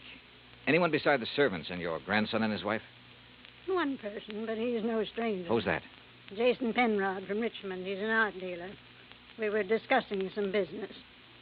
May I, ask what kind of business? It has nothing to do with you or the people you work for. Sorry. Where can I find Mr. Penrod? He's staying here now. If he isn't in his room, then he's most likely out in the memorial. Now, that's enough questions. You, give me a cigarette. Ma'am? What's the matter? You deaf? Give me a cigarette before Paul with that snoopy wife of his comes prowling around. All right, sure. Light me.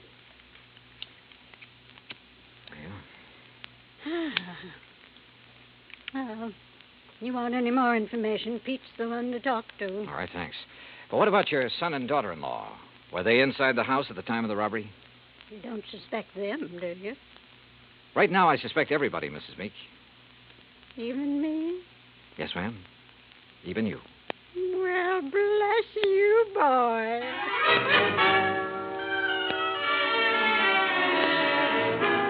I found Pete Vesuvio trimming the shrubbery just outside the memorial building. He seemed quite willing to talk to me. How you say what happened to me, mister? I'm hit out? Knocked out, Pete. Si, senor. And because of this, I do not see anything. Nothing at all, huh? Please, mister, do not use the insult. I am American citizen, first papers. And because of the kindness of my patron, I will soon be second papers. I know by heart the Constitution, United States, Gettysburg Address, pledge allegiance to my flag. Yeah. You know how I know that these things which help me be citizen? Because of my lady. She's letting me work in a place where great papers are for me to read. Because of her, I would not hide anything, mister. Okay, Pete, okay. I'm convinced. But I'm sorry I cannot help you, mister. Well, it's not your fault. Hey, you like to hear me say Gettysburg Address? Well... Do it very good. Learn it right from President's own writing. Some other time, Pete. Right now, I have to find Mr. Penrod. Oh, he's inside, mister. Counting the treasures. All of the beautiful things a lady can no longer see. You'll find him in Section L, senor. I found the small, neat-appearing art dealer just where Pete had said he'd be, peering into a glass case crowded with Derringer pistols. He had a notebook under his arm and seemed to be making some sort of inventory. Oh, dear. You gave me quite a fright, sir. Oh, I'm sorry. Well, I wish I could concentrate like that. Oh, well, there's nothing more interesting to me than these fine old pistol things. What histories they must have, Mr. Dollar. Johnny Dollar. Oh, yes, the insurance investigator. Paul told me you were wandering about the place. I suppose you'd like to ask me some questions, huh? If you don't mind. Oh, no, goodness, no. I understand you were with Mrs. Meek the night of the robbery. That is correct, sir. We heard the shouting. We ran out here just as fast as we could. I was the one who discovered the manuscript was missing. You have any idea how the thief got in here? No, sir, no. Unless someone forgot to lock the front door, or unless he had a key. Well, has Mrs. Meek given out many of the keys? Well, in my opinion, too many. Even I have one. What about Paul Meek and his wife? No, I don't think so. Well, they really aren't interested in the museum at all, Mr. Dollar. Oh. Mr. Penrod, I understand you're quite an authority on antique art and things like that. Well, Isn't taking inventory a little beneath your position? Well, I suppose it is, Mr. Dollar. Last week when I received dear Mariah's wire asking me to do it, I simply couldn't refuse. She's been such a good customer of mine. Well, Yes. You have any idea who might have wanted the Lincoln manuscript? well, I know several persons who'd love to have it. Give most anything, but I don't know anyone with the nerve to break in here and take it by force. You remember where Paul, Meek, and his wife were when you heard Pete shouting? They were right in here when I arrived. I see. Well, thanks for... Oh, just one more thing. Oh, yes? If you'd stolen the manuscript... Mr. Dollar. A hypothetical question, Mr. Penrod. But if you had, and you wanted to sell it at a good price with the least danger of being caught, how would you go about it? Well, I'd take it abroad, of course. I'd put it on the open market over there. Huh. You aren't planning on going abroad soon, are you, Mr. Penrod? Oh, gracious, no. You know anyone who is? Anyone who, Well, didn't Paul and Janice tell you? Oh, they're flying to Paris Wednesday night.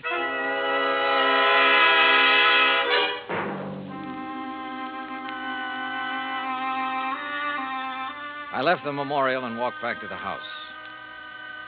The Meeks were in the study, engaged in their favorite pastime. When I told them what the art dealer had said, Paul set down his glass long enough to confirm the fact that they did have reservations and insisted that he had a logical explanation for not having told me of those plans earlier.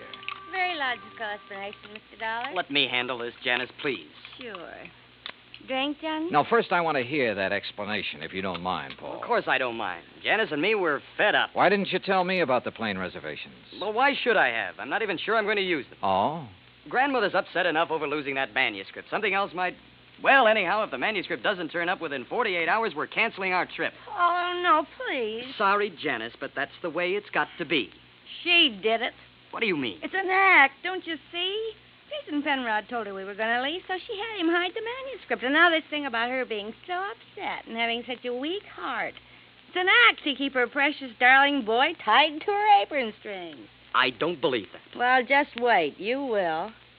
Anything else, Dollar? What does a trip to Paris cost, Paul? Well, it's not inexpensive. Your wife was complaining about being so broke. Haven't you ever heard of flying now and paying later? We have friends in Paris, Dollar. It won't cost as much to live once we get there. And we'll worry about paying for our ticket when we get back. Any other questions, Mr. Snooper? Yeah. Later. It was after 7 when I finally got back to my hotel room. I ordered a drink and tried to make some kind of sense out of the information I'd gathered during the day. But it all added up to 0. I called Hartford and asked Max Green to look into the Meek finances. Then I dressed for dinner. I was about to go downstairs when the phone rang. Johnny Dollar. Mr. Dollar, I was told to call you. Yeah? It's about the ad. The ad? In tonight's paper about something missing from a certain memorial. Go on. Well, I called Hartford Collect. They said to call you. Yeah, that's right. Who is this? My name's not important, Dollar, but that 10 grand reward is. You think you can earn it? You meet me tonight, you'll see. Where? In the alley behind the Bourne Whaling Museum. Be there at 9:30 and be alone. You got it? Yeah, I got it. Expense account item 4, 85 cents cab fare from my hotel to the Bourne Whaling Museum. I don't like wandering around dark alleys at night, alone in a strange town. It isn't the best way to stay alive. But at 9:29, I passed the old whaling museum and started down the alley. It was dark, no moon, and it was very quiet. I was about 20 yards in from the street when I saw him, curled up in a ball like he had a stomachache. Only he didn't. Because somebody had made him very dead. I struck a match and turned him over. I'd only seen him once before, but I didn't have any trouble remembering where it had been. Right after I'd checked in, he'd knocked on my hotel room door. By mistake. At least that's what he'd said. After giving a statement to the local police who identified him, I went back to my hotel. Evening, Mr. Dollar. Yeah, say, look, I know it's probably against all your rules, but who had my room just before I checked in? Oh, I couldn't disclose that information, sir. Sorry. Oh, well, so am I. It'd mean a lot for me to know. Maybe even $5 worth. Well, well, sir, if it's that important. Thank you. Now, let's see here. Yes, here it is. Can you read his signature, Mr. Dollar? Yeah, thanks. Just fine. The name I'd seen scrawled on the hotel register wasn't important now. At least not without something more to back it up. There was no law against checking out of a hotel, but there was a law against murder, if it could be proven. And that would be hard to do without finding a motive. So I went back to the Meek house to look for it. I paid off the taxi, that's item 5, and started up the front steps. Oh, hi, Johnny. I thought it might be you. That's so? Mm-hmm. I hope you aren't mad at me for the things I said today. No, not at all. I've been a very bad girl. But everything's going to be all right now. It is. Mm-hmm. Or haven't you heard? Heard what? About dear old grandmother. She's had a real bad stroke. Isn't expected to live. You, aren't a bit sorry, are you?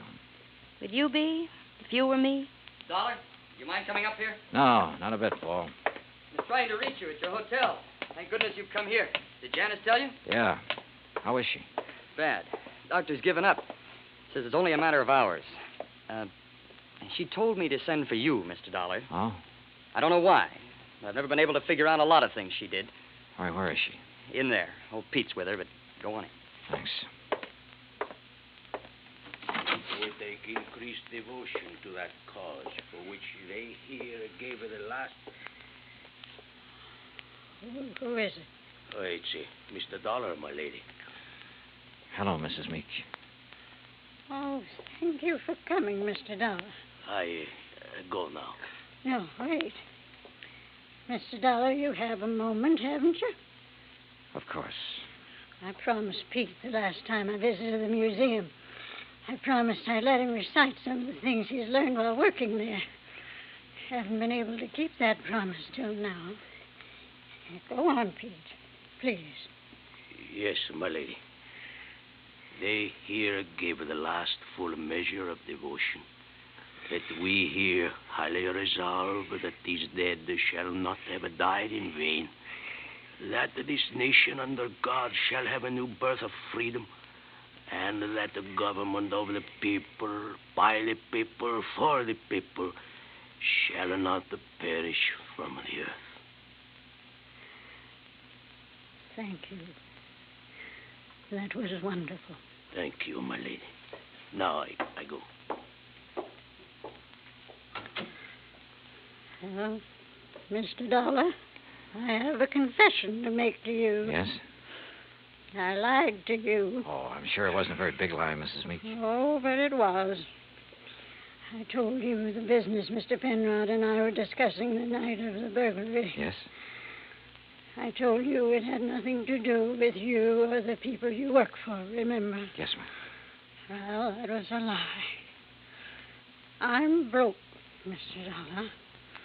All I have left in the world is this house and the things in the memorial. I see. That's why I sent for Jason Penrod. He purchased most of my treasures for me.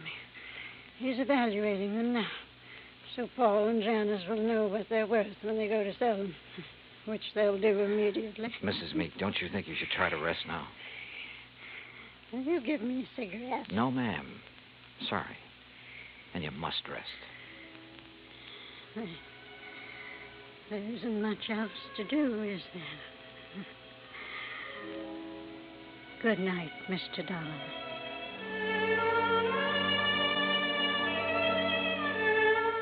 Outside in the hall, Paul and Janice Meek were talking quietly to Jason Penrod. Off in the corner, standing with his back to the others, was Pete Vesuvio.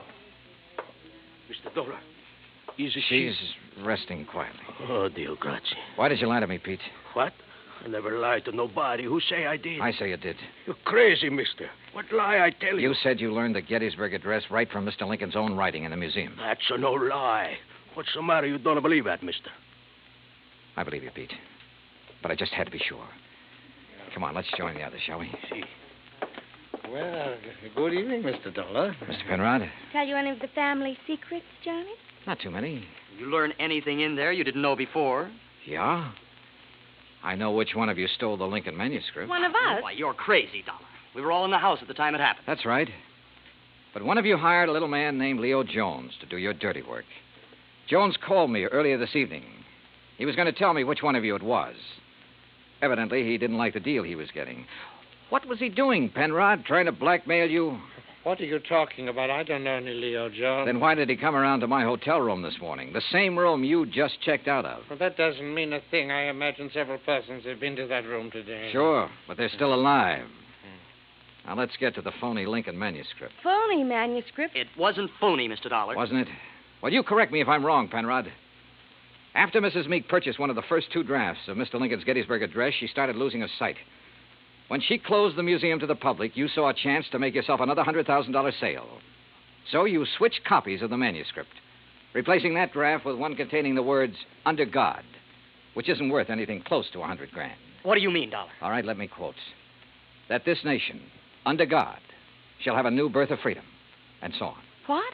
The phrase, under God, was not in the manuscript he sold your grandmother, but it was in the copy old Pete has been studying in the museum. Right, Mr. Penrod? All of you stay right where you are. You get what Jones got. Mr. Dollar. He won't go far, Pete. But I am the guard. The lady will want me to stop him. Pete, come back here. Keep away from me, you Hey! Oh! Come on. Oh.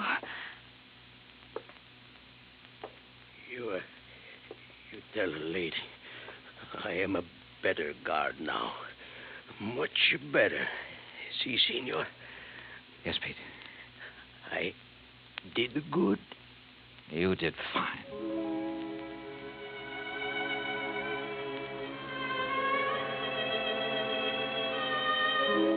Pete Vesuvio will live to apply for his second papers. And in time, probably open a spaghetti joint in New Bedford. Penrod will be tried for murder. As yet, he hasn't disclosed the name of the person who purchased the stolen manuscript. But in time, I'm sure he will. As for the Meeks, well, Mariah passed on later that night. But as she said, there was nothing left for her but to rest. Expense account total, including hotel and numerous incidentals, $98.30. Yours truly, Johnny Dollar.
Johnny Dollar has come to you through the worldwide facilities of the United States Armed Forces Radio and Television Service.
cracking, Johnny. Universal Adjustment Bureau. Oh, hi, Pat. What's on your mind? A beautiful model, name of Dorothy Blair. Ooh, hey, wait. The girl with the $1 million face? That's the one. Well, you probably got company. She's on a lot of people's minds. Well, she's no daydream to me. She's a nightmare. How come?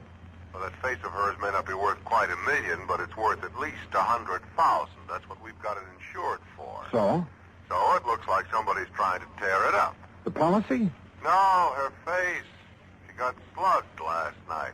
Want to look? At her? Sure, I'll be right over.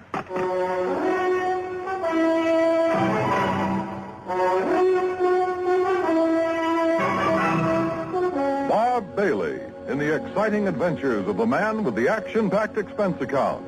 America's fabulous freelance insurance investigator. Yours truly, Johnny Dollar. And now, Act One of yours truly, Johnny Dollar.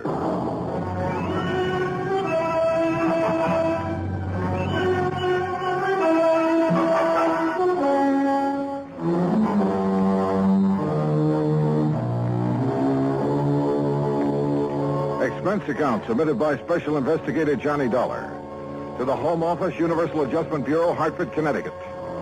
Following is an account of expenses incurred during my investigation of the model picture matter.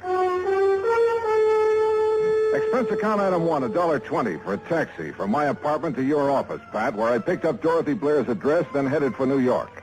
That's item 2, $36.20. I arrived at her apartment just as the doctor left. Even with a couple of bandages on her face, I think you got a bargain, Pat, insuring it for only $100,000. I guess I'm lucky, Mr. Dollar. My doctor says there won't be any permanent scars. Well, just what happened, Miss Blair? Well, I came home last evening about dinner time. I opened the door to my apartment here and started to reach for the light switch, then suddenly I saw a shape beside me in the dark. Uh-huh, and? Before I could do anything, he hit me on the side of the head. I think it was a gun. It stunned me and I fell to the floor. Then what? I remember hearing the door slam. When I could get on my feet and turn on the light, whoever it was had gone. I see. You think it could have been a burglar looking for money or valuables? I don't think it was a burglar, Mr. Dollar. You mean you have some idea who it was? Well? Jerry Dunsmuir. Who's he? A fashion photographer. A creep, Mr. Dollar. Oh? The real article, believe me. They ought to put that guy's eyes in jail. You modeled for him before? About a year ago. I swore I'd never do it again, and I didn't. Until yesterday. Yeah, well, go on. Jerry'd gotten a commission to do a spread on winter fashions. He wanted to make some street shots with me in tweeds. Things like that. Street shot? Well, I figured the street would be a lot safer for me than his studio. But it didn't turn out that way, huh? No. After the second picture, he started in again with the same old line. And he's not very subtle, believe me. So? So I walked out on him. He didn't like it. But is that enough reason for him to break into your apartment and slug you? It wouldn't be for most people. But like I say, he's a creep. Yeah. Okay, Miss Blair. Thanks. I'll have a talk with Dunsmuir. And that was easier said than done. I took a cab to his address. That's item 3, $1.60. But his studio was locked up tight. So I contacted my old friend, Detective Lieutenant Al Rico at 18th Precinct Headquarters. You think you got troubles, Johnny? Try some of mine on for size. Oh, like what, Al? Like an unsolved murder I got tossed in my lap. Oh, that one I've been reading about. The girl up in... Yeah. Edith Summers. No lead. Oh, sure, a real fat lead, except it's no good. Her ex-boyfriend, Ed Chatsworth. Lots of motive, but no case. Alibi? Airtight. So I got troubles. Now tell me yours. Mine? Well, I'm trying to get a lead on a fashion photographer named Jerry Dunsmuir. Dunsmuir? I never heard of him. How come you're interested? Dorothy Blair got slugged last evening. Oh, yeah, the girl with the $1 million face. I heard about it. She thinks Dunsmuir might have done it. I went up to his studio to have a talk with him, but it was locked up. Well, I'll have her files checked, but if we had anything hot on him, I think I'd remember. Yeah. Well, it was just a chance. Excuse me. Rico. What? Yeah. Okay, I'll be right down. That was about your Jerry Dunsmuir, Johnny. Oh? A couple of my boys have found him. Great. Yeah. They found him floating face down in the river. Act Two of yours truly, Johnny Dollar, in a moment. And now, Act Two of yours truly, Johnny Dollar, and the Model Picture Matter.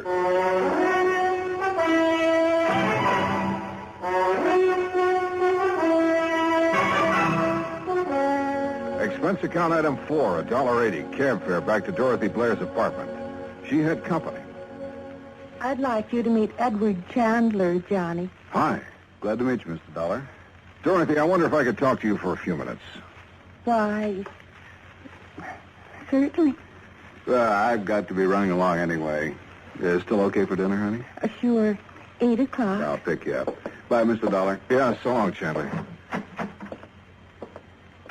Dorothy. Did you talk to Jerry Dunsmuir? Now, look, you say Dunsmuir tried to get a date with you while he was taking some fashion shots of you on the street yesterday. That's right. He was pretty persistent about it. That's putting it mildly, John. And you think Dunsmuir is the one who was hiding in your apartment and slugged you last evening? Yes. I think he must have been the one. Why, who else could it have been? And why are you asking me all this again? There's nothing you haven't told me, Dorothy. Of course not. Why? Well, the police just fished Dunsmuir's body out of the river. He was murdered? I haven't seen the medical examiner's report yet, but it's a good bet. People don't usually go for a swim with all their clothes on. But who could... Johnny, you certainly don't think I had anything to do with it. I didn't say that, Dorothy. But your tone of voice, the question. Look, I'm telling you the truth, Johnny. Can you prove it? I can prove the part about him taking pictures of me yesterday. This manila envelope. It came in the mail today. Here. It's from Dunsmuir's studio. He always sends me prints. See? Here's one of me in a tweed coat. Here's one in a fingertip length. Okay, so he took pictures. I still want to know why you think it was Dunsmuir who slugged you if you couldn't see his face in the dark. Why, I guess because of the way he looked at me yesterday afternoon when I told him to stay away from me, not to call me again for a job. Oh, Johnny, believe me. You didn't see him after that, huh? Unless, of course, he was the one who slugged you in the dark. No. I didn't have anything to do with what happened to him, and I don't know who did. It's the truth, Johnny. Okay, Dorothy. If it is, I'll find out sooner or later. But if it isn't, I'll find that out, too. Maybe Dorothy Blair was leveling with me, but there were a few pretty important facts I didn't know. Was it really Dunsmuir who'd slugged her? And who killed Dunsmuir? And why? Also, this fella I'd met at Dorothy's apartment, Edward Chandler. Where had I seen his face before? Item 5, $1.75, cab fare to Dunsmuir's studio. A blonde secretary named Susan Billings was just closing up when I got there. She looked pretty dragged out. Please, Mr. Dollar, I've already told the police all I know. Right now, I don't exactly need any more questions. What you need right now, Susan, is a drink. Come on.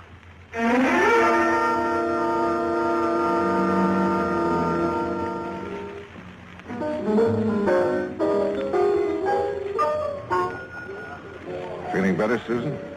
Oh, yes. Thanks. But I really don't know anything that would help you, Mr. Dollar. How long did you work for Jerry Dunsmuir? About a year. And you can't think of anyone who'd have reason to kill him? Nobody. You know he had quite a reputation for being sort of eager with some of the models. That was a long time ago, Mr. Dollar. He changed. Not according to Dorothy Blair. I'm not interested in Dorothy Blair or lies about Jerry. Tell me, do you happen to know a man named Edward Chandler? I met him at her apartment. No. Did Jerry Dunsmuir ever mention him? Not that I remember. So you think Dunsmuir had straightened himself out there, Leanne? I know he had. How can you be sure? He told me. Oh, but You look, see, Mr. Dollar, Jerry and I, we were going to be married.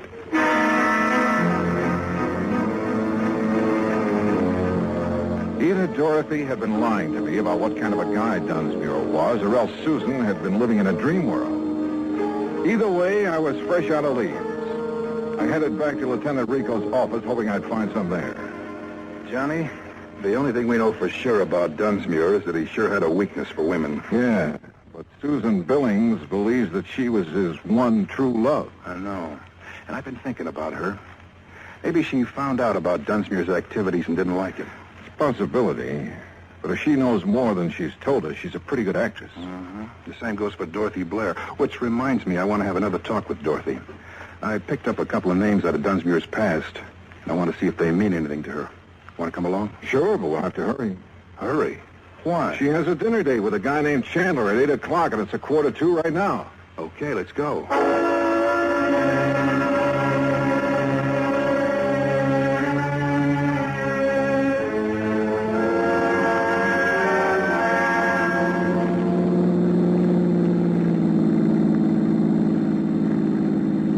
That's her apartment house right ahead. Wait a minute. Isn't that Dorothy coming out the front door? Yeah, with Chandler. Come on, we can still catch him. Hold it. What's that? Who'd you say he was? A friend of hers. His name is Chandler. I met him in her apartment this afternoon. Johnny, remember when you came to see me today, I told you I had a murder case in my lap? I mean, before the Dunsmuir murder? Sure, a girl, Edith Summers. I told you her ex-boyfriend was the logical suspect, except that he had an alibi. Ed Chatsworth. Oh, hey, wait a minute. I knew I'd seen that guy's picture somewhere. It was in the paper. Dorothy introduced him as Chandler. But his real name is Chatsworth. And now it turns out he's a friend of Dorothy's. Al, you said either Dorothy had told us all she knew or she was a pretty good actress. Yeah? Well, it looks to me like she's a pretty good actress.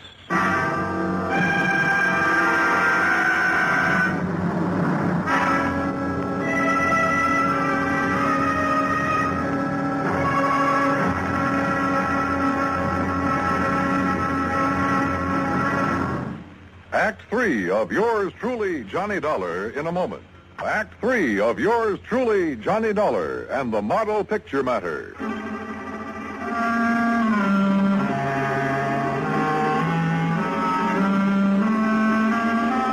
Well, it had started out as a real simple assignment, but it hadn't stayed that way long. All of a sudden, we had two murders on our hands, and it looked like there was a connection between them. Now, watching Dorothy Blair leave her apartment with Ed Chatsworth, we realized that she was somehow right in the middle of them.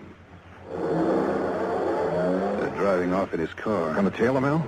That won't be necessary. Ever since I questioned Chatsworth about the Edith Summers killing, I've had a tail on him. No, Johnny, what we better do right now is start putting some pieces together and see what they add up to. Okay. The first victim was Edith Summers. Killed in her apartment, the Blackton Arms. And you figure that her ex-boyfriend, Ed Chatsworth, had the motive. Well, we heard that Chatsworth wanted to drop her, but she wouldn't drop.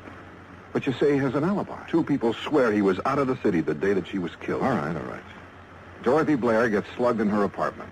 She thinks the photographer, Dunsmuir, did it. Then Dunsmuir winds up dead that night. Right. And now we find out Dorothy and Chatsworth are friends. Begins to add up, Johnny.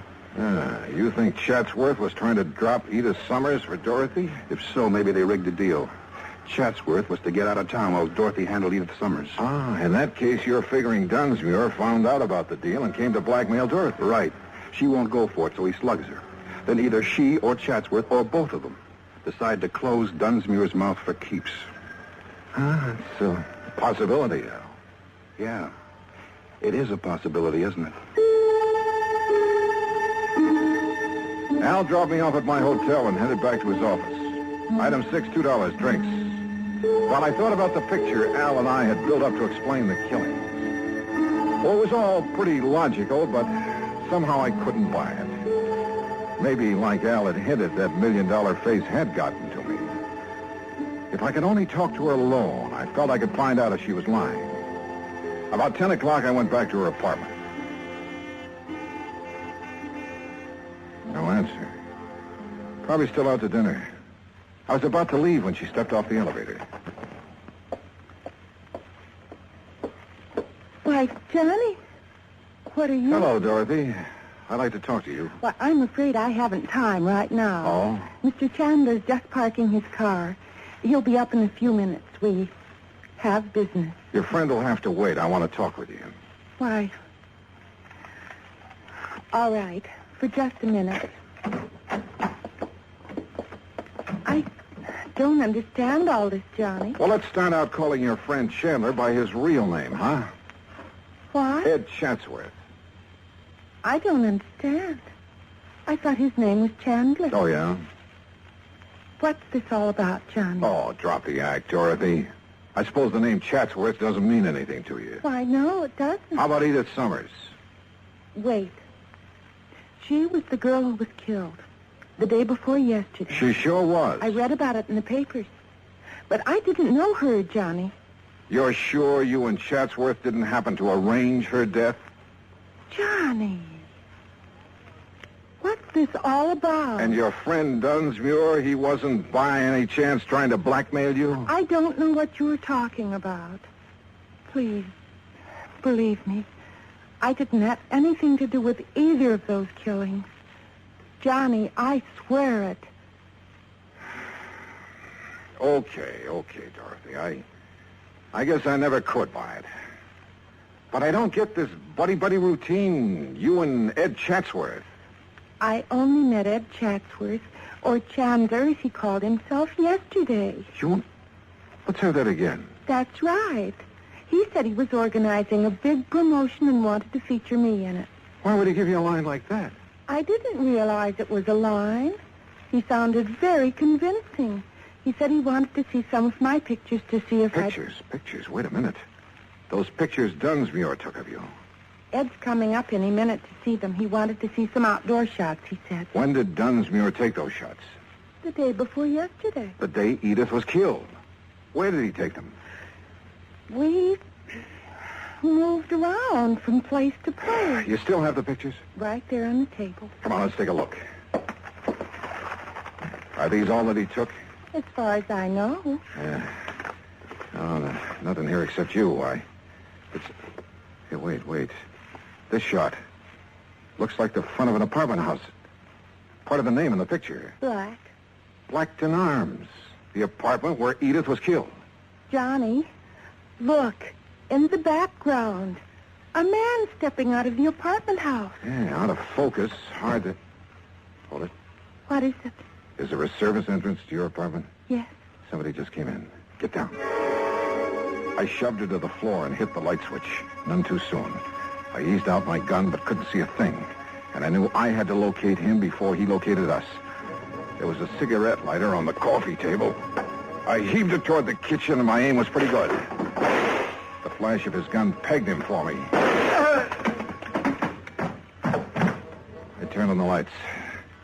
It was Chatsworth, all right. I'd hit him in the shoulder, but he'd keep for the state. Johnny. He's the one who killed this Edith Summers. Yeah, sure. He had an alibi rigged, but he spoiled it by walking out of her apartment into the background of that picture Dunsmuir took of you.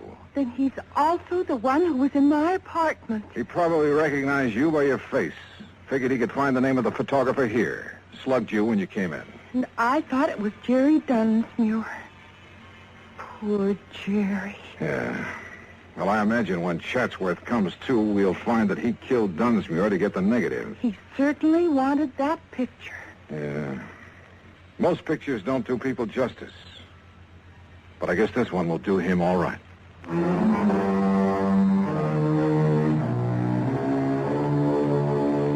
Item 8, $36.80 transportation back home. Expense account total, $103 even. Remarks? Well, there's a little snapper to the story, Pat. You know, that picture Chatsworth was knocking himself out to get, he didn't realize it, but his face in the background was far too blurred to make an identification. Yours truly, Johnny Dollar.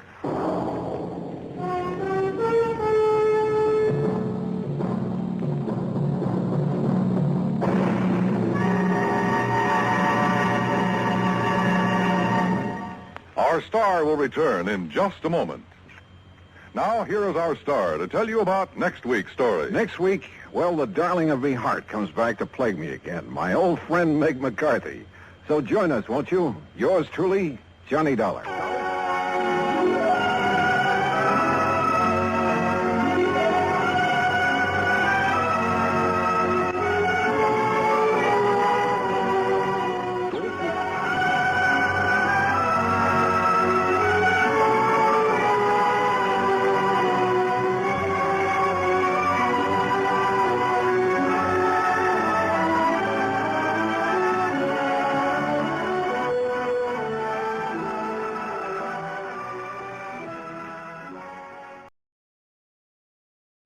From Hollywood, it's time now for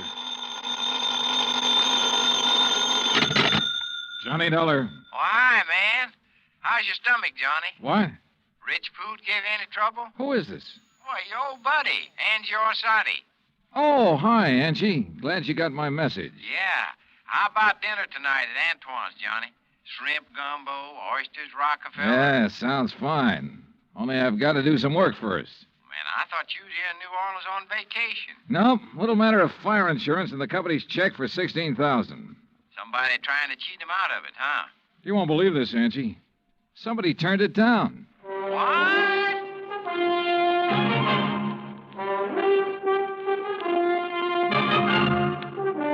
Bob Bailey in the exciting adventures of the man with the action-packed expense account.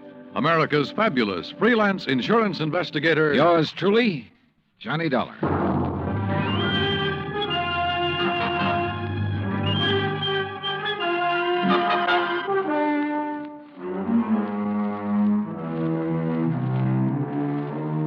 Expense account submitted by Special Investigator Johnny Dollar to Providential Fire and Marine, 787 Greenleaf Avenue, Hartford, Connecticut. The following is an account of expenses incurred during my investigation of the Royal Street matter.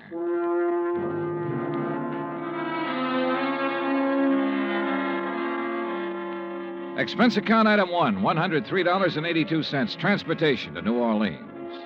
Item 2, $4.20, cab from the airport to the Roosevelt Hotel. After unpacking, I put in the call to my old friend Angie Orsatti. Nobody knows the French Quarter or the people living there like Angie does. For 3 months of the winter, he stays in the swamp trapping muskrats. The rest of the year, he lives with his mother near the Cabildo. Angie wasn't in, but his mother said she knew where to reach him, and 5 minutes later, he returned my call. We arranged to meet for dinner, then I phoned the agent who had sold the policy in question. His name's Binford, and naturally, he was anxious to see me. C.D. Binford's office is on the 3rd floor of the Hibernia Bank building. He's a stocky, red-faced man, probably in his late 50s. Come in, Mr. Dollar. Come in. Thanks. Help yourself to the chair. Say, you fellas sure don't waste any time, do you? We try not to, Mr. Binford. C.D., boy. What? You call me C.D. like all the other folks do. Oh, okay, C.D. Yeah. Now, like I was saying, you boys sure don't waste any time at all. Why, I didn't even call the home office till day before yesterday. I know. When was the fire? Last week on Thursday night. What'd they tell you about it? Well, not very much. Figured I'd get all the information from you. Well, it's a doozy. First time I've ever run across a policyholder who wasn't yelling for us to pay him yesterday for his loss today. You know what I mean? Yeah. Who is the insured, Mr. C.D.? Man named Dupas, Henry Dupas. Took out a policy for $48,000. That's full coverage on his antique shop down on Royal Street. How long ago? August, just 3 months back. I'd been after him for, maybe 5-6 months to buy some protection, but he kept saying didn't have the money. Didn't have the money? And one day I dropped in to see him about his car insurance, and right off he told me to write a policy giving him full fire coverage on the shop. Well, how do you arrange to pay it? Cash, in full, the day I delivered the policy. He tell you why he changed his mind? Yeah, not exactly. Bet he mentioned something about times being better. I reckon there must have been. Why'd he say that? Well, a few days later, he had the back part of his shop all painted and fixed up. That's the part that burned. And he hired himself a girl to work in the office. A real good looker, too. Well, what caused the fire? You know? I sure do. Antique kerosene lamp got knocked over accidental. According to what Dupont told the fireman, he was in the back of the shop with a customer showing him the lamp. When it fell, the fire started. The two of them tried to put it out. I reckon that's why they didn't call the fire department right off. And did Dupont tell you the same thing? Dupont? He didn't tell me nothing. Well, he reported the fire to you, didn't he? He did not. And that's what's got me so riled up. I wouldn't know about it now if I hadn't dropped in there the other day. Was Dupont there when you stopped in? Yes, sirree. And when I saw how the place looked, the whole back of the store gutted out and a slew of his antiques destroyed, I let him have both barrels, I tell you. Oh, what'd he say to that? Well, nothing too much. Just acted like he wasn't interested in whether we paid for it or not. Didn't even ask for a claim form. That's funny. Sure is. I thought maybe he was so upset over losing some of his valuable antiques, he didn't know what he was doing. So, after I checked with the fire department, got a copy of their report, I typed up a claim for him. You figured the damage at $16,000, right? Mm-hmm. I knew how much he spent fixing up the back. When I'd issued the policy, I'd gotten an estimate on most of the antiques. So what happened when you gave him the claim? He signed it? He did not. Said to forget about the fire. And when I kept after him, he called me a busybody and told me to get out of his shop and stay out. What do you think, C.D.? You have any idea why he didn't report it or sign that claim? If I had, boy, I wouldn't have sent for you. I left Binford's office and walked over to Canal Street. The sun had gone down and a cool breeze was coming in off the river, bringing with it the smell of coffee beans and fruit from the banana boats. I crossed Canal and turned onto Royal, heading into the French Quarter. When I reached Henry Dupas' antique shop, I stopped. There are a lot of antique shops on Royal. All of them look pretty much the same. The building's as old as the fine rosewood mahogany pieces they shelter. There was nothing different about this one, at least from the outside. The fire had started and finished in the rear of the building. I tried the front door, but it was locked. I didn't think anyone would be there that late, but I knocked anyway.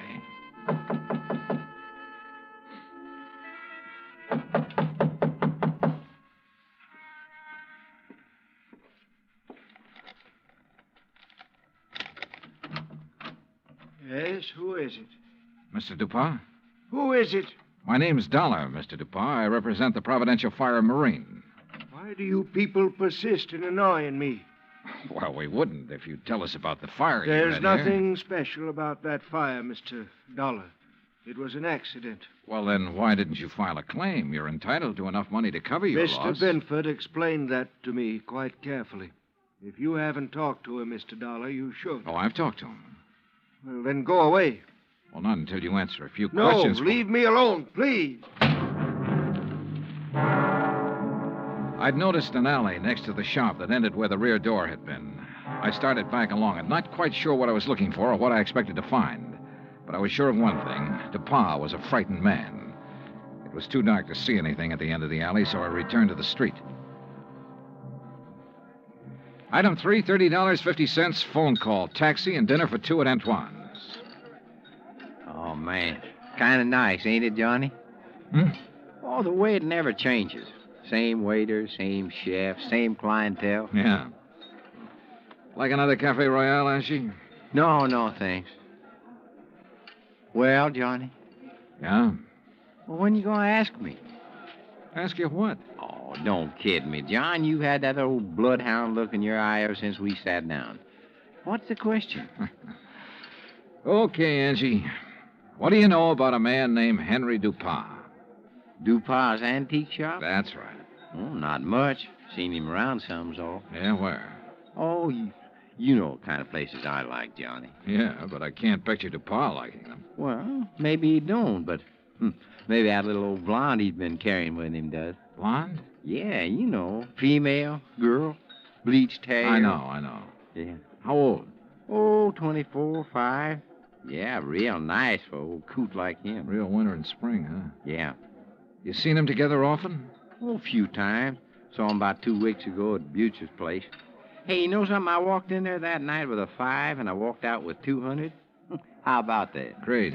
You know who the blonde is? No, but I might be able to find out. You want? Yeah, I want. I left Angie and started back toward Royal Street. On the way, I ran up item 4, $1.85 for one flashlight and batteries. The shades on DePauw's shop were drawn, but I could tell there were lights on inside. In the alley, a small pickup truck was parked near the side entrance to the shop. In the back of the truck, looking like they'd just been taken off the boat, were several stalks of bananas. There wasn't much else to see except the charred wood and refuse left in the alley after the fire. I started back toward the street when a man, a much larger man than DePauw, came out the side door and got into the truck. He turned over the engine and switched on the lights before I could get clear. Hey, what are you doing there? Hold it, mister, right there. Here, buddy, you just hold it. What were you doing back there, huh? Well, right now, mister, I'm wondering what this load of bananas is doing in an antique shop. What is it, Carl? Well, I just caught this guy snooping around in the back. What? It's Mr. Dollar. Yeah, that's right. You know him, DePauw? He's one of those insurance men I told you about. Oh, well, what are you here for, Dollar? Didn't DePauw tell you he doesn't want any money from you people? Now, why not? Because he's afraid we might have to take a good look around before paying off? No, son. Now, look, Dollar. Mr. DePauw has been okay with you people, so you got no reason to come snooping around. Especially after he's told you he don't want you around. So now maybe Mr. DePauw will have to do something to keep you away. Ain't that right, Mr. DePauw? You know what I mean. Yes. Yes, all right, I'll do it, Carl. And he'll never bother us again. Go on, Dollar. Get out of here.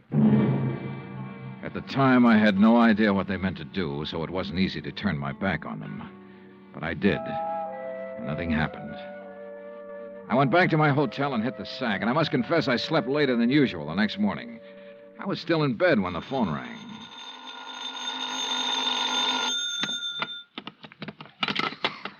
Johnny Dollar.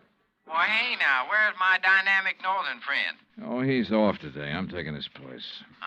Well, in the news I got, well, I reckon it'll keep till tomorrow. Yeah. Well, so long. No, wait, Angie. Yeah. Did you find out anything about that blonde DePauw's been seeing? Sure. Everybody around the French Market coffee shop used to know her. Used to, meaning up till she went to work for Mr. DePauw. She worked for DePauw? Yeah, in the office at his store. Started in there about 3 months ago. Well, come on. Well, since then, nobody sees her anymore. At least none of her old gang. You know where she lives? Yep. The Pont Alba Apartments. That is, unless she has moved. What's her name? Rose Allen. What? Yeah, she used to be a dancer. That enough for you to go on? Yeah, Angie, thanks. That's plenty. Expense account item 5, $1.40 cab fare from my hotel to the Pontalba Apartments. The list of names on the register near the manager's office told me Rose Ellen's apartment was number 215. But when I got up there, the girl who opened the door wasn't a blonde. Yes? Oh, I'm looking for Miss Rose Ellen. She isn't in. Oh, she at work? Who are you? I mean, are you a friend of hers? My name's Dollar, Johnny Dollar. I'm an insurance investigator. Well, she hasn't done anything, has she? Well, not that I know of. Look, Miss... Garbo. Garbo? May Garbo. You're a dancer, aren't you? How'd you guess? Oh, I'm good at recognizing talent. Oh? Would you like to come in? I've got some coffee on. Well, that'll be just fine. Say, you've certainly got a nice view of the square from here. I suppose. Don't you think so? Oh, sure, if you like that sort of thing. Me, I just think the square's kind of square. Oh, that's good. That's very I brought good. it up the day we moved here. You and Rose move in here together? Uh-huh. Oh, sit down, Johnny. Make yourself at home. Well, thanks. Gee, you're so polite. You wait to be asked. Yeah. Look, tell me, what time do you think Rose will be home? Oh, I couldn't say. May, this is important. What time does she usually get home? Well, I don't know. I mean, after all, she's got her own life to live, you know, and I'm not her keeper. Okay. Sometimes she doesn't get home for days. Oh, I better get the coffee. She ever say anything to you about the fire? Yeah? What fire? The fire down at the antique shop. No, you want cream and sugar? No, thanks, just black. Good. When was that? The fire? Last Thursday night. That's funny. What's funny? That was the last time I saw her. What? Yeah. Rose went to work last Thursday, but she never came home.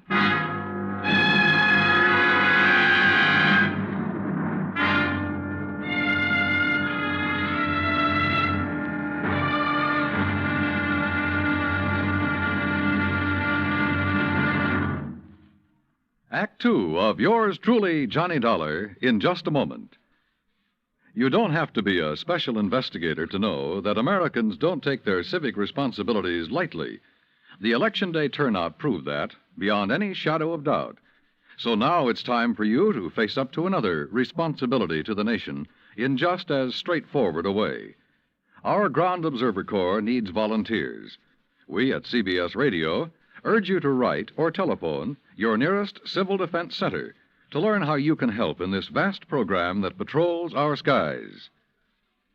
Now, Act Two of yours truly, Johnny Dollar, and the Royal Street Matter.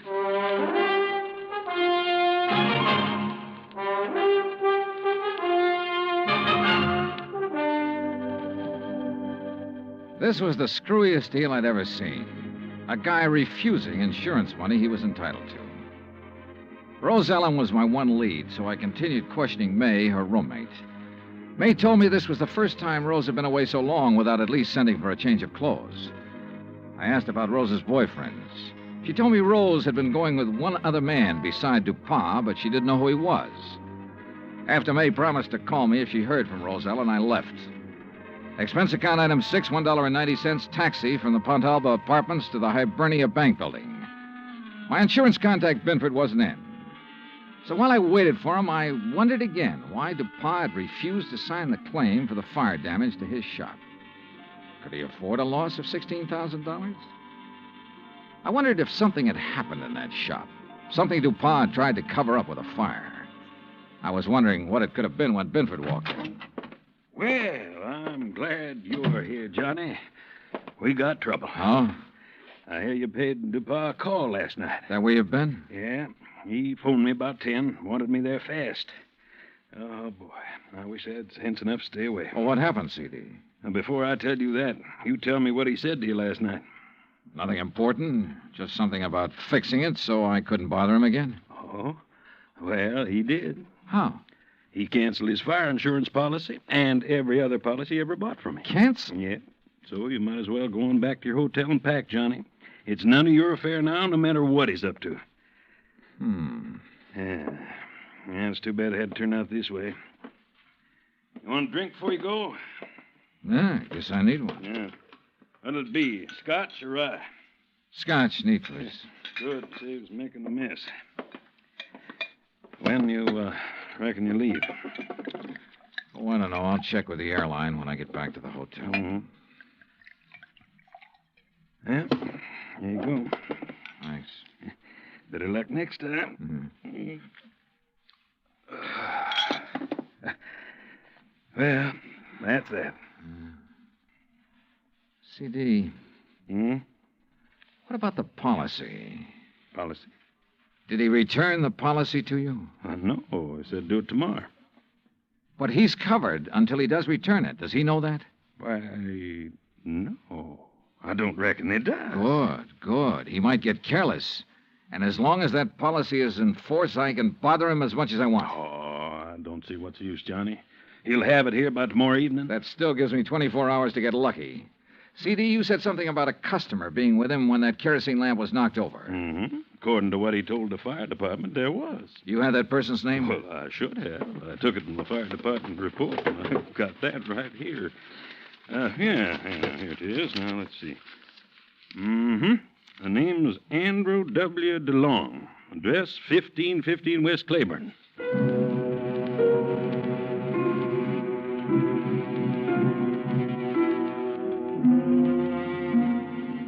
There wasn't any Andrew DeLong at that address.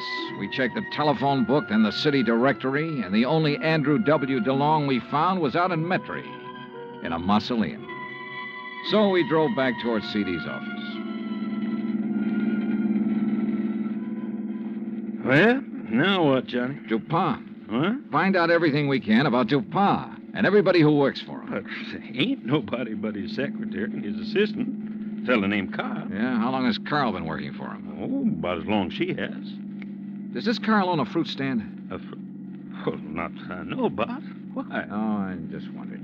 Hey, what time is it, CD? 2:15. Say, if we're going to check on Dupont's credit, we better get to the bank before they close. You're driving. Let's move.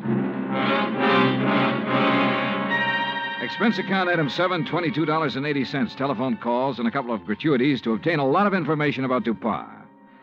I learned, among other things, that he'd banked almost $11,000 in the past 3 months. Before that, almost nothing.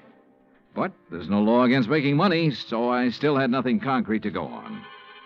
At 5:30, I left Binford, went back to my hotel, and there found a message from May, Rose Ellen's roommate, asking me to go to her apartment immediately. So I did.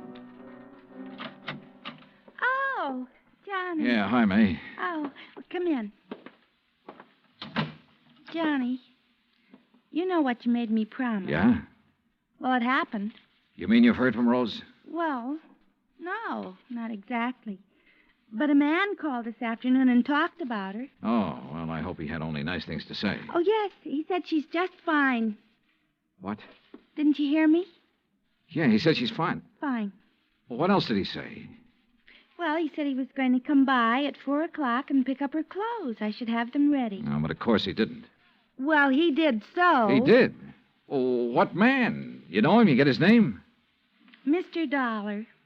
You don't think I'd let Rose's things go out of here with a complete stranger, do you? Of course he told me his name. Well? You aren't nearly as polite as you were this morning. All right, I'm sorry. What's the man's name, darling? Oh, well, that's much better. It's Grant. Grant? That's right. That doesn't register. From the way he talked, he must be the one Rose was going with while she was dating that old antique. You ever see this guy, Grant, before? No, but I'm sure he's the one she talked about. Really, it used to get so tiresome. Carl this and Carl does that. Oh. What? I said, oh. May, tell me, where did he say he was taking her clothes? Well, he didn't say. Just put them in that old truck. Thanks, sweetheart. See you later. I needed a fast car and a driver who could handle it, so I called Angelo Arsati. 20 minutes later, we parked in front of Dupont's antique shop. There was a dim light on inside. Now, look, brother, there's really no reason for you to get mixed up in this thing. Oh, you kidding, son? Looks like Dupont ain't gonna answer. All right, let's see what this hunk of stone will do to the glass. Here. Hey, that got it. I can reach through the lock.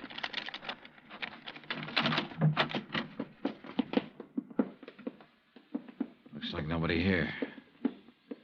Well. Hey, wait a minute. Yeah, I see him. Carl, what happened to you? Dollar. Angie, call an ambulance. Tell him a man's been stabbed here. Yeah, right, Johnny. Dollar. Get to her before he can. Dupont? Gonna kill Rose. You got to help her. Dupont wants to kill her? Why? She found out. Smuggling. Is that what Dupont's been up to? Smuggling in banana shipments. Rose found out. Where is she? He thought I'd killed her, but I love her. Yeah, well, look, tell me. You gotta get to her before he does. Where is she? Old Spanish fortress. Yeah? Out on Bayou Slidell. Old Spanish fortress on the Bayou Slidell. Yeah. You know where that is, Angie? Oh, sure. An old ruin out in the swamps north of town near the highway bridge that goes over to the Gulf Coast. Carl, how long ago did Dupont leave? 10 or 15 minutes. Yeah, well, we could beat him, Johnny, by cutting across the swamps. That is, if you could take it. What do you mean by that? Well, it's rugged. Like what? Johnny, did you ever ride a swamp buggy?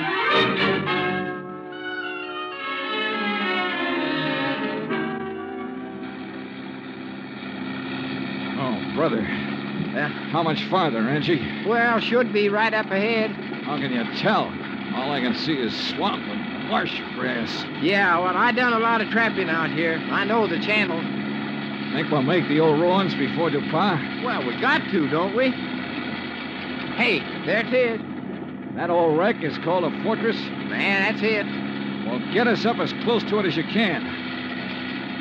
I don't see anybody parked. There's nobody approaching the bridge.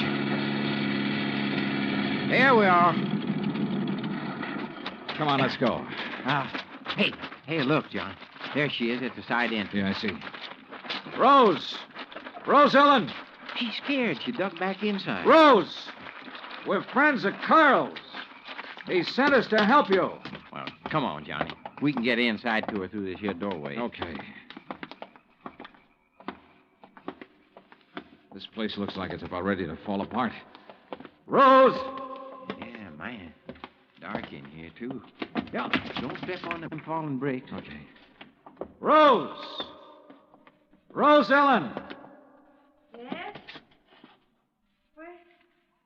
Where's Carl? DuPont tried to kill him. Oh, no. Rose, come on out here where we can see you. Rose! Pa, he found out that Carl didn't kill me. Is that it? Yeah, but Carl's all right now. Look, Rose, I want you to tell me all you know about the fire at DuPont's shop.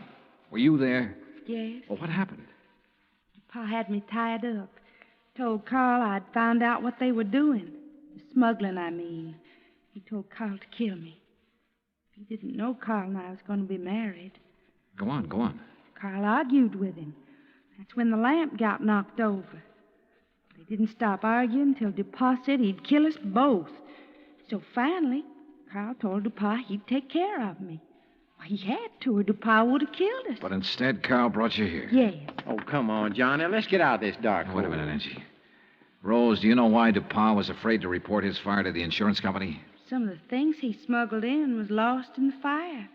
If anybody come poking around, they might have found out what he's doing. What was he smuggling, do you know?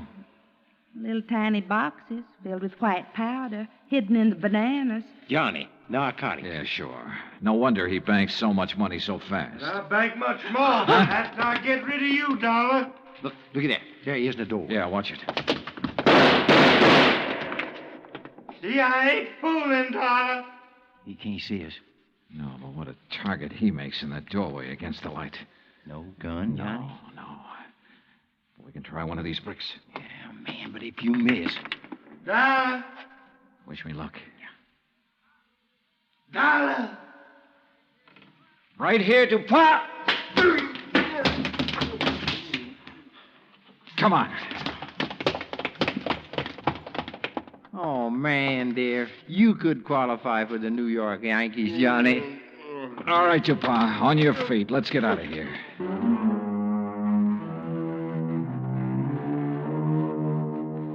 Expense account total, including rental on the swamp buggy, incidentals and transportation back to Hartford, $517.20. Remarks? Well, where he's going, DuPont wouldn't have any use for the insurance money anyway. Carl Grant turned state's evidence and clinched the smuggling charges against him. Because of that, Carl may get off easy. I hope so. He and Rose could make a very happy couple. End of remarks, end of report. Yours truly, Johnny Dollar.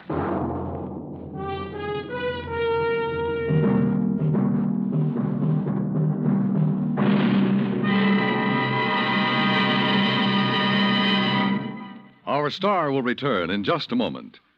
If we are to remain alert to possible acts of aggression, we need the continuous operation of the Ground Observer Corps. And if the Ground Observer Corps is to remain on the job around the clock, 7 days a week, your help is needed. Tomorrow, telephone your nearest Civil Defense Center and volunteer a few hours of your time each week to the Ground Observer Corps. Join our Ground Observer Corps at the Civil Defense Center nearest your home. Now, here is our star to tell you about next week's story. Next week, 3 sets of twins, 2 men, 2 girls, and 2 fires that hit the coast of Florida with the impact of a hurricane. Join us, won't you? Yours truly, Johnny Dollar. Yours truly, Johnny Dollar, starring Bob Bailey, originates in Hollywood. Written by Charles B. Smith, it is produced and directed by Jack Johnstone. Heard in tonight's cast were Virginia Gregg, Forrest Lewis, Lou Merrill, Lawrence Dobkin, and Frank Gersel. Musical supervision is by Amerigo Marino and Carl Fortina. Be sure to join us next week, same time and station, for another exciting story of yours truly, Johnny Dollar. Dan Cubberly speaking.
From Hollywood, it's time now for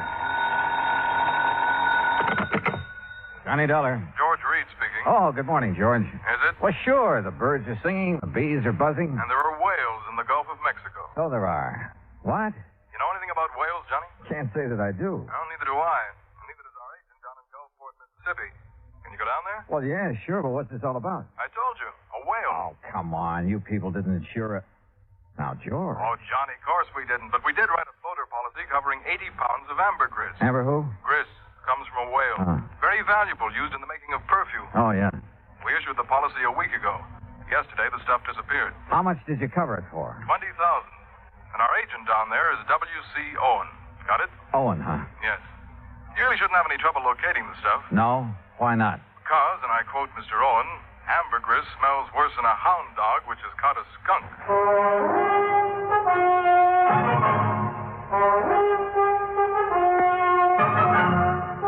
Bob Bailey in the exciting adventures of the man with the action-packed expense account. America's fabulous freelance insurance investigator. Yours truly, Johnny Dollar.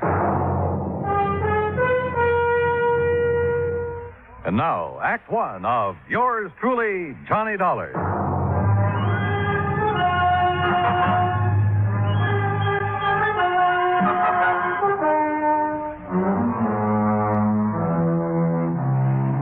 Expense account submitted by Special Investigator Johnny Dollar to Floyd's of England, American Branch Office, 443 North 15th Street, Hartford, Connecticut.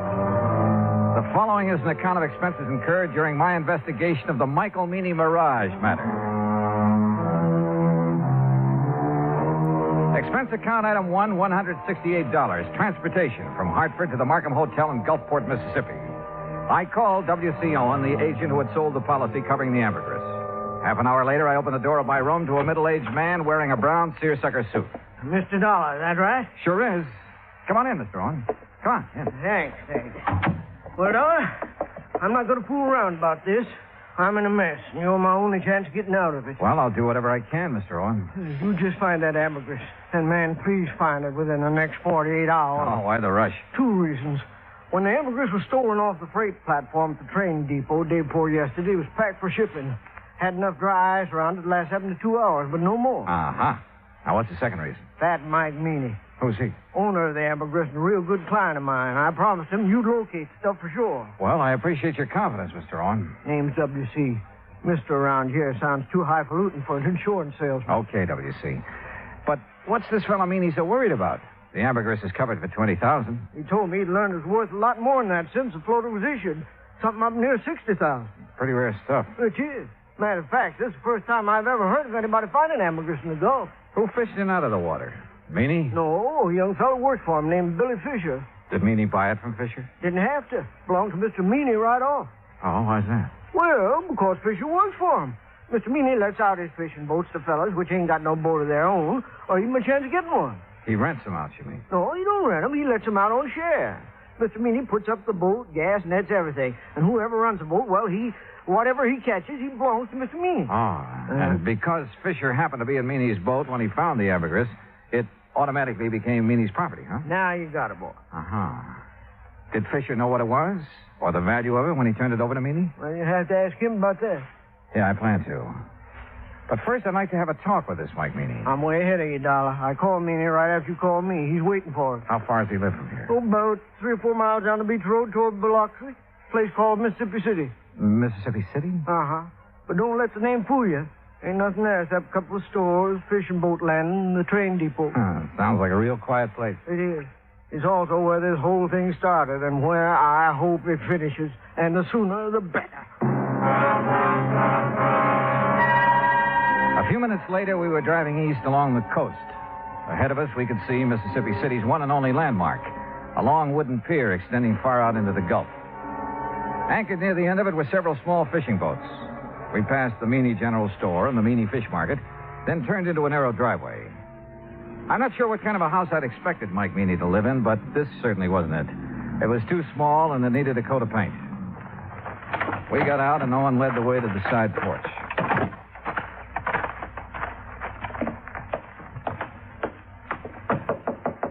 Mr. Meany, you at home? Doesn't look like he is. No, he's here. Listen. What in the name of...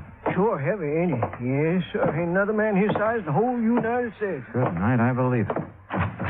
WC, boy, you sure took your sweet time getting here. Yeah. Well, made it just fast we could, Mr. Meany. This is the fellow I was telling you about, Mr. Johnny Dollar. Both of you come inside. That's it. Come on in. You men sit down on the sofa. I'll just lower myself into this here chair. There. Yeah, now then. You're a detective, huh, Dollar? Well, then, me ain't giving me an answer. You're a detective or you ain't a detective. Now, which is it? I'm an insurance investigator. Right now, I'm being paid to find 80 pounds of ambergris that you lost. Lost? He didn't mean nothing by saying that, Mr. You Meany. hush up, you road agent. Mr. Meany. Dollar, that stuff was stolen, you hear? Thieved. Right in the broad light of day. You're sure? Why, I'm sure 80 pounds of ambergris didn't get up and walk off by itself. Yes, sir. Me too. Itself. Exactly where was it when it was stolen? Sitting in a box I had built for it, a special box. Smell-proof. Cost $25. Oh, shut up. I was sending it to New Orleans to a fella I'd heard might be able to sell it for me. The box was on the platform right outside the American Express office of the depot. Here in Mississippi City? Boy, you ever take a bad fall out of your crib? No, you ignorant, in Tuscaloosa, Alabama. Where do you think that depot was? Well, it could have been in Gulfport. No, it couldn't never do business there. Okay, so I'm wrong. No, but that's the first time you ever admitted it. Had the box been checked in at American Express? You mean had the freight been paid in New Orleans? Yes, that's what I mean. That scrounging, ignorant, no good. Had it been paid, Mr. Meany? No, it hadn't. Why not? Because the rat I trusted with the ambergris and sent down to the station to see it got on the train. Yeah? He'd promised. He'd give his word. He wouldn't take his eyes off that stuff for 1 second. No. That dirty. That no account.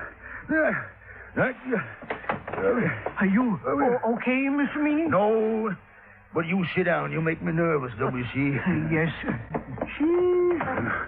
Every time I think of that, T.J., that stupid nephew of mine, well, you know what he done, Dollar.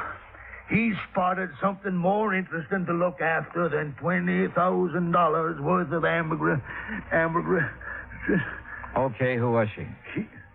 Oh, W.C. told. No, I didn't. No, sir. Mr. Dollar, he's just clever. Yeah, well, anyway, according to T.J., this young female pulled up in an open car across the road from where he was at, and it wasn't until he got up close that he could see that she was wearing a strapless bathing suit. You see, Mr. Dollar, T.J. thought... He knows what T.J. thought, you miserable. You keep your mouth shut, W.C. Oh, whatever you say, Mr. Meany. Well, while T.J. was investigating the situation, someone made off with the ambergris. That right? Right. Well, what about the other people at the station? There weren't no other people there. How about the baggage clerk and the passenger agent? Where were they? Sam Burroughs is the only man that works down the depot, and he was busy selling some woman a Pullman ticket to Memphis. How long did TJ talk to the girl? Just a couple of minutes, according to him, that is. If you want to ask him yourself, he works at the all-night cafe in Gulfport. All right, thanks. Well, we sure haven't much to go on. You got nothing to go on. So you might as well give me my $20,000 and head back up north, where you belong. Not yet, Mr. Meany. You got 45 hours. At the end of that time, I want my insurance money. You don't see that I have it, Mr. W.C. Owen, you're going to be sorry. You know what I mean? Yes, sir. I know. Owen didn't say another word until we'd pulled out of Fat Mike Meany's driveway and had turned left going on down the beach toward Biloxi. I suppose you think I should have stood up to him a little more, huh? No, I figured you had your reasons for not wanting to get into an argument with him. You see those boats off the end of the pier? The small fishing boats, uh-huh. Well, they belong to Meany. He's also got money invested in half the business places along the beach. You know what that means, Dollar. Yeah, well, where I come from, he'd pull a lot of weight. That's it. And anybody he gets riled at, well, one word from him and a good many of my clients would be screaming for me to cancel their policies. Like that, huh? Just like that. Hey, where are we going? Billy Fisher's. This way, this here's the boarding house he lives in. Come on. Uh-oh. Okay, boy. Okay. Easy now, easy. That's it. Good boy, good boy. Did you know the dog is back in this house? Well, afternoon, Miss Harvey. Oh, well, my goodness, Mr. Owen, this is an unexpected pleasure for sure. Why, thank you, ma'am. This here is Mr. Johnny Dollar, Miss Harvey. Afternoon. Pleased to know you, Mr. Dollar. Wouldn't you like to come in and sit down? No, thanks. We really don't have much time. Oh? Mr. Dollar is an insurance investigator. Right now, he wants to have a talk with Billy Fisher, providing he's home. Why, sure he is. You find him round the side there. Oh, but... Yes, sir? Well, he's with Jane Higgins, Miss Owen. Jane Higgins? Oh, you know her pa rented that old Miller place again. The girl that got Billy into that trouble. Oh, yes. What kind of trouble, Mrs. Harvey? Well, it happened when the Higginses were down here 2 years ago. Billy and Jane have always been sweet on each other. But being as Billy is Billy and doesn't have a thing of his own, not even a job, except fishing one of Mr. Meany's boats.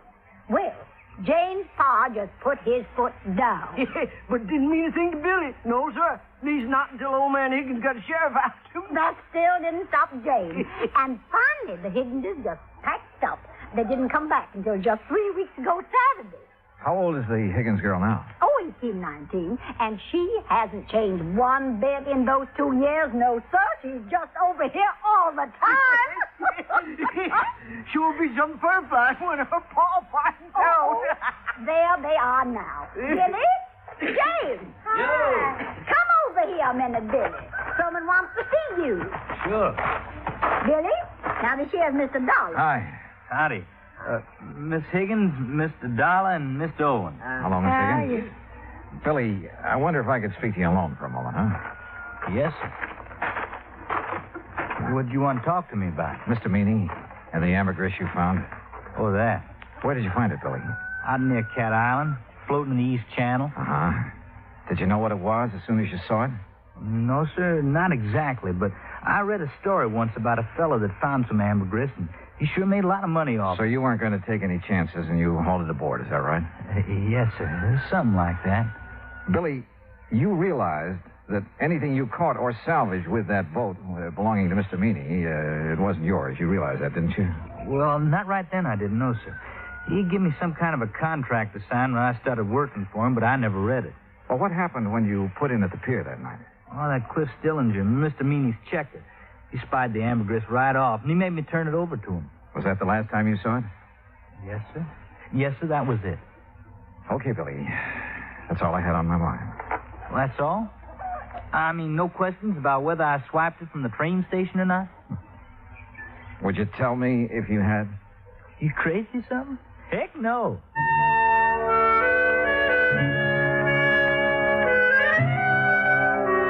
After saying goodbye to Jane Higgins and taking a rain check on a dinner invitation for Mrs. Harvey, Owen and I drove back to town. I was tired and I was discouraged, and I needed a good night's sleep, so I had him drop me off at the hotel. At the desk, I found a message to call long-distance operator 19. A few minutes later, the call was completed. George Reed speaking. Hi, George. Thought it was you. Johnny, where in blazes have you been? I've been trying to get hold of you all afternoon. Oh, something important? No, I was just curious about the weather down there. Oh, well, it's great. Warm, but not too warm. Johnny. Okay, George, what's happened? One of the boys upstairs got wind of that ambergris claim. So? So he just happens to have a friend who's an ichthyologist. Well, bully for him. Johnny, this ichthyologist says that ambergris comes only from the sperm whale. And there has never been a sperm whale alive that would be caught dead swimming in the Gulf of Mexico. What? You follow me, Johnny? I think so. If there's never been a sperm whale in the Gulf, then that stuff you people insured couldn't have been... But, George, if it wasn't ambergris, what was it? I don't know, but unless you find it, we're stuck for $20,000. Holy smokes.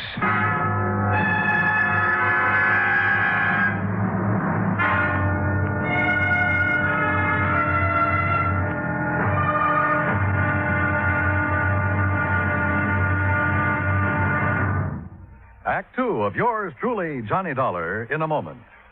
Our flag now numbers 50 stars, and behind each star there stands yet another flag for each of the 50 states. New Mexico's flag is an ancient Zia sun symbol, a red circle on a field of yellow, radiating from 4 points, which we might indicate as north, east, south, and west, are 4 parallel lines. 4 was a sacred number of Zia, the number most often used by the giver of all good gifts. The earth had 4 main directions, each with its own gifts. The year had 4 seasons, each with a different offering for mankind. The day had 4 phases: sunrise, noontime, evening, and night. Life had its 4 divisions: childhood, youth, manhood, and old age. Everything in life and nature was bound together in a circle, the circle of life and love, without beginning and without end. And in this great brotherhood of all things, man had 4 obligations. He must develop a strong body, a clear mind, and a pure spirit. 4th, and most sacred, he must spirit to the welfare of his people. From this simple symbol, the Zia sun, we read the legend of a wonderful philosophy. The flag's colors of flaming red and golden orange represent the banners of Ferdinand and Isabella, which were carried by Columbus across the Atlantic. New Mexico's state flag, the flag of the 47th state to enter the Union, was adopted on March 19, 1925. Now, Act two of yours truly, Johnny Dollar, and the Michael Meany Mirage matter.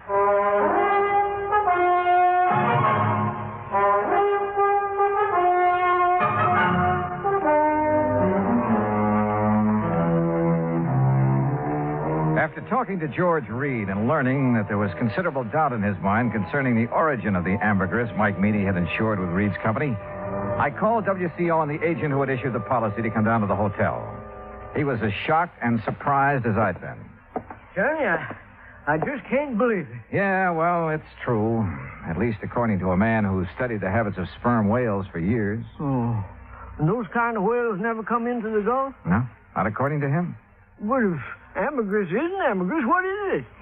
WC, your guess is as good as mine. But whatever it isn't worth $20,000. No, guess not. Johnny? Yeah?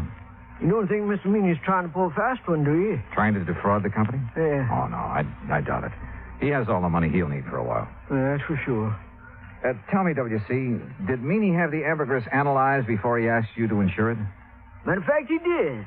Even showed me a letter which said that the stuff was ambergris. You remember who made the analysis for him? A chemist over in Biloxi. Don't recall his name offhand, but he signed that letter he gave Mr. Meany. Okay. First thing in the morning, we'll take another trip out to Meany's place. Good. In the meantime, don't mention any of this to anyone, will you? No, I won't. Johnny? Yeah? I should have checked on that chemist, shouldn't I? And I shouldn't have been so anxious to take Mr. Meany's word. Well, we all make mistakes. Not big ones. Not big ones like this. Johnny, we just got to find that stuff. Because if we don't, we'll never know if it was ambergris or not, will we? No, WC, we won't. I felt sorry for Owen. I knew as well as he did that the company might recall his franchise unless we could prove it was ambergris that had been insured. And at the moment, I was quite sure we couldn't do that. The next morning, the coffee shop was crowded, so I started up toward the center of town, looking for another place to have breakfast. I was about 4 or 5 blocks from the hotel when I heard someone calling me. Mr. Dollar. Johnny. Oh, yeah. Good morning, Jane. Morning yourself. Well, what are you doing in town so bright and early? I'm going on a shopping spree. Oh? A girl can't get married in just any old thing, you know. I guess she can't. Oh, well, who's the lucky guy? Well, who do you think? Billy Fisher? I certainly wouldn't marry anyone else. Well, Jane, it's none of my business, but I heard. You heard that my father's dead set against Billy, didn't you? Yeah, something like that. Well, he is. But there isn't much he can do about it. I'm over 18. Besides, he's going to change his mind about Billy. I hope so. He's going to be real sorry he ever treats Billy the way he has. Jane, look, I haven't had breakfast yet. How about joining me for a cup of coffee? Oh, I'd love to. Where we go? Oh, how about over there, the all-night cafe? All right. Oh, no, do you know what time it is, Mr. Dollar? Just 10 after 9. Why? Well, I just remembered something important. I'll see you later here. Funny. Or is it? I crossed the street and entered the all-night cafe. Behind the counter, wearing a white T-shirt, apron, and a Valentino-type hairdo, was a man about 23 years old. Morning. What'll it be? Ham and eggs and coffee. I want them eggs. Over easy, okay? It's okay with me. I ain't eating them. 2 half-mice with pig. You want your coffee now? Yeah, please. Do you happen to know a man named Mike Meany? I should. He's my uncle. Oh, well, then you must be TJ. That's right. How come you know me? I was talking to your uncle yesterday. My name's Dollar. Oh, yeah. Yeah, he told me if you come round, I should tell you anything you want to know. Well, what happened at the depot that afternoon, TJ? Didn't he already tell you that? I'd like to hear your side of it. Well, ain't much to tell. I was sitting there waiting to put that box in the 303, and this here gal drove up. What happened then? Man, she gave me just about the biggest come on I ever did get. So you left the freight platform and crossed the road to talk to her? Well, shoot, Mr. Dollar. I didn't see nothing wrong in doing that. There wasn't nobody around. Oh, there must have been. Yeah, I reckon so, but I sure didn't see you. TJ, did that girl tell you her name? Yeah. What is it? Betty Lou Miller. Betty Lou Miller. Yeah. Now, look, mister, I'm busy. No, wait. Have you seen her since then?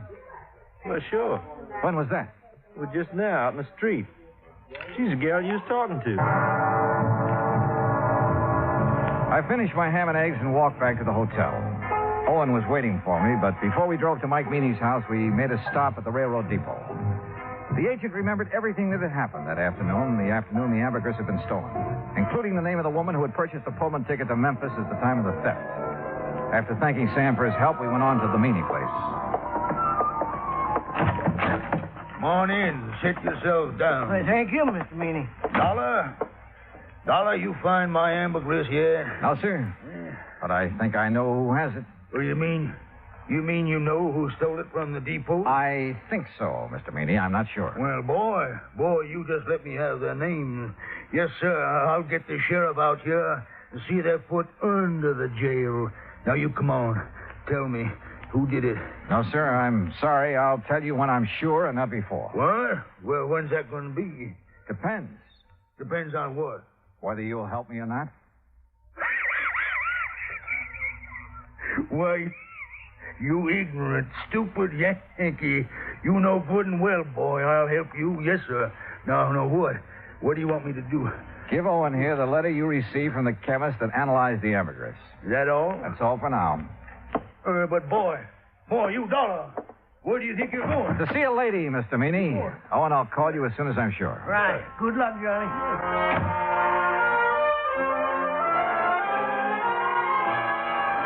In Owen's car, I drove down the beach to Mrs. Harvey's boarding house.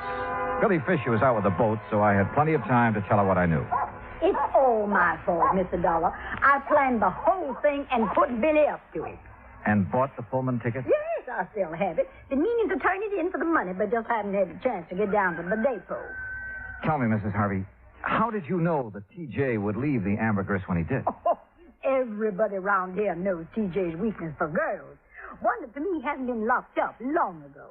Yeah. Well, it was a beautiful job. You timed it just like a professional. I thank you for the compliment. Where was Billy? In the woods on the other side of the railroad track. He waited till Jane got TJ all mixed up, then he scooted across, got the ambergris, and ran back into the tree. And Jane picked him up after leaving the depot? Yes, sir. You care for a cup of coffee, Mr. Dollar? No, thanks, Mrs. Harvey. You look so downhearted. Well, I guess that's part of my job, too. What did Billy do with the ambergris? I sent it on to Atlanta. A man there's going to sell it for him. Oh, I see. My, you sure look like you lost your best friend. Yeah, well, I ran into Jane this morning. She was going shopping for her trousseau. Yes, I know. Mrs. Harvey, if it turns out that isn't ambergris... Oh, they'll still get married no matter what, Mr. Dollar. If not now, then someday. Dollar! You Yankee schemer! What? Where you at? What on earth? Miss Harvey! Well, that sounds like Mr. Owen. And my friend, Mr. Meany. Dollar! Just what you trying to pull? I tried to keep him from coming over here, Mr. Dollar, but I just couldn't handle him at all. All right, W. It's a long way from being all right. Just what do you want here, Mr. Fat Mike Meany? What do I want? Why, woman, I want to arrest you and that dirty, backbiting Billy Fisher and his girl for stealing my ambergris. That's what I want. Hush. I want to see you in jail. Jail, don't be ridiculous. Ridiculous? Why, woman... That's what I said. Now, if you don't get off my property... Yeah, but you, woman, you stole it. How do you know I stole anything? I know because this here worm of an insurance agent wouldn't have a customer left on the beach unless he told me. Well, he told you wrong. Billy took that ambergris. No. But it belonged to him all the time. Well, woman, that's a lie. But Ain't that right, Mr. Dollar? Yeah, it sure is. At least it is if it was ambergris. It's ambergris right enough. On. Well, I called that chemist, but he quit his job a couple of days ago. Couldn't find no record he made of it. Don't need no record. It's ambergris, and it's mine. It's Billy. Mine. You think it's yours? You're seeing a mirage. Tell him, Mr. Dollar. Dollar, if this is some kind of a low-down yank, trick. It's no trick, Mr. Meany. Mrs. Harvey showed me the contract you have with Billy. Well, what's that got to do with him stealing the ambergris? Just this. Yes. The contract states that all fish and fish products and byproducts caught or seined while using your boat belong to you. That's right. Exactly right, so? So, the ambergris doesn't.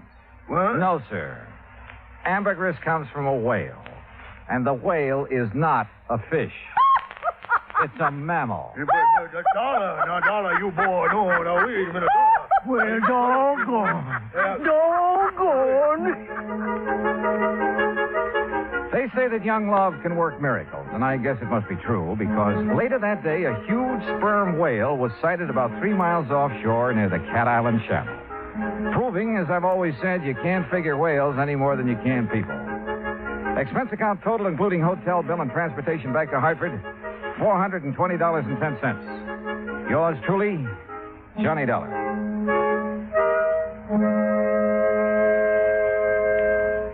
Now, here is our star to tell you about next week's story. Next week, the Wayward truck matter. And I'll leave you to figure that one out for yourself. But join us, won't you? Yours truly, Johnny Dollar.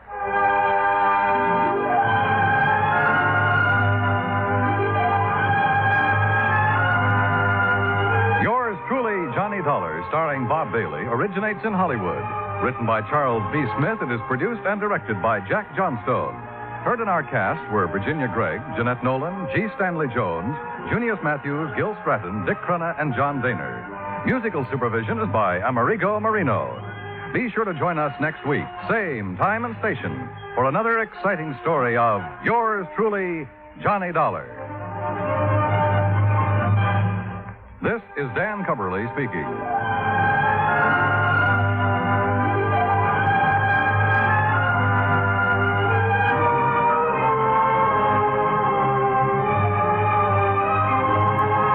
Johnny Dollar has come to you through the worldwide facilities of the United States Armed Forces Radio and Television Service.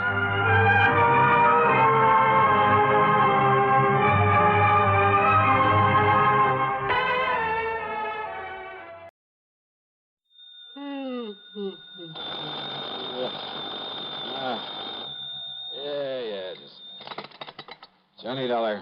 We're all clear, Johnny, because I've assured them that you have more than adequate federal security clearance. After all, you were permitted to investigate that missing missile matter of yours. No, wait a minute. What? So, in spite of the fact this sort of thing isn't exactly covered by the insurance we've written for them, well, I wish you'd go over there right away. Oh, wait a minute, will you? Who are you? Oh, I'm sorry. This emergency and all. This is George Reed, Floyd's of England, here in Hartford. Now, Johnny, if you're Holy, George, don't tell me you're in your office at this ungodly hour. Johnny. It isn't even 9 a.m. yet. I know. I just got here a few minutes ago. Well, what's the big emergency? A phone call I just received from Dr. Paulus Rayburn. Do you know him, who he is? Rayburn? No. He's the head of Nuclear Processors Incorporated. Where's that? Out on Woodland, beyond the north end of town. You know, that large group of concrete buildings at the edge of Piney Woods? Nuclear processors, huh? Yes, that's right. Now, we handle all the insurance on the place and its equipment, though I understand there's no actual coverage in this specific instance. Nonetheless... What do you mean? Nonetheless, because they're a client, in view of our reputation for extraordinary service at all times, plus the sizable premiums we collect from them, well, I hardly think we should let this call... Yeah, well, what's bothering this Dr. Rayburn out there? Something very important has been stolen, he tells me. Like what? I don't know, he wouldn't say.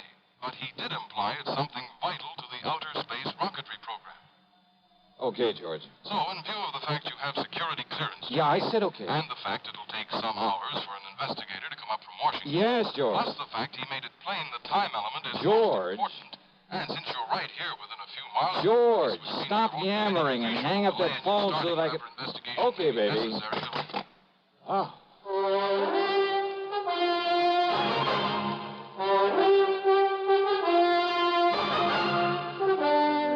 CBS Radio brings you Bob Bailey in the exciting adventures of the man with the action-packed expense account, America's fabulous freelance insurance investigator. Yours truly, Johnny Dollar.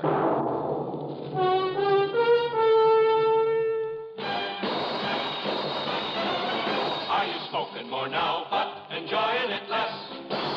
Have a real cigarette, have a Camel. The best tobacco makes the very best smoke. Have a real cigarette, have a Camel. Are you looking for flavor and mildness? Have a real cigarette, have a Camel. The best tobacco makes the very best smoke. Have a real cigarette, a real cigarette, a real cigarette, have a Camel. Again, for the 11th straight year, Camel outsold every other cigarette, filter, king size, and regular. The best tobacco makes the best smoke. So if you're smoking more now but enjoying it less, change to Camels. Get more real satisfaction every time. Start to really enjoy smoking again. Have a real cigarette, a real cigarette, a real cigarette, have a Camel. And now, Act One of yours truly, Johnny Dollar.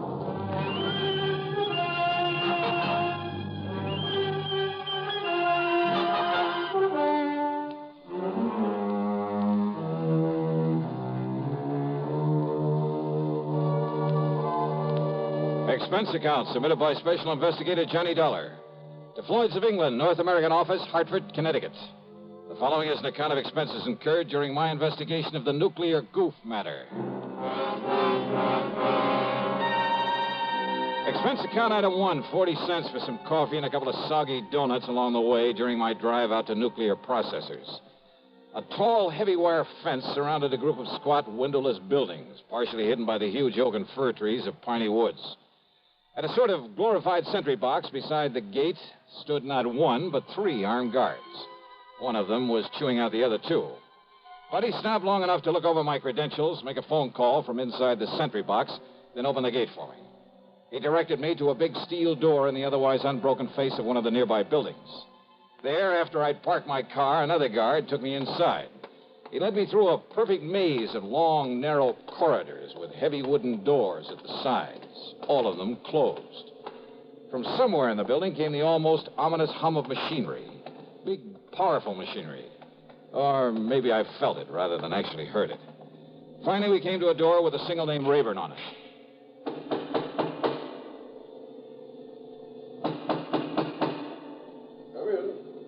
Come in, Mr. Dollar. Dr. Rayburn? Come in and sit down, Mr. Dollar. Thanks. Only how do you stand it in here, Doctor?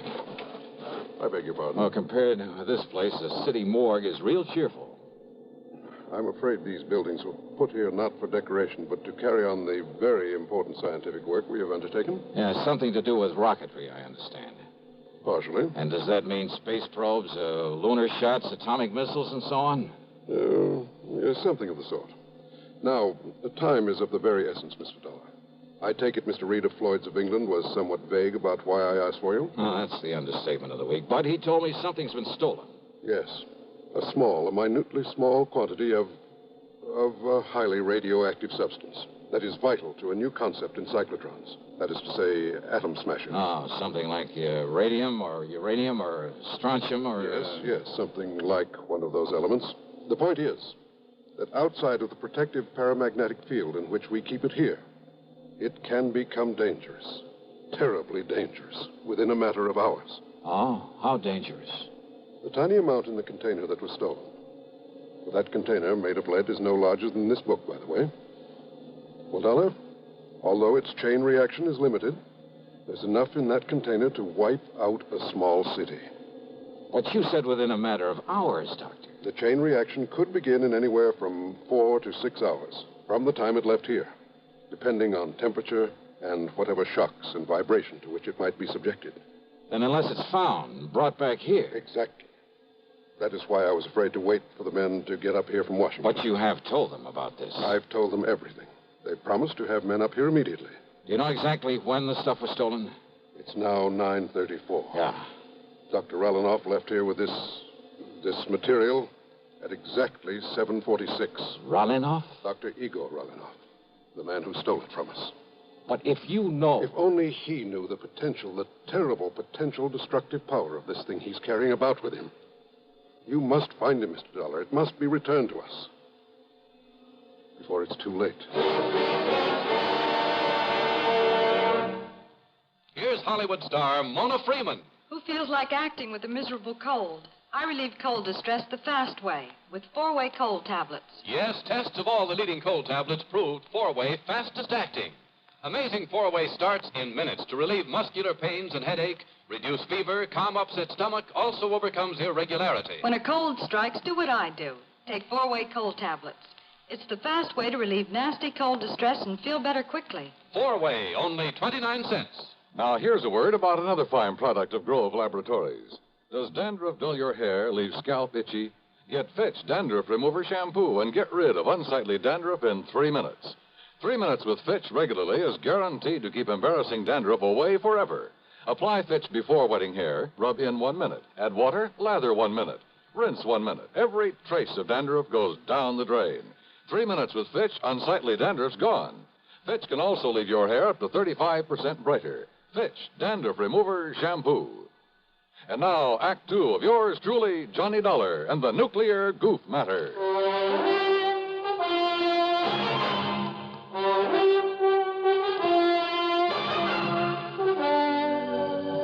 Yes, Mr. Dollar. Dr. Igor Sergei Rallinoff, whom I myself called in to work with us on one of our important secret projects. But it was one that had nothing whatsoever to do with this dangerous radioactive material he has stolen from us. He does not realize the potential death and destruction he's carrying about with him. He doesn't know what it is?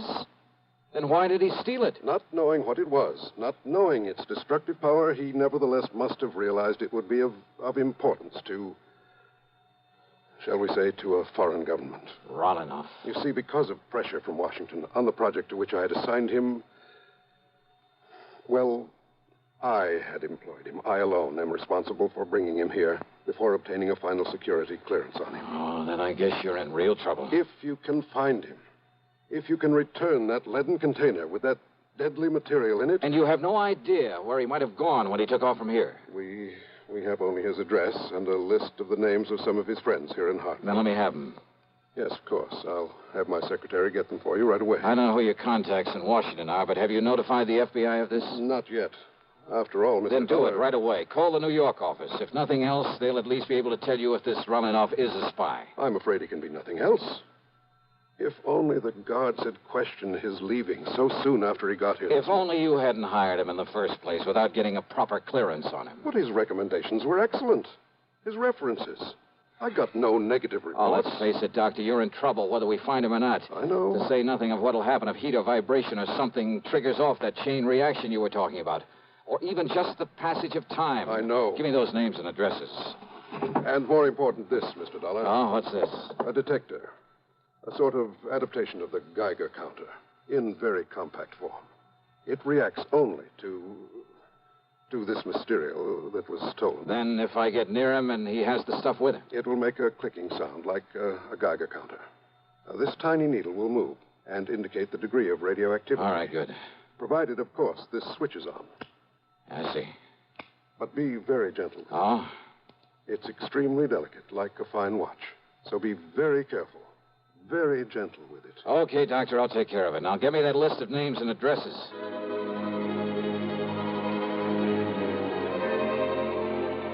Expense account item 2420 for a tank full of gas, and I really stepped on it getting back to town. The delicate little instrument on the seat of the car beside me. Simple-looking device. A tiny metal box with a switch on the front, a dial on the face of it with a needle pointing at 0. Even when I turned on the switch. Even the radium on the dial of my wristwatch got no response from it. I decided to go first to Rollinoff's address, way the other side of town, south of Colt Park.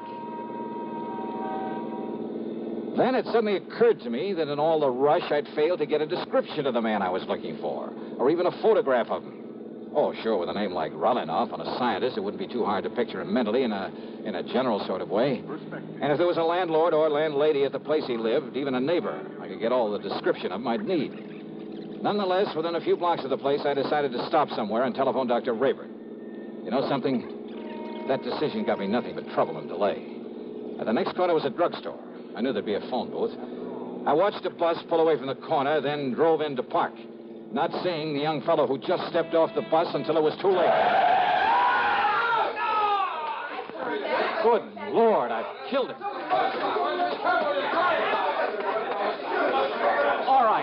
All right, folks, please, listen. Look, it was an accident. Now, look, he'll be okay. Come on, help me, somebody, will you please? Pick up his bag there, and I'll get him to a hospital. Help me, will you? Here, I'll help you, mister. You think he's still alive? Yeah, he's still alive. He'll be all right. Please, open the door for me. For sure. And here's his briefcase. Toss it in back. Sure. There.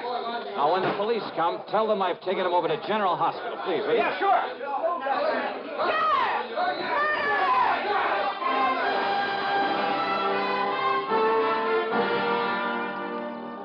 The nice-looking young blonde fellow I'd struck down was still unconscious when I got him to the hospital, but apparently had no broken bones or internal injuries. I showed my credentials, told them to notify the police of what had happened, that I'd be available whenever they wanted to question me. I told them to give him the best possible care, that I'd foot the bill. Then I went back to my car and took off again, cursing the delay that my own carelessness had brought about, because I knew the terrible danger to wherever Rollinoff might be because of the deadly package he was carrying, because of the... And then I saw it, where the shock and impact of my sudden stop had knocked it to the floor when I'd struck the young blonde fellow. The delicate device that could have been the one, the only way of detecting that radioactive material. My one sure way of spotting Rollinoff. It was ticking merrily away. Switch on or off, it didn't make any difference. Ticking away. Broken. Utterly useless.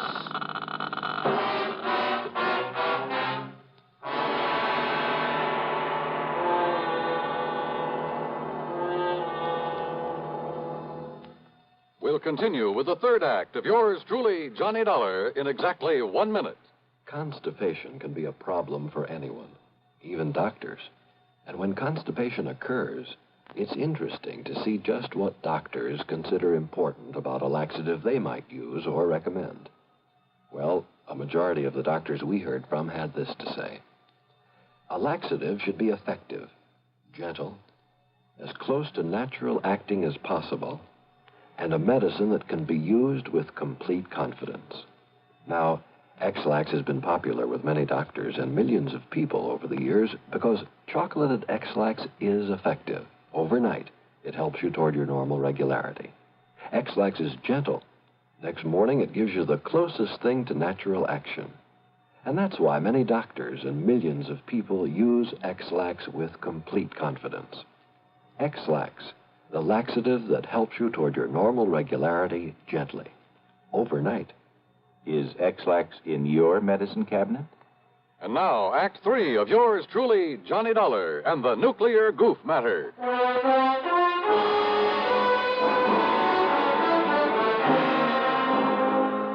Driving fast, but a lot more carefully, I went to Rolanoff's address. On a nondescript sort of side street, it turned out to be a rather cheap-looking rooming house. Hardly the kind of place you'd expect to be the residence of an important scientist. But it was the address Dr. Rayburn had given me. And if I could find there some clue as to where he was, where he'd gone. Oh, come on. What's the matter with you? This door ain't locked. Listen, ma'am. You Mr. Parker, the man that telephoned? Parker? No, listen. Dr. Rolanoff's room. Room? Oh, he's got 3 of them, regular apartments. Yeah, where? Only you won't find him there. Not him, anyway. Where, I said. Please, come on. Well, it's up on the 3rd floor. Okay, thanks. That's the whole floor he has. Okay. Who are you? What do you want, anyhow?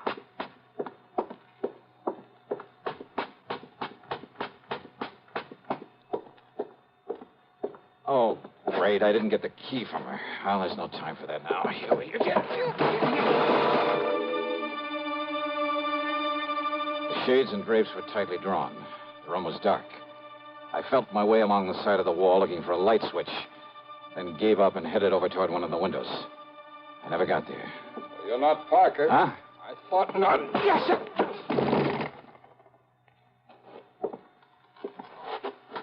No bag with you, so you aren't Relanoff either. Okay, then, buddy, let's have some light in here and see who you are. If you're one of his pals, come here to... What?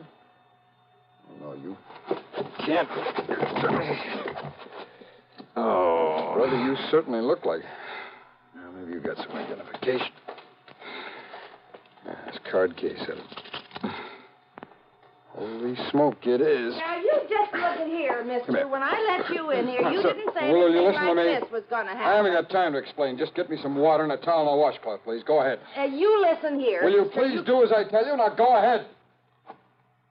Yes, sir. Johnny.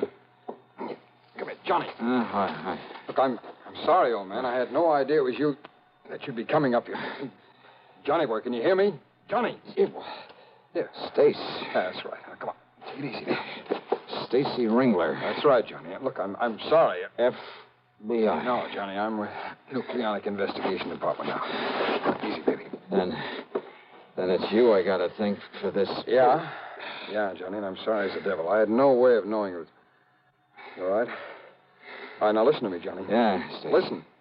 You're working on that stuff that was stolen from nuclear processing? Yeah, that's... Harry Parker and I came up from Washington on it. Yeah, We Parker came in by jet. Now listen. Rolanoff must have thought he had plenty of time, that they wouldn't miss that stuff until tomorrow when they planned to work on it. Uh-huh. Well, rather than arouse suspicion by galloping out of town, he was taking his time. But we got here in a big hurry. All right.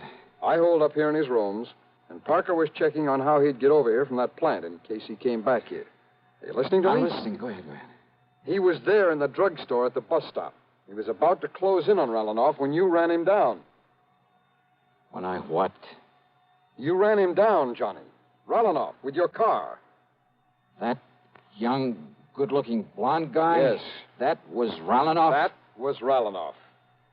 And Stace. Parker couldn't get through to him with that crowd around him. He didn't have time. He just saw you pile him into your car and take off. And I, not knowing who he well, was... thanks to a couple of traffic cops where you tore through some red lights, he traced you to the hospital. You'd left, but he put the cuffs on Rolanoff. And you didn't know who he was. Oh, I was kicking myself for my goof and well, running baby, him that's down. the greatest goof you ever pulled. Well, now, wait, Stace. Yeah? The radioactive material. Well, that we haven't got yet, or any sign of it. Then somebody in that mob That's must right, have... Johnny. But don't you see, unless we can find that stuff. I know, and there isn't much time. Come on, Stace. The only thing we can do is start the search for it there at the bus stop.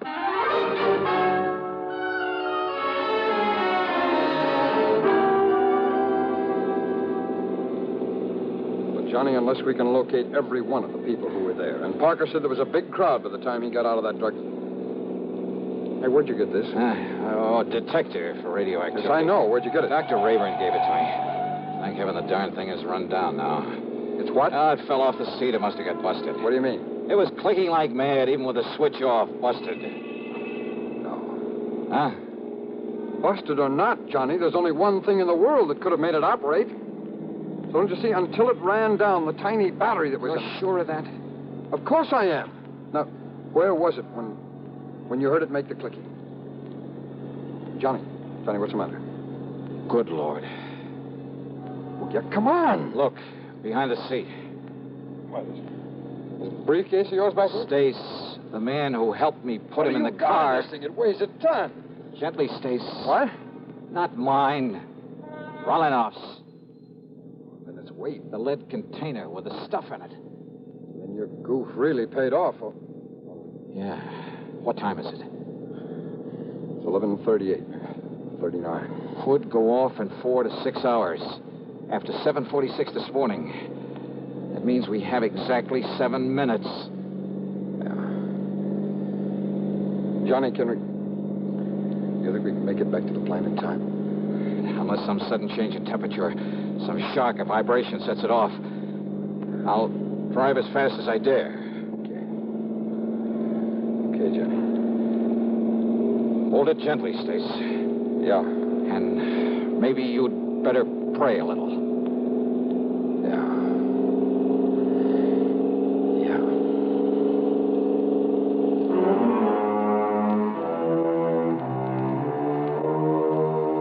So, by some miracle, we made it. But only seconds before that tiny mass of nuclear destruction was due to become critical. Yeah, we made it by the skin of our teeth. But after all, what more could you ask? Expense account total. Oh, so what? I needed a tank full of gas anyway. Yours truly, Johnny Dollar.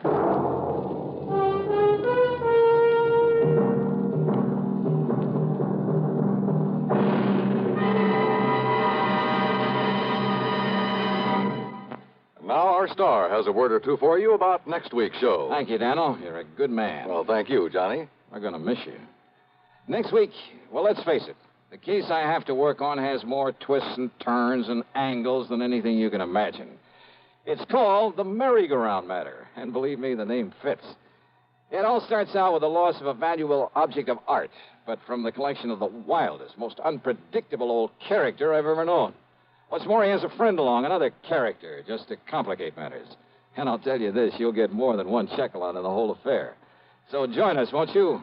Yours truly, Johnny Dollar.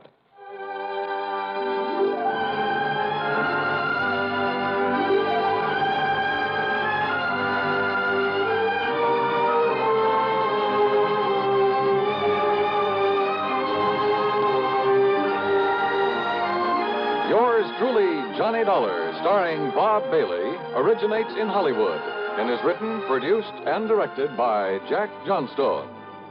Heard in our cast were Virginia Gregg, G. Stanley Jones, Bartlett Robinson, Sam Edwards, and Stacey Harris. Be sure to join us next week, same time and station, for another exciting story of yours truly, Johnny Dollar.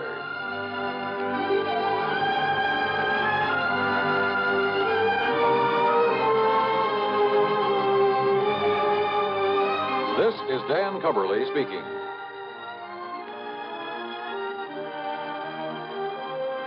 This is the CBS Radio Network.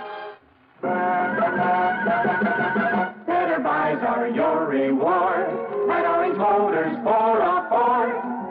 Get your orange guaranteed from the largest dealer in Albany. In the heart of Auto Row, Orange is the place to go. Orange Motors has the parts it's true, plus 44 years of experience too. Orange Motors, if you're wise, for better service, better buys. Talk about service. Do you know about Control Tower service? Come to Orange Motors, 799 Central Avenue, and see the most efficient automobile service department in eastern New York. 44 years of experience. Get quality work and get it fast at Orange Motors, 799 Central Avenue, Albany. Better Ford buys, used or new, at 799 Central Avenue. Orange Motors, if you're wise, for better service, better buys. Radio 59, WROW, serving Albany, Troy, and Schenectady. From Hollywood, it's time now for Johnny Dollar. Fred Larkin, Johnny. New Jersey Fire and Casualty. Hope I didn't get you out of bed. Well, you sure did, Freddie, but how are things in Trenton? In Trenton, fine. In the little town of Vineland, I'm not so sure. Vineland. About halfway between Philadelphia and Atlantic City? That's the place. What goes down there? Fire. Arson? That's what I hope you can find out. Well, any reason for suspicion? Yes. The man who holds the policy on $83,000 worth of bedding. Bedding? Mattresses, box springs that went up in smoke 2 days ago. Okay, Fred, I'll grab the first train.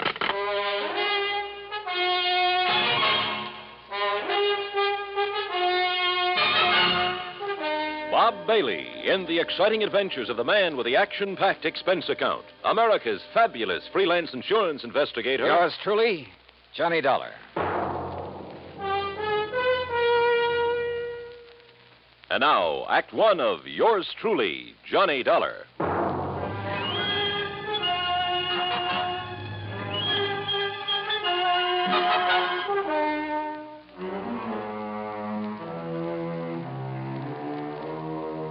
Expense account submitted by Special Investigator Johnny Dollar to the New Jersey Fire and Casualty Insurance Company, Home Office, Trenton, New Jersey.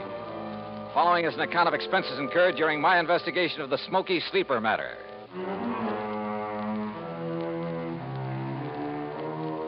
Expense account item 1, 1075, fare and incidentals, Hartford to Trenton. Item 2, 80 cents, taxi to Fred Larkin's office on West State Street. He lost no time in getting right to the point. That's right. $83,000 total loss. Well, who's filed the claim, Fred? Name is Ben Murray, sole owner and manager of Ben Murr Furniture Sales in Philadelphia. Sort of a small chain scattered around all over the city. I thought you said the loss was in Vineland. It was. That's where he had a big warehouse. Well, if his stores are in Philly... He claims it's cheaper than maintaining a big warehouse in the city. Also, apparently, it's close to a couple of sources of supply. He's been a good account, Johnny. We've made a lot of money on his policies. Well, it sounds like you've issued him quite a few. Well, we have. You see, in addition to the usual coverage on his stores, we've issued him a lot of short-termers on warehouse contents from time to time. I don't quite see what you mean. His whole business is based on special sales. Pre-inventory, going out of business, distressed merchandise, fire and water damage sales, summer, winter, spring, and fall sales. Anything you can think of. No kidding. Periodically, he loads up his Vineland warehouse with stuff he's accumulated for the next big sale, and we insure it. This time it was $83,000 worth of box springs and mattresses. Wow, that's a lot of bedding for just one sale. Don't worry. He'd have got rid of it. His salesmen are the sharpest bunch you ever saw. Too sharp, if you ask me. Almost like a bunch of con men. You know what switching means in the retail trade? Isn't that when they advertise a well-known item at a very low price? That's it. Then when you try to buy it, they just happen to have sold the last one. That's it. But by that time, they've got you in the store where they can use the high-pressure pitch to sell you some inferior item at an even higher price, and on a no-return basis. Yeah, by the time the customer gets wise, it's too late. Exactly. I suspect they're not above using the label switch, too. You know, have some local manufacturer make up a cheap item, then put a nationally recognized label on it, or a pretty good copy. My, what nice clients you have, Freddie. Well, what can we do, Johnny? As long as we don't catch them red-handed in something that directly affects us. Well, you don't need to write any more policies. The company says different. At least until such a time as they try to pull something on us, or we find proof of such doings. I see. Well, where'll I find this Ben Murray? Either at his main office in Philadelphia or down in Vineland, looking over what's left in the shell of that warehouse. On what exactly does Murray base the amount of his claim? Face value of the policy, which in turn was based on the cost of the goods to him. Huh? You mean you used the figures he gave you? Hardly. We got the figures from the actual bills sent him by the manufacturer. Well, I wondered. I don't blame you. No, Johnny, that $83,000 is exactly what the mattresses and box springs cost him. It was a special order from one manufacturer, made up especially for one big sale. Can your secretary check on Murray's whereabouts for me? Sure. All right, then let me use your phone. I may be able to save us all a lot of time, labor, and soap.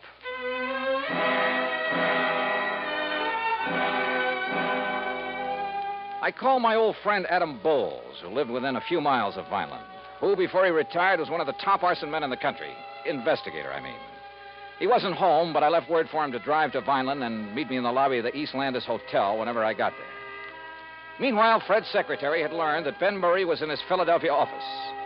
Expense account item 3560 for a train to Philadelphia and cab to the main office of Ben Murray Furniture Sales.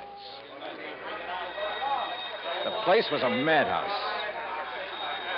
Okay, Dollar, go ahead in. It's that first office on the right. Thanks. And listen. Oh, wait a minute. Sales department, call me back. I'm busy. Listen, Dollar, if you can get a word in edgewise with Ben, ask him where's the contracts for that West Philadelphia deal, will you? Oh, sure. Sales department. Yeah? I'll turn a hose on some of that stuff and call it a flood sale. Something like that.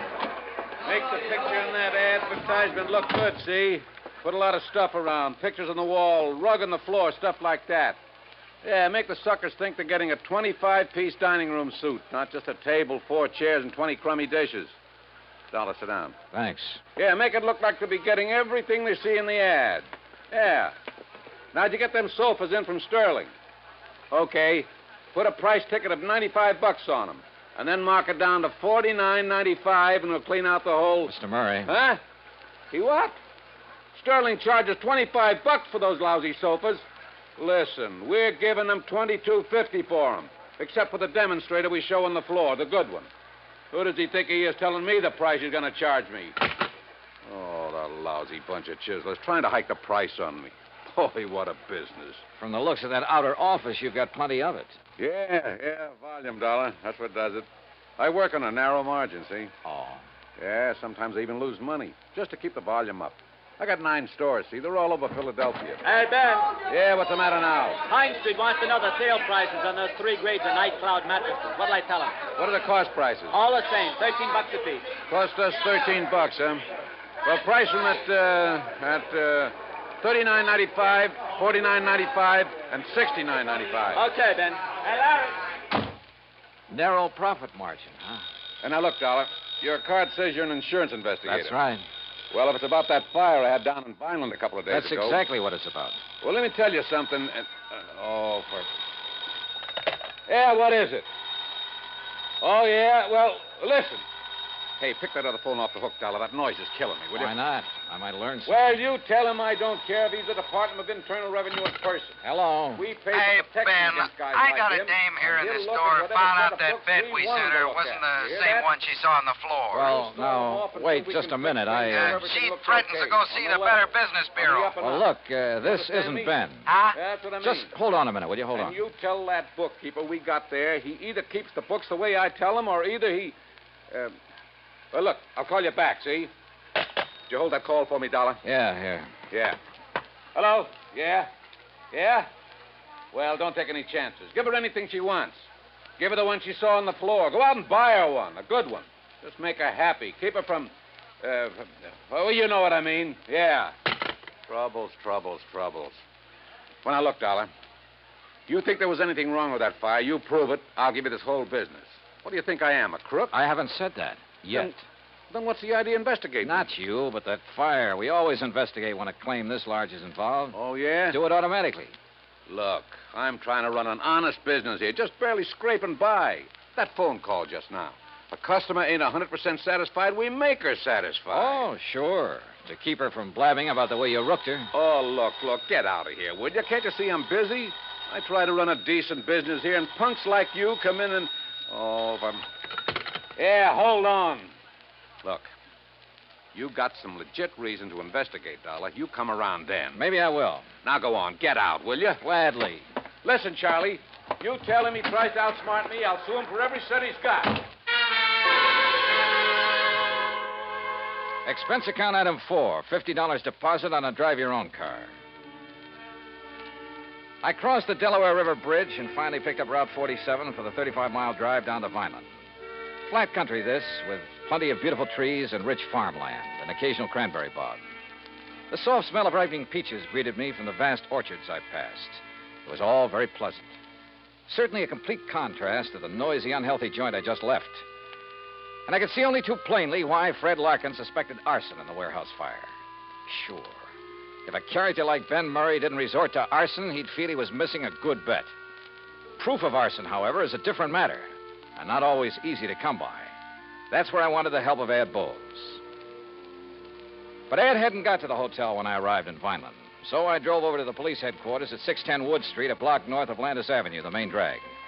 There I found Sergeant Louis Tomaso, who'd been working on the case. Be glad to take you over there, Dollar. Just the other side of Chestnut Avenue. That's over south of town. All right, Sergeant, I'd like to see that warehouse, or what's left of it. Oh, there's plenty left of the warehouse. All metal construction. Come on. That in itself might make it hard to spot arson. Dollar, we went over that. Lieutenant, Mr. Dollar and I are going out to the Benmer warehouse. We went over that place with a fine-tooth comb, both during and after the fire. Came up with nothing, huh? Nothing that would give any cause for suspicion. Sergeant, do you know a man by the name of Adam Bowles? I certainly do. He's been giving me a lot of help with this. You know, just to sort of keep his hand in. And he's found nothing? Not a thing. But, of course, he's the kind that never gives up. Yeah. Well, let's get on over and take a look at that place.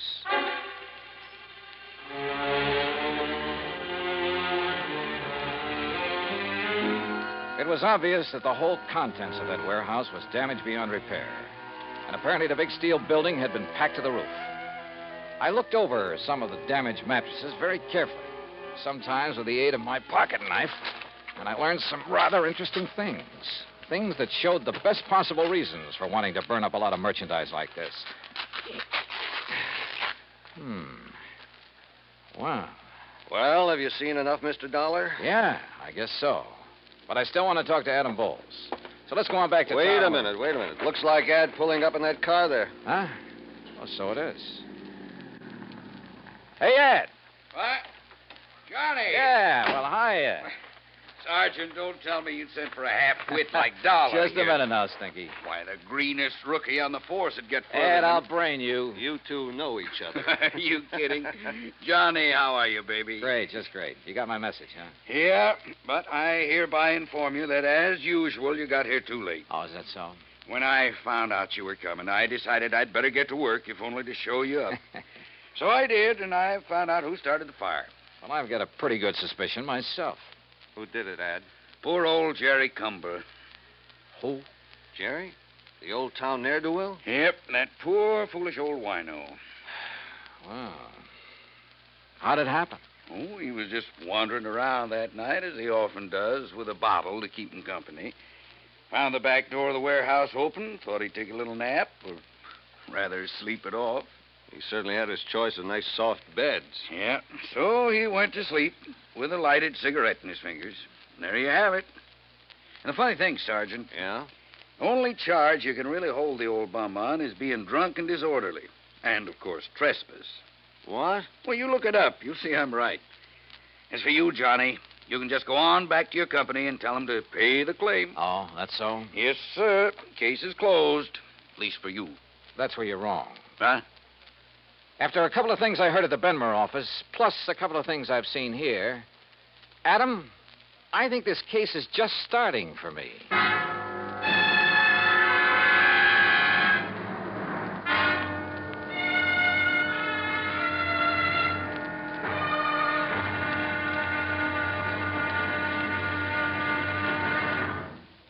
Act Two of yours truly, Johnny Dollar, in a moment.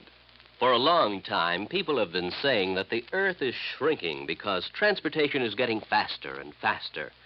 And because this is true, people are getting closer, too. Today, our neighbors are not only the ones who live next door to us, they're all over the world. It is axiomatic that one should help his neighbor. But Americans have gone a step further. In addition to individuals helping individuals, now many American cities help many other cities through the Sister City program. Now, perhaps you've heard how it works. If not, here's an example or two. In the fall of 1959, a large area of Nagoya, Japan, was struck by a devastating typhoon. Her sister city, Los Angeles, California, sent tons of relief materials to Nagoya by way of an Air Force plane headed for the area. The Marines and the Navy rendered vital emergency aid during the disaster. When earthquakes shook Viña del Mar, Chile, during the summer of 1960, her sister city, Sausalito, California, sent hundreds of dollars worth of relief materials to help out. Another case in point, the school children of Clovis, New Mexico, sent a number of cultural exchange packages to students in their sister city of Adana, Turkey. There are hundreds of such examples, because there are hundreds of sister cities. By using this means of diplomacy, friendship and understanding have increased throughout the world, and paved the way for permanent freedom, the right of all men everywhere. And now, Act Two of yours truly, Johnny Dollar, and the Smoky Sleeper Matter.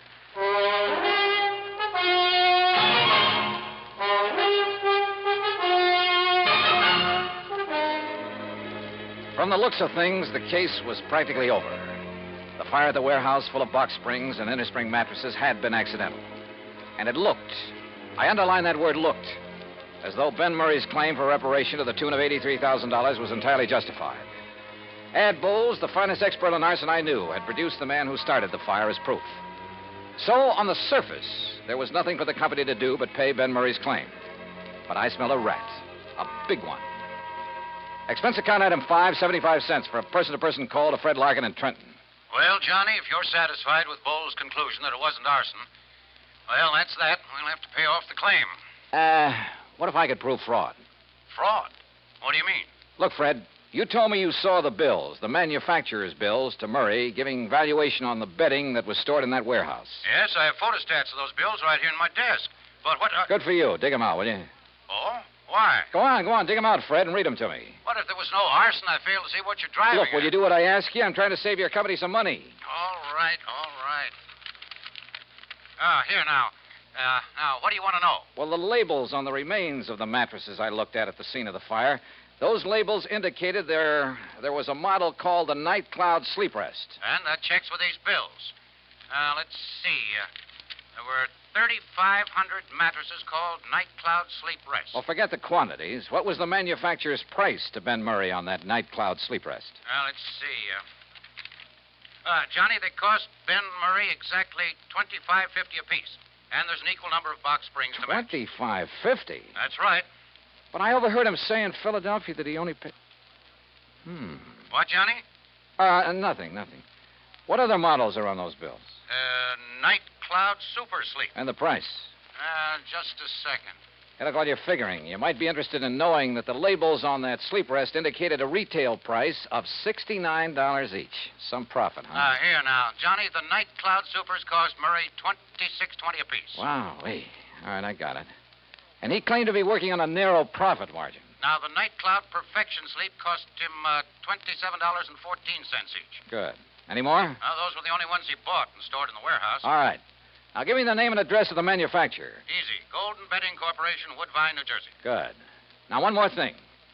Can you think of the name of another big chain of furniture stores, like Ben Murray's, only in New York or Chicago or some other big city?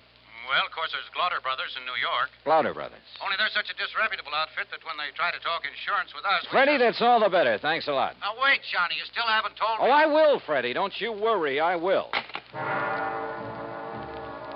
Why I didn't get pinched for speeding somewhere along Highway 49, I'll never know, because I certainly didn't hold back the horsepower. Just short of the town of Tahoe, I turned off on 557 and then a few miles later pulled into Woodbine. Although it's a small community surrounded by farms, it boasts a big hat factory, a couple of clothing factories, a vast, sprawling state institution, and on the far edge of town, the Golden Bedding Corporation's huge plant. I figured the best thing to do was put on a bull front and bull my way into the president's office. But any such tactics proved entirely unnecessary. Barney Glauder, huh? Yes, Mr. Golden. But just Barney's good enough. Well, I should say it is, because you must be Barney Jr. I've known your papa for years. Sit down, my boy. Would you like a cigar? Why, no, thanks. You don't look like your old man, though. You know that? Not a bit. Of course, I haven't seen him since 42. Barney Glauder. Yeah. Well, what are you doing in this part of the country, huh, Barney? Business, pleasure trip. Business, huh? What's the matter? We haven't had any orders from you people lately, huh? Well, up to now, I haven't really had anything to do with the business. Living off the old man's millions, huh? Smart boy. Did you go to college? Yeah, full 4 years. Yeah, that's the way. Smart boy. Now you are in the business. Buying, maybe? Well, if you mean from you, that depends. Well, if you're as sharp as your papa. How old is he now, huh? Pop? Yeah. Oh, let me see. Yeah, how's your mama? Mama? Look, Mr. Golden, if you don't mind, we'll talk business first. Chip off the old block. Sure, business always first. After, maybe you come out to the house and have dinner, huh? Talk over old times, your family. Sure, maybe. All right, you go right ahead. Tell me what you want to order. 1,000 mattresses and box springs, huh? 10,000? Anything you want, my boy, and at a good price. Well, like I said, that depends. Uh-huh. What kind of a deal? Is that what you mean? Yeah. All right, I'll tell you. Your papa's a very smart man, you know that? He's a good businessman. I know what he's thinking, so I know what you're thinking. All right. If you want to give me a nice big order for a lot of merchandise, I'll name you a price that you... Listen, Barney, I've got such a good customer in Philadelphia these days. Not mentioning any names, but you'll pardon me, I don't even miss your papa's business. Understand me? But to get your business back again, I'll make you the same type deal I give this man. For a firm order, that is, you understand? No cancellations. You'll pre-ticket the merchandise. That is, put the list price on the labels for me, for us. Any price you say, regardless of the cost to you. Now, look over here, my boy. The pictures of our merchandise here on the wall. Uh-huh. Night Cloud Perfection Suite. Well, we'll put on any name you like. One that should sound like some national brand, we'll think up a name for you. Not a bad deal, so far. And we make up as many models as you want. You know, we change just the ticking. They look different. All 196 springs. I personally guarantee it. Only 196? That's all you need, sure. Nobody can tell the difference. Except, of course, the demonstrators you keep on the floor to show the customer. The demonstrators got 392 springs. Those you can jump on and bend them anything you like. Yeah, and the customer thinks that's the kind he's getting. What else? I tell you, Barney boy, just as smart as your old man. Yeah. Now, what about the price? The price. Now, Barney, this you can't resist. You understand, out here in the country, low overhead, no labor problems, nobody snooping around. Yeah, I know. How much? Well, for you, my boy, how many? Well, say 10,000 units. 10,000 units. All right, I'll give you a special price. How much? Well, now, this depends on the ticking material. You look here. See? First-class material looks like twice the money. Go on. Plain blue and white ticking, that costs you, and remember, Barney, this is very special because of your papa and getting back his business, so at 10,000 units, then this ticking, $14.93, and you never saw such a buy. That okay? Strikes me as a little high. A little high? I'm not making a thing on it. Look at here. This, the fancy ticking, this is real class. $15.06 a unit. Now, you can't beat that. Now, wait a minute. Of course, Barney, my boy, if you want to order a few more... No. I think maybe I can do better up in New England. In New England? Who? Tell me who. Well... All right. Now, look. I told you, I've got a big customer in Philadelphia. Well, all right, never mind. We'll do it the same way for you we do for him, all right? On the books. How do you mean? Well, I mean $14.93, huh? Only what would you think if the bill I send you says $29.96, Double? Mm-hmm. You'd make it look like I paid twice as much? So?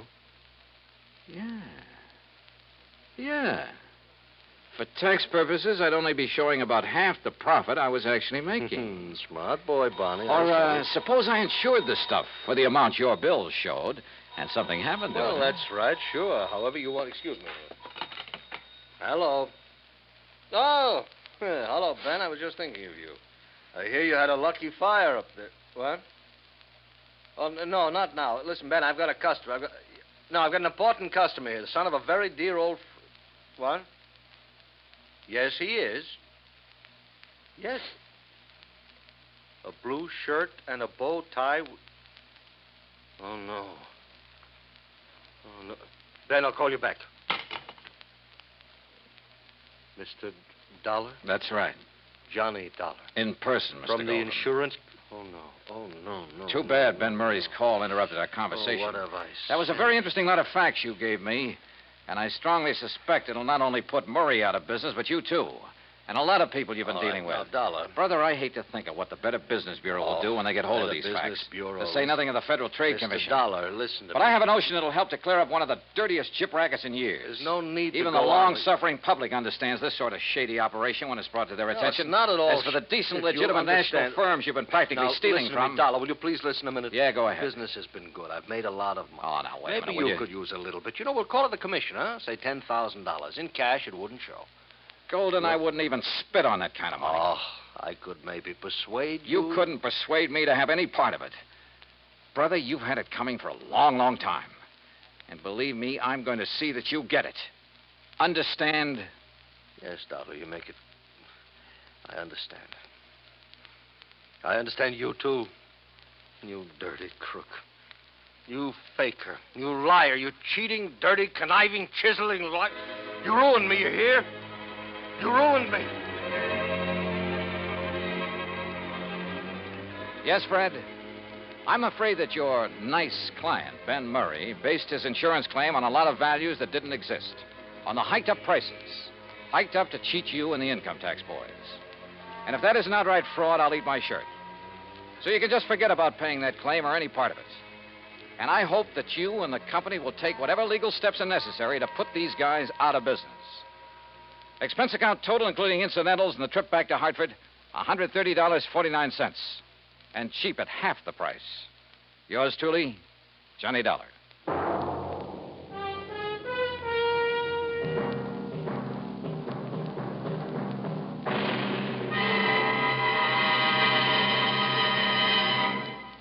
Our star will return in just a moment.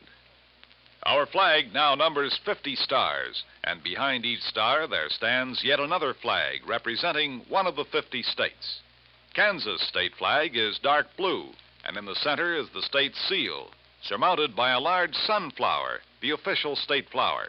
The seal reflects the history of Kansas, the train of ox wagons going west, for most of the great roads passed through Kansas. An Indian is depicted chasing a herd of buffalo, recalling the words of the official state song, "Oh, give me a home where the buffalo roam."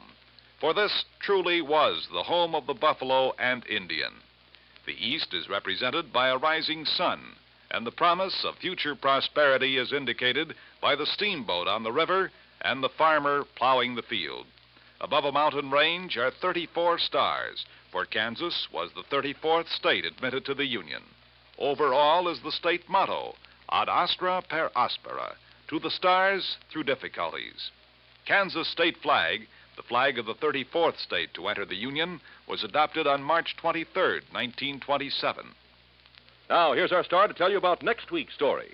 Next week, the case of a girl who was willing to kill for money she didn't need. Join us, won't you? Yours truly, Johnny Dollar.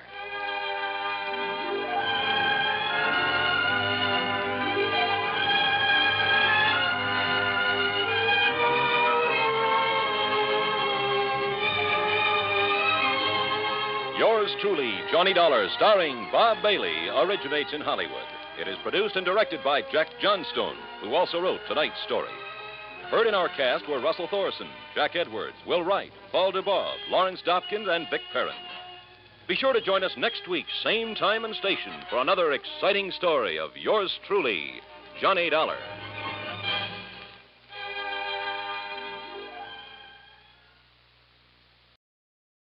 The Greater Southwest Insurance Company office in Kingman, Arizona. The following is an account of expenses incurred during my investigation of the Red Rock matter. Expense account item 1, $1.70 for a telegram to Jake Kessler, giving him my flight time. Item 2, $169 even, plane fare and incidentals, Hartford to New York to Las Vegas, Nevada. Early the next morning, then, Jake was there at the Vegas airport waiting for me. Tall, angular, well-tanned, wearing jeans, a denim shirt, high-heeled boots, and a broad-brimmed hat. Well, he looked like he should have been riding a range pony instead of a car. We headed east on 95 through Boulder City, then south toward Kingman, Arizona. All right, now, Johnny, now that we got the how-to-dos over with, I better tell you why I called you out here. Hey, you said something about a murder, Jake. We'll know for sure when we get down to Kingman. Now, back in 52, Johnny, a couple of boys named Ralph Garrett and Jerry Bisbee were doing quite a bit of prospecting around these parts. Gold? Gold, silver, copper, anything they could find. Well, how they ever joined up together, nobody could rightly understand it. Now, why do you say that? Well, Ralph was okay. Not much money, but a nice wife, home, family. But Jerry Bisbee, well, the town had been hoping he'd go somewhere else for years. Ah, I see. Anyhow, one day they set out to pound the rocks up near the town of Chloride over near Mount Tipton. A month or so later, though, Jerry Bisbee came back to Kingman alone. Oh?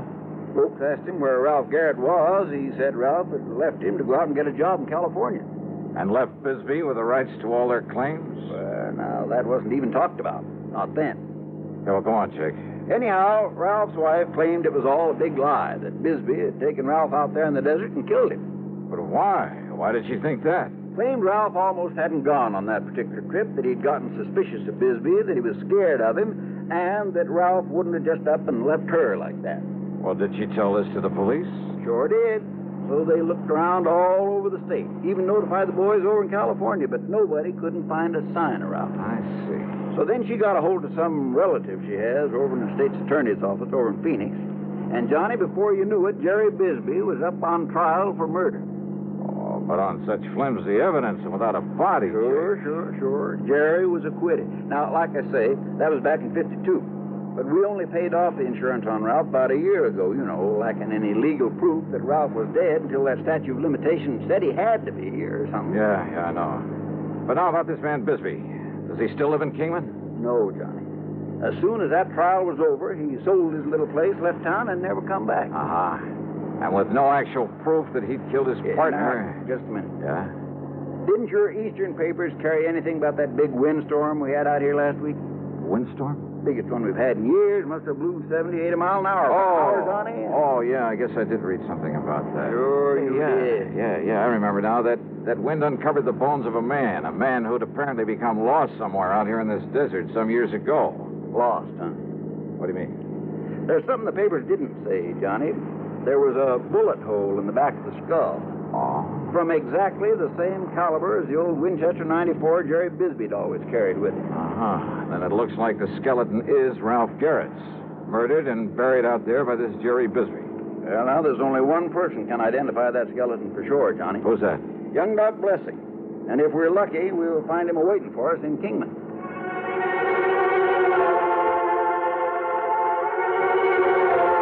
Well, that was all Jake had to say about the matter until we could talk to Dr. Blessing. When we got to Jake's office there in Kingman, we found a note in the door from Dr. Blessing asking us to wait for him. So we sat there and waited. And then he came here and... Rat the dang flies. Think out here in this nice, clean desert air, they wouldn't... There you are. Oh, I won't be able to hear out of this here for a week. Yeah, I thought you were trying to knock your head off there for a minute. I almost did. But you were saying that young Doc Blessing took over his father's practice out here. Yeah, a couple of years ago. And that included all the records his pa had always kept, complete records of every case he'd ever handled. Notes, prescriptions, x-rays, everything. Boxes, crates, cartons of them, Johnny. And that's what young Doc's looking into right now, all those old records. Why, Jake? Because he had a vague remembrance that one time, a long while ago, his pa... Oh, howdy, Doc. Jake, I take it you're Johnny Dollar. That's right. I'm Doc Blessing. Glad you're here, Dollar. Jake, I've been over police headquarters. And you found something, Doc? Yes, Doctor. Now, you must understand this, Dollar. The police around here are fine. Good state authorities, too, but this thing may be beyond their reach. What'd you find in your pa's old record?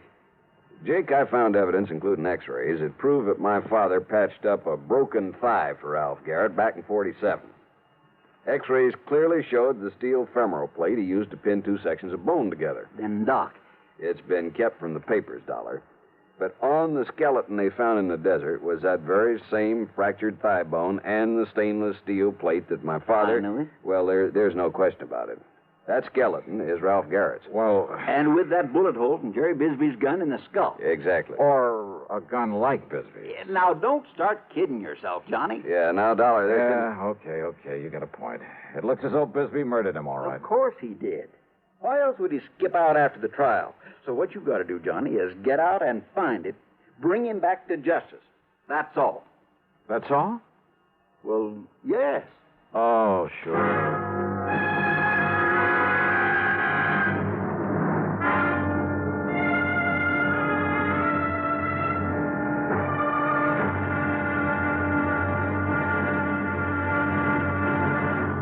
Next time you refresh, enjoy a frosty, ice-cold Pepsi-Cola. Sociability, Charlie. All right, Kay, how's this?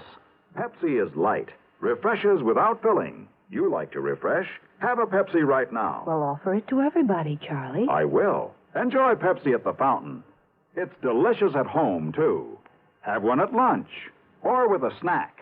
Charlie. At the beach or at dinner. Wherever you go, wherever you're thirsty, Pepsi is there. It's here, too, in our Be Sociable song. Be sociable, look smart, keep up to date with Pepsi. Drink light, refreshing Pepsi. Pepsi. Stay young and fair, debonair, be sociable. Have a Pepsi. For the weekend, have plenty of Pepsi around. Pick up an extra carton today. CK, I'm sociable. With Pepsi, everyone is. And now, the second act of yours truly, Johnny Dollar.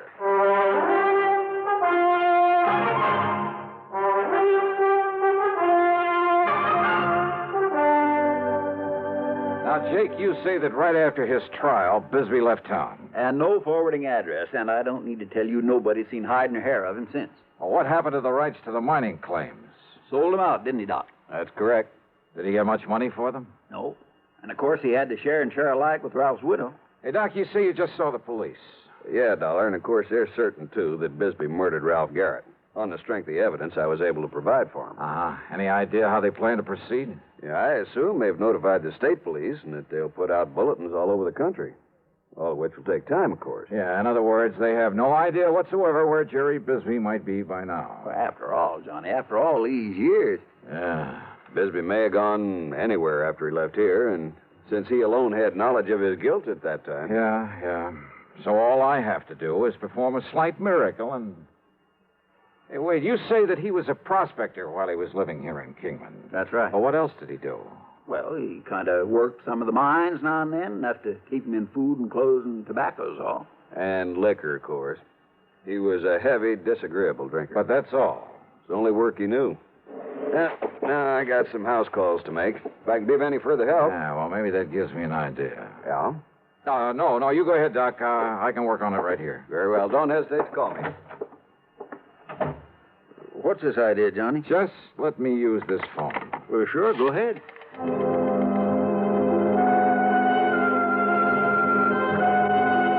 My first call was to the Bureau of Mines in Washington.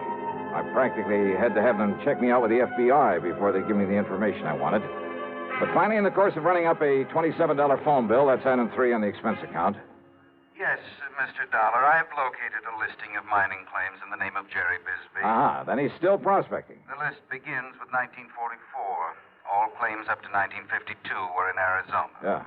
Would you like me to read them to you? No, thanks. What I'm interested in is recent claims, and I've got a suspicion they won't be in Arizona. Let me see now. Yes, you're quite right. Yeah? Within the past few years, he's apparently been doing some prospecting in the state of Nevada. Where? Well, in several rather widely separate... Well, of course, the office in Carson City could give you more up-to-date information than we have. Yeah, you're right. I'll call him. Thanks very much. Progress? Yeah, Jake. It looks like maybe we're getting somewhere. I knew you would, Johnny.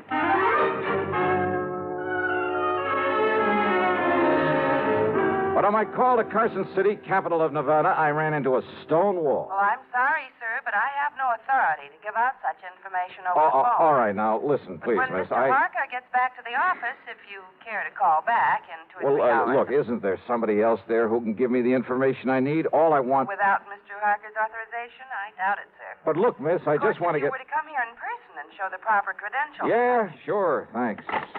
What's the matter with him up there, Johnny? Oh, I don't know. Jake. Yeah? Is there anybody around here who owns a plane? An airplane? Well? Well, there's young Kenny McManus has a little single... Then come on, let's find him and see if he'd like to fly a charter job.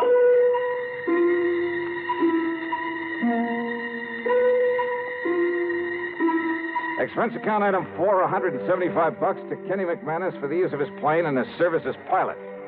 Only I'm not so sure I would have chartered that particular plane if I'd taken time for a real good look at it before we started off. Yeah, with 2 passengers, a full load of gas, and my luggage, it was hardly... Well, let's face it. It was old and definitely underpowered for such a trip. We missed the tops of several mountains by only inches along the way. But somehow, shortly after noon, we landed in the Nevada capital. Item 5, $1 to one of the lads at the hangar for a ride into the local bureau representative. Mr. Harker was somewhat reticent until I mentioned one word. What was that, Mr. Dollar? Murder, Mr. Harker. I want this man Bisbee for murder. I see. And I'm certain I can be of help to you. And now, thanks to Mr. Harker's cooperation, I finally really got on Jerry Bisbee's trail. Item 6, $50, deposit on a rental car, and I headed due east. I headed for the lively old ghost town of Virginia City. I didn't know, I was also heading into one of the most dangerous situations in my whole career.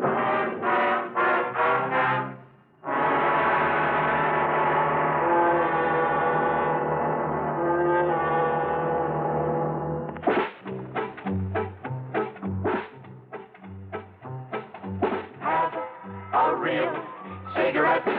Have a Camel. Have a Camel cigarette. Have a real cigarette. Have a Camel. Have a Camel cigarette. Best tobacco makes the best smoke. Have a Camel cigarette. Best tobacco makes the best smoke. Have a Camel cigarette. If you're smoking more these days, but enjoying it less, change to Camels. The Camel blend of costly tobaccos has never been equaled for real smoking satisfaction. Have a real cigarette. Have a Camel. Start to really enjoy smoking again. Now back to yours truly, Johnny Dollar and the Red Rock Matter.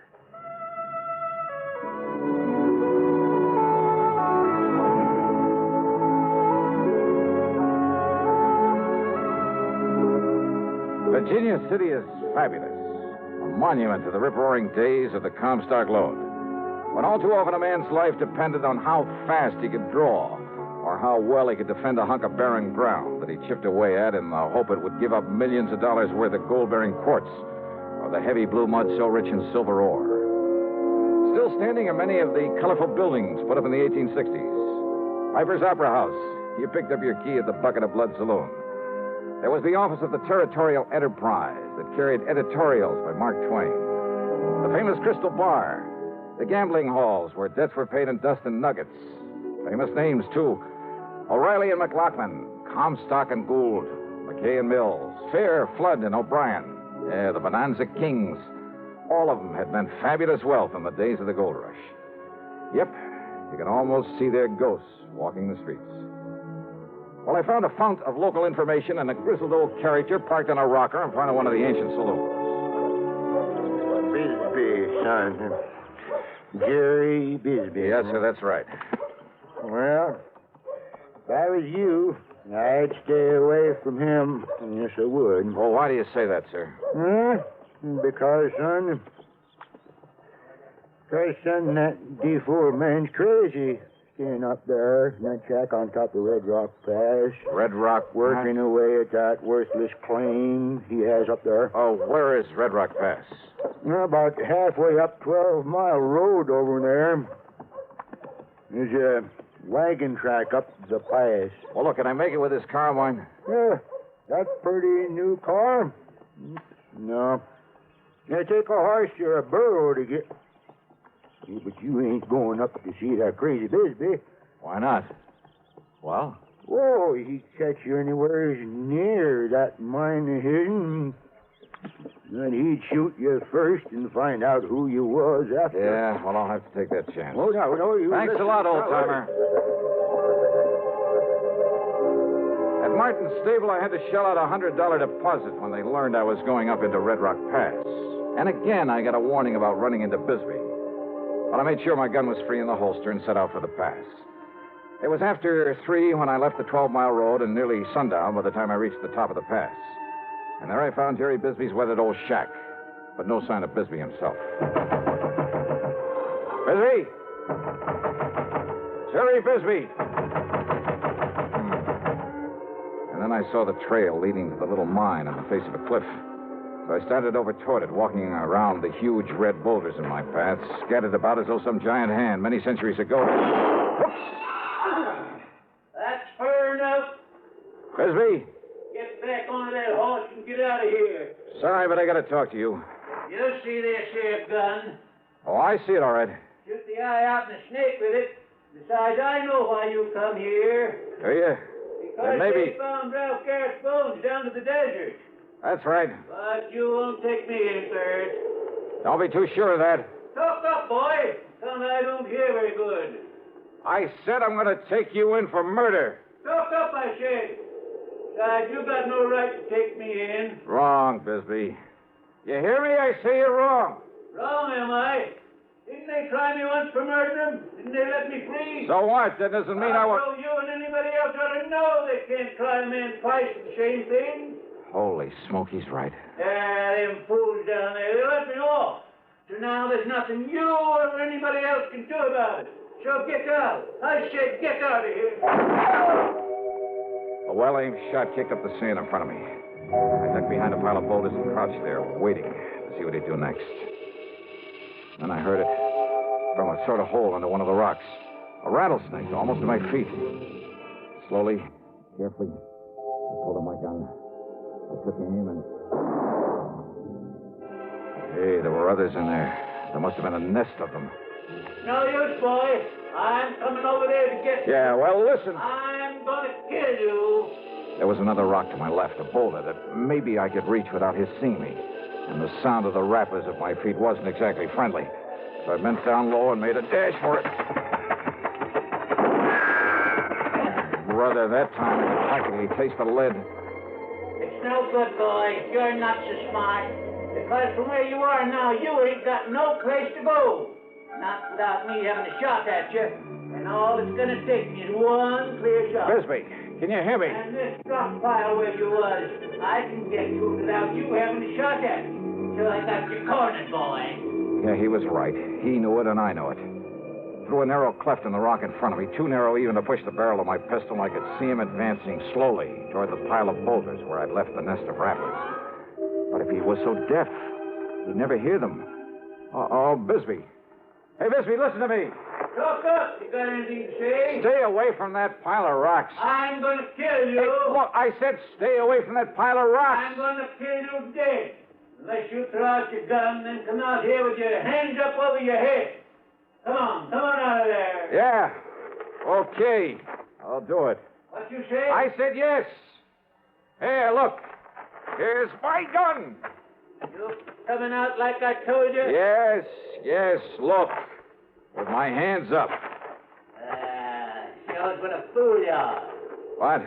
Because I'm going to kill you anyway. The same as I did Ralph Garrett. Bisbee. Hey, Bisbee, wait. Stay away from those rocks. If you got another gun hit on you, it'll do you no good. Bisbee! Things happened fast. He jumped backward into the protection of the rock pile, and he raised and aimed his gun to shoot me down. But a sudden movement among the angry nest of rattlesnakes. No! Rattlesnakes! No! Many of them!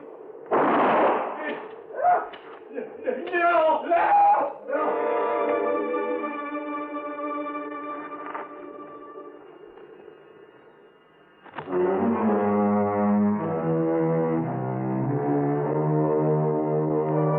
By the time I got over to him and hauled him out of that pit of death, half a dozen of the deadly rattlers must have struck him. He died before I could get him back to Virginia City. Yeah, justice again. In one of her own inscrutable ways. Expense account total, including a couple of good stiff drinks. Then the trip on back to Hartford, $496.25. Yours truly, Johnny Dollar.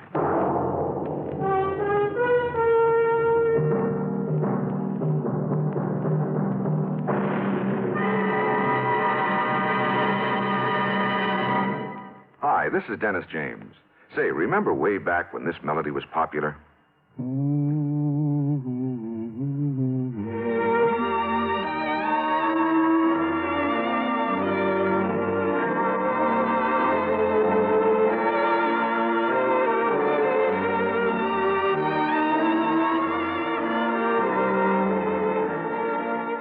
There's something very special about a long-time favorite, isn't there? Well, folks feel the same way about one of Kellogg's favorites, Kellogg's All-Bran. Going on 41 years now, it's been America's most popular good food way to fight irregularity from lack of bulk. Because it's whole bran, Kellogg's All-Bran gentles away irregularity safely and reliably. And because it's deep toasted for extra crispness, it never gets mushy in milk. There's only one All-Bran, Kellogg's All-Bran. That's ALL-BRAN. Kellogg's All-Bran. Now, here's our star to tell you about next week's story. Well, next week, The Can Canary matter. You heard it right. And I promise you that title is a real fooler. Join us, won't you? Yours truly, Johnny Dollar.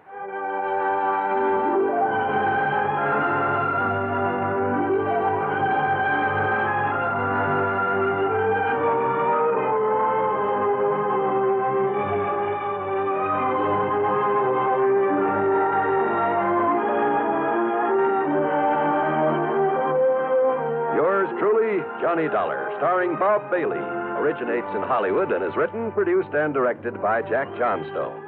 Heard in our cast were Virginia Gregg, Parley Bear, Harry Bartell, Vic Perrin, John Daner, Will Wright, Tom Hanley, and Bill James.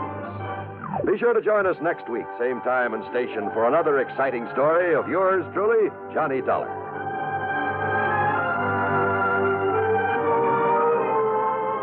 This is John Wall speaking. Suspense follows on the CBS Radio Network. You know, Dooley, I've been reading up on hypnosis. Come here and let me try it on you. I am an officer of the law and don't approve of making a man divulge his secrets. However, I'll stand by in case there's criminology involved. I just want to clear up some of his problems, Officer Suggs. But I haven't got any problems. I'm the soul of contentment. Maybe that's your trouble. You're too contented. Lie down, Dooley. You're going to sleep. I feel so good. He's under my influence. Now, little tyke, get up. Go straight to the beer of your choice. Astounding. He's heading for Utica Club. 'Cause Utica Club will still take the trouble to age beer the natural way. Utica Club, you see. He's got no problem. He's a happy, well-adjusted beer mug. Brewed by the West End Brewing Company of Utica, New York. You're tuned to WROW Radio in Albany, New York. Time, 5:30. From Hollywood, it's time now for... Johnny Dollar. Hiya there, Johnny. This is your old pal, Lefty. Lefty? Well, sure. You remember. Lefty Stemper. Huh? You know, down here in Virtue. Virtue?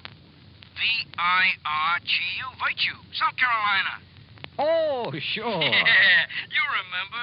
Me and the boys, we occupied this caraway plantation down here on the Petey River. Well, sure, of course. Listen, are you having trouble again with old man Caraway? Oh, no, sir. Not a bit.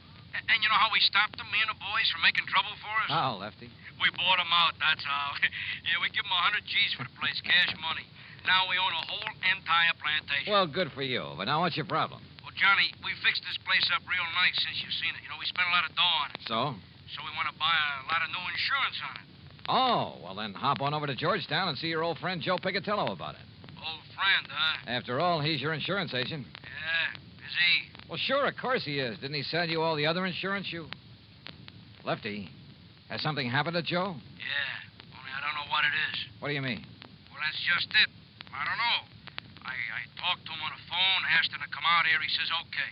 But he don't come. You think somebody's knocked him off? Then I call him again. He says, okay again. He'll be right over. But he still don't come. Well, have you gone over to Georgetown to see him, to see what's the matter? 5, 6, maybe even half a dozen times. But every time he ain't there. Lefty, I don't get it. That's what I'm trying to tell you. There's something wrong about it, Johnny. And if I was you, I'd come down here and find out. You know something? I think you're right.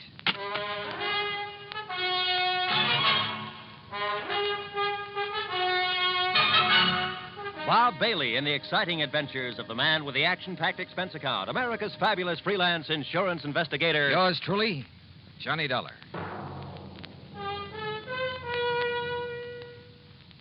And now, Act One of yours truly, Johnny Dollar.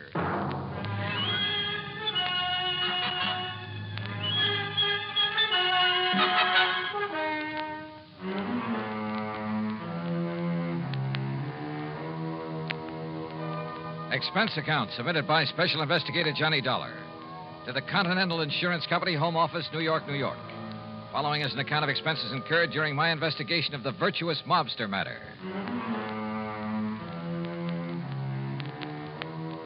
Expense account item 1, $7.85, train to New York City and taxi to the office of Continental Insurance Company. Fortunately, my contact there, Ben Orloff, was in. Come in, Mr. Dollar, come in. Thanks. How are you?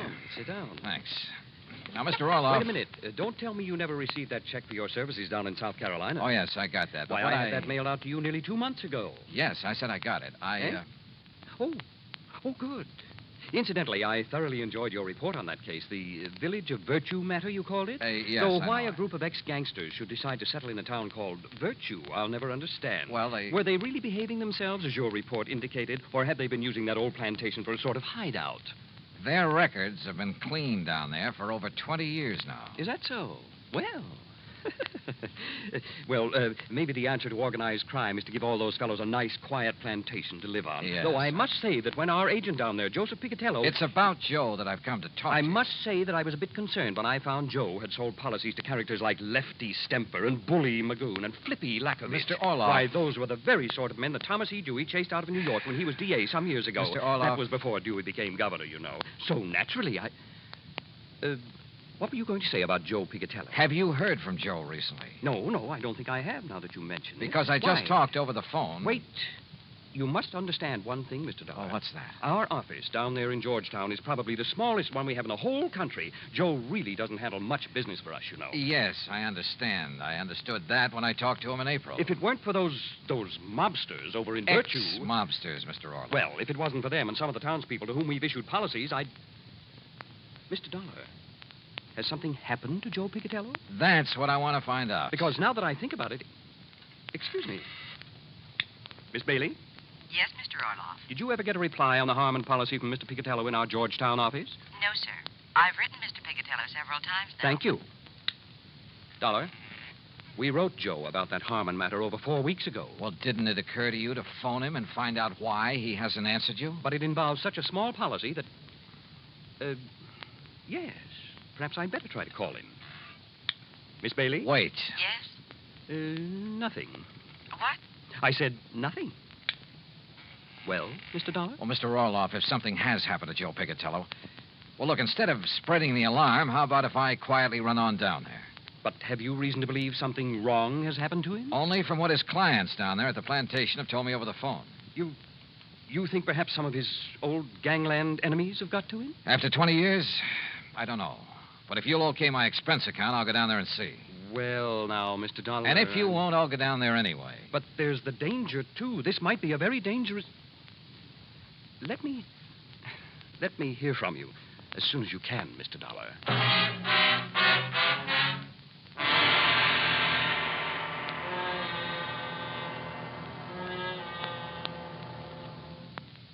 Act 2 of yours truly, Johnny Dollar, in a moment. And now for another episode in the life of Sergeant Donald Bellwether, my husband.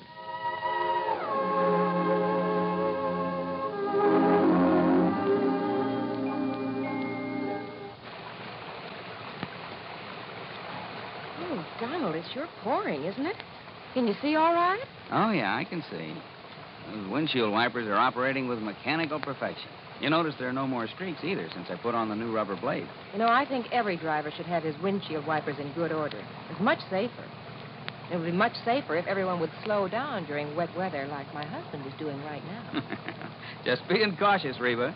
We don't want an accident in this downpour. We don't want an accident any time. Yeah, that's for sure. Well, the experts say that accidents just don't happen. Something causes accidents, and that cause can be prevented. By the way, dear, in what kind of weather do you think most accidents occur?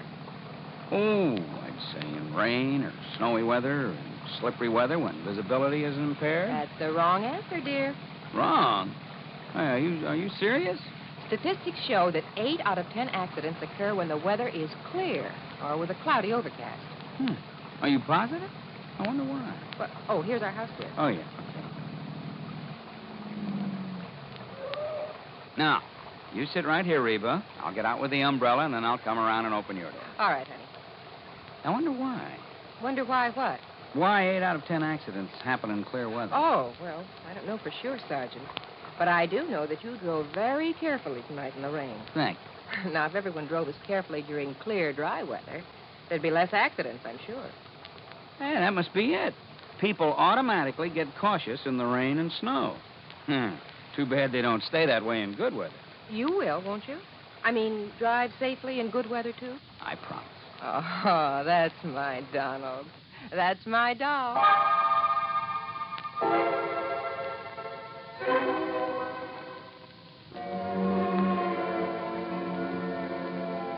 now, Act Two of yours truly, Johnny Dollar, and the Virtuous Mobster Matter. Expense account item 2, $28 even, transportation and incidentals, New York City to Georgetown, South Carolina. It was late when I pulled into the prosperous little southern community, and it was dark, pitch dark. Item 3, $50 deposit on a rental car. Item 4, 70 cents for a sandwich and a Coke at an all-night diner. Then I drove over to Joe Picatello's on a side street near the park. The small frame building that served as both office and living quarters for Joe was dark. But in the hope he might be asleep in his little apartment up above, I knocked. No answer. Until I was about to turn and go back to my car. There was the sound of a door slamming somewhere inside. But still no light showed. I knocked again. Then, faintly, I heard footsteps approaching. But why hadn't Joe turned on a light in there? Yeah? What do you want? Joe! Yeah? Joe, open up. It's Johnny Dollar. Johnny who? Johnny Dollar, insurance investigator, you know. Investigator? That's what you said? Are you kidding? What's the matter with you, pal? Open up. Yeah. Sure.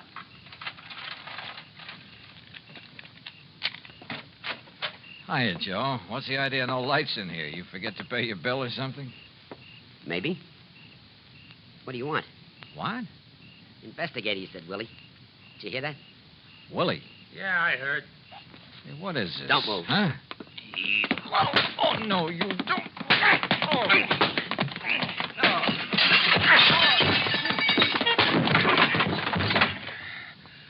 All right, Willie, I got his gun. Now hit him again. Yeah. Again. Once more.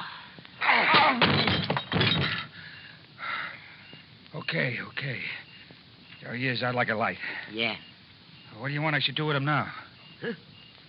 You crazy, Willie? You mean you don't know? Okay, but if I blast him here, it's going to make a lot of noise, and if anybody... Listen. Hey, it's a car. Coming down the street. Investigator, you said. So he wouldn't be working alone. Come on, out the back way. But I know who's going Shut to up stay and here. let's get out of here.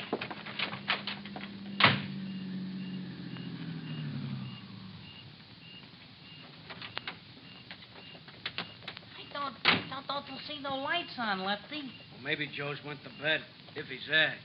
He didn't answer the phone when you called him. Listen, Flippy, Johnny Dollar told me I should come down here and look for Joe myself.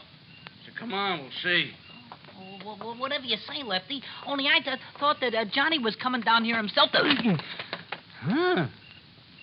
Hey, look, this door's open. Yeah, you look what I stepped on. Joe, what happened there? That ain't Joe. It's Johnny Dollar. Johnny Dollar. Hey, you're right, Flippy. Somebody must... Listen, get away. Oh, Johnny, it's me. It's me, Lefty. Lefty? And me, Flippy. Johnny, okay? You all right? Yeah, Oh, holy... Who done this to you, Johnny? Yeah, we'll murderize him. Hey, Flippy, turn on some lights. Yeah, sure. What happened in here? You know who done this to you, Johnny? Yeah. Yeah? It was... Oh. Hey, come here, Flippy. Help me lay him up on the sofa. Sure, Lefty. Easy. Yeah, get it easy. Yeah. Sure. Here now. Yeah. All right, now, Johnny, listen to me. Who, Johnny? Who? Yeah, Johnny. I can't believe it, but I could see him in the light from the street. Who? Joe. What? Joe Picatello. Smoky Picatello done this to you? Another guy with him. Called him Willie. Willie the Lump? Why? Why did he do it? I don't know. Acted very strange when he came to the door. But I don't get it. He was my pal. He was your pal. And, Willie the Lump with him. That's what I don't get. It means he's went back. That's what it means. He's went back to the old racket, dope smuggling. No. Yeah, him and Willie the Lump was partners in the old days. But 20 years. Joe's been straight, Lefty. Like you and me and Bully Magoon. Yeah, for 20 years, you and me and Bully, the only guns we ever used was for hunting, for killing snakes. But not no more. What do you mean, Lefty? Joe Picatello done this to you, Johnny. It means only one thing. There's only one thing we can do. No. He's right, Johnny. No, Lefty. Yeah, Johnny. First we take you back to the plantation where you get all right again. No, listen to me. Then we find Joe Picatello. flip and bullying me, and No. when we do... Huh? Well, now, what are you punks doing here, huh? Hey. Joe. That's right. Who'd you expect? What's the big idea? All right, don't move. Because, Joe, I'm going to blast your head off.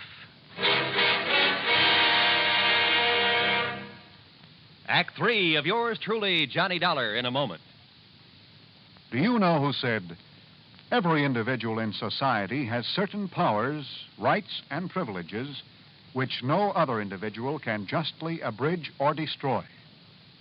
Those words were written by Noah Webster, the man who compiled America's first great dictionary. Mr. Webster knew that if the country which he had seen come into being were to succeed, the rights of the individual have to be protected.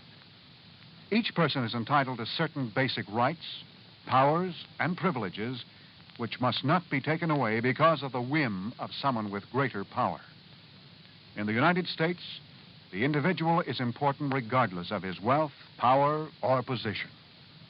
The importance of the individual is closely linked to the American tradition. Remember the words of Noah Webster. They are part of your American heritage. The rights and privileges of the individual must be preserved. And now, Act 3 of yours truly, Johnny Dollar, and the Virtuous Mobster Matter.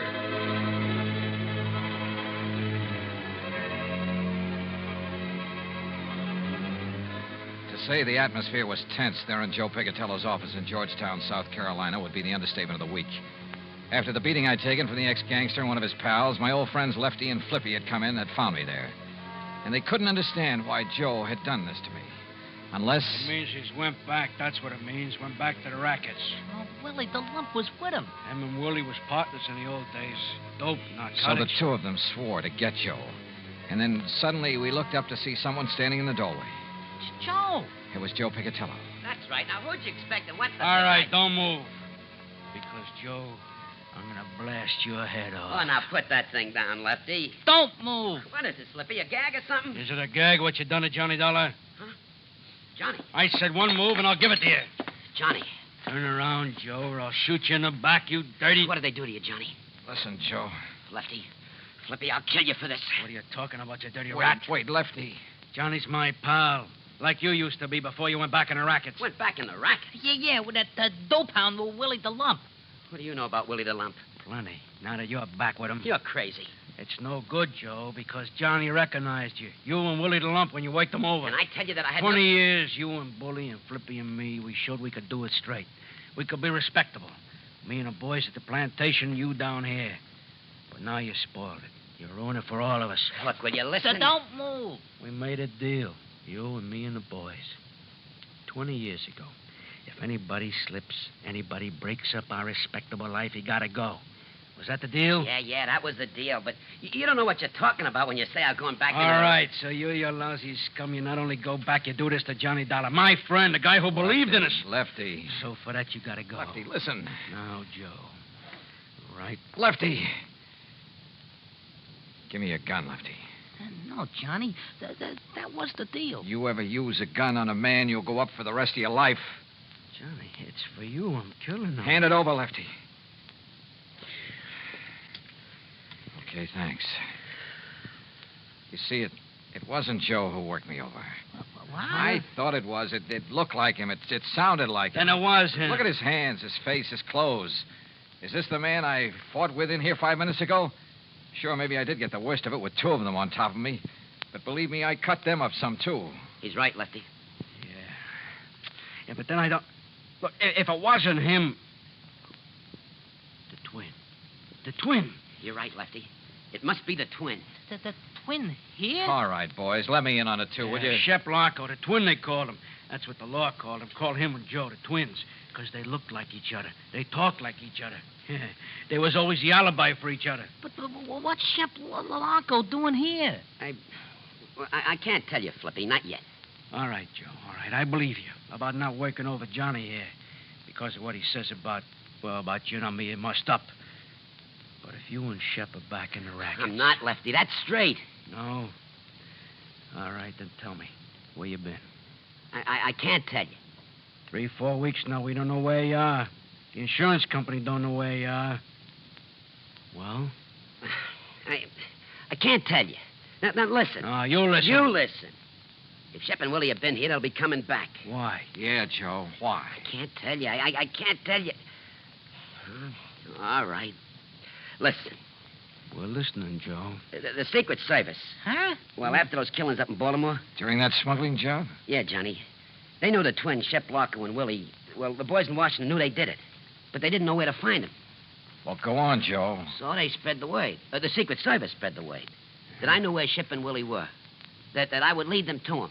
You knew where they was, huh? No, but the law boys knew that'd flush them out. Get Shep and Willie out looking for me. Gunning for me. And the Secret Service didn't keep you undercover? Yeah, until today, back in Washington. But I talked to you on your phone right here. Oh, the line was rigged through to Washington. You said until today, Joe. Yeah, because Shep and Willie didn't show. The law boys had to make them show. So then they sent you here as living bait? Yeah. And they passed the word that you'd be here? That's it, Johnny. That's why Shep and Willie were waiting here when you came. That's why they'll come back now that I'm here. Boy, you stuck your neck out for the sake of going straight. I couldn't help myself. The Secret Service rigged it on me. Guy named Phillips. But now you're all in it. So, Flippy, turn out the lights. Yeah, and let's get out of here. No. What? Oh, listen, we was crooks, but never killers. But it's killers that's coming to get Joe. What do you mean, Lefty? But they won't. And they won't get you, Johnny. Sorry, Lefty, I can't move. But then we're staying. For you and Joe. Yeah, right. So turn out the lights, Flippy. You're too late, boys. Shep. The twin. That's right. Your old pal, Shep Larko. Keep a rat on him, Willie. Don't worry, Shep. Investigator, huh, Dollar? Only at Secret Service, ain't it? Is it? I knew we should have killed you when we had you, Dollar. But we thought these boys driving up was reinforcements. Ha! Reinforcements. We should have known the Secret Service wasn't that bright. All right, Willie, frisk him while I keep this gun on him. Sure. Don't none of you try nothing. Not Dollar. We got his gun. Oh, okay. Just what do you intend doing, Shep? They're clean, Shep. What do you think? All right, Joe gets it first. Put your gun up close so it don't make no noise. Go ahead, Willie. Yeah.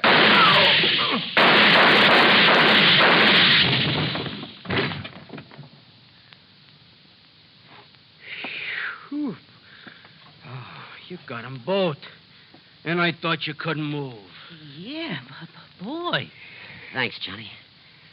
Thanks. Thank Lefty for giving me his gun when I asked for it, Joe. Oh. Hey, look.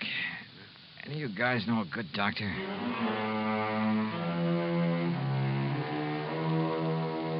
Yeah, I've said it before and I say it again. In this insurance business, you never know what you'll run into. Expense account total, including a flock of medical expenses and the trip back to Hartford, $174 even. Yours truly, Johnny Dollar.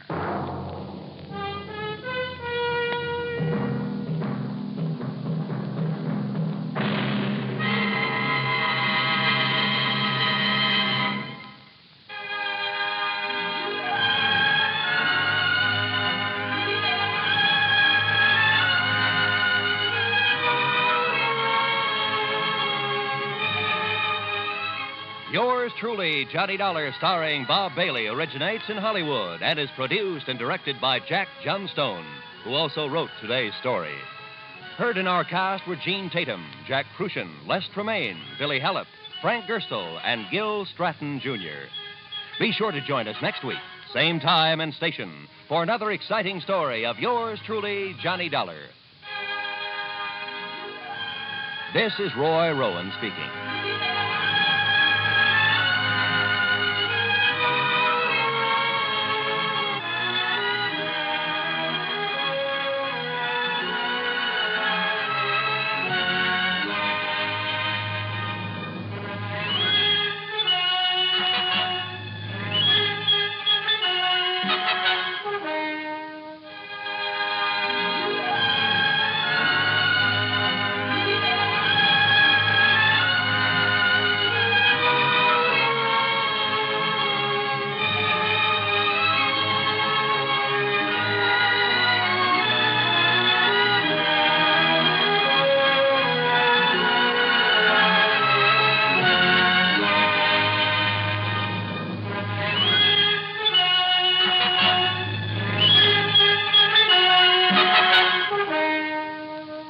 truly, Johnny Dollar, has been a presentation of the United States Armed Forces Radio and Television Service.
From Hollywood, it's time now for Johnny Dollar. Ralph Single, Johnny. At Mono Guarantee Insurance Company. Oh, hi, Rip. How's Hollywood's most eligible bachelor? Listen, do you know who Hildegard Ransom is? Are you kidding? That gal's coming out party hit the society column of every newspaper in the country. Yeah, I know. So, how'd you like to have a date with her? Hey, wait a minute. Weren't you dating the luscious Hildy Ransom a while back? Yeah, I was, but I threw her over. Oh, Rip, you just don't appreciate the finer things of life. Oh, no? Well, if you had to put up with some of her wild ideas or crazy antics... So what? What difference does it make? All that beauty, all that money? Look, I ask you. You want a date with her? At company expense. Well, why not? Then grab the first plane you can and fly on out here. Okay, I'm on my... what's the catch, Rip? I'll, meet you at the Los Angeles International Airport. Yeah, fine, but suppose you give me some Bye. idea...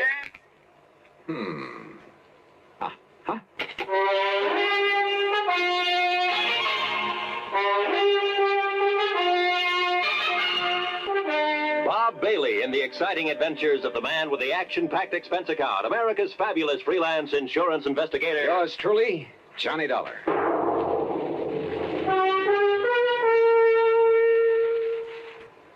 And now, Act One of yours truly, Johnny Dollar.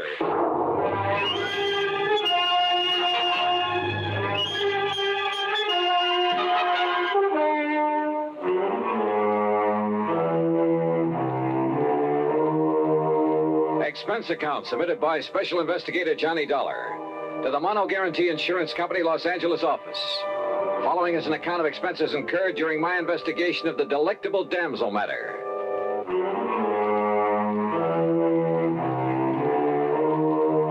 Expense account item 1, $107 even, Hartford to New York, and a DC-7 mainliner to Los Angeles. Single is a good name for Rip. He has a knack for meeting wealthy, important people, particularly women. Yeah, they practically swoon under his spell, and he sells them insurance. I'm not sure I approve his love 'em and leave 'em tactics, but it's no wonder he knew Hildy Ransom, heiress to a couple of $1 million. Hi, Johnny. But he hadn't told me why he wanted me to meet her, and I was sure it wasn't just for a date. Daydreaming, Johnny? Huh? Hey, your baggage is right here on the rack. Come on. I'll help you put in the car and we'll take off. Oh, hi, Rip. Sure, where's the car? Over here in the parking lot. Hey, what were you dreaming about there at the luggage pickup? Oh, Hildegard Ransom, who else? And I take it your little romance with her, the one that hit the headlines a while back, is all over, huh? Oh, sure. But I got her insurance business. All of it. And, Johnny, if I had to, I could live off the premiums of that one account alone. Then it must be pretty big. Because if I remember the way you live, fancy clothes, fancy apartment. Well, you can't take it with you, boy. Besides, it's all good for my business. Here we are. Hey, you like this little old truck? The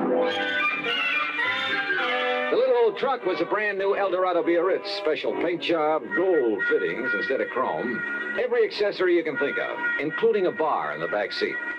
Yeah, Playboy Party Boy Rip Single hadn't changed a bit. And if you make contacts, make them right where the money is, and if it's a pretty girl that has the money and you can charm her into your arms, baby, you made a sale. Okay. Now tell me, Rip. Johnny, did you ever hear of the Cape Star? What's that? Well, it's an emerald. As big as a robin's egg in a 14-carat mounting loaded with diamonds and rubies. A brooch. Value, nearly 300,000 clams. This Hildegard Ransom owns it? Uh-huh. Or did. How'd she lose it? Well, all I know is that she called me and she said it was missing and that she wants me to go out and have a look. Out where? Well, I don't want that wacky dame to get her hands on me again. Now, you heard of some of her crazy escapades. Like the time she flooded half of the Bel Air estates. The what? Well, she didn't like the looks of a fire plug on her 5 acres up there, so she had the gardener plant some dynamite under it. Oh, brother. Well, I've got to do something for laughs, she said. Oh, the old story of the idle rich with too much time on her hands, huh? Yeah, that's right. Well, that kind of stuff can lead to trouble sometimes. Where is she, Rip? Bel Air, did you say? Well, when she's home, which isn't often. Right now, I think it... What the Sam Hill? Oh, sure. All the comforts of home. Here now. Hello? RHS 1121. That's right, operator. One moment, please. I have a call for you. Oh, thanks. Oh, brother, when I get rich enough to put a mobile phone in my car. Oh, it doesn't cost much. As a matter of fact... Rip Single, are you coming out here to see me or aren't you? Oh, well, now, Hildy... It's the 5th time I've called. And, Rip, if you don't do something about my loss of the Cape Star...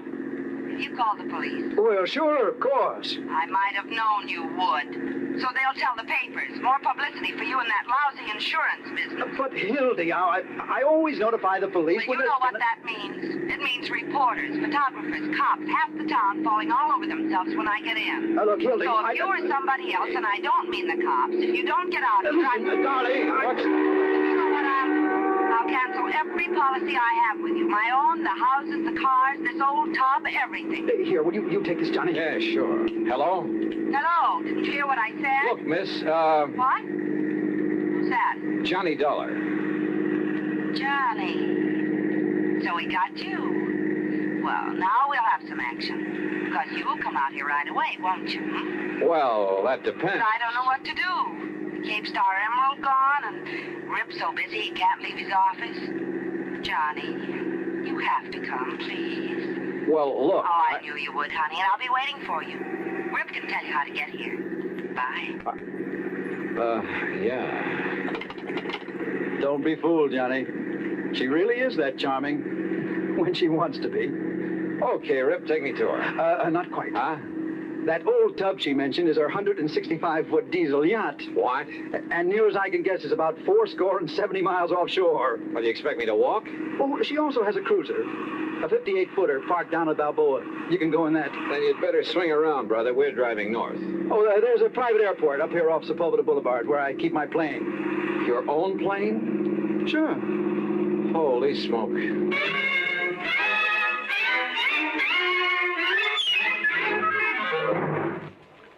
Act 2 of yours truly, Johnny Dollar, in a moment. And now for another episode in the life of Sergeant Donald Bellwether, my husband.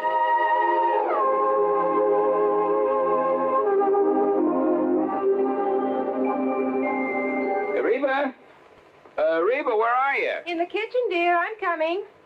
Donald, what are you doing home so early? Are you sick? No, I'm not sick. I came home early to get some work done, but you're going to have to help me. Help you with what? Well, you got me into this. You're going to have to help me get out. Donald, you're not making sense. What did I get you into? Well, it all started this morning. I walked into the lieutenant's office, and I started bragging about how well my wife delivered her speech on safety at the PTA meeting. Aw, that was sweet of you. Yeah, sweet, but the lieutenant was quite impressed. In fact, he was so impressed he assigned me to give a talk on safety tomorrow at the enlisted men's meeting. Well, good for you, Sergeant. You can do it. Well, gee, I don't know, Reba. What'll I say? Well, just say that, wait a minute.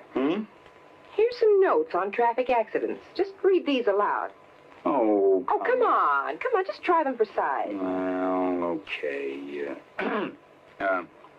Men, what if a disaster wiped out every man, woman, and child in Springfield, Illinois? We'd be shocked, wouldn't we? So would the entire world. Yet, a total of 95,000 accidental deaths occurred 2 years ago in the United States. That's about 10,000 more than the population of Springfield, the capital of Illinois. Boy, you're doing fine. Now, go on. And don't think the men in uniform are exempt from accidents. In one branch of the service alone, 600 were killed and 5,000 injured in a 12-month period. On many, many days during the Korean conflict, more servicemen lost their lives on the highway than on the battlefield. Hey, wait a minute, Reba. These aren't notes. This is a full speech, all typed and ready. That's right, dear. I wrote it for you this morning. Well, how did you know? Well, your lieutenant and his wife were at the PTA meeting, dear. Put up job. I see it all now. I only hope I can do this fine speech justice. Oh, you will, darling. Well, I'll try. Oh, that's my Donald. That's my doll.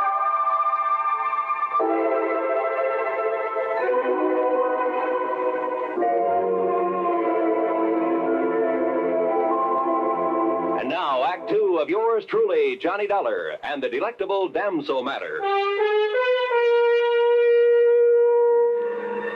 During the ride from Los Angeles to Balboa in Rip Single's private plane, he admitted to me that he hadn't made all his money in the insurance business. Seems a rich uncle had conveniently died some years before.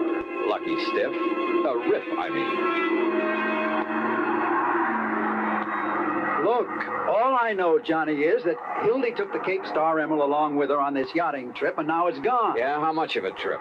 Oh, Lord knows where she's been. She said she might end up in China, the Philippines, most anywhere. You see, she has the money, she has the time, and she's done everything under the sun that normal people do, so now she keeps looking for the unusual. Anything for a thrill. Yeah, well, when did she discover the stone was missing? She radioed to me today. From out on the high seas? Yeah. She said she was certain she had it the day before because she'd worn it. And then when she went to look for it, it was gone. Some member of the crew, do you suppose? I don't know. Maybe she dropped it overboard. You mean purposely? To collect the insurance? Who knows? Oh, but if she has so much money... Well, who knows? Maybe she hasn't lost it at all. She just wants company. Oh, look, there's Newport and Balboa down below. I'll circle Hildy's little summer house before we land. Hildy Ransom's little summer house turned out to be a mansion right on the waterfront. And tied up to the long dock was not only the cruiser, but a snappy little speedboat, a small sailboat, and a couple of outboards. All very nice. Not so the skipper of the cruiser.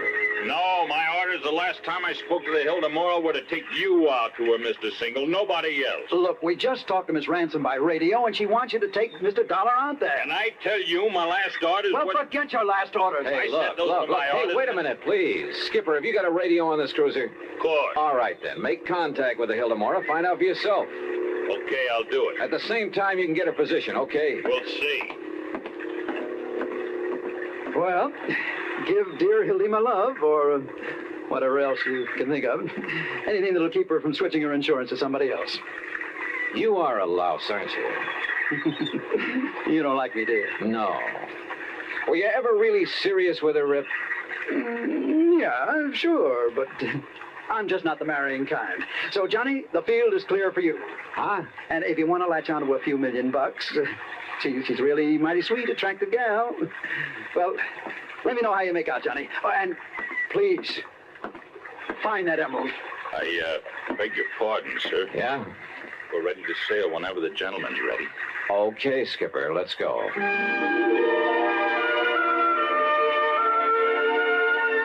The cruiser turned out to be a dilly, luxury from stem to stern. And the trip out to the Hilda Mora took much longer than I'd expected. In spite of the powerful engines that sent us through the water at over 18 knots, it was well after dawn the next morning when we hove to alongside the Hilda Mora. And that 165-foot diesel yacht made the cruiser look like a broken-down rowboat. As for Hildy Ransom, 5'6" or 7", she was blonde and she was beautiful, with quick blue eyes that had fun and laughter sparkling in them, and a figure. Well, come on, Johnny. Come aboard. And Marty, you keep the cruiser around in case Mr. Dollar wants to go ashore again. Hi, sir, Miss Pratt. Hi, Johnny. Welcome aboard the old tub. You call this floating palace a tub? Well, after the holes that got shot into it, it's a wonder we're still afloat. You've been shot at? Off Formosa on the China coast. We had a ball. For a while, I thought some of the red aircraft were going to strafe us one night. Oh. But it got too dark for them, and the captain, the old fuddy-duddy, turned off all our running lights, and we headed out to sea again. What under the sun were you doing off the China coast, Miss Ransom? No, it's Hildy. Oh, just finding out what goes on in the world. You know what I really wanted to do? What? Pay a visit to Joe and Lai. The Red General? Why not? But they wouldn't let us ashore long enough without a lot of fuss and bother, so... Now, let's go into my quarters and talk about the Cape Star. Yeah, okay. I could kill that Rip Single for not coming out here, but I'm so glad you could. You're even better looking than I'd heard. Huh? Are you as much of a wolf as Rip says you are? Oh, well, now, wait a minute. Okay. I'll find out for myself. It might be fun finding out. Johnny? For a minute, I began to wonder. Maybe Rip wasn't the only one in this affair who turned on the charm to further his own ends. Hildy Ransom, let's face it, was a wealthy ne'er-do-well who'd do anything for a thrill. Couple her with a character like Rip Single. Yeah, I wondered. But then, walking along the deck with her, I saw something that suddenly changed my mind. One of the crew who ducked into a doorway when he spotted me. Who, I wasn't sure. But I had a sudden mental image of his eyes, somewhere in the past, looking at me over the sights of a gun. Act 3 of yours truly, Johnny Dollar, in a moment. Do you know who said, "That man is free who is protected from injury"? Those words came from Daniel Webster, one of the most eloquent orators in American history. Webster knew that a man could not be free unless he lived in a country which recognized his right to freedom and created laws to protect that freedom. A slave state may say that its citizens are free, but as long as a single citizen can be harmed by the whim of a country's rulers, true freedom does not exist. A man is free only if his rights to freedom are protected. Remember the words of Daniel Webster. They are part of your American heritage. The free man must be protected from injury. And now, Act 3 of yours truly, Johnny Dollar, and the delectable Damsel matter.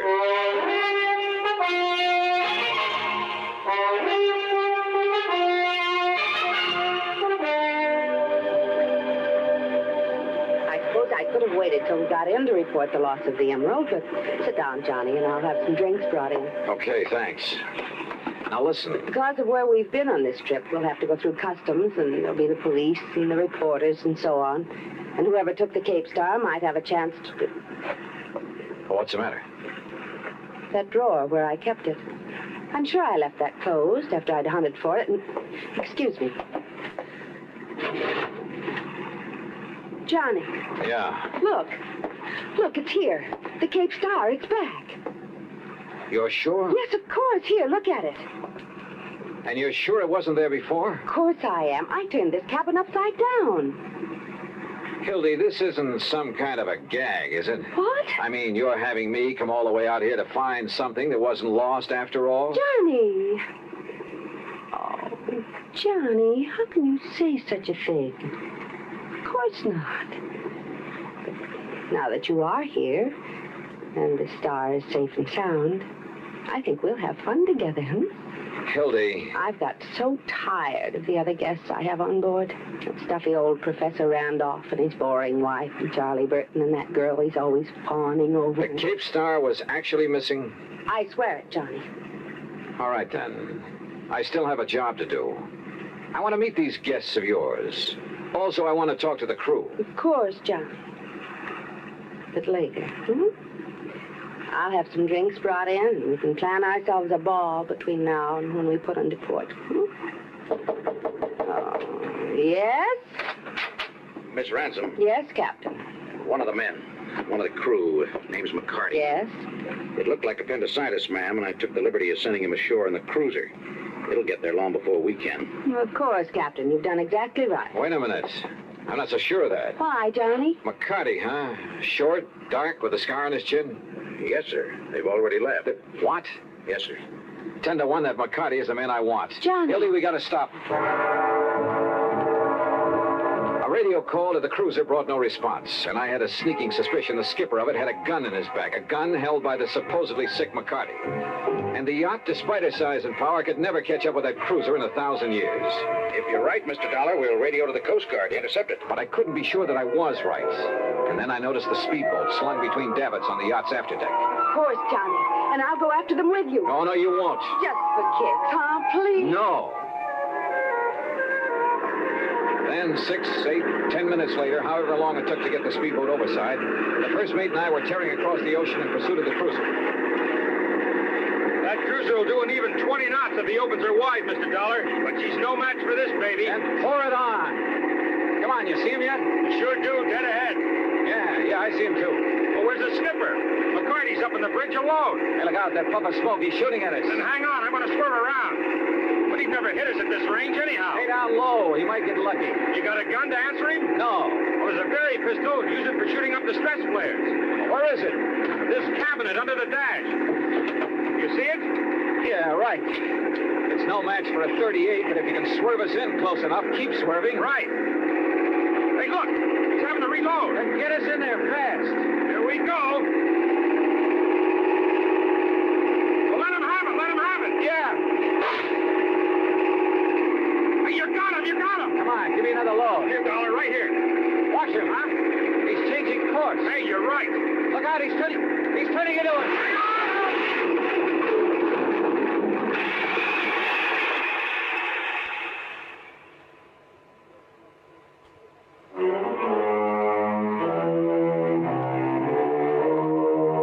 I kind of pieced things together after the yacht, the Hildemora, picked us up.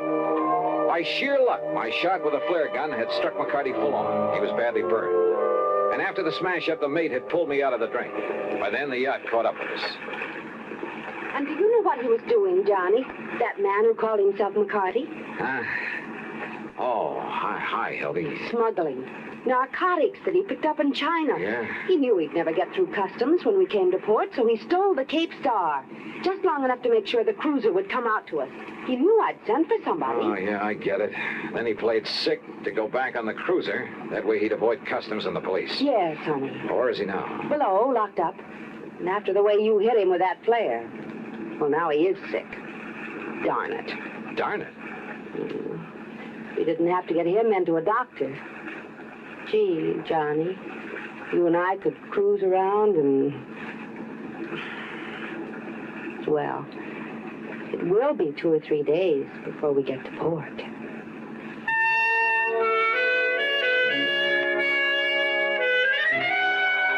3 days. And what a 3 days. But, oh well. Expense account total, including transportation back to Hartford, $230 even. Remarks? It's funny, isn't it?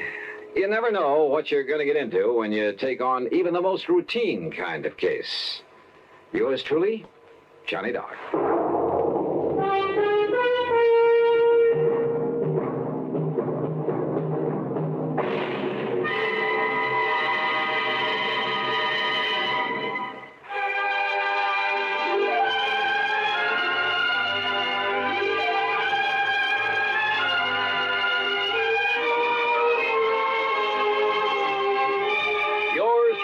Johnny Dollar, starring Bob Bailey, originates in Hollywood and is produced and directed by Jack Johnstone, who also wrote today's story. Heard in our cast were Virginia Gregg, Chet Stratton, Barney Phillips, Jack Moyles, and Frank Gerstle. Be sure to join us next week, same time and station, for another exciting story of yours truly, Johnny Dollar.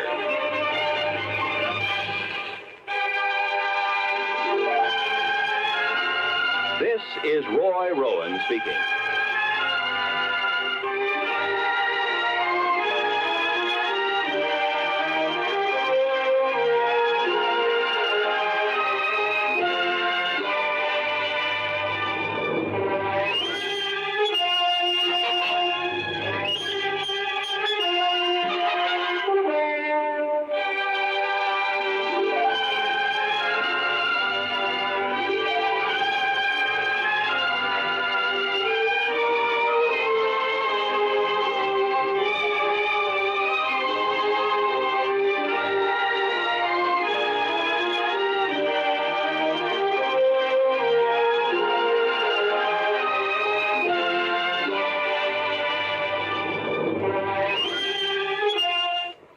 Johnny Dollar has come to you through the worldwide facilities of the United States Armed Forces Radio and Television Service.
$20. Told him to drive carefully, and he usually does.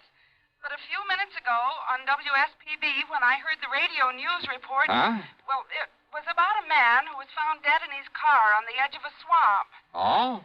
Well, maybe that The explains radio why... said he was found just off the Tamiami Trail, somewhere south of here. I don't know exactly where. Oh, and you think maybe that's what he went out to see about, huh? No, listen, unidentified, they said. The man, I mean. But the car, the description of the car, it was exactly like Earl's. Well, so what? Now, take it easy, Mike. First you call WSPB. I did. Only they didn't know any more than they said in the news report. Okay, then call them again. Ask them where they got that story. Whatever news service they got it from knows where it came from, what police department. Or maybe they got it from the police direct. All right, Johnny. I'll phone them again. Sure. And when you get the information, you can call the police direct. Yes, I'll do it. I'm sorry I sounded so upset. Oh, well, just stop worrying. But go ahead and put through that call to the station anyway. Meantime, I'll find out how soon I can get a plane down there.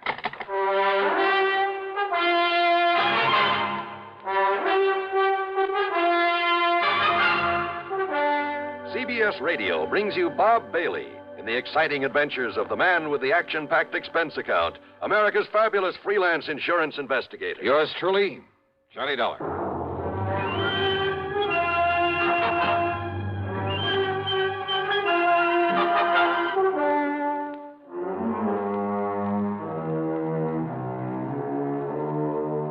Expense account submitted by Special Investigator Johnny Dollar. Attention Earl Poorman at the Tri-State Life and Casualty Company, Sarasota, Florida. The following is an account of expenses incurred during my investigation of the false alarm matter.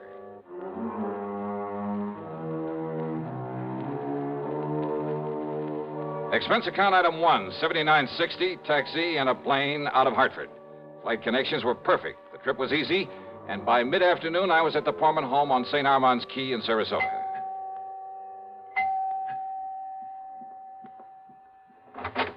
Johnny, oh, you sweet guy. Okay, now, Mike, you better tell me what you learned when you call back to that station. Oh, Johnny, I'm so sorry. I don't know what got into me, being so worried about him. You mean that Earl is okay? But the way he rushed out of here this morning without telling me where he was going or why, and then when I heard that awful report on the radio... You did check back with WSPB?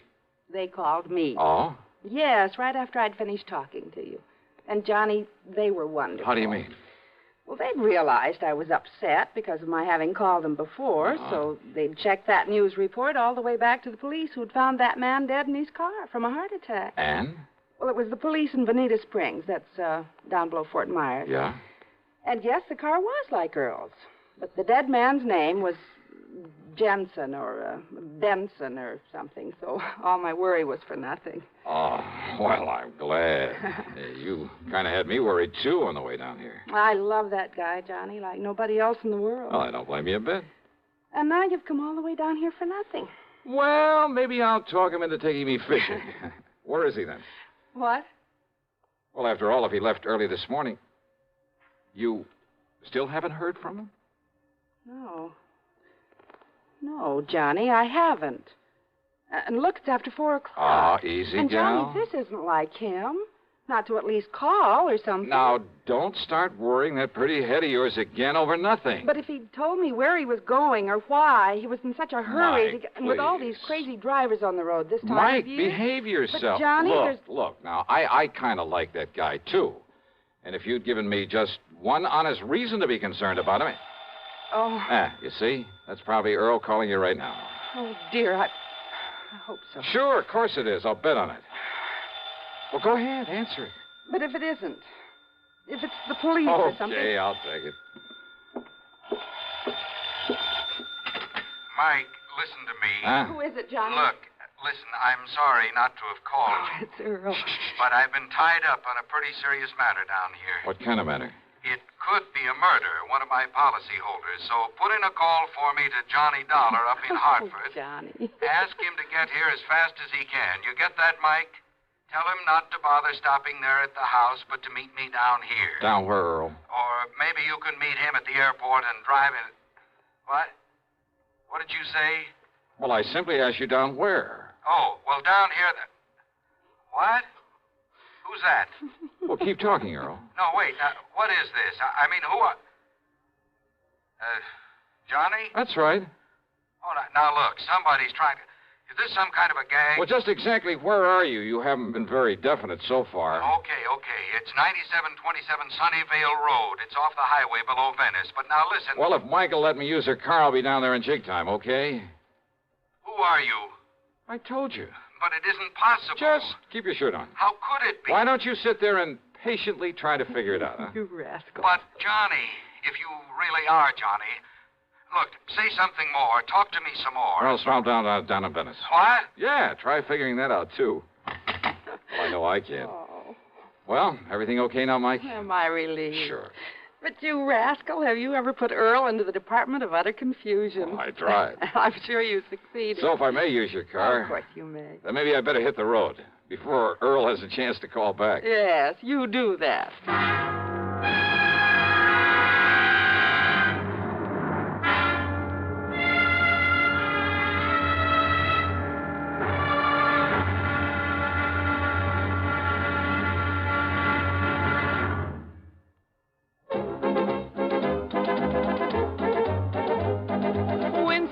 Tastes good like a cigarette should. Winston tastes good like a cigarette should. Winston gives you real flavorful, rich tobacco flavor. Winston's easy drawing too. The flavor comes right through to you. Winston tastes good like a cigarette should. A modern filter? Sure, Winston has it. But that's only the beginning of a Winston. Up front, up where it really counts, Winston packs exclusive filter blend. Light, flavorful tobaccos, specially selected and specially processed for filter smoking. Filter blend. That's why it's fun to smoke Winston, America's best-selling filter cigarette. Winston tastes good like a cigarette should. And now, Act Two of yours truly, Johnny Dollar, and the false alarm matter.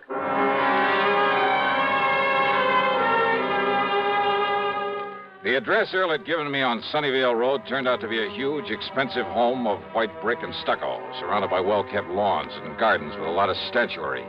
Tall palm trees lined the driveway, and there was every conceivable kind of tropical tree. Yeah, quite an estate. 2 cars were parked out front, Earl's and another one that looked familiar with a doctor's tag on it. Earl met me at the front door. After learning how come I happened to be in Florida, he got straight to the point.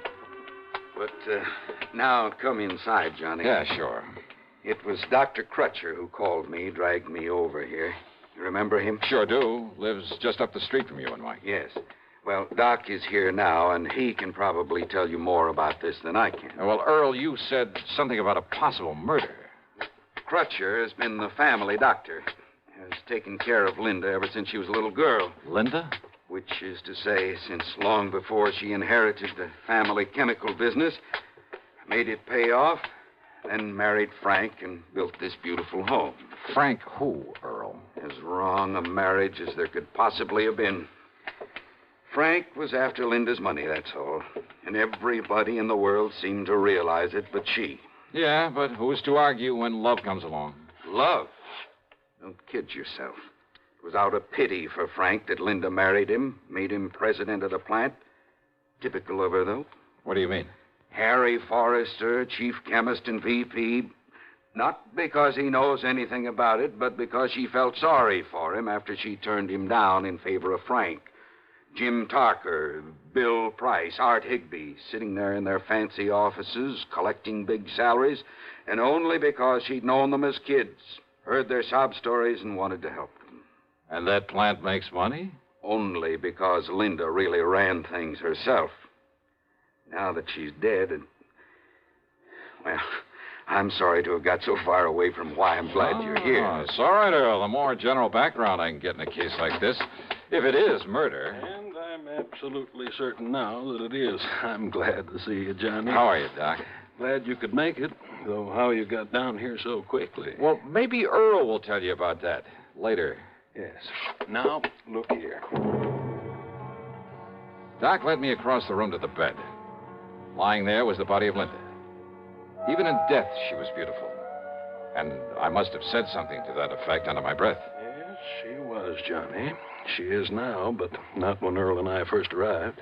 Oh? Her body was twisted as though in pain, eyes wide, the pupils dilated. That sounds like cyanide. But look at her now. That's right. So, I decided it must have been something far more subtle, something that would leave no obvious indication after a couple of hours. Possibly potassium theramolysilate. Oh, I'm afraid I never heard of that. Immediate symptoms are much the same as for cyanide, but now, as you see, the body is relaxed, and what color is left? Well, another doctor, not knowing her history, might have come to the same conclusion as the maid when she called me and said that Linda was having a heart attack. That's why Doc had me come along with him, Johnny, in such a hurry. What do you mean? A heart attack, Linda? Oh, I see. So, I immediately made some tests. Well, ever since you got me interested in forensic medicine, Johnny, well... Oh, I told you you'd make the best medical detective in the world, Doc. Well, I carry quite a bit of equipment about in my car. And I'll bet it even includes that ubiquitous microscope of yours. Yes. Anyhow, I found definite indications now of potassium theramolysilate. Well, how was it given to her? I said indications, Johnny, not traces of it. So?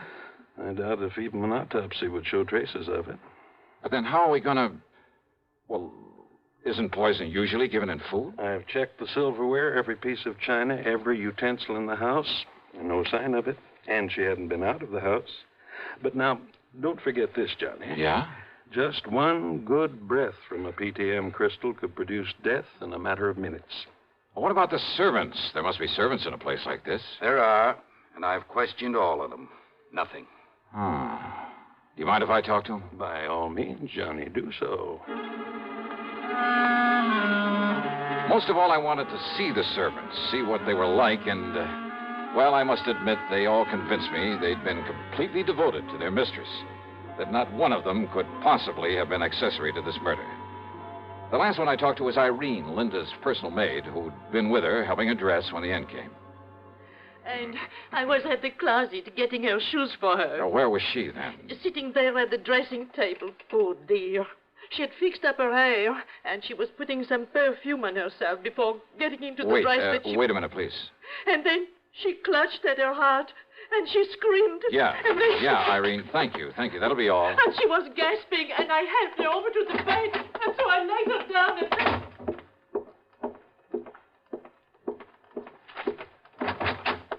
Hey, listen, Doc. Yes, Johnny? Now, let me see. Yeah, here. This perfume bottle with the stop bar lying here beside it. Yeah, here you are, Doc. Yes. No, don't sniff it. Looks to me like it's empty. Sure it is. Now. But, Doc, can you run a test? Can you tell if it's ever had a crystal of that potassium thera stuff in it? Oh, yes, Johnny, immediately. Okay, now, Earl. You seem to have known quite a bit about Linda, whatever her name is. Well, I should. So maybe you can come up with some idea about who might be suspect in this thing. Of course I can, if you and Doc will give me half a chance to get a word in it. Who? But it's the proof you've got to get for it. Who, Earl? Look, I told you about her marriage, the reason for it, didn't I? Huh? And who else would have access to this rare drug that Doc is talking about? And who else will get hold of the chemical plant now that she's gone? Earl. Of course, Johnny. Her husband, Frank Hansen, he's the only suspect. Earl is right, Johnny. Then where is he? He left here early this morning, ostensibly to go to the plant. He hasn't been seen there. Hansen. That means only one thing. He skipped. But if you can find him, if you can prove he did this... Johnny, there was potassium theramolysilate in this bottle. Wait a minute. Hansen. What? She said a name like Jensen or Benson or something. Who? What are you talking about? Earl, I'm sorry, but I got a hunch this prime suspect of yours is also very dead.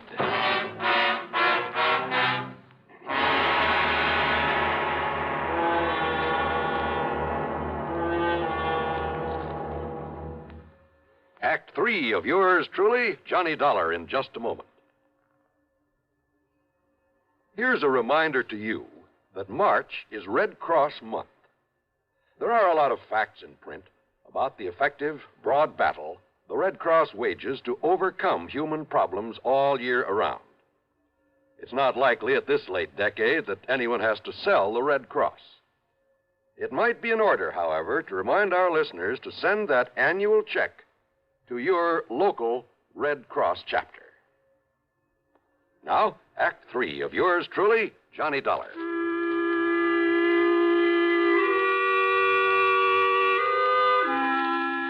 I made a phone call to Police Lieutenant Paul Briscoe at Bonita Springs. Yes, it was the body of Frank Hansen they'd found in that car off the Tamiami Trail. Apparently, he'd just been driving along on his way to the plant, smoking a cigarette, when his heart suddenly... Huh? That's right. The cigarette just fell to his lap and burned up to ashes. I told him to run a test on the other cigarettes they'd found with the body, a test for PTM. About an hour later, the lieutenant called me back. You were right, Mr. Dollar. It was no heart attack that killed him. It was that poison. Then I talked with Doc and Earl about the personal side of Linda's life, about her love affairs over the years. And yeah, sure enough, the one man who threatened all sorts of things if she married somebody else. But there was still the matter of getting proof for a confession. Yes? What is it, Johnny? What are you thinking of? Doc, I'm going to need your help. You know I'll do anything I can. Now, let me think. Let me think for a minute. Yeah. Hey, listen. Can you concoct something out of those chemicals you have there? Something that will, say, make a kind of stain after a few seconds if you put it on your hand? Well, I don't know, John. Yes, maybe there is. Yes, a combination of this colorless dye with a small amount of ferrous hide. Yes, of course it will. A combination? Good. But what for, Johnny? Because I'm going to play this hunch of mine to the end. But we need some proof. Oh, and Doc. Yes? A tiny sponge or a piece of gauze that'll absorb one of those two chemicals that I can tape it inside a finger on the left hand. What? Anything you say, Johnny. The other chemical, well, just keep it in the bottle until I'm ready to use it. Johnny, do you mind telling me what you're up to? Sure I mind. Just get that stuff ready for me, Doc, and we'll take off. A few minutes later, the three of us in Earl's car drove down to the chemical plant. Fortunately, the chief chemist, Harry Forrester, was still there. I was introduced, shook hands with him, with both my hands. Then we took him into a private office, and I went to work on him. I'm afraid I don't understand what this is all about, Mr. Dollar. Insurance investigator, did you say? Yeah, that's right, Forrester. Now listen to me. Oh, very well. If Linda Hansen were to die... Linda? Die? Heaven forbid. Oh? I was in love with Linda one time. Very much in love. With Linda or her money? I beg your pardon. You know that's true, Harry. Pullman, I resent that. Just sit down, Forrester, and take it easy.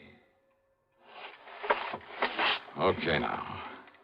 If Linda were to die, I would assume that her fortune, including this plant, would go to her husband, Frank. Frank? Well? Well, of course it would. But why do you bring up the thing? Suppose Frank were to die, too. You'd kind of be next in line, wouldn't you? I? Of course you would. After all, you were next in line in her affections, weren't you? Well, Dollar, I don't see that Smart, ambitious guy like you? You mean you didn't even rate next to Frank? Of course I did. Then you'd be next in line, wouldn't you? And suppose I were. What difference does it make? And you just happen to know where to get your hands on PTM. PTM? Potassium theramolysilate. You do have it here, don't you? Why, I would assume so. That is a chemist, and you aren't sure? Well, of course we have it. But I've never had occasion to go near this stuff. Never? You sure of that? Absolutely. Quite frankly, I'd be afraid of any proximity to such a drug. Never touched the stuff, huh? Never. May I have the bottle, please, Doctor? There you are, Johnny. That is PTM. Now you know it comes in crystal form. Oh, yes. No, Forrester, this is just a harmless... Oh, I'm afraid I spilled some of it on your hands. You certainly did. Oh, that's all right. Wipe it off. It's already begun to do its work. What? That bluish tinge. Positive proof that you've been handling PTM. You sure? Yeah, that you somehow got into Linda's perfume bottle on some of Henry's cigarettes. Well? And you know. That's right. Want to call the police, Earl? Sure. No. So you're right. So I killed them both. But I'm not going to be dragged through the filthy courts. And neither you nor anybody else... No, you don't.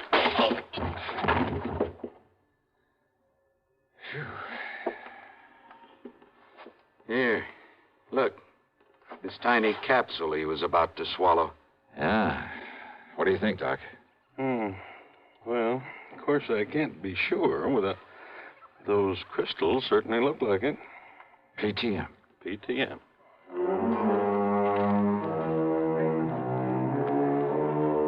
So, it'll be up to the courts whether Harry Forrester likes it or not.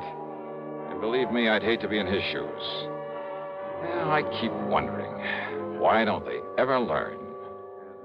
Expense account total, including a gift to the Pormans for putting me up for a few days while Earl and I did some fishing, 161 even. Yours truly, Johnny Dollar.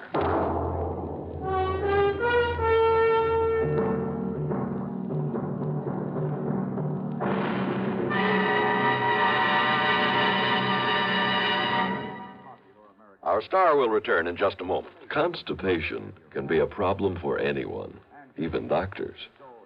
And when constipation occurs, it's interesting to see just what doctors consider important about a laxative they might use or recommend.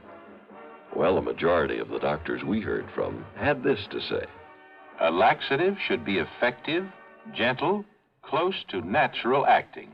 A medicine that can be used with complete confidence.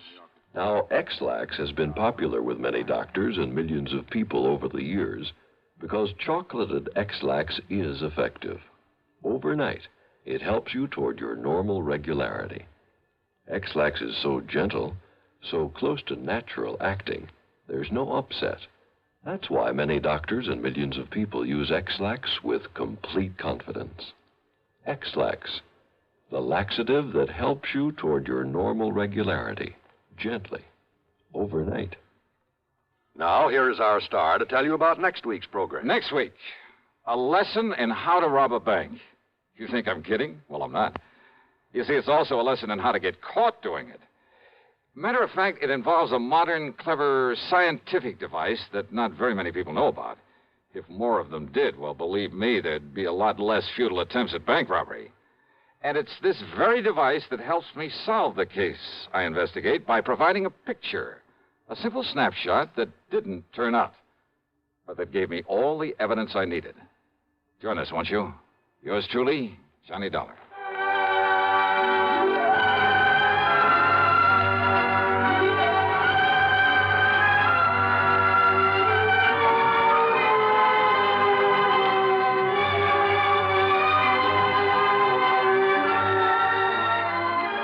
Truly, Johnny Dollar, starring Bob Bailey, originates in Hollywood and is written, produced, and directed by Jack Johnstone. Heard in our cast were Shirley Mitchell, Virginia Gregg, Vic Perrin, Lou Merrill, Paula Winslow, Frank Nelson, and Dick Crenna. Be sure to join us next week, same time and station, for another exciting story of yours truly, Johnny Dollar.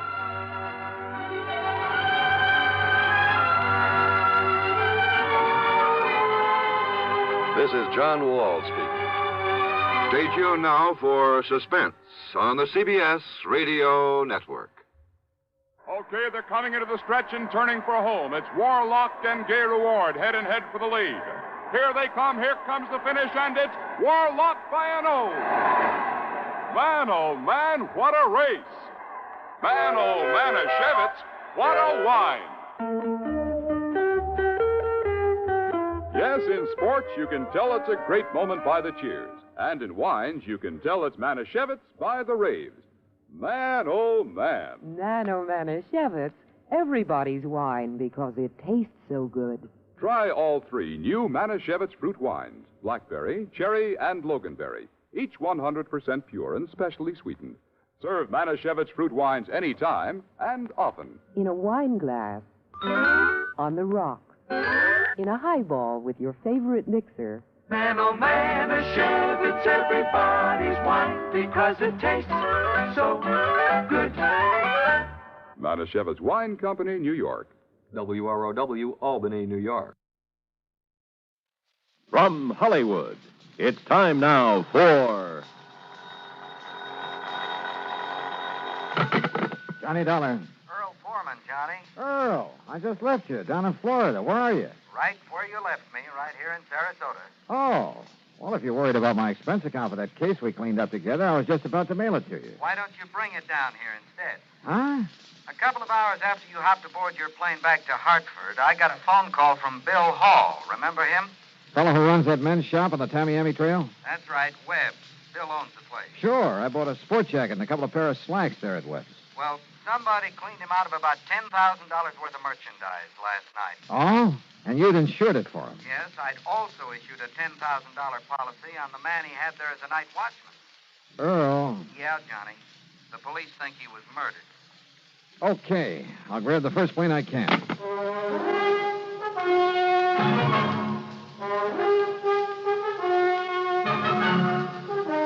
Bob Bailey in the exciting adventures of the man with the action-packed expense account. America's fabulous freelance insurance investigator. Yours truly, Johnny Dollar.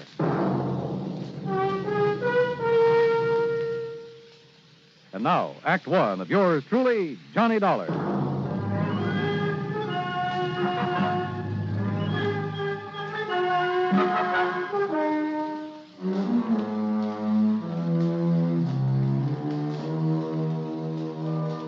Expense account submitted by Special Investigator Johnny Dollar to the Tri-State Life and Casualty Company, Sarasota office.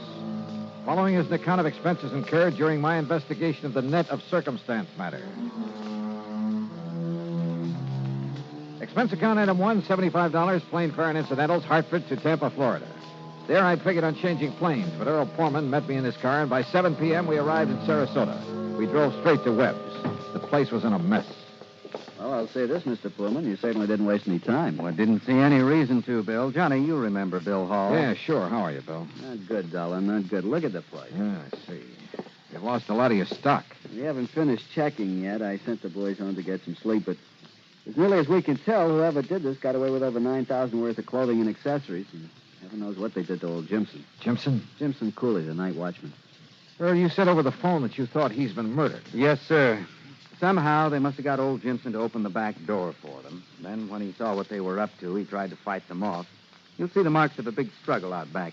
And bits of his clothing were lying around, covered with blood. But no sign of him. Johnny, the police figure that they must have killed him and then dumped his body somewhere. You keep saying they, Bill. Well, they had so little time that, well, one man couldn't have done it alone very well. You see, it all happened between the regular rounds of the PD's prowl car. Last time this sort of thing happened, there were 3 men in on it. Well, you been robbed before? About a year ago, something like 18,000 worth. The police managed to track down 2 of them. Oh? What about the third? Well, he was never identified, or rather, he was identified but never located. Anyhow, it was after that we put old Jimson on as night watchman. I wonder about that third man. Was your store the only place that Jimson watched? Yeah, after all, he was a pretty old man. I gave him the job to help him out as much as anything else. And I figured his just being around would keep something like this from happening again. I guess I was wrong. Jimson used to run a shrimp boat in his spare time. He used to work the spot east of Humpback Bridge a lot, south of City Island. That's right. Come to think of it, I heard a boat working out there last night. The point is, he couldn't really make a living at it, so he was glad to take what little we could give him for this watchman's job. And in return, somebody's taken his life. I'm afraid so. Of course, you can't be sure until his body's found. What are you thinking of, Johnny? Well, if by any chance this Jimson Cooley isn't dead... The police say that according to all the evidence... If he's still alive, he's the one person who could tell us something about whoever cleaned out this shop. Have the police found any actual clues to work on? Well, no. That's where you're wrong, Sid. Sergeant Drummond. That's right. Danny boy, how are you? Hiya, Sergeant. So they dragged you in on this. Yeah, I'm afraid so. Well, you know how it is, Drummond. When the police can't get anywhere, you call in the experts. Oh, and I thought you was a friend of mine, Mr. Pullman. You said that Bill was wrong, Sergeant. What's it? When he told me your boys haven't found any clues to who did this job and knocked off Jimson Cooley. Knocked him off, huh? Well, now, what's that mean? One of the boys picked up a drunk last night right in this neighborhood. Yeah? Late this morning, when he'd sobered up enough, we sent him home. But a little while ago, he comes barging back to headquarters. Seems he'd suddenly remembered something he saw around here last night. Go on, Sergeant. Oh, it must have been around 2 or 3 a.m. That's when we figured the robbery occurred. And the murder of Jimson Cooley. Yeah? Please, get to the point, Drummond. Well, he was holding up that building across the street, minding his own business and his bottle, when all of a sudden he saw a car come round from in back of this building and head north on the trail. Maybe 2 of them, he wasn't sure. Anyhow, the one he noticed was a little pickup truck. But in his condition, I suppose he didn't get a license number. Didn't need to, Johnny, because he recognized that truck. Oh? Yes, sir. And he said it was all loaded down with something, with an old piece of canvas stretched over it. The stuff that was stolen from me. Maybe. You say he recognized that pickup? Whose was it? Yeah. Johnny, it was that old 1930 model he used to haul shrimp in. What? Whose? That's right. That's right. It was that old truck of Jimson Cooley. Act 2 of yours truly, Johnny Dollar, in a moment. And now for another episode in the life of Sergeant Donald Bellwether, my husband.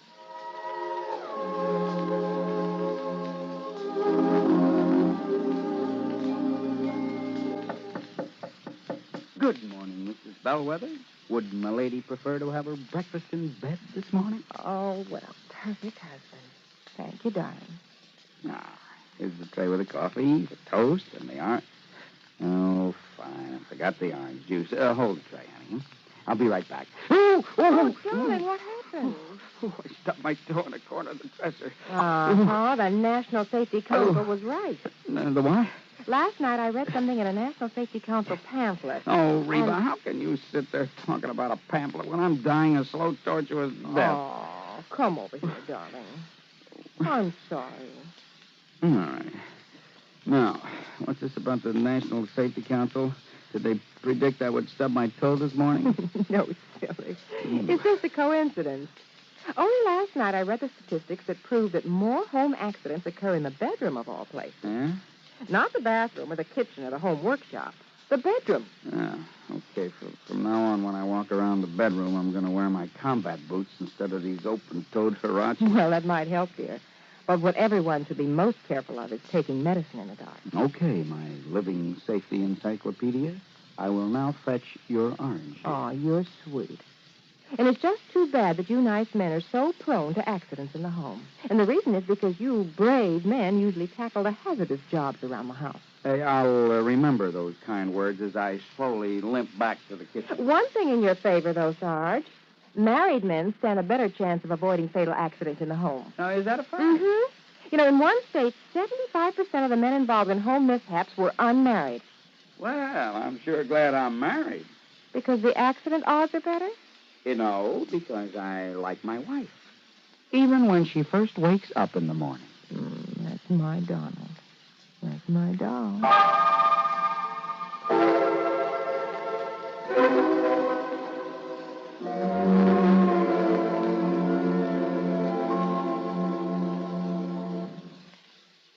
And now, Act 2 of yours truly, Johnny Dollar, and the Net of Circumstance matter.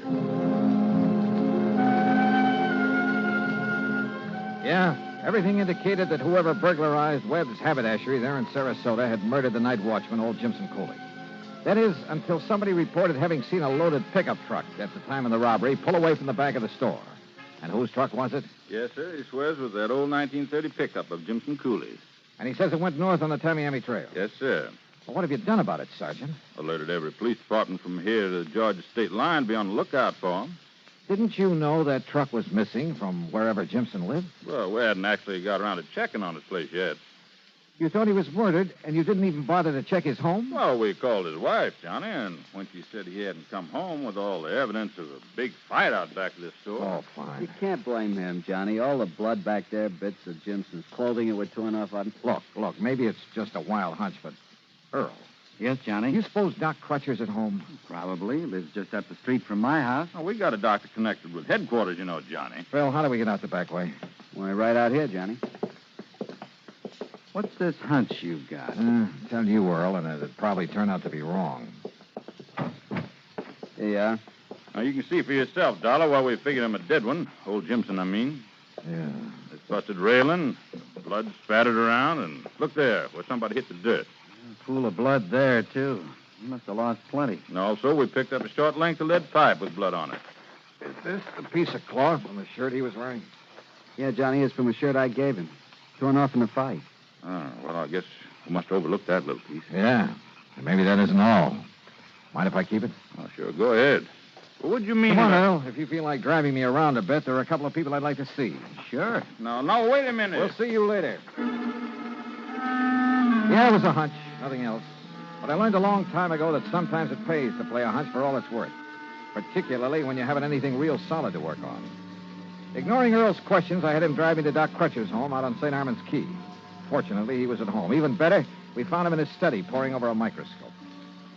Oh, sure, Johnny. I'd be glad to, just as soon as I finish making this hemoglobin count. Well, there's no hurry, Doc. I'll drop by and check with you later. Jimson Cooley, huh? We'll see. Look, Johnny, do you mind telling me what this is all about? Not until I'm sure myself, Earl. Listen, do you think you can find out where old Jimson's wife lives? Well, sure, I guess I could. Don't you mean widow, Johnny? Maybe. Well, last I heard. Everything I've heard, well, it doesn't all tie up. But, Johnny, if Jimson's still alive... That's what I'm banking on. Come on, Earl.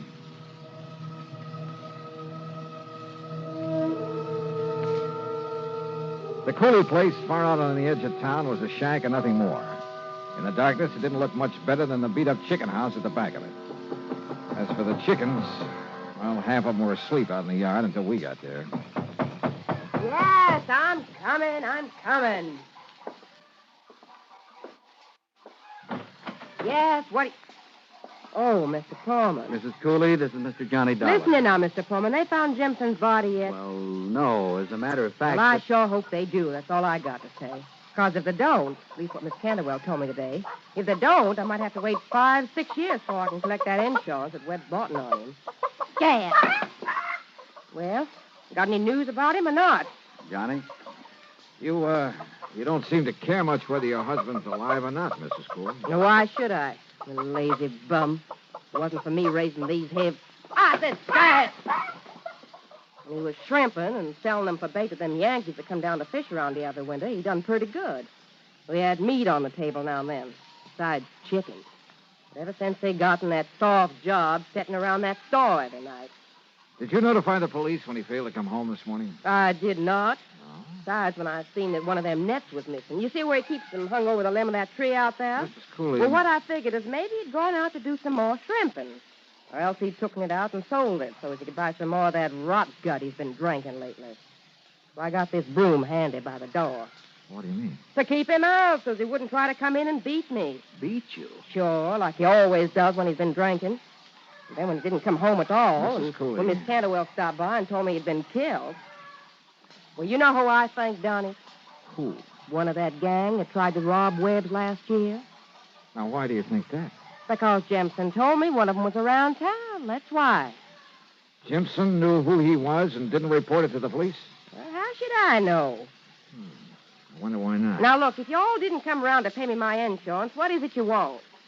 Well, what I really stopped by for, Mrs. Cooley, was to see if you'd sell me one of your chickens. What? Yeah. Why, sure. Only it'll cost you money. Maybe 75 cents? All right. Here's $1, and we'll call it even. Well, thank you. Here, chick. You look out for them fancy clothes of yours, and I'll wring its neck. There you are. Only I suppose you want it plucked, too. No, thanks. Suppose you just give me the head. Eh? Yeah, you can have the rest of it for dinner tomorrow. What? And come on, Earl. Let's get back to St. Armand's Key. I'm sorry, Johnny, but I really ought to have some of the materials down at my office for putting that specimen you gave me under the microscope. Of course, if you could wait until morning. Oh, sure, why not? Once more, I could use a little shut-eye. But here. Yeah. Take along a sample of the blood from this, too, will you? You've been out raiding somebody's chicken coop? Well, you may want it for comparison, if you know what I mean. Yes, Johnny, I think I do. Well, I don't. Earl, why don't you and I go home and get some sleep?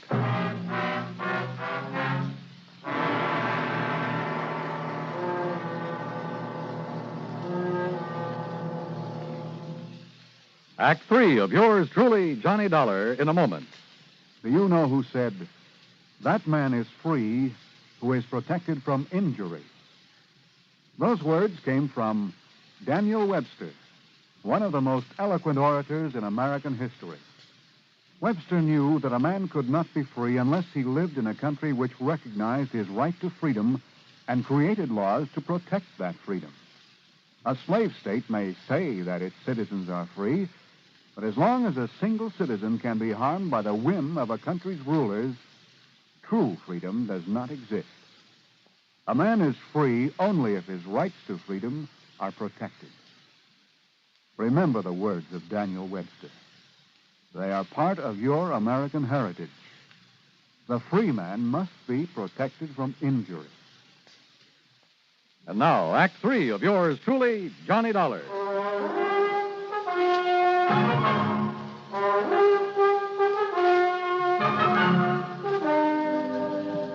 Early the next morning, I got a phone call from Sergeant Drummond down at headquarters. Yes, sir, Johnny. Some of the boys found him laying in his car on a little wagon trail just off Bee Ridge Road. Jimson Cooley? Jimson Cooley. Must have been laying there unconscious ever since a burglar slugged him and took him out there. But he's a rugged old cuss, so he's in pretty good shape now. What did he say about that burglary, Sergeant? Same as we figured. Man made him open the back door, beat him up, cleaned out the place, and probably thought he'd killed him. So he drove him out to that side road and left him there. What about the stuff that was stolen? Must have transferred it to his own car when he left Jimson there. Was Jimson able to identify him?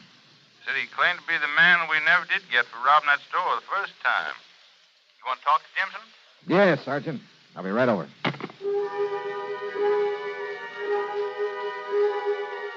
I had Earl drive me down to headquarters. I saw Jimson Cooley, talked to him, but learned nothing from him I didn't already know. He was a disagreeable old coot, the sort who would get drunk and beat his wife. He still wore his badly torn clothes, and yes, he had a couple of cuts and bad bruises. But were they enough to account for all the blood we'd found in back of the store? I asked Earl to drive me over to Doc Crutch's office. Well, just finished, Johnny. And? I'm sorry, but the blood that was spilled out in back of that store was not chicken blood. But... Well, now I see what you were driving at, Johnny. You figured maybe Jimson had done the robbery himself. Wait, Earl. Then he'd covered the place with chicken blood to back up that story of a fight with some burglar. Oh, I think he was in a fight, all right. Huh? But I don't think he lost. Doc? As I started to say, I wanted to check the blood on that piece of his shirt you brought me here in the office where I have a record of Jimson's blood types. I got it when I made his insurance examination. Or was it his? On the shirt? It was human blood, all right, but not Jimson Cooley's. All right, then I guess his story of having been forced to open the store, then beat up and knocked out and left out there in his car by the burglar is true. Wrong, Earl. Well, what do you mean? Why not? Didn't you say you heard a shrimp boat out on the bay last night? Sure, but what's that got Cooley's wife said one of those heavy-weighted shrimp nets was missing, didn't she? Well, yes, I And remember this. Bill Hall said that one man wouldn't have had time to take all that stuff out of his store alone. So maybe there were two burglars, and I still don't Jimson said there was only one, so I think he was helping him.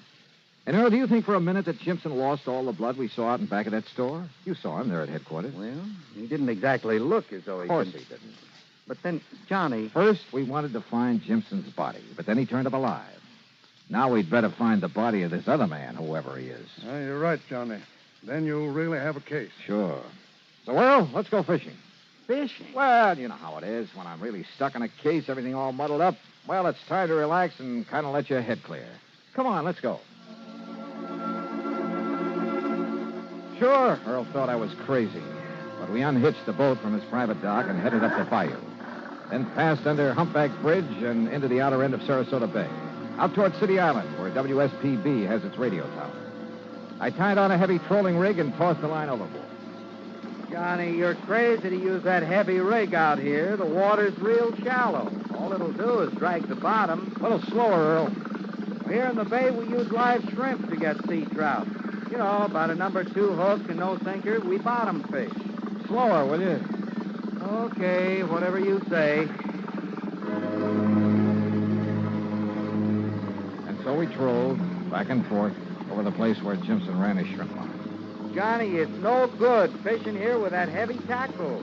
If this is where he got his shrimp, there ought to be fish or something. Maybe I'm after that something. I think you've gone nuts.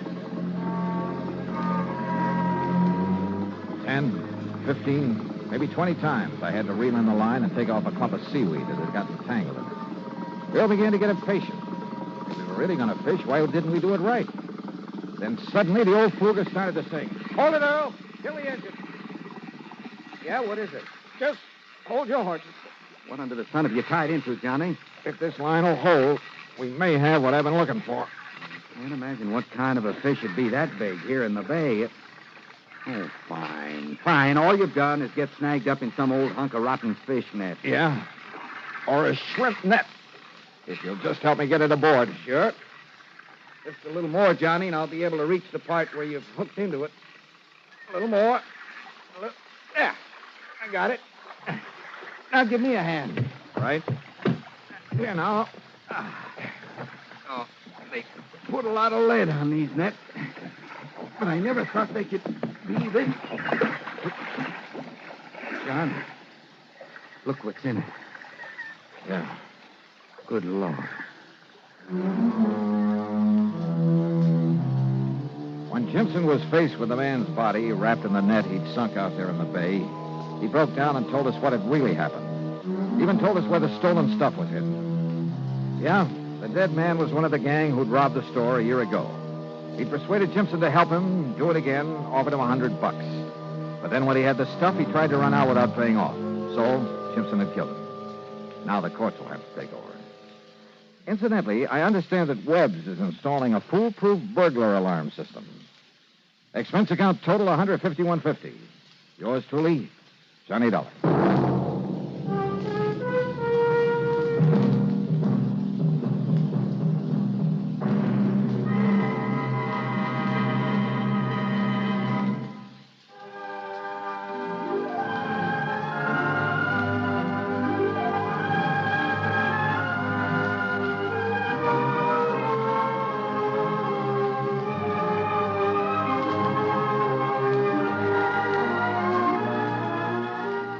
Yours truly, Johnny Dollar, starring Bob Bailey, originates in Hollywood and is written, produced, and directed by Jack Johnstone.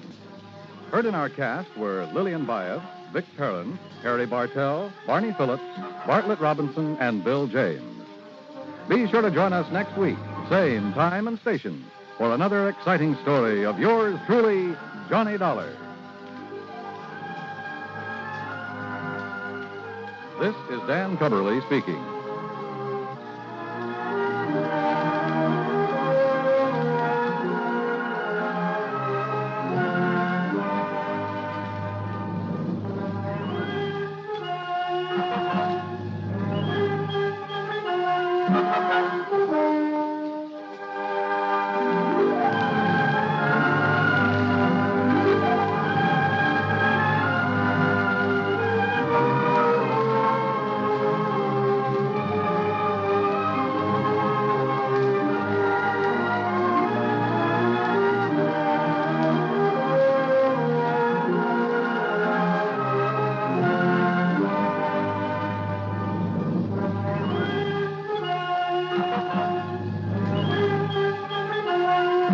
Johnny Dollar has come to you through the worldwide facilities of the United States Armed Forces Radio and Television Service.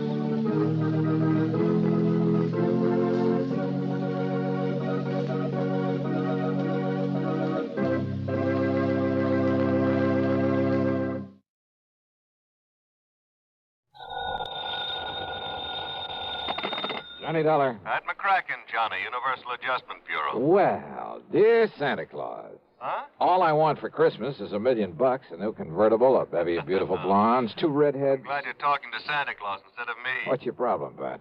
Plain old-fashioned greed. Greed? Plus a no-good Samaritan. Want to go to work on it? What's the fee look like on this one? I can always use a few extra bucks this time of year. As who can't. But you know something? What's that? When you find out what this is all about, Johnny, well, believe it or not, even you may suddenly decide to make like one of Santa's helpers. Oh, now, wait a minute. If that means no fee. Come on over. Let's talk about it, huh? Yeah, I think I'd better.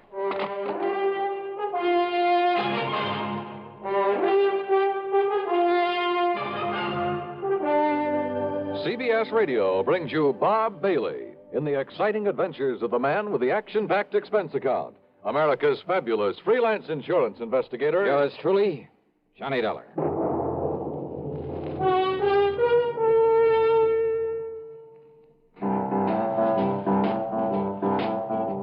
Talk about best-selling records. Here's a familiar tune about America's best-selling filter cigarette, Winston.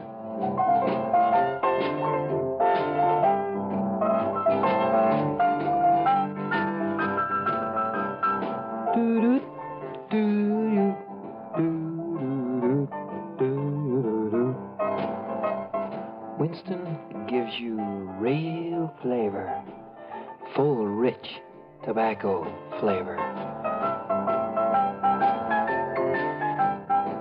And you know, that's because only Winston has filter blend up front.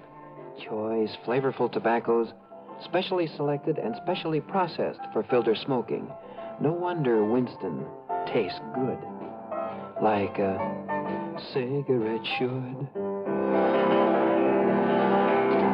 Smoke Winston. And now, Act One of yours truly, Johnny Dollar.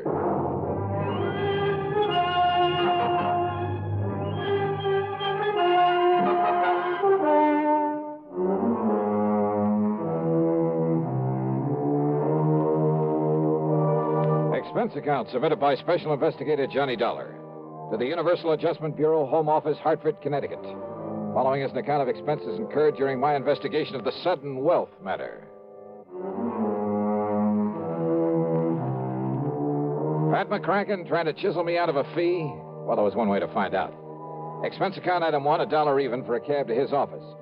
On second thought, just in case, let's call it $1.50. When I got there, Pat got straight to the point. Johnny, as you know, we adjust insurance claims, do a lot of other services for a lot of small companies. So? Well, a good many of them cater to the farming communities. Not only home and property insurance, but they push endowment, the retirement type of policies.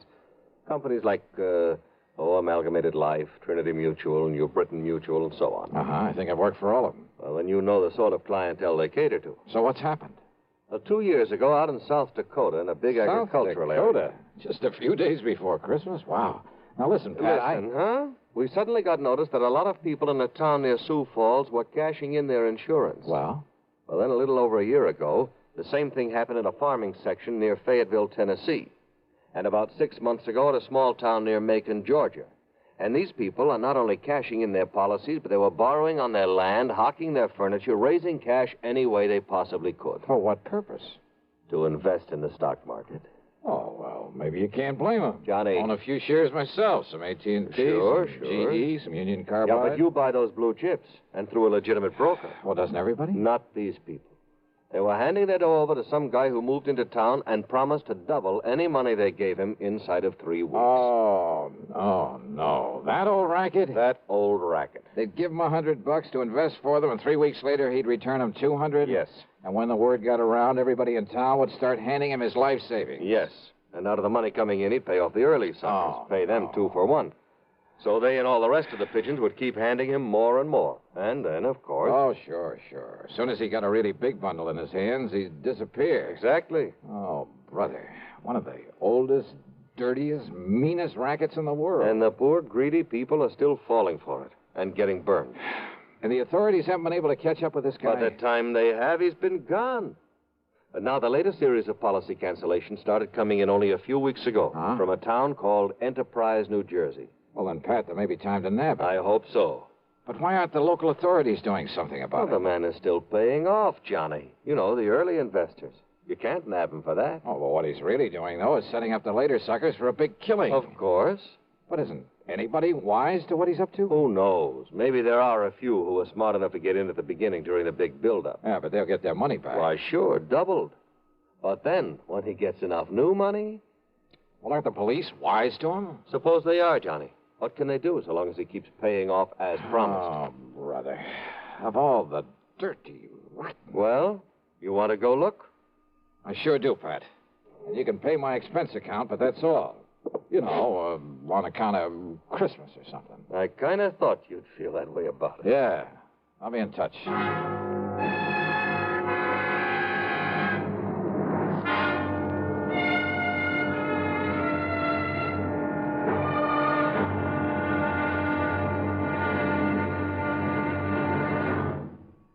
Take your teenagers, give them a Stereo One portable by Columbia, and there's a new sound of pleasure in your home and a brand new kind of fun.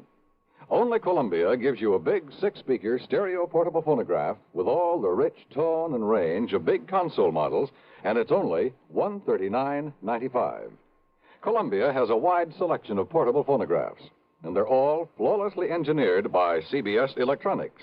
They all play any and all records, 45s, 78s, and the new LP and stereo records, and play them better with true big sound. You just can't buy a better portable than a Stereo One portable phonograph by Columbia. You can't find a better buy either. Portable prices start as low as $39.95. Christmas is the time to give your youngsters a gift they'll get fun and pleasure from all through the year. Time to give them a Stereo One portable phonograph by Columbia, #1 in the wonderful world of sound. And now, Act 2 of yours truly, Johnny Dollar and the Sudden Wealth Matter. Expense account item 26250, and it includes a plane to Philadelphia, and there in the city of brotherly love, a $50 deposit on a rental car. I drove south on 47 into the farm country, through Vineland, then Millville, and finally to the little town of Enterprise. It had a main street a few blocks long that looked a bit run down at the seams. There was a food, clothing, and a variety store, a drugstore, a movie, and a couple of gas stations. There was a railroad station for shipping out the farm produce, but the lot around it was overgrown with weeds. A block east of the station was it was an old, somewhat nondescript sort of building, but over the front door was a weathered wooden sign that told the world it was the city hall. Inside, at the end of a corridor, I found a door that bore the legend Police Headquarters. Police Headquarters? That's right, son. I'm the chief of police, Chief Walters. What'd you say your name is? Well, I didn't, but it's Johnny Dollar. Well, pull up a chair and sit, Mr. Dollar. Okay, thanks. Yeah. Now, what can I do for you? Chief Walters, I'm an insurance investigator. Huh? Oh, sure, Johnny. Sure, I know all about you.